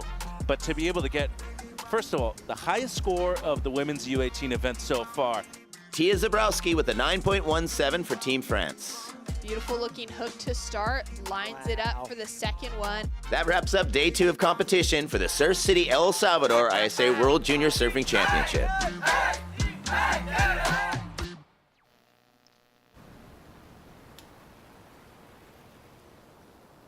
Welcome back to Surf City, El Salvador. Under 18 boys repechage heats will keep rolling here. And we'll have a look at 4 new surfers trying to stay alive in competition, sent here to the repechage round by virtue of the fact they didn't get top spots, top 2 in their heats, here to make amends. Keep campaigns rolling. Live action sees a paddle from Ko Chabrier of Tahiti. Also out in the water, we've got Thomas Garcia, Chile. Isael Brito, Dominican Republic. Ido Hagag from Israel. I'm Paul Evans, joined by Mitchell Salazar, and we're watching Brito right now swooping and losing it. Yeah, loses the fins right there on the bottom turn, but still lots of time. Garcia from Chile. There's some amazing waves down there in South America where he's from. That's a paddle, though, so he's going to go down in the priority rotation. It seems like Ido opens up with an excellent score. Massive number in for our Israeli surfer on the board. He got an 8-point ride. He's also got a 0.33, so that's why you see that massive number. Here's another look at what happened to Isael. Yeah, so this is the 3. Just a 1 turn on the backhand, and judges adjusting the scale once again as we see much more talent within this round than we saw in the previous one. And then a 5.17 right here for Ko, so a good opener for him. It's a mid-range score, and then we saw him catch a corner right here, too. That's Ido. Oh, how's that rotation right there from the Israeli? A full rotor on the backhand, clean finish, too. And as you can see right here, this kid has got a good skill set, Paulie. Gets a strong turn right there on the rocks, too. Does the full rote and then just still squeeze in the juice. Gets a wiggle down the line and taps it again. Look at this forehand work here from Chabrier. Yeah, that's the 5.17, so the Tahitian also with a good number, and, you know, that full rotor by Hajjaj, pretty big number. Little gap in the action here, a breathless start to this one. Let's go down and hear from the winner of the last heat. Standing by for an interview with Rachel Tilley. Yeah, thank you so much, and what a win it was, starting off the heat with an 8.67, one of the highest scores we've seen all day. Talk to me about starting a heat with such a strong wave. Yeah, it was really good to start the heat like that. The waves were really difficult to find, but I found a good one. So yeah, really happy to make the heat and ready for the next. And you've surfed in an ISA event before, but the last ISA events you were in, you were able to make it to round 5 through the main round. So a little bit earlier for you, getting knocked into the repechage round. How do you regroup from that, getting knocked a little bit earlier, but then having such a strong performance now? Yeah, it was a quickly lost, but I have an opportunity here in the repechage to go to the final, and I'm going to do my best and go to the final. Well, you're showing your best, absolutely. That was a great heat. Talk to us about the equipment you're riding. You have it here in your hands. Is it what you've been riding heat on heat? Tell us a bit about it. Yeah, this board is a 5.9. It's the board that I'm using in all the heats, and it's my favorite one here. Yeah, I'm going to continue with this board. yeah, really happy. Well, it looks so great. Is there anything you'd like to say back to Spain supporting you all at home? Bueno, chicos, amigos, familia, muchas gracias por el apoyo en casa y vamos a seguir con todo hasta la final. Un beso. Thank you so much. Congratulations, and back to you guys. Thanks, Rachel. Stoked. Alfonso Suarez there. Shout out to the folks at home. He wants to keep it going all the way to the final, Mitch. Yep. Yeah, and Poncho, as we call Alfonso's here in Latin America. So a great performance, an 8.67. That's a big number right here. And we already have our first excellent score of this. Ito, he's looking to back up that 8 real quick, Paul. Yeah, let's the intensity. He wants more here. Driving through a bumpy section. Bit of a road to nowhere. That one won't add much there. That 8 is huge, and his scoreline will tick away. And we'll get down towards the midway point in this, and we'll start to consider who we think might win in a heat between James Bond and Jason Bourne. You got some controversial views on this, Mitch. Bourne all the way. You going to go on the record here with him? I'm just going to go ahead and make a statement. Matt Damon is Jason Bourne, all the original trilogy, you know, especially the Supremacy. I think he'd take out Bond any day of the week. Twice on Sunday, too. Oh, dear. Okay, I mean, everyone's entitled to their opinion. Some opinions just happen to be factually incorrect, and that's fine. It's a sport of opinions. Ian Fleming might have, you know, he might be already looking at me and being like, what's this Mexican kid talking about? And I will say, out of the, you know, entirety of those films, Skyfall to me, Sam Mendes, might be the greatest film of all. Okay. Okay, controversial take. It's a sport of opinions. We're enjoying the action in the water. We've seen a big number in for Ido of Israel. Halfway point in the heat now. 8 for him. That's solid. Backup's not there currently. That'll come through when he gets himself something legit. Meanwhile, we're looking at the Tahitian Chabrier right now. He's got a 5.17. That's helpful. We watched that a couple of times on replay. The style smooth. Didn't overly force anything, just kind of linked stuff together. Tricky this stage of the tide, it seems a little bit smaller. There's some deep water going too. We saw in that last wave of Ido particularly, some tough sections to get past. And it's starting to drop once again, so I would think the consistency is going to add up a little more, Paul, as we see Garcia right here take a quick fall. And, you know, the Tahitian team has always been really strong. Tamaro Macomb has been a gold medalist here in the past before. He's made several finals as we look at Ido again. Here goes your heat leader. With some speed, nice whip, pushes hard, pushes the rail out of the water. The board disengages. He'll go over the top. Ooh. Seems like one of those fins might have popped out a little bit. You see him tap the center one. It seemed like he might have had to put it back in a little bit. But, you know, he's got to be careful. You want to back up that 8 right now because next thing you know, couple minutes left on the board and people have taken advantage of you being in that position where you only have one score. Have you ever done that when you're surfing away, there's people watching and something goes a bit wrong and maybe you fall and then afterwards you flip the board over and just check the fins as if to suggest that poor placement by the glasser is that's the reason why you fell? You know what's the most common one too? It's the wax. It's like, oh, you know, I was slipping a little bit, like my wax doesn't feel good. It happens quite a bit actually, but you know, I think a lot of people can use all these kind of excuses and stuff like that, but that's what happens when you're competing in a 15-minute heat. You need to get busy early. Chabrier, here he goes. Uses priority. What's he got? Nice wall in front. Snap. Bang. And a tag. And he will disappear. He's got a beautiful style, though. I will say that. You know, it reminds me a lot of Alain Ryu, the way he surfs. One of the OG young guns, too. And Chabrier right here is going to get a, you know, decent backup as of right now. Alain Ryu currently in Australia, coaching with the French team. Yep. And they do get-togethers, obviously, at the Challenger Series, and they provide support for their athletes.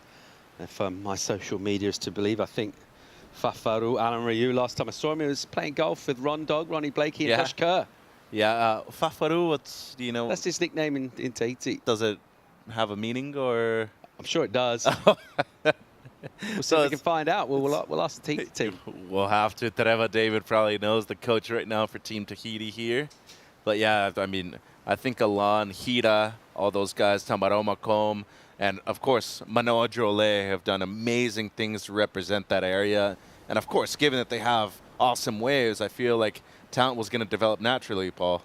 Garcia pushing hard, real hard, and went pretty high with that. Almost kind of ollied his board out the whitewater there by mistake. Garcia. There will be a mistake there. It'll be incomplete as well. Chile, they've also had an Olympian already. Manuel Selman. And if you haven't been to that area before, Paul, I'd recommend it. They have a lot of great waves. Isael Brito here, clean water in front of him. A nice snap with a bit of body into it. And another. Still going, good rhythm to this. And putting plenty of upper body into those redirects. And he'll tag it again. And he'll try and reverse it out the lip, which would have been really cool as a finishing turn. Not massive points in it, but it would have been a nice little sprinkle on top. As it happens, it'll be incomplete for sure. He's improving on the 0.5. Good chance of improving on the 3 as well.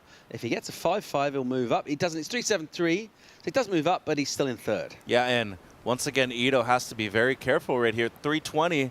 It's been a few minutes already since that one fall where he tried to readjust the fin. And as of right now, his backup scored just a 1-point ride. So first priority, he's on the inside. He's looking for another wave like the 8-point ride that he had. But most importantly, like we saw with Beckham McCart a few heats ago, Paul, you just want to be able to get something on the board and not leave things down to the last few minutes of the heat. Can get nervy, can't it? Look at those scores. 9 points for him, 8.54 for Chabrier. And not miles back, Brito and Garcia. So you can see where he's sitting right there. And that gives you an idea. There's our peak. And the traditional section just moves in with the tides. At the same place, doesn't move up or down, just gets closer to the beach or further away with the low. However, on the higher tide, you will get little runners. Some of these little smaller, maybe mid-in-between ones will miss the outside part of the reef. They'll slip underneath surfers and then offer maybe a steeper section. There's a nervous face looking on there. You know, even if he's in the lead right now, I wouldn't be too confident about his positioning. First priority, but the backup of the 1, it's a really small score by today's standards, and especially with the tide dropping right now, there's just plenty of waves a bit further to the east and inside. As you can see, more waves of those breaking. You might have to settle for a 2 or a 3 as a backup, but really that's all it's taking right now, Paul. 2 on the clock. It's still Israel with the lead in this one. Tahiti also advancing in that second spot currently. Priority is with our leader as well. Surfer in blue from Israel. Second prio, Tomas Garcia, 5.87. What's he got to do to find that wave? Well, as of right now, he doesn't really have anything better than a 2.67. He's moving towards the east. So he's looking for one of the best waves of the heat so far. And Team Israel, they look a bit nervous right now, Paul. Yeah, they do. You saw that paddle going on there from Keo Chabrier, a vigorous paddle to try and cover Isael Brito, who he's identified as the danger man. 4.82 is the requirement for the surf from Dominican Republic. And because he's in 4th and Keo's in 3rd, Keo is sticking to him. But this guy can do something about that. Garcia, great looking wave on the rail. Doesn't hold it for too long and then just gets a little bit in deep water. Just grabs his speed a little bit. Then all of a sudden, the wave vanishes from underneath him, as does he. And here Keo will actually let Isael go this. That's interesting. Let's see what he's got here. Looking for 4.82. He's loading up with speed. He needs to do something big here. Final minute. Nice turn to spray Garcia. There's another one. What's Chabrier thinking as he watches this go down? He saw 3 sprays there. Did the judges see a 4.82? I mean, it would have to be his best wave. Everything was done really far on the inside. Took him a while to get to those sections too, but I agree with you. I was really surprised that Chabrier didn't even make a concerted effort to even get into that wave. Especially after covering that him that much. Exactly. But here he goes. He'll get a closeout. So interesting. Maybe that's what he thought was going to happen to Isael's wave. And then actually, all right, here's a hard paddle from Ido, the Israeli team. We saw them looking nervous. He's got an excellent number. They should be feeling all right. It's half the job done. He's still on a 1. There will slash up some spray. Well, the 1's gone already. Another quick turn for him. Final second of this. And he'll throw up a big rooster tail of spray. There's another. And this will be a decent number for him to just make his total look a lot more healthy. He's always been the best surfer in the heat from the start. The backside full rope for an 8. An excellent number. And then going to the turns. And in a situation where he backed himself in this position, he wasn't paddling around, he wasn't scratching, he didn't look frantic, cool as you like. Yeah, and what a way to remain composed and calm right there at the end, too. Was just looking to back up the 8. He does just that. It's a 5.17. So the score in real quick, but you're in a tough position right there in the lead with no backup. We've seen people lose with perfect 10-point rides before, Paul. Wasn't the case here today. He's got an 8 and a 5.17 for the victory. In terms of quality performances, You know, you think repechage, these are people that have lost out in earlier rounds. There's no let up in terms of how good the surfing has been. Really strong performance from Ido. And the Israeli squad all bring it in for the huddle here. And just congratulating him, not only getting it done, but doing it in such style. When you go excellent, that brings extra vibes as well to the squad. They'll be delighted with that. Getting under the umbrella, that's pretty smart. And this hot, hot El Salvadorian afternoon sun. This is our principal venue, La Bocana, where we're watching repechage heats from the boys under 18. 15 minutes, they come thick and fast and furious. And that strong start blistering. And we'll just process in on that aerial surfing and how entertaining that was from Israel. And we'll keep going. We'll bring in another great looking heat. 4 surfers taken to the water: Sweden, Barbados, USA, Ecuador, right after the break.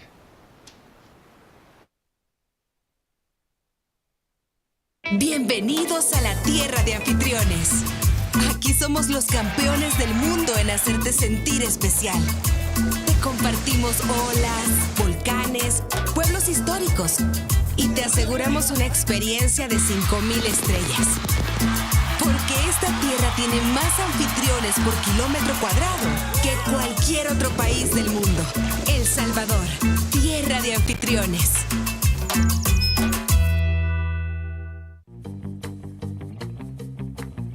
Consulta promociones. Disfruta de cable TV más internet residencial desde los 50 megas hasta los 1000 megas. Para más información, contacta con nosotros. Multinet, siempre que tú quieras. There's a right time for everything. A right time to learn. A right time to try. A right time to fall. There's a right time to find your wave. And there's a right place to enjoy your passion like nowhere else.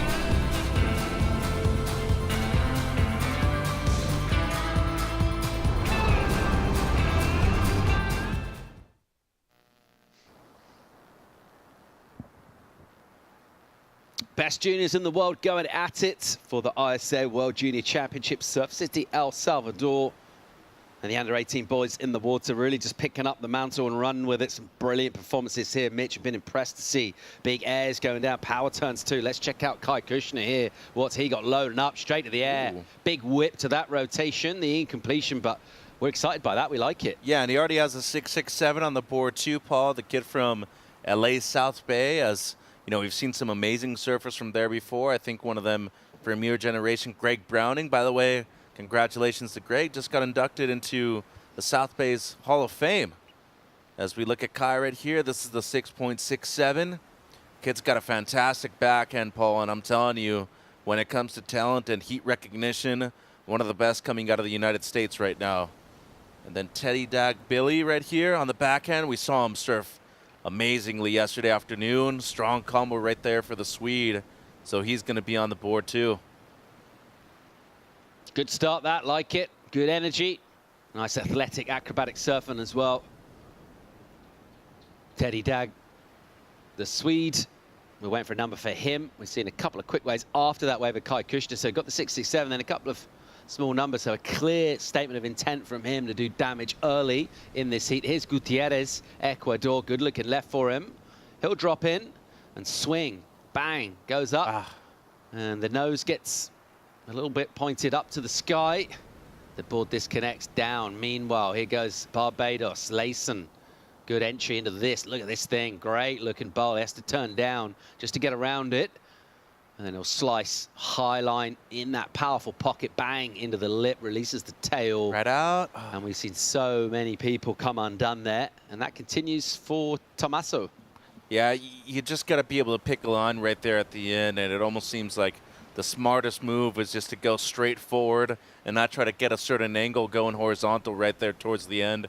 The whitewater is just going to win that battle the entire time, Paul. And right now at 10 minutes, 20 seconds, we've talked about how quick the 15-minute heats are. It seems like the quick start from both Teddy and Kai benefiting them so far. Israel's in the house. Let's go down and hear from Ido, standing by for a chat with Rachel Tilley.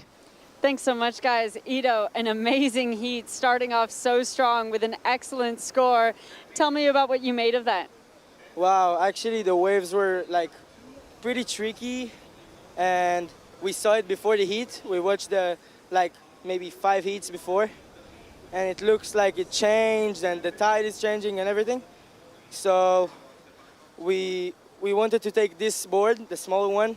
I wanted to start with the air. That was my strategy, and it worked. So it was hard to take the backup score, like to do the backup score because of the conditions and everything. But yeah, so I'm really excited to make this heat. Well, you got the job done with that. Now, with your equipment change, and you said it's smaller, are there any other differences that allow this equipment to really, I guess, lend towards an air game? It's because it's smaller board, so it's like easier to rotate this board. And yeah, Poland boards are amazing, and yeah, it come this way in this heat. Well, you're looking so strong out there. Is there anything you'd like to say back to your family at home? תודה רבה לכולם, אבא, אמא, יובל, גל, און, ליקוש, אני חולה עליכם, תודה רבה לכולם, ויאללה, אנחנו בדרך הנכונה. Well, thank you so much. Congratulations, and back to you guys in the booth. Yeah, Mazel Tov to Ito. He's delighted with that. The change of the equipment. Pollen boards out of Portugal, working really good for him. He's delighted. And how about that? A tactic to go out and do an air. Yeah, it's quite a bold move, especially to try and think, I'm going to find a section to do that. There's a lot of time to really go to work at it and throw a few away. I like it. Bold. And he did it on his first ride, too, which is the most impressive part about it. But, you know, I like the way he was able to describe about the selection of the board right there. A bit more maneuverable, easier to rotate. So the smaller option right here with the high tide seemed like it was the right one. Here goes Kai Kushner here, swooping in, loading up that rail. Bang, stings it through the lip and then jams that rail back, tightens up that carve in order to do this. So very technical surfing, great board control from him. Not quite the case for Gutierrez, who goes over the falls. Just couldn't quite paddle into that one, could he? Yeah, and Kai's second-generation ISA competitor, too. His father, Warren, competed for South Africa back in the day, and Kai also a pro junior champion up at an event in Pismo Beach in Central California earlier this year. Here goes Layson Barbados. And down again. Surfing a lot of heats, this kid. He's in both divisions, surfing way up right now in the U18, so I'm not surprised that he's probably feeling the fatigue, a little bit tired, and having to support the team too. It's a lot of work during, what, a 9-10 day event, like already in day 5. So he's had to surf multiple heats, but most importantly, be in the sun all day too. Gutierrez here. Chance to make amends for him on a left. Nice opening turn. Holds that bottom turn forever and then just snaps one back, and then another little rebound for him. Being patient here. Slopey face. It's lateral surfing, but it's nice and crisp, and that's a strong finish. So that'll be his best wave by a mile right here, needing a 4.84 at the moment. As Teddy's still looking to back up the 5.83 that he had at the beginning of the heat. Seems like going to be able to do right here, Paul?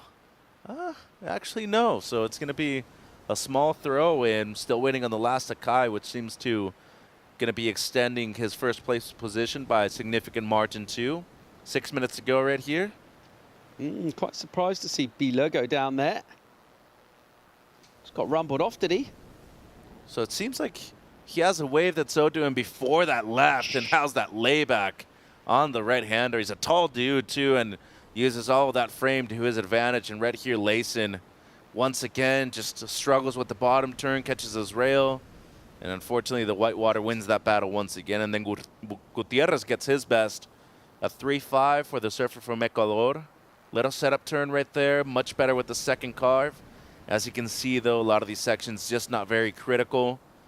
Does get, you know, something that's putting him into the mix of the heat.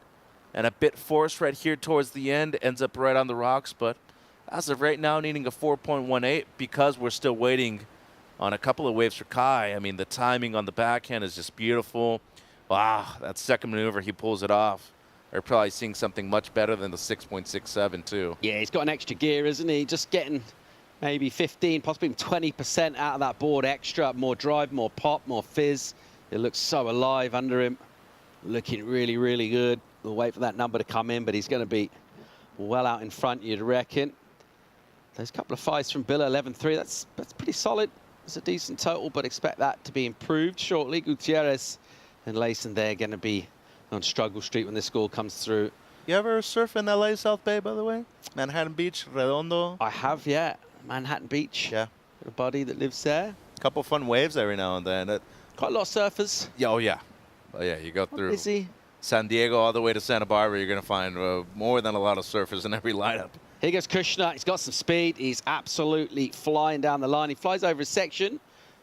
Was kind of a low air. Yeah, and watch out, too. Almost surprised himself with the landing. The ball almost flipped up underneath, but he's fine. That you know of. Might have a couple of scrapes after he hit the fins right there. But, you know, just touching on that topic once again, how many surfers from that actual part of LA have you heard of that have had major success in the last 10 to 15 years? Not a whole lot. You know, outside of Dane Zahn, maybe. I feel like Kai Kushner has been one that's really been a big proponent out of that area. And why do you think that is?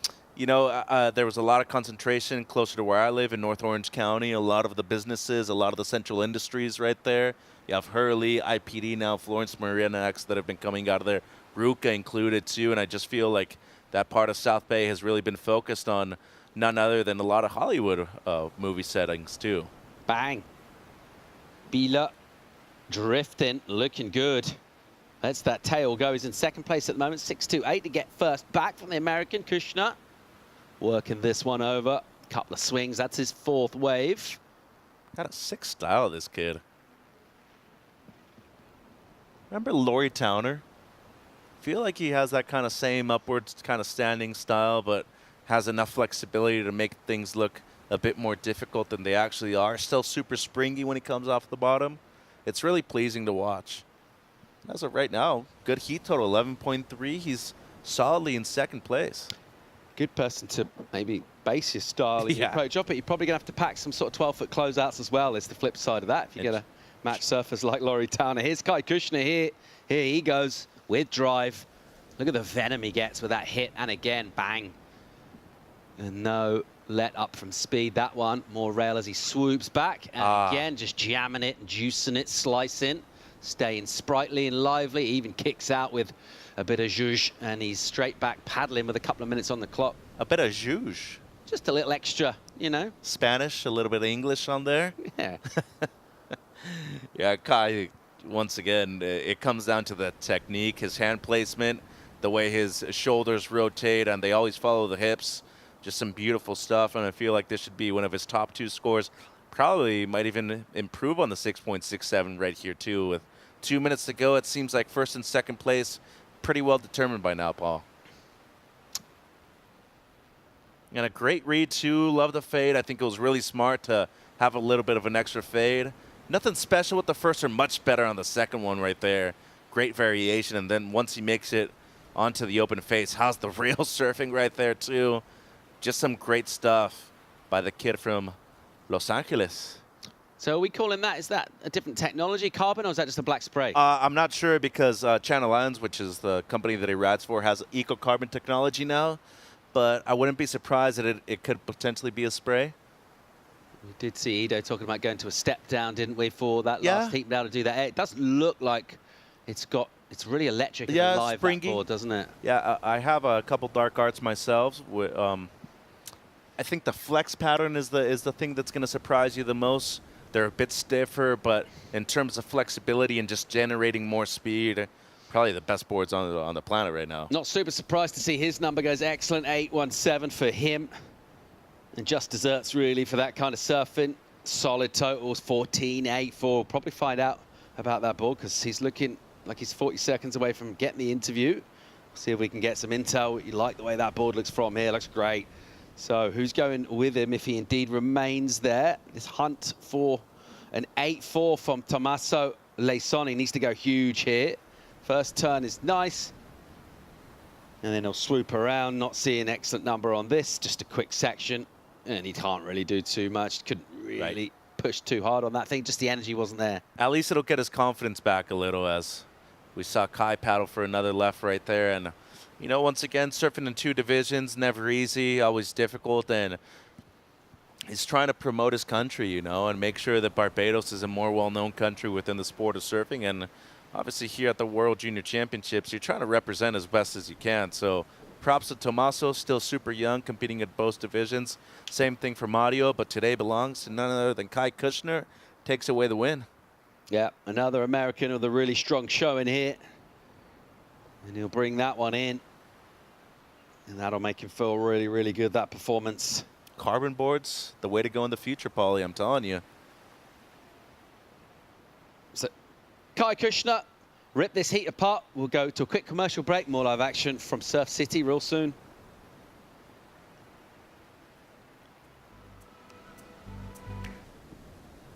There's a right time for everything. A right time to learn.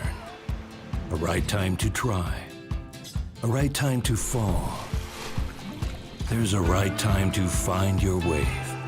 And there's a right place to enjoy your passion like nowhere else.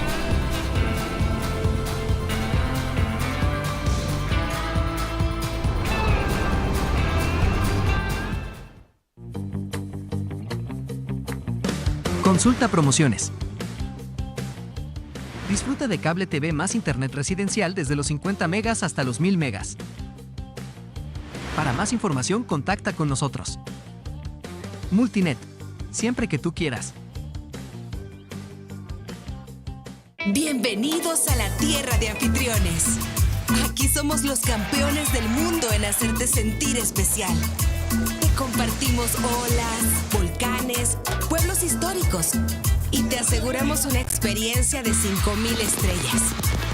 Porque esta tierra tiene más anfitriones por kilómetro cuadrado que cualquier otro país del mundo. El Salvador, tierra de anfitriones.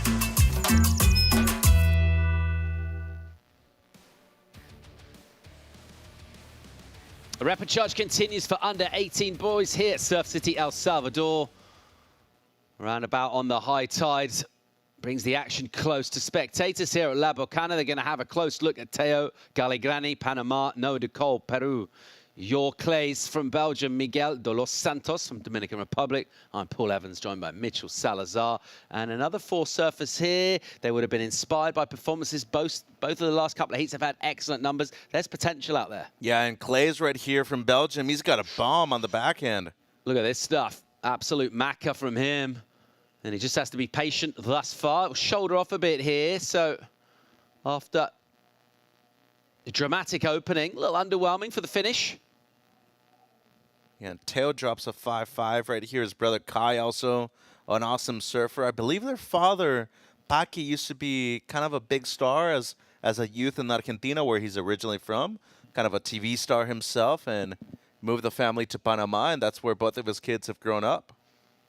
Awesome waves there too, Paul, if you haven't been there before. Boca del Toros on the Caribbean side, and then you go to the Pacific side, Playa Venao, Santa Catalina. Let's go down and hear from Team USA, once again victorious in the last heat, with Rachel Tilley. Thanks, guys. Yeah, I'm here with Kai. Congratulations on your heat win. Now, we saw the last 2 heat winners also be able to lock in excellent scores into their score line, as were you. Was that something you were able to clock before paddling out into your heat? Yeah, I definitely wanted to surf my best. Yeah, the waves were super fun. This is my favorite wave in El Salvador, so I'm stoked to have some waves, and yeah. And we were talking about how your heat strategy was just, I guess, to stay busy. You caught a ton of waves, way more than your competitors. Talk to me about how that came about and how you felt about that heat. I mean, I had a couple rest days, so I was feeling pretty ready, and I was definitely excited. So yeah, it felt good to just get some waves. And what will your plans be now to enjoy the win of today? Will you go for an afternoon surf to finish out the day, or go and rest? Definitely go and rest. But yeah, just get prepared for the next couple heats. Oh, fantastic. Well, is there anything you'd like to say to everyone back in America? Yeah, what's up? Thanks for supporting me. And yeah, let's keep it going. Awesome. Well, thank you so much. Congrats, and back to you guys. Thank you. Yeah, nice job. Thanks, Rachel. Team USA, their strong roll continues here. Let's see how deep their athletes can go in this, where it puts the team as well. When we wrap things up, we're a few days away from that. We're enjoying a repechage Heat 5 right now. The 5-5 from Teo, Panama locked in. That's the best of it thus far. The Los Santos 367 and Clay's wave. When he paddled into that, and it was like 8 foot plus, massive thing out the back, you're thinking, wow. Ended up as a 2 because it just shouldered off. Yeah, not much on it. And see right here, the 5-5 of Teo on the backhand. Also, a nice airbrush on this board that he's riding. Beautiful carve right there. And then looking for a strong re-entry to get something going in terms of the score line. A lot of flow on this one. Unfortunately for him, the wave never really offering up a lot of steep sections. Then the 3.67 of De Los Santos from the Dominican Republic. Cabarete, a ton of great waves over there in the Caribbean where he's from. The one carve gets a little stuck on the second one. And sticky once again coming out of the third. So that's why they kept the score down here on this one for the surfer from the DR. But still a decent opener right there. And this is the wave you're talking about right here. A lot of size, but unfortunately for him, he's got caught behind and makes it up back to the open face. And the wave just shoulders off. It's a 2.43 for the Belgian surfer in green. Oh, guess what? After an opening exchange and some scores coming in, we're suddenly down to under 10 minutes to go, 9.5 on the clock. And it's priority with Noah DeCole. Needs to get going here. Bang, good first hit, backhand. Look how crisp this technique is. Again, really sparky. And then just driving that board down the line to get a quick third hit. First term was nice and vert. And the backhand attack on those right-handers.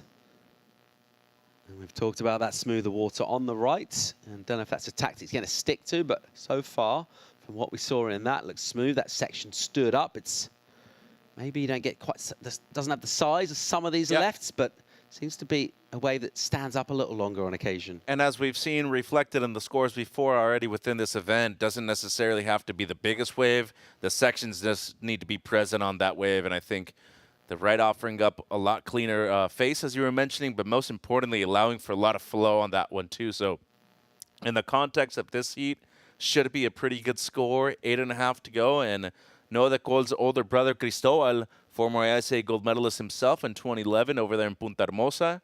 So a lot of experience within his corner. And I think right now, for the younger of the DeCole brothers, he's going to be moving himself up into the top 2 spots. Yeah, the Peruvian squad will be encouraging him on. They'll wait for this number to come in from the panel, as are we.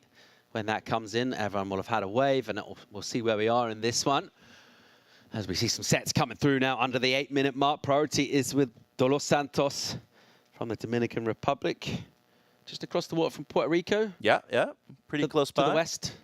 I don't know. You got me a little confused right there, but it's either got to be west or east. I mean, there's no other options. Yeah, it's pick one. It's more central. 7.5 on the clock here. And we're still waiting for that number to come in for Noah DeCole.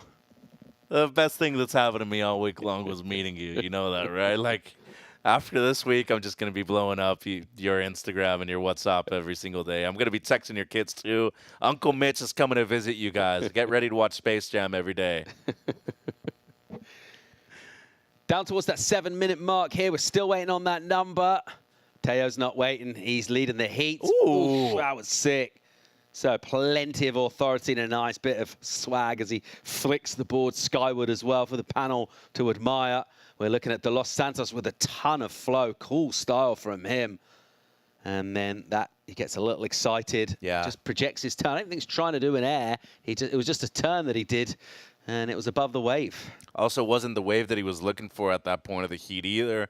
Already has what should be considered his backup score, the 3.67. Was really needing something better than that right now as we're still waiting for the score for DeCole. And I feel like Teo right here should be bettering the 3.07 by a solid amount, too. I'm happy to confirm that the Dominican Republic is indeed west of Puerto Rico, just across the Mona Passage. Yeah, right. And they also share the island with Haiti on the other side of it.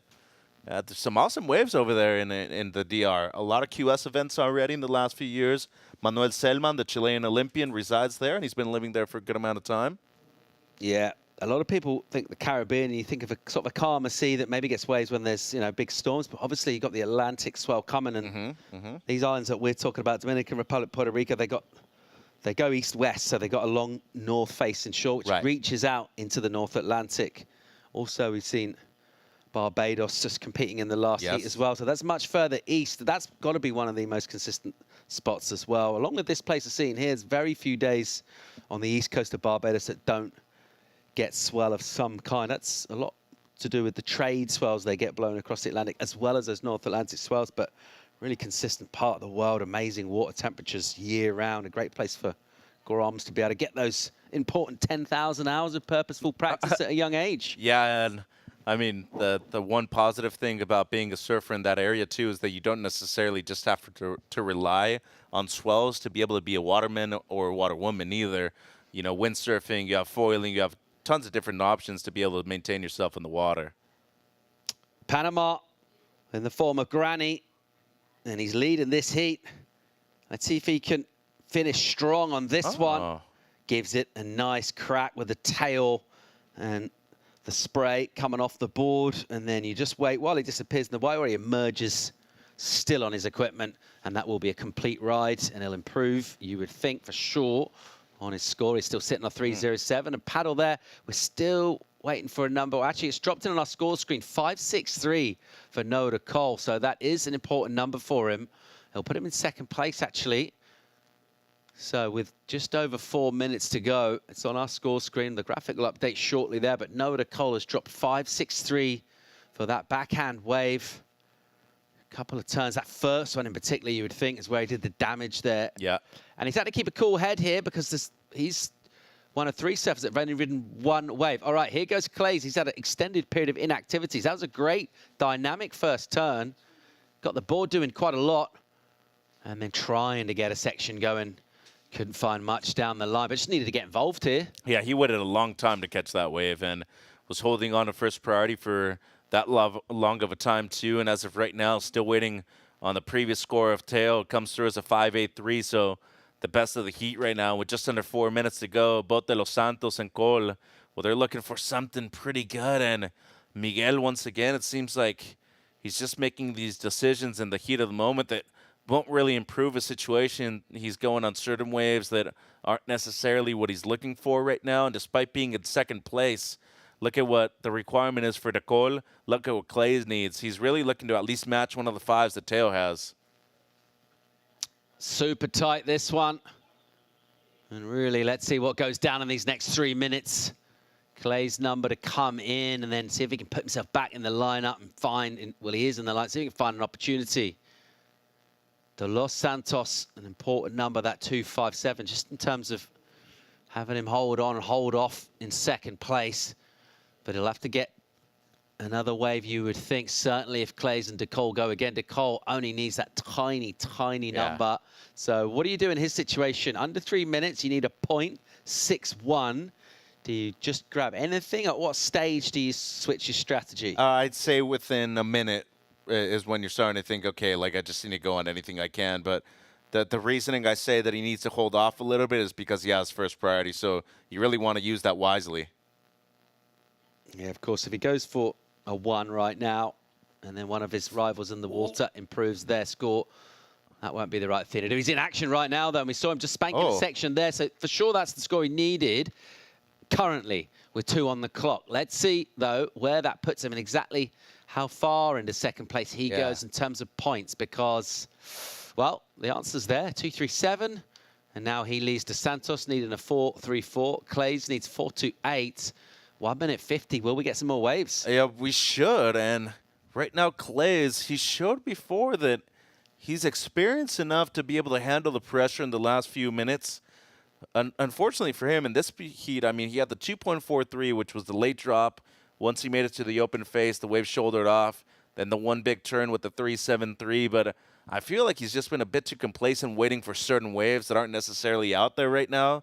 The tide's just too high to be able to get some steep sections. And look at what Teo's been able to do. Had the 5.5 with the one beautiful left and the 5.83, which came off of a single turn on the right. So you might have to be thinking that way, Paul. I can easily get a 4.28 with just a single maneuver. The section would have to be there, though.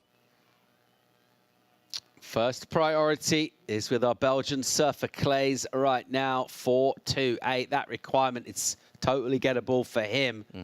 The bad news is that under a minute to get it. We've got some energy heading our way. That's something we say pretty much all the time here. It's so consistent, these sets. Will a wave come in time? Looks like this first one, he's shown a little interest. There's more behind, about 40 seconds. He won't get this first wave, but out the back, there's something that should get there in the next 35 seconds. We do have energy out the back. We've got a paddle on the inside too. This is Dos Santos covering ground. 4-3-4, his number. Ouch. He'll go incomplete there. That won't be it. So it looks like it'll come down to whether the Belgian clays can find a wave. That one will shoulder and slip away. Another wave behind is going to be close to see if it gets here in time. Final 15 seconds now. And this will, if he gets on this, it'll be right at the very end of this heat. Here's De Gaulle trying to defend his position. He won't. Ooh. Meanwhile, counting down, just 2 on the clock. Clay stands up, looking for 4-2-8. He's loading up. A section's in front of him. And he goes up and hits it pretty hard and vert, and he'll hang on as well. Ooh. 4-2-8, that number. Compare that to what he's done to get hit, for example, is 3-7-3. Right. Was it half a point better than that? It's close, too. I like it. I mean, it took him a little while to get to that section right there, but it was committed. Definitely had a good amount of speed, and I feel like the judges are probably going to take their time and watch the replay of this last wave, too. Especially when you look at the 2s in this heat, the sections that those 2s and the 3s were on, this was much better. Stands up, pumps down the line. I mean, he already has an idea in his head of what he wants to be able to do with this one section right here. Really nice and compressed style into the lip right there. Throws the tail. Super committed. I mean, you couldn't have asked of him any more on that wave. 4-2-8. To me, it's his best. Is it enough to get him up into second place? Yeah. As soon as he stood up, the wave was a little sluggish. He went high line. You're thinking, just for a second, I was thinking, maybe he's going to try and go for an air here. He's looking for a ramp. He quickly identified what it was going to be. He'd have to turn down the wave and then go straight back up vert. He did that. In terms of spray, he would have maybe wanted a bit more, just a little impact. It was a powerful turn, but just the exact timing of it. There wasn't loads of spray from it, which tends to get us pretty excited. It was a crisp, critical turn at speed on a heavy section. Yeah. Under the lip, too, you got to take into consideration the angle that he had to take in order to be able to ride out of that maneuver. Once again, in real time right here, I mean, just a beautiful place turn under the lip, and it seems to be just enough in order for him to move up into second place, Paul. Buzzer beater for your clays. And he gets the number 4-4-3, just about does it. What a way to stay calm and collected. A couple of waves came through and he couldn't get them. He found that one, stood up with about a second on the clock. So De Gaulle will be disappointed. And he's not happy about that at all as the board goes down. And he'll be a little frustrated to go out of competition here. He'll commiserate with his team. And we'll just think about keeping yourself always in with a shot, always back yourself. That's what Team Belgium have done then, the form of your clays. Well done, of course, to the surf from Panama Granny, who was way out in front, stayed out of trouble there, surfed well early on, didn't need to get involved in any dramatics in the death throes of that heat. But I tell you what, when they're low scoring, doesn't mean they're less entertaining. We love a buzzer beater. Yeah, those are usually the hardest heats to make right there. When you're needing a 2 or a 3, you end up getting the 4 that you need. Congratulations to the Belgian. And, of course, Khalil moving through with the win. We'll go to a quick commercial break here. When we come back, Japan, Puerto Rico, England, Finland taken to the water. We'll be right back with more live action from Surf City right after this. Bienvenidos a la tierra de anfitriones. Aquí somos los campeones del mundo en hacerte sentir especial. Te compartimos olas, volcanes, pueblos históricos y te aseguramos una experiencia de 5,000 estrellas. Porque esta tierra tiene más anfitriones por kilómetro cuadrado que cualquier otro país del mundo. El Salvador, tierra de anfitriones. There's a right time for everything. A right time to learn. A right time to try. A right time to fall. There's a right time to find your wave. And there's a right place to enjoy your passion like nowhere else.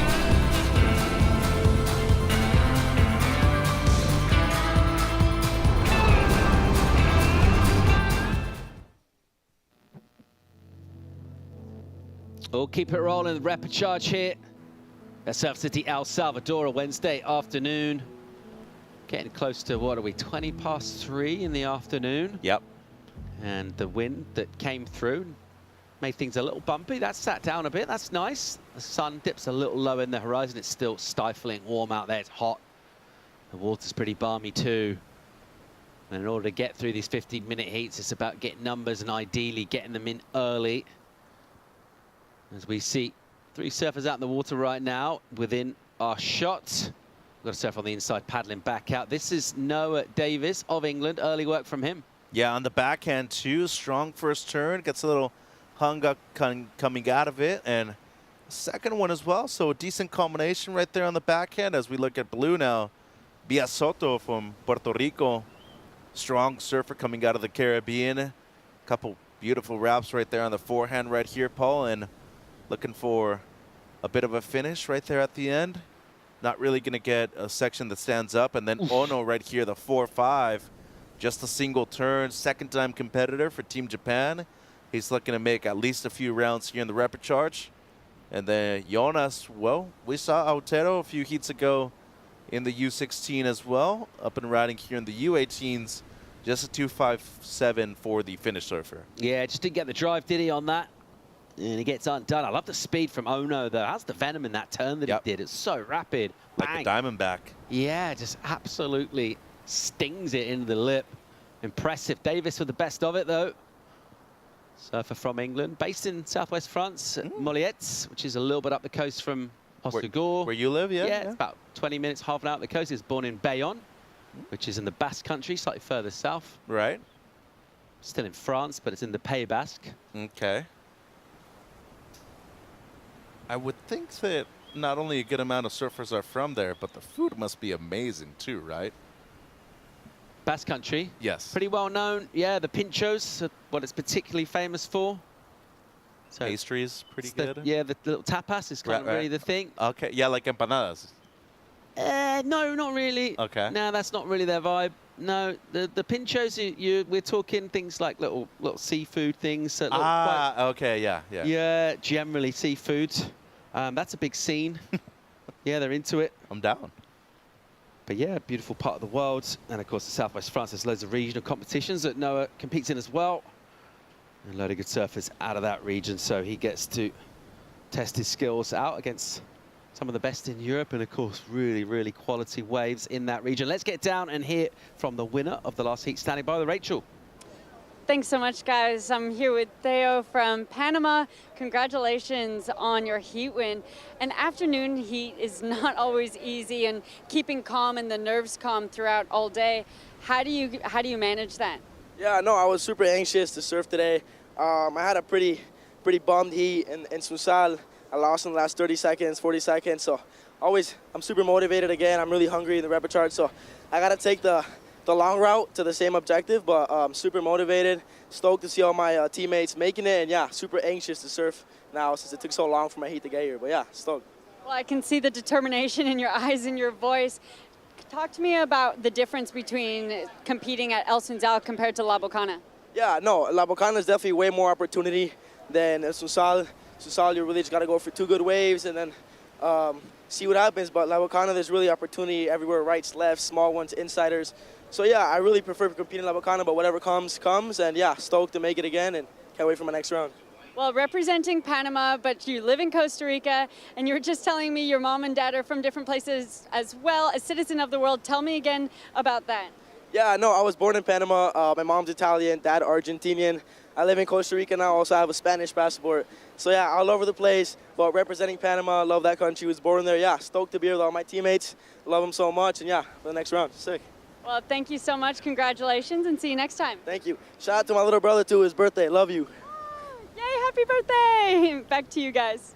Feliz cumpleaños. Feliz cumpleaños, sí. Dang, he's got like 6 nationalities. Is he James Bond? Might be right. He's got a few passports. We gotta see and find out. We gotta verify all these kinds of things here. All right, Davis's number still sits solid in the scoreboard, 567, and then we go down slightly. Oh no, 4-5, 4-1. Soto, Otero, He's worse off at this stage, just with that 2.57. No one's got a backup of any order to get overly excited. It's about halfway point in the heat, and the frenzied action of repechaje continues here. Is that what we call it? Yeah, repechaje. But hey, you know what?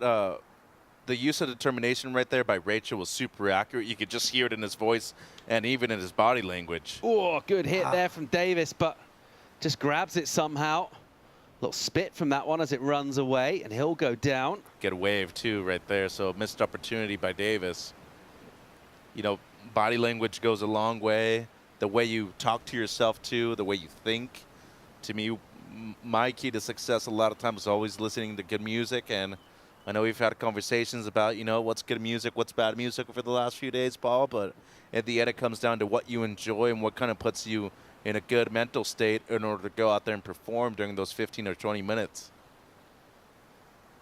It's all about getting your prep done. That's one part of it.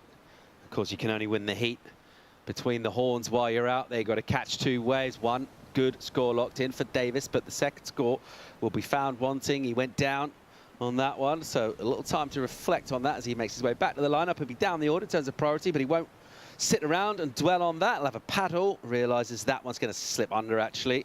He'll let that go. First priority, Ryo Ono from Japan. That quick turn from him. Very fast indeed. And now he's a picture of calm, statuesque on his board as he looks out to sea. What's going through Ryo Ono's mind right now? Well, at the time, it's all about getting that one wave. The amount of pressure, it's the zen state of mind. You're trying to do as well as you can, as it seems like Team Peru,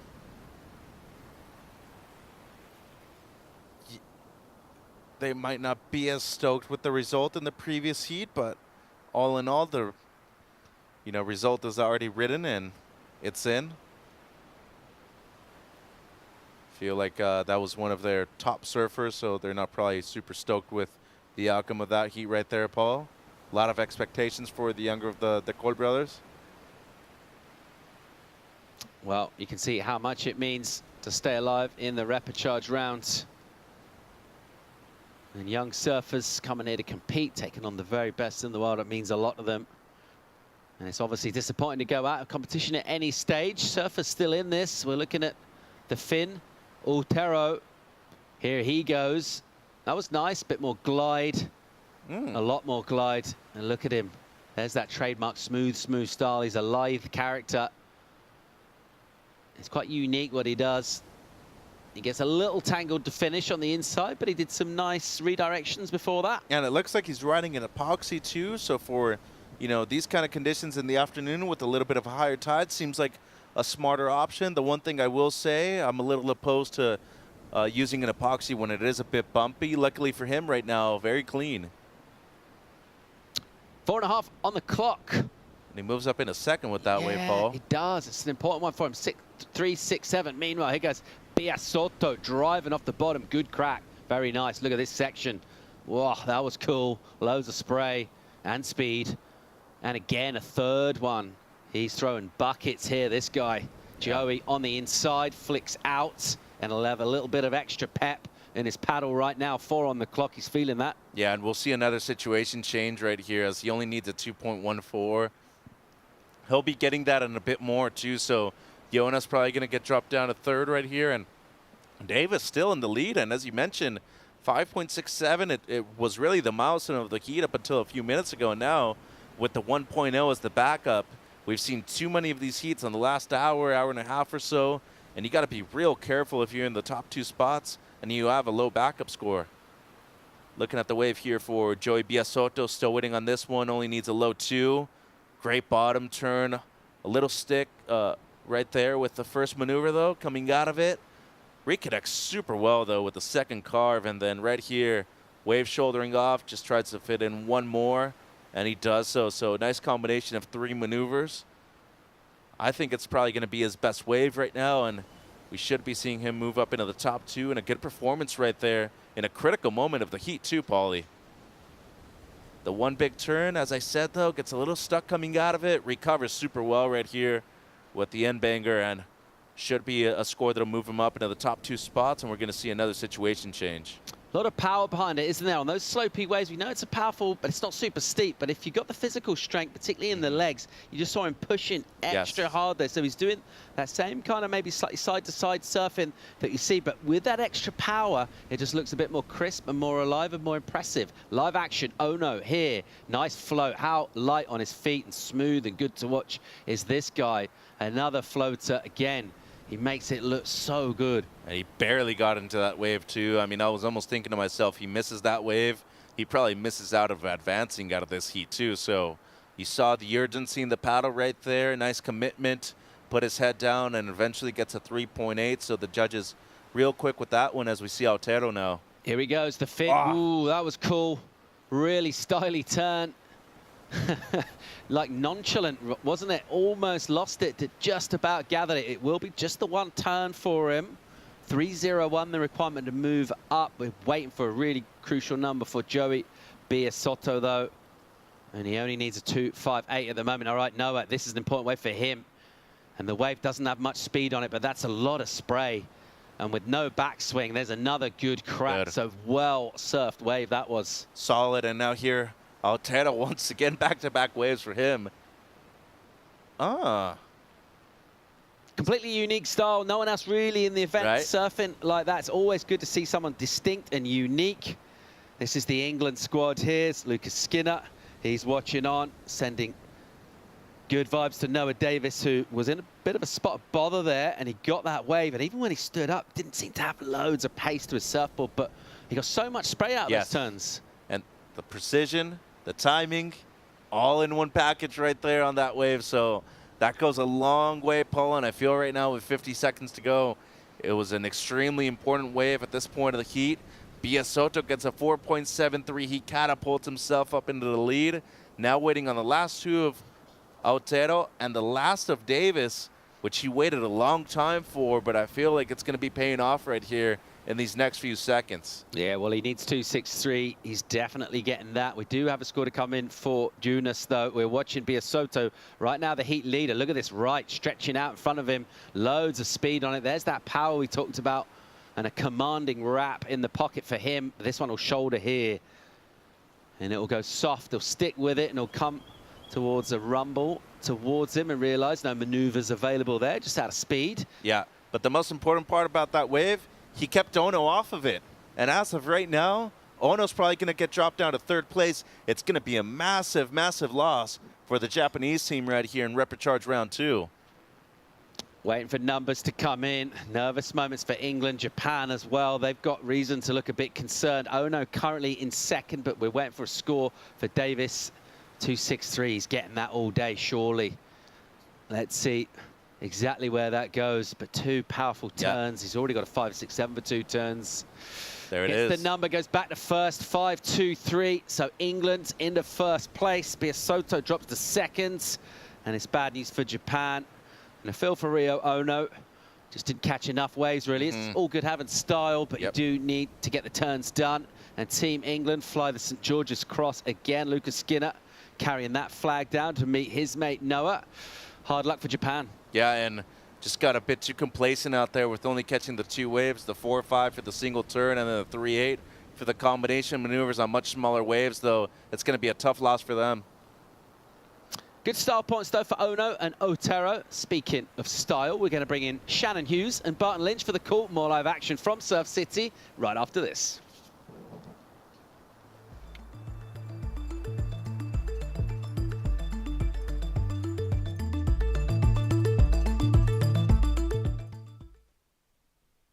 There's a right time for everything.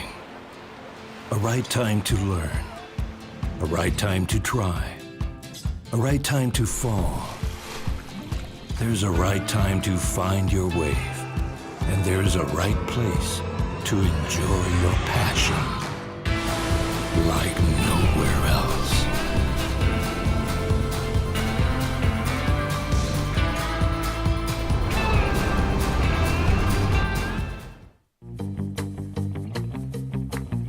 Consulta promociones. Disfruta de cable TV más internet residencial desde los 50 megas hasta los 1000 megas. Para más información, contacta con nosotros. Multinet, siempre que tú quieras.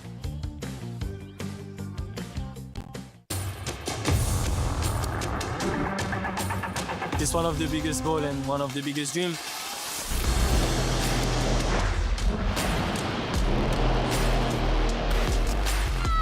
It's been like an emotional roller coaster. I ask myself, what just happened? Is this real?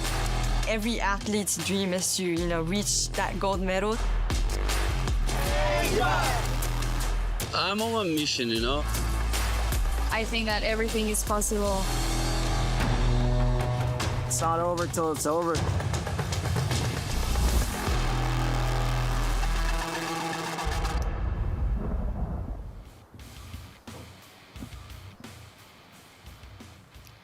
Welcome back to day 5 of competition here at the ISA World Junior Surfing Championships. A huge day of competition, and we're nearly at the finish. 4 more heats to run through today in the under 18 boys rapid charge round 2. Currently in heat number 7 out in the water with Italy, South Africa, El Salvador, and Greece. Michele Scopa, Surprise, Mafumolo, Julio Ernesto Crespin, and Matteo Cristodulo. 1 score to drop for the opener of Michele.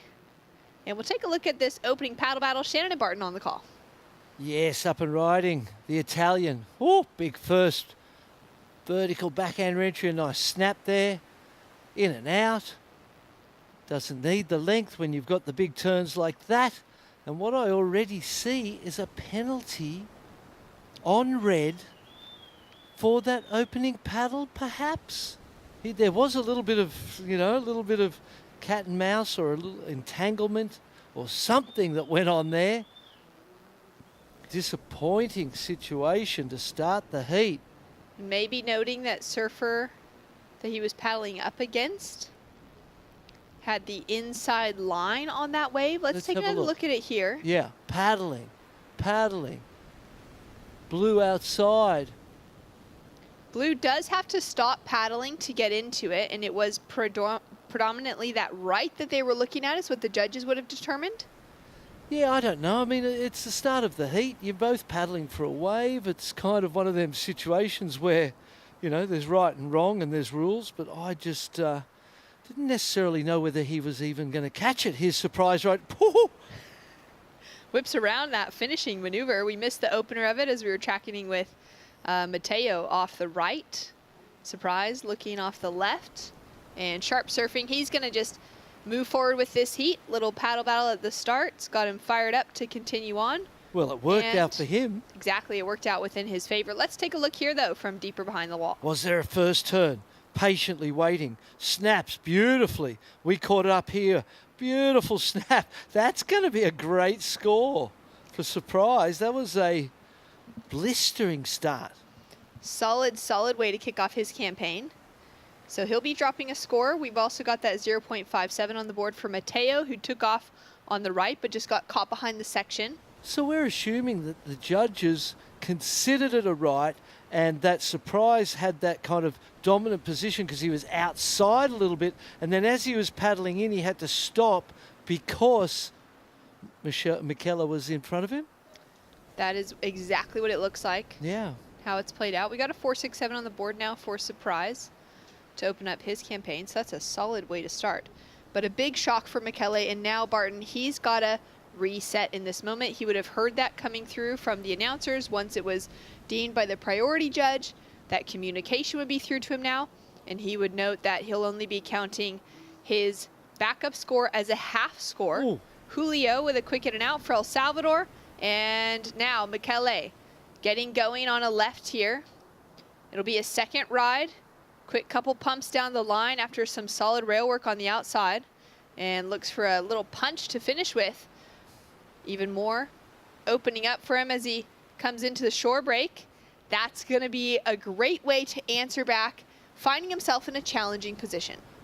Yeah, and what's positive is that he didn't let the shoulders slump, the head bow. He didn't get disappointed. He answered back the only way you can with a fiery performance. Surprise up and riding. Check through that first turn to set it up well on the second. Just gets that weight back a little bit. Can't find that projection, that momentum he needed to pull out of it. We've got scores to come through across the board. Let's go down to the beach to check in with Rachel Tilley while we wait. Thanks so much, you guys. I'm here with Noah, hailing from France, but representing Team England. You needed a score at the very end. Were you aware that you needed a score when you were standing up on that last wave? Yeah, I caught a second wave after my first one and I fell off. And I knew that the other guys got a couple waves, so I knew I needed a score, yeah. And after I got that score, I was like, I heard the score on the beach, I was super stoked. So when you're standing up, your hands are leaving the rail and you know you need a score on that wave you're about to surf, how do you handle that pressure in your mind? Yeah, the wave I fell on, actually, that was kind of that. I was a little bit nervous, but then luckily I caught wave at the end, so yeah. Yeah, well, you did an amazing job. Talk to me about your equipment that you're riding here. It's looking really good under your feet. What are you riding? This is a 2 Happy from Channel Island Surfboards. So you just all around board, works in everything. So then when you say it works in everything, is this the same board that you're riding whether you compete at El Sunzal or La Bocana? Yeah, I've only competed at La Bocana for now, so I've been riding this, but I'll probably be riding this board as well at Sunzal. Well, an amazing job. You can now rest easy you're at the end of the day. Congratulations. Good luck for the next one. Thanks so much. Just shout out to anyone watching, my grandparents, my brother, or anyone in France. Thanks so much for watching. Thank you so much. Good job. Thank you. Solid performance. Feeling too happy to be making it through with the win. Honor The too record happy. round. Great model board, that one. Interesting to hear that he's probably one of very few surfers who's been competing at a single break throughout this event so far. Yeah. Everyone else pretty much has had to bounce through, but depending on if you're, at the very start of a round or the very end of the round, your round could be split in the, kind of first half, second half at the end of a day. And so you could be starting at one location, finishing it somewhere else. As we take a look at live action, we're still waiting for the last wave of Scopa to drop in. He's now already up and riding, looking to just try and build on that score line. Great finishing section and a controlled kick out. So once that next score comes through, whatever is the stronger of those two, he'll keep the full score of, and whatever is weaker of those two, he'll keep only half of the backup score. Because there was no priority established at that point in the heat. It was the start of the heat, so no priority. So at least he gets a half of his score. And then, here we go. The local. Julio. Oh, mate. Oh, just struggling off the start here. A 0.57 on the board already. Same for Mateo. Both of them are kind of waiting until the end of this heat here to really get their campaigns underway. Mateo putting himself in position. And the fall for Julio is going to hurt that score line. Mateo as well, just hunting the lineup. He hasn't been able to find a piece of it. You know, the other thing that I just can't help but think is that 4.67, I thought it was higher than that. It was extremely fast and extremely powerful and aggressive turns, 2 big ones on that left. And it makes me think that as we go into round 2 of the reportage and we've seen those performances rise and go through the roof. The judges have gone, okay, we need to stay, they're almost holding the scores back because the potential for bigger scores is increasing, improving as we start going through the round and further into these reportage rounds, because that was an extremely well surfed wave for a 4.67, and I feel like this morning that might have been a 6.5. That's a great thing to take note of. Now scores are in, and Surprise finds himself in second with a 4.67 and a 2.5. Lassa Michele was a 4.2, which is lower than the 5.43 for his second ride, and he'll keep half that score. So he's got that 2.1 next to his name. At the moment, he's sitting in the leading position with room to build. How good does that look for him, He could have just, fallen into a heap of disappointment and be sad for himself. Instead, he answered exactly how you need to. He stayed positive, stayed proactive, found that 5.43, has the best wave of the heat so far, and the 2.1 backup now. He's looking to improve on that, which would be a 4.4, or 4.2, right? Halved. Mossman High, thank you. Surprise, up and riding on his backhand. Great re-entry to start. Out into the corner now, looking for a couple backhand hits. kick off with. So he's going to be improving on his situation. He'll likely take away the lead. We did see the split peak and that Mateo was taking off on the right. So we'll have to get a look at the replay there, but Mateo momentarily chasing down a 6.60, though we know that will change with the score for last surprise. And for Mateo, this is the third heat that we have commentated him in today, doing the double duty on a big day. A hot day, a tiring day, without even surfing a heat. And to surf 3 heats, although they're only 15 minutes, it doesn't really matter because you've got to sprint. A 30-minute heat may be even easier in terms of the pressure and the stresses that come to bear. The 15 minutes is stressful right off the bat. It's so true. Let's take a look at this one. We didn't get to catch the beginning of Mateo's last wave. Stuck behind for a while there. Nice turn. Second, little catch of the rail there. So a little bit, maybe perhaps fatigued on that one. It's been through some stressful situations. And surprise, bang, big backhand vert. Comes around this section, snaps it. Waits for the closeout section, hits that beautifully, gets the completion. Goes, that'll do me. 2 rides of consequence and into the lead for South Africa. A 5-point ride takes him into first, puts the requirement into the high 6s on Michele to take away the lead again. Right now, a 4.74 is what Julio will need, and a 6.96 is what Mateo will need. We do have a score to come through for that last wave, which will chip away at the requirement for sure for a surfer in that 4th place position. And Michele with a little float. 1 minute 55, I'd be looking to the priority and just going for the defensive tactics with that interference. It's something that Mateo knows that Michele can get through with an interference because he did it himself earlier in the day. So he would be aware of the potential to be defeated by someone with an interference penalty against them. Julio really having a tough heat here. He needs 2 ways really to get his way into that 2nd place. It's only a 4.74, but not easy. Not easy. Michele. Going, does that improve on my 4.2? Trying hard to improve on that score line. His last wave was a 2.63, so we'll see where this one comes into the equation. Any improvement on a 4.2 will put more pressure on the field. Mateo and Julio they've got to have another opportunity here.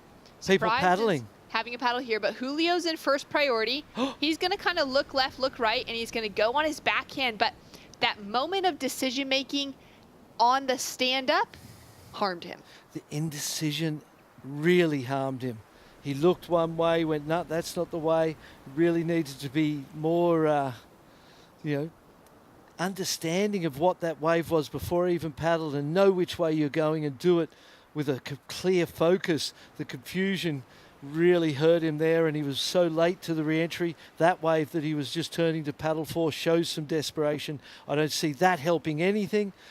15 seconds. I'm also questioning now is the time against Mateo. We can see that waves are approaching, but he's only got 10 seconds, and I just don't think it's going to be long enough for one of those waves to get in. He would need nearly a 4, and then, like you said, in this heat, we're seeing that scale is being kept quite low. Means that you need a wave of quality to get a 4-point ride.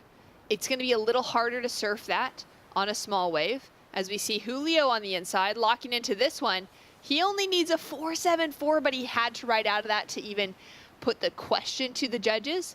And Surprise is going to come in successfully with a heat win for South Africa, for his family back in Durban. And he'll be feeling stoked. Michele out of Rome, Italy, with the interference. He's able to improve on his scoreline with his final wave, which was a 5.57. So that actually moves into his top score. A 5.43 then became his backup score with the halve. And it gives him a convincing 2nd place position over Julio and Mateo. The old 2 backhand wrenches combination, getting him a good score, and what a victory of sorts that is. Even in 2nd place, that is a serious victory with an interference. Congratulations to Italy on that. South Africa with an outstanding performance. We'll hear from Surprise shortly, and out of the draw, El Salvador and Greece will be heading to support their teams. More action when we return here at the ISA World Junior Surfing Championships.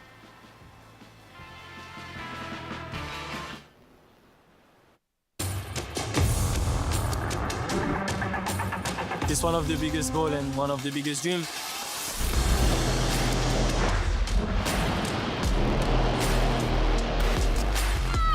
It's been like an emotional roller coaster. I ask myself, what just happened? Is this real?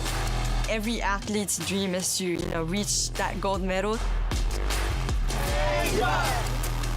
I'm on a mission, I think that everything is possible. It's not over till it's over.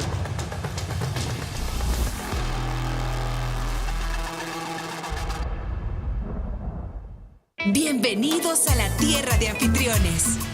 Aquí somos los campeones del mundo en hacerte sentir especial.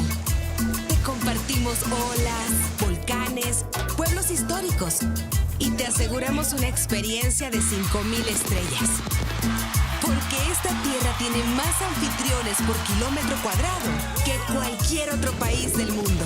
El Salvador, tierra de anfitriones.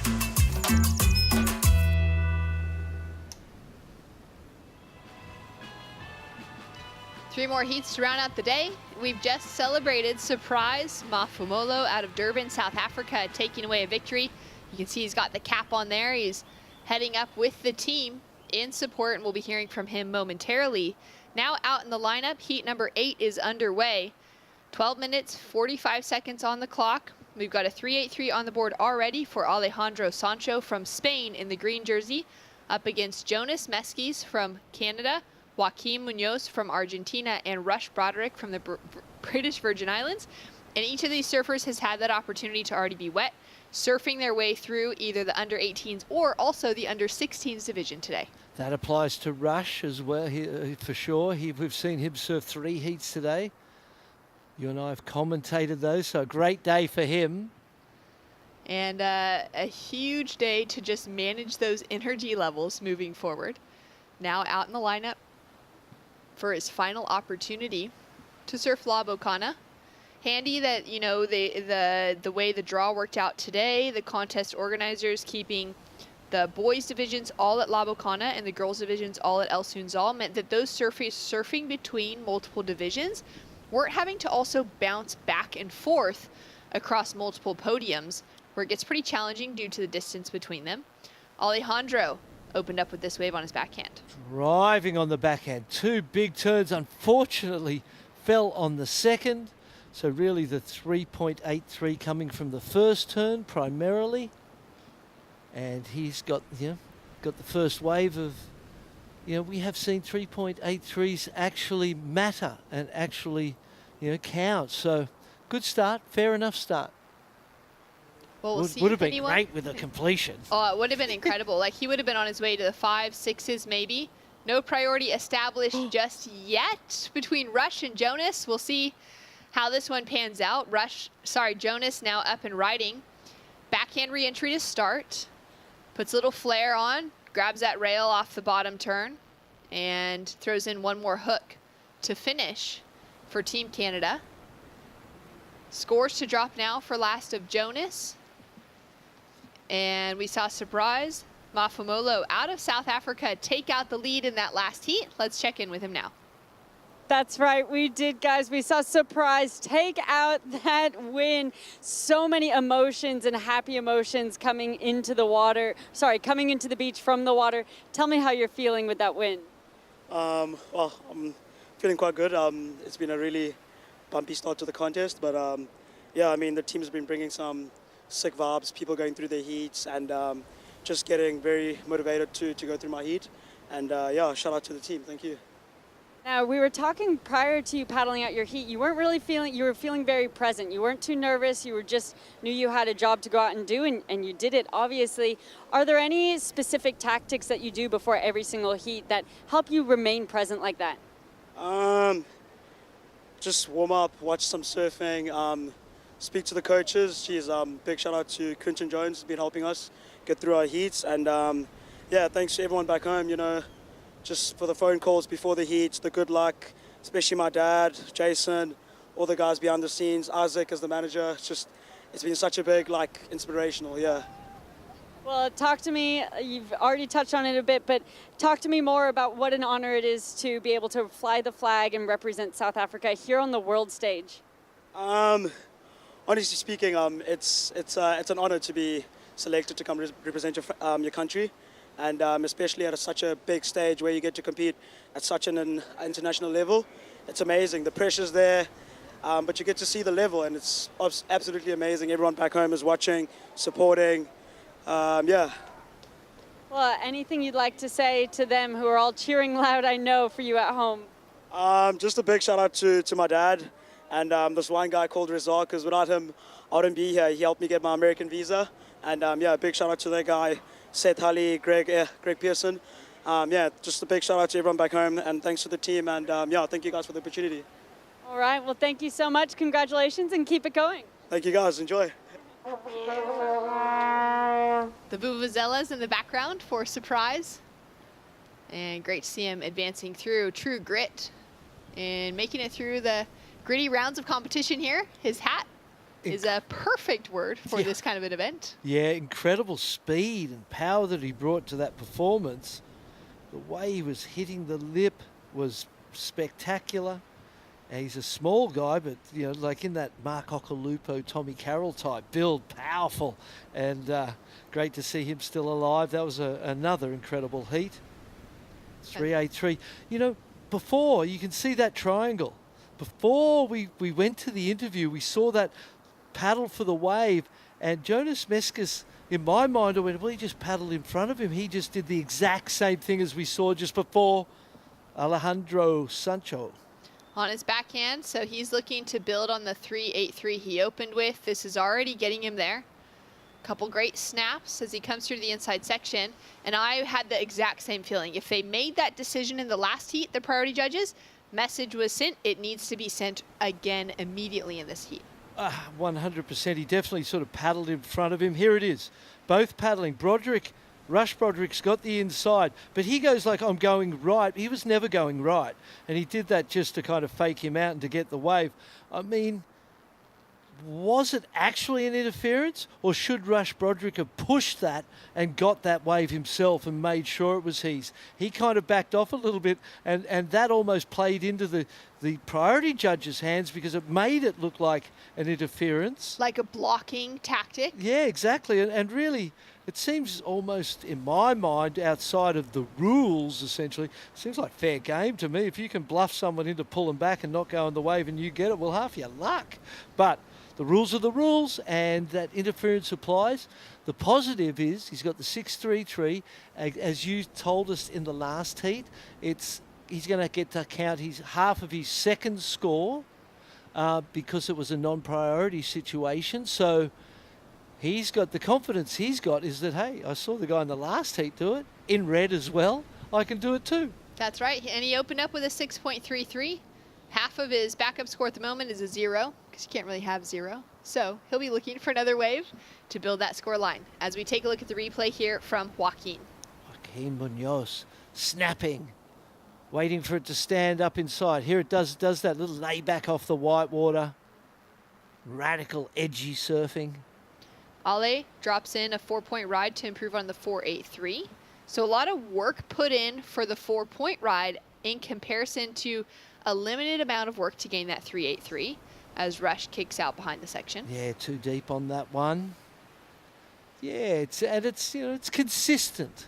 That's what you're aiming for in your judging is consistency, and if you see things consistently, then you know what you've got to do and how you've got to play the game based on that. And from an interference penalty point of view as well, we see consistency there. And that is clear as well. You understand that situation. Well, if you didn't before the last two heats, you will understand it now. You certainly understand what not to do at the start of a heat. That's right. Just, putting yourself in position, making it very clear that you're in the right position of the inside. Oh, there would have been a few interferences at the start of heats in my day. Plenty, globally, I'm sure, even today. Rules were a little more relaxed most of the time before that introduction of priority. We got priority sitting with our surfer in the red jersey right now, out in the lead for Canada. And second priority sitting with our heat leader. So top 2 surfers in the controlling position as we count down to the final third of this heat under the 5-minute mark. Rush hasn't had a very good start within this heat. He's got a lot of work to do. Remembering that this will be his 3rd heat of the day. For Joaquin, Jonas, and Ale, they're all competing only in the under 18s as they're all 17 years old. But they would be in the lineup for that second time. And, you know, different conditions compared to this early morning and now the afternoon. With the higher tide, it having that wind up, those little ribs on the face like we just saw from the last of red. Paddle from Rush. Has a look, is unable to get into it. He'll stay in the same priority situation, likely in 3rd. And we got that little horseshoe bend in the wave as it's starting to come in and peak with maybe an opportunity on the inside for Jonas even to swing on that wave. As that tide pulls out, you see it starting to wedge up, get a little more length in the ride. How important that 6.33. Big score, super valuable at this point in time. Yeah, really, really an instrumental way to kick off things, you know, to be able to reset instantly from a situation that could have had him in a pretty bad spot and to go, all right, wave selection, pick a good one, put a big score down.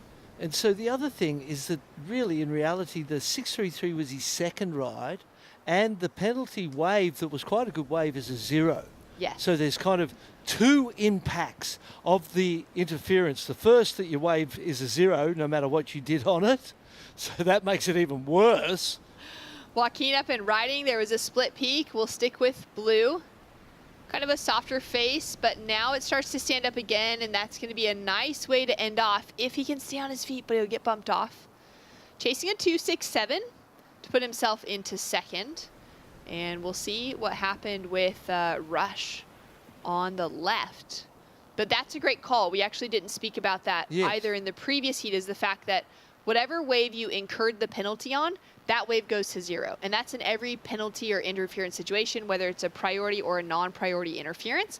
The wave that did the damage gets a 0. So you've got yourself an interference trying to get a wave, and that wave doesn't even count. No matter how good it is. No matter how good it is. So it's a compounding effect of the mistake, because on top of that wave not scoring, then your 2nd wave is halved. So there's these 2 penalties within one that really impact your situation. And here we go, Canada up and riding. Oh, beautiful.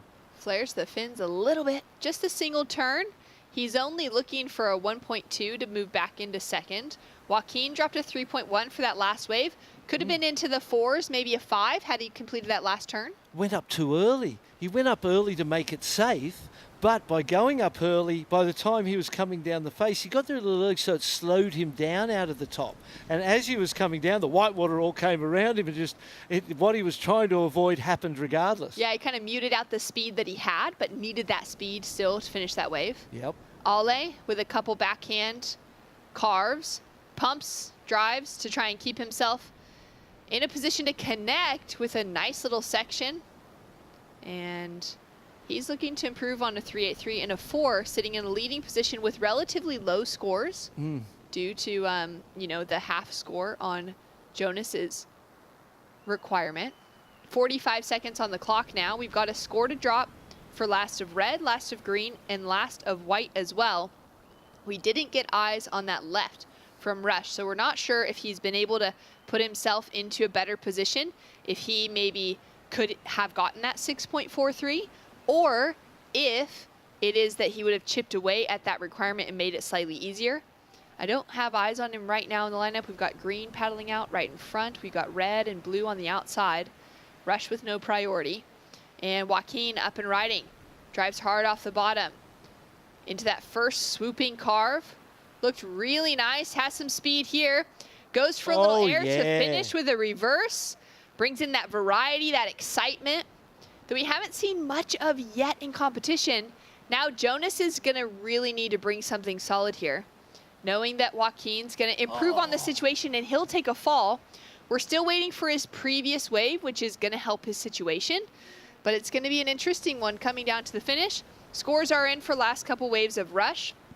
A 2.73 and a 2.40. So a couple attempts, but was unable to make the most of them. He will not be taken in advancing position. Now the question on that last exchange between red, blue, and green, because we can see things changing all over. That's right, judges considering it. The last ride of red in Canada was a beautiful, radical re-entry. Only one, but that was good too. So we'll see what happens there. And for us, Broderick, it was a good day, mate. And for the British Virgin Islands, congratulations to them on advancing through their very first heats ever at the ISA World Junior Surfing Championship. Absolutely huge. Now we'll have the official results between Spain, Argentina, and Canada when we return. Judges will take a look at replay, so we'll let them do that, and we'll give you those results right after this.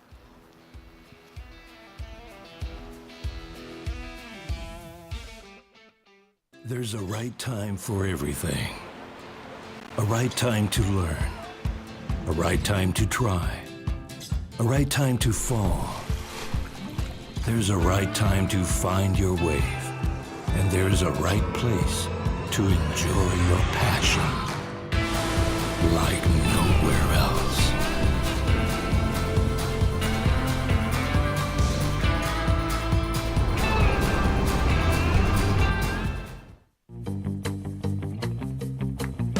Consulta promociones.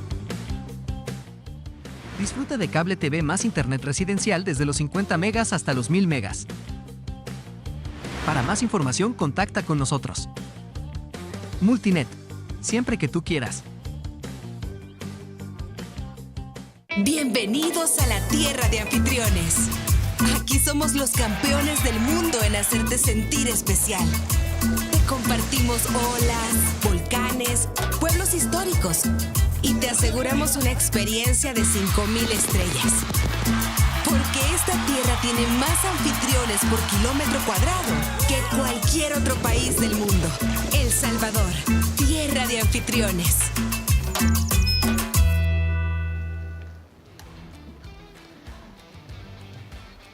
Welcome back. Scores are still dropping. What we can tell you is that Jonas Meskis from Canada has gone from third into the leading position, improving on his scoreline with a 5.07, and then a 3.83 was the last, so that doesn't factor in. But he moved up into the lead momentarily. Scores have just dropped in for the last between Alejandro and Joaquin. Ale with a 4.70 finds himself now in third, though he was leading a moment ago, and Joaquin Munoz drops to 6.17 for Argentina to take away the win.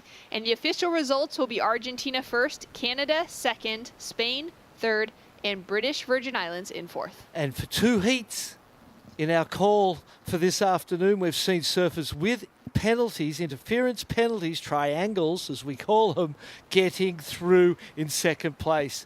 It gives all sorts of hope to people in heats, doesn't it? Congratulations to Jonas. Great adaptability. Yeah. An incredible comeback from Joaquin Munoz on the finish as well. As we can see, the surfers in this heat now underway in the water, 14 minutes, 30 seconds on the clock. Another Argentinian, Francisco Cosoleto, up against Alejo Marchand from Uruguay, Khalil Piñeres from Colombia, and Alfonso Pinto from Portugal. Alejo up and riding, representing Uruguay with the white and the blue stripes on the flag. The blue jersey out in the lineup right now as well. Just a quick carve to start, and he'll put himself at the bottom of the priority roster, so to speak now. Yeah, for a 1.17, so hopefully something you get rid of in the end. But as we've watched, there has been pretty much a surfer who hasn't got a wave in most heats. Or not a single ride, but a ride of consequence. So you really have Venezuela in the house right there. Rosti for Nicaragua, picking up his jersey for that next heat. Final heat of the day that will be. We're now into heat number 9 out in the lineup. He's a flashy, goofy footer. And in this heat, Khalil Piñeres from Maui, representing Colombia. He's a great natural footer.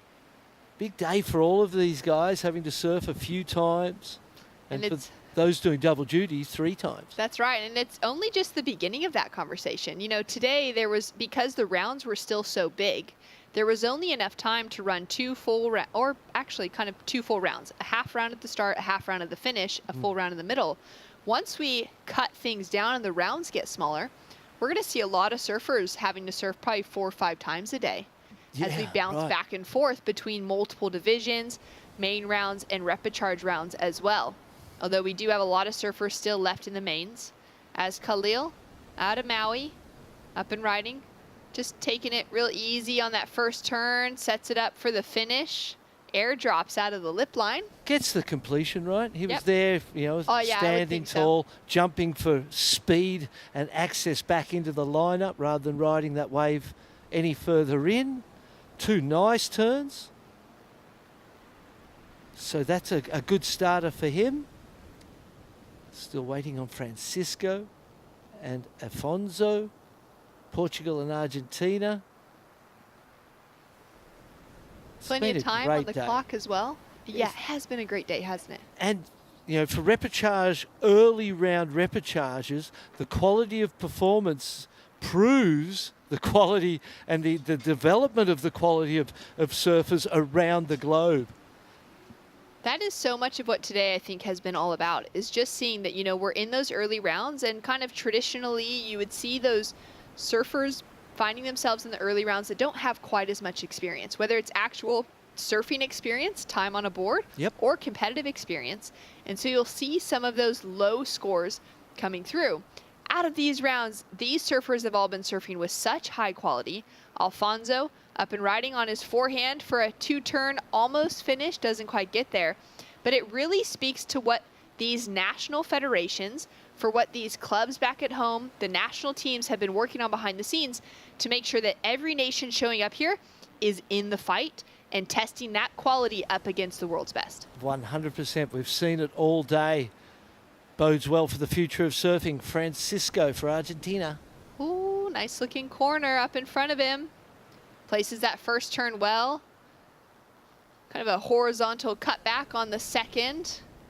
Little jam to try and throw some spray as he's working his way down the end. Gets a few more turns. He's got a lot of power in a wave that's not offering him much, and he'll get the ride out on the inside as well. Yeah, that was fantastic effort, wasn't it? The way that inside loomed up. We know the judges ordinarily, you know, like to see the turns on the outside, but if the wave continues to deliver and the guy can put on a performance that's seamless, connected, got its own radical elements to it, even though the wave face is smaller, I feel like it's got to be rewarded. 5.33 coming in for Khalil. Yeah, Khalil. Great start for Khalil. That 5.33 could take him in with a win by the end of this heat. The last heat was pretty insane down to the finish. We saw the leader end up eliminated on the last exchange. We saw 2 surfers fighting for that leading first and second position. It was Joaquin Munoz of Argentina that was able to get himself that first place finish on the buzzer. Very well done. He's down with Rachel. That's absolutely right. He got it right on the buzzer and was able to pull off the win. 2-time South American champion, so you're no stranger to heat experience. Was that experience what helped lend you not succumb to the pressure of that final moment? Yeah. The 2 South American champions helped so much to me and all the tournaments that I competed. To the last minute to be able to win a hit in the last minute and the last seconds. And I'm so happy because this hit was so exciting. I was so nervous. I couldn't take so much waves at the first minute, and I couldn't revert the situation. And you have your teammate out there now. You guys are back-to-back heats. When you were in the water, did you guys exchange any words before his heat started and before yours ended? Yeah. I talked to him and tell him something to make in the heat. Well, being the heat winner, that would have been good advice, and it looks like things are going well for him now. And is there anything you'd like to say to your family back home and talk about you representing your country? Bueno, quiero agradecer a todos los que están en Argentina viendo, a mi familia, papá, mamá, mi hermano Jero, que seguro que estuvieron viendo ahí el hit y se están riendo con la entrevista. Así que nada, contento de seguir avanzando, a darlo todo para el siguiente round y bueno, a seguir con todo. Amazing. Thank you so much, and good luck to Argentina moving forward. Go join them over there to celebrate. Thank you. Back to you guys. Thanks so much. Well, Joaquin, with a buzzer beater finish, takes away the lead. He can now go to support Francisco, his teammate, who's also taking away the lead currently in this heat with a 5.6 on the board. Good 5.6 ride, a 5.33 for Colombia. Portugal, not much at all. Uruguay, not much either. Halfway through this heat, exactly. So time to start making sure you get them. See there, a little mistake at the start. Beautiful turn here, just whacks it out of the top. The closing turn, the best of the lot. Handles it very well to get the completion. And here's the 5.6. Drives off the bottom into the lip. First turn, critical. And then, so you can see the opposite type of wave. Big first turn, and then a lot of really lovely work, just milking and wringing every opportunity out of this all the way through to the inside. Casaletto finishing up there on that last turn. And the other ride, big face, 2 turns, and a little bit less to score. So that first turn for Argentina really getting rewarded, and nice to see the fact that the rest of the work was also appreciated. Yeah, I agree. Seeing that 5.6 come through as we take a look at Alfonso. Dedication to that opening maneuver. Yeah, and here we go, more action. Khalil just kind of checks it, holds back on that first turn, uses some style to draw the line on the second, but just making a couple maybe mistakes within this wave. It had a lot of scoring potential on it. Yeah, there was a conservative approach to the wave at the start for the second wave in a row. The first one, he got away with that, and that was fine because of the work that was done after. But that attempt where he could have hit that first section, it'll be interesting to see on the replay because maybe it was a little late, but at the same time, it seemed to put off his rhythm and flow with the wave for the entire rest of it. And perhaps in his mind, he was ruining that opportunity, missed, and was kind of playing catch up on the wave from then on, and he never got it together, and it was a missed opportunity to the inside. But he's going to get back out the back without his opponents catching anything as well, so that's always a little bit of a bonus. It's going to be just that 2.93. It does take him into the lead, but it had the potential to be well above that and really secure himself with a solid first place result at the moment. Yeah, I feel like he got lucky to get the 2.93 actually, because it never really, nothing synced with the wave itself. So not a bad score, has him in the lead, and he knows that he can do better. So you'd hear the 2.93 and go, wow, if I finished that, that was a missed opportunity. There was a 6 in that one for sure with good surfing. There was a great conversation with Gabriella Bryan, who just took out the win at Margaret River, her first WSL Championship Tour victory. She's in her second year on tour now and is just an incredible representative for the sport. And the things that she's been working on with her coach behind the scenes is that dedication to go all in. Yes. Her going all in that event meant that she walked away with a huge result for her career.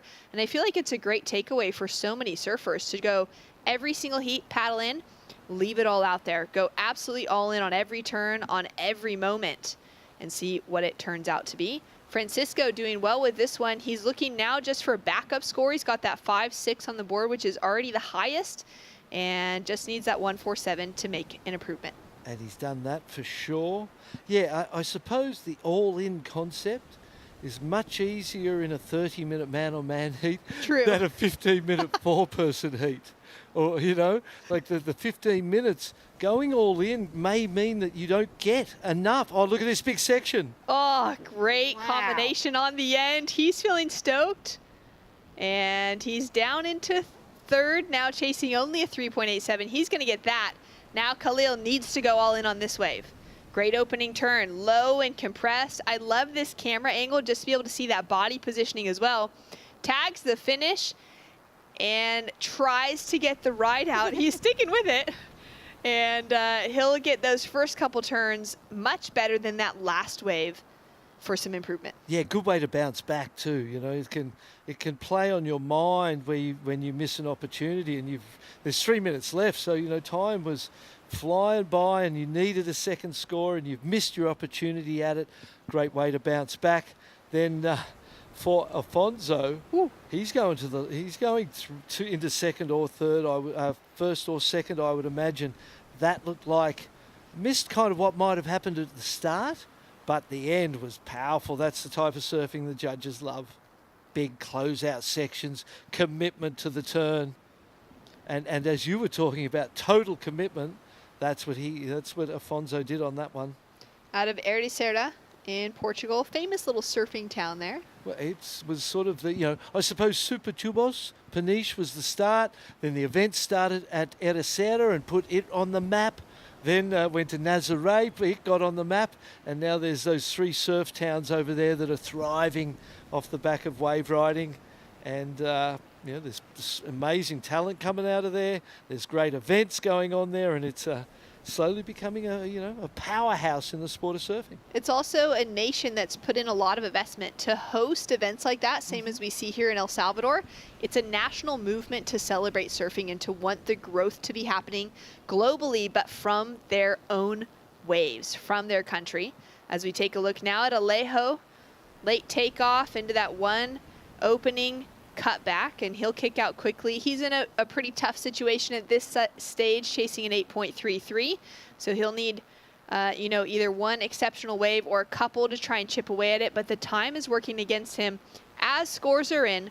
For the Ericeira local, a 7.1 on his last wave. He just took a stumble, but at this stage it's okay because he's taken away that leading position, and it now puts big requirements on the board. Yeah, one of the biggest scores we've seen for quite a few heats, the 7.10, and rightly so. Massive backhand re-entry, 1 minute on the clock. Second being held on to by Francisco Cosoleto from Argentina, and Khalil, what did he get for the last? They're still considering his last. What does he need? 4.18. I feel like he most probably gets the 4.18 as well and might bump Francisco down to third.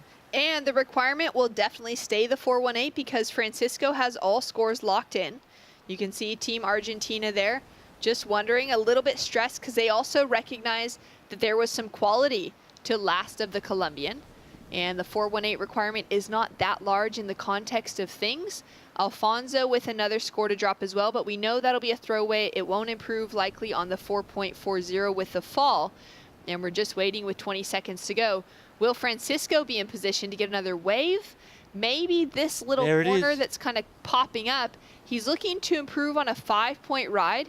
He'll have time to catch this if he wants it, but it's going to be too small. He's going to let it go. And on the inside position, Alejo is going to put in every last ounce of energy and leave it all in the water for his final heat here at El Salvador. You could see on their faces before the end, they knew the Colombian was going to get the score he needs, got the 5.37, went into second, bumped Argentina down to third, hence the expressions and the disappointment on Team Argentina as they support. And Uruguay there coming in, fourth place. Well, a great finish for Khalil Piñeres, a 5.37 for his last wave, starting to really surf within his ability to start to push those turns, to put more risk into it, and it's well rewarded, taking him into second behind Alfonso Pinto for Portugal, who dropped in a 7.10. That's the highest score we've seen in the last little while. Solid performance, and we'll be hearing from him shortly. Francisco Cosoleto of Argentina and Alejo Marchand from Uruguay, unfortunately out of the event, but well done, and they'll be able to join the teams with those flags for the rest of the week. We're going to go to a quick break, and when we return, it will be our final heat of the day. I've lost count, Barton, of how many heats we've called today. There's been a few, and there's been a whole lot of cool post-heat interviews. We've really enjoyed hearing from the Groms. We're going to hear for a couple more to finish out the day.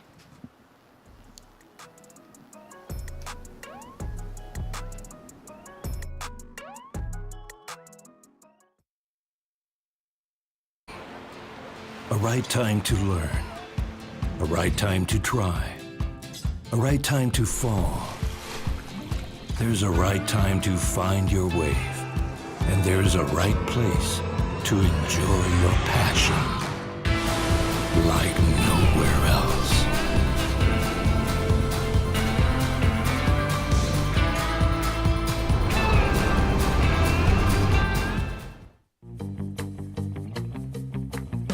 Consulta promociones.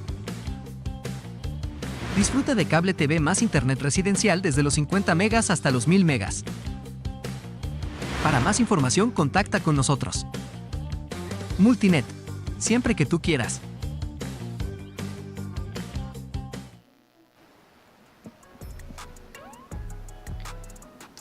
Welcome back to the action. Exciting finish on the board for our surfers in the white and green jerseys. Unfortunately for Francisco there in the red, he was just unable to hold on to that advancing position on the end for Argentina. But we're now resetting. We're heading into our final heat of the day.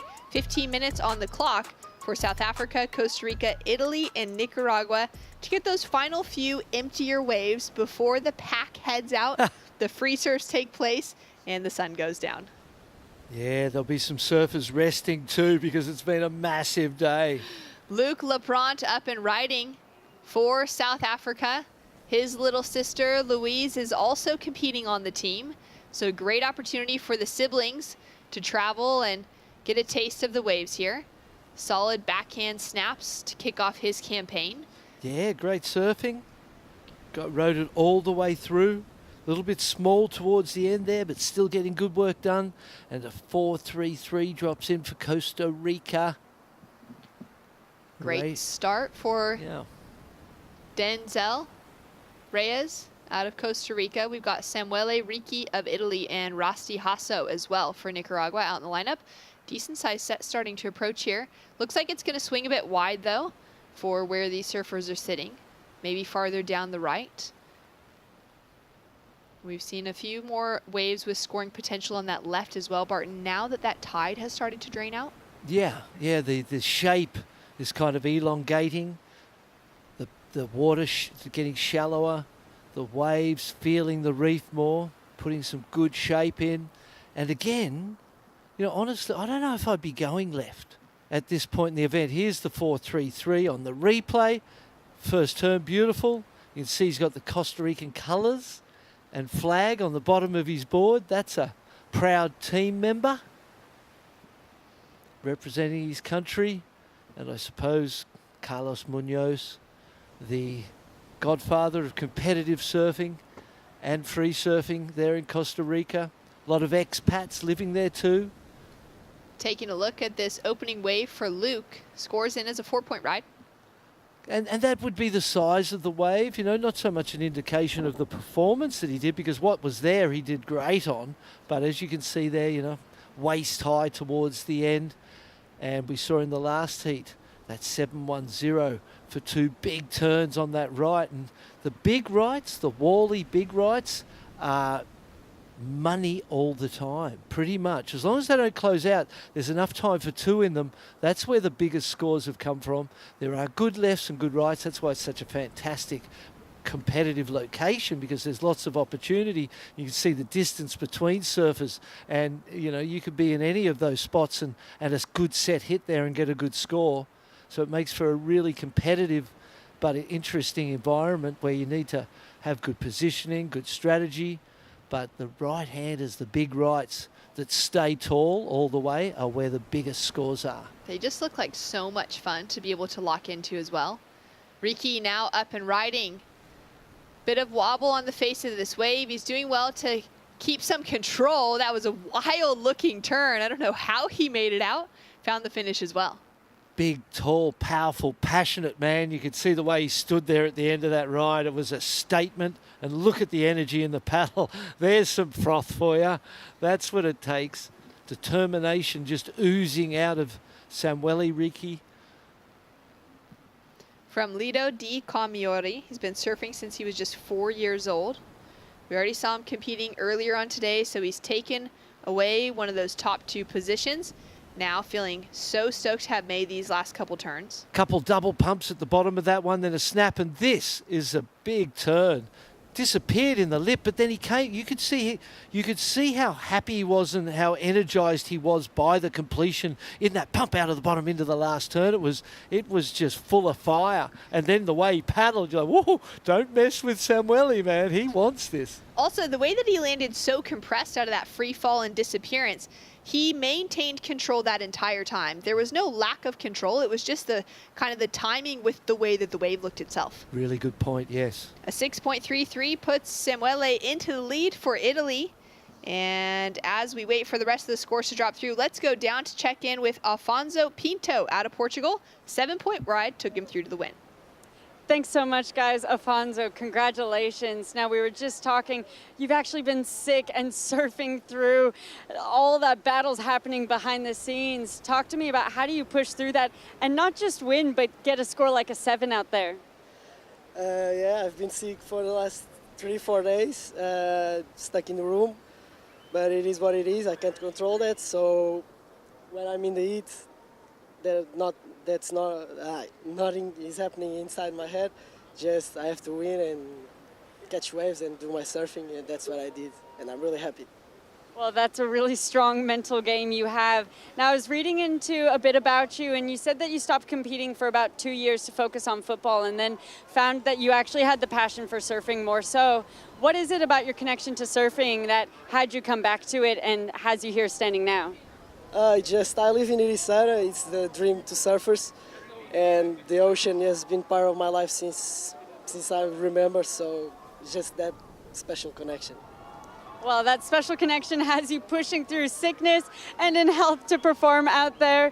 Now, your whole team is surrounded around here. You got that score, and they were cheering so loud. What does it mean to you to have this team support here? It means everything. They are my friends and part of my family too. So I'm really happy, and I love them. All right, well, thank you. Let's hear from Team Portugal.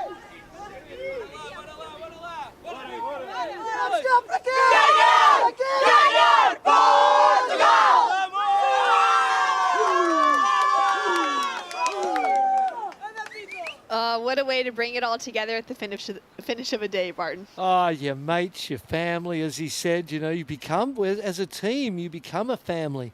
You're representing your nation, and I love those chants. You can see Samuele Ricci waving his arms. He wants information.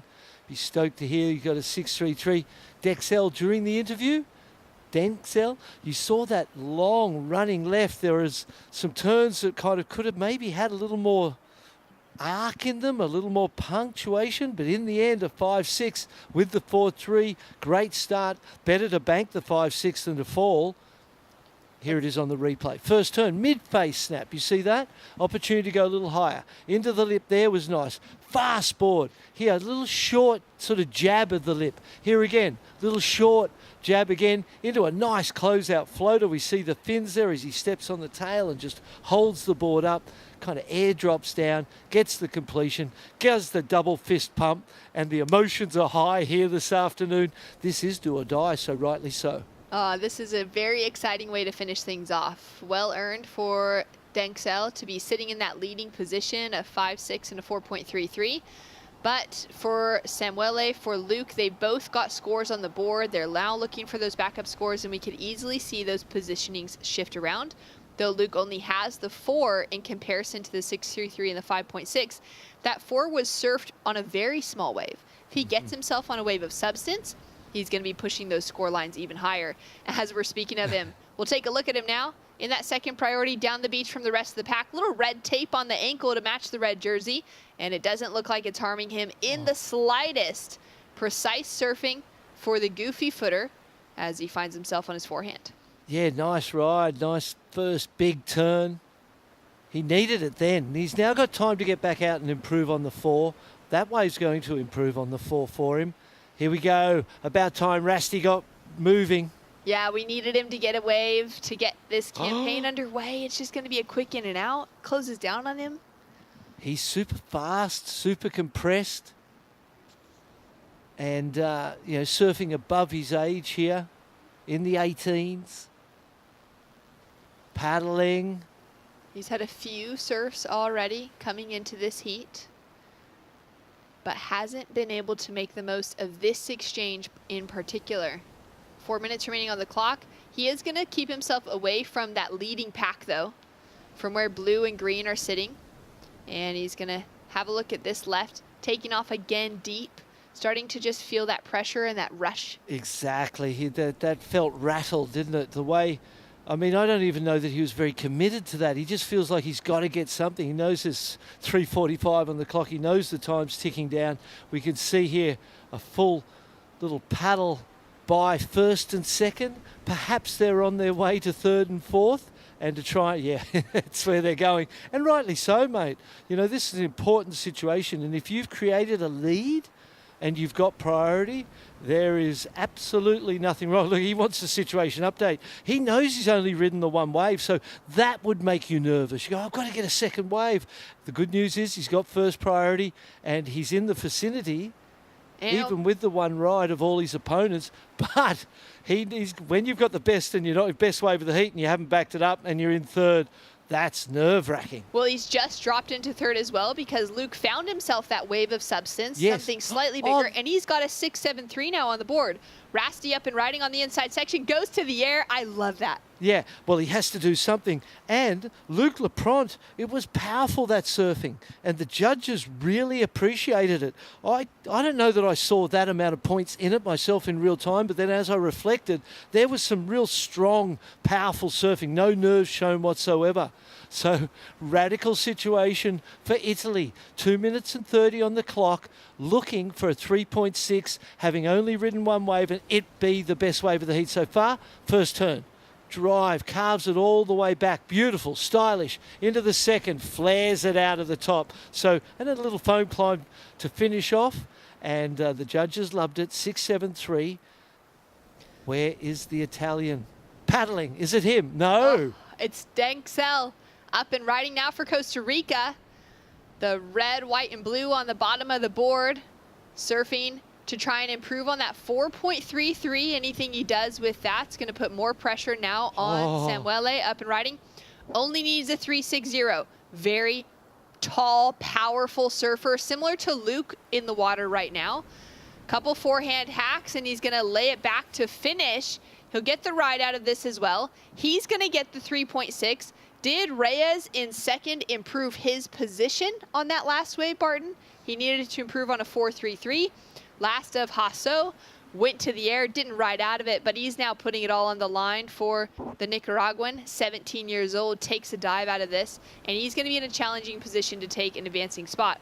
But now, the balance, kind of the similar that we've seen from our previous heat, we could see positions shifting around even from that leading spot as we come into the finish. I'm nervous just watching, to be honest. You know, you feel for all of the guys. It's been a great heat. Rasty, Jasso is not in this one, but the other three all are. First turn, beautiful. Into the closeout. How's that little flare at the end? Knew he needed to give it something. I love that turn there too. Great throw of the tail in the whitewater. Another little flick off it. You see that? That was a confident, strong stance at the end there. Here's the score, 5.57 for Italy. Takes Italy into the lead, pushes Luke Lapront for South Africa into second. He's now got a score to drop and will need a 5.17 for that last wave to take first. A 5.14 is now the requirement for Reyes out of Costa Rica. His score for the last was a 4.93. How close? So close. So that even improved on his situation, but the score of Samuele was so strong that it eclipsed everyone and took him into that leading position. Powerful surfing from the Italian, only ridden two waves, but they've been two beauties. The 4.93 for Costa Rica will be lamented and dissected because there was maybe the opportunity to give it a little more on a couple of his rides that would have seen him advance. A little sharper, a little more power, a little bit more in that real pocket, that critical section of the wave. Commitment, a little more commitment, which comes with risk. So he didn't want to risk it, and he wanted to bank them because, you know, it was a heat where that felt like the right thing to me to do too. But in the end, it needed a little more commitment. Luke Lapront, Samuele, they both went so hard at it. They really both showed great power and commitment and gave every turn they had the chance to do that little bit more, and it was that little bit more that gave them the advantage. Well, what a way to finish. It's going to be the Italian with the win and South Africa in second. We're going to hear from Samuele, but before we do, let's appreciate the great surfing we witnessed today. Take a look at the highlights, and we'll be right back.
Well, a great day of surfing that we got to witness, and so much fun to see the highlights of great waves, but also those celebrations of the teams down on the beach. Yeah, there was some amazing surfing today. Congratulations to all of the boys and the girls down at El Sunzal. It was an incredible day. We enjoyed it. I hope you guys at home enjoyed it. And looking forward to hearing from Samuel Ricky in his interview, because that was a passionate display at the end. And we saw passion all day, didn't we? People laying their hearts on the line for their countries, and great surfing followed. Yeah, it really was what today was all about. You know, it was the first full day of elimination rounds as well. We saw a few heats at the end of yesterday for both the boys and the girls divisions, but today we really got to see everyone having to surf knowing that they risked elimination today. Yeah, it's scary times. It was a scary day, but everyone surfed so well, and the performances for the repechage round look like the main round. So, you know, that repechage round isn't going to be an easy walk through to the finals. It's going to be a tough road as well. It's going to be a whole lot of heats, especially for those surfers that are playing it out between both divisions, that are still young enough to be in the under 16s, but maybe don't have a full team fielding out in the under 18s. And so they're surfing up a division to help their team gain valuable points, especially now that we're into this end of competition. You know, every third and fourth place finish, even with elimination, Barton, is really important, because those surfers are gaining points for their teams. They're looking towards that team gold medal at the end of the week, as well as those seedings into next year's event. Absolutely, and you know, like you said, if you get fourth in your heat, second in your heat, and you go through to the next round, you're going to get 2 first places. But if you get first, you're going to get 2 second places. So every point, every place counting and important. I feel we saw that passion, we saw that desperation and urgency in the surfing today, and it's going to be a crazy next 5 days into our finals on Sunday. Yeah, we still got so much more surfing. So if you've been excited so far, just stay tuned, because we've got so much more to come. But right now, let's go down to the beach. Let's check in with Samuele Ricci out of Italy on the finish. 2 waves took him into winning position. Thank you so much, you guys. The last heat of the day, congratulations, a heat win. So much passion from you and your team in that heat. Talk to me about how you're feeling. I feel so stressed because I didn't find a second wave, a backup. So I'm very stressed about this, but finally I got it. So yeah, it's good. And in the middle of the heat, when you're feeling so stressed, what are the things that you say to yourself to try and calm yourself down? I breathe a lot, and I think about my family and the team. So I calm down, and I got the backup. And talk to me about Team Italy, how it feels to be representing the flag and here with the team. I don't know.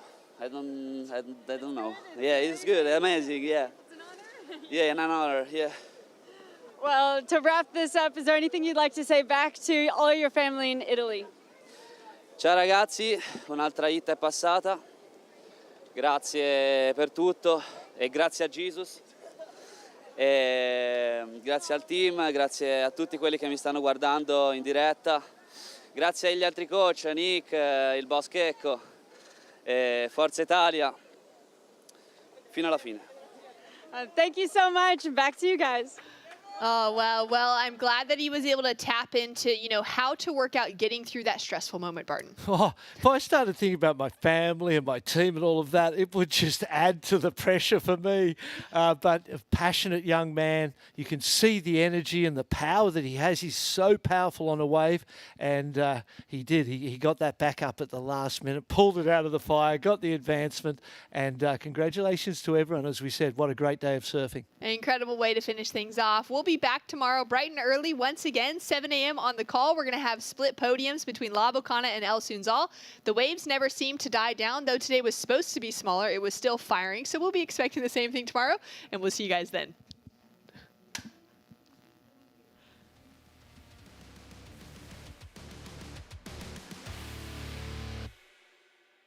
For everything. A right time to learn. A right time to try. A right time to fall. There's a right time to find your wave. And there's a right place to enjoy your passion like nowhere else.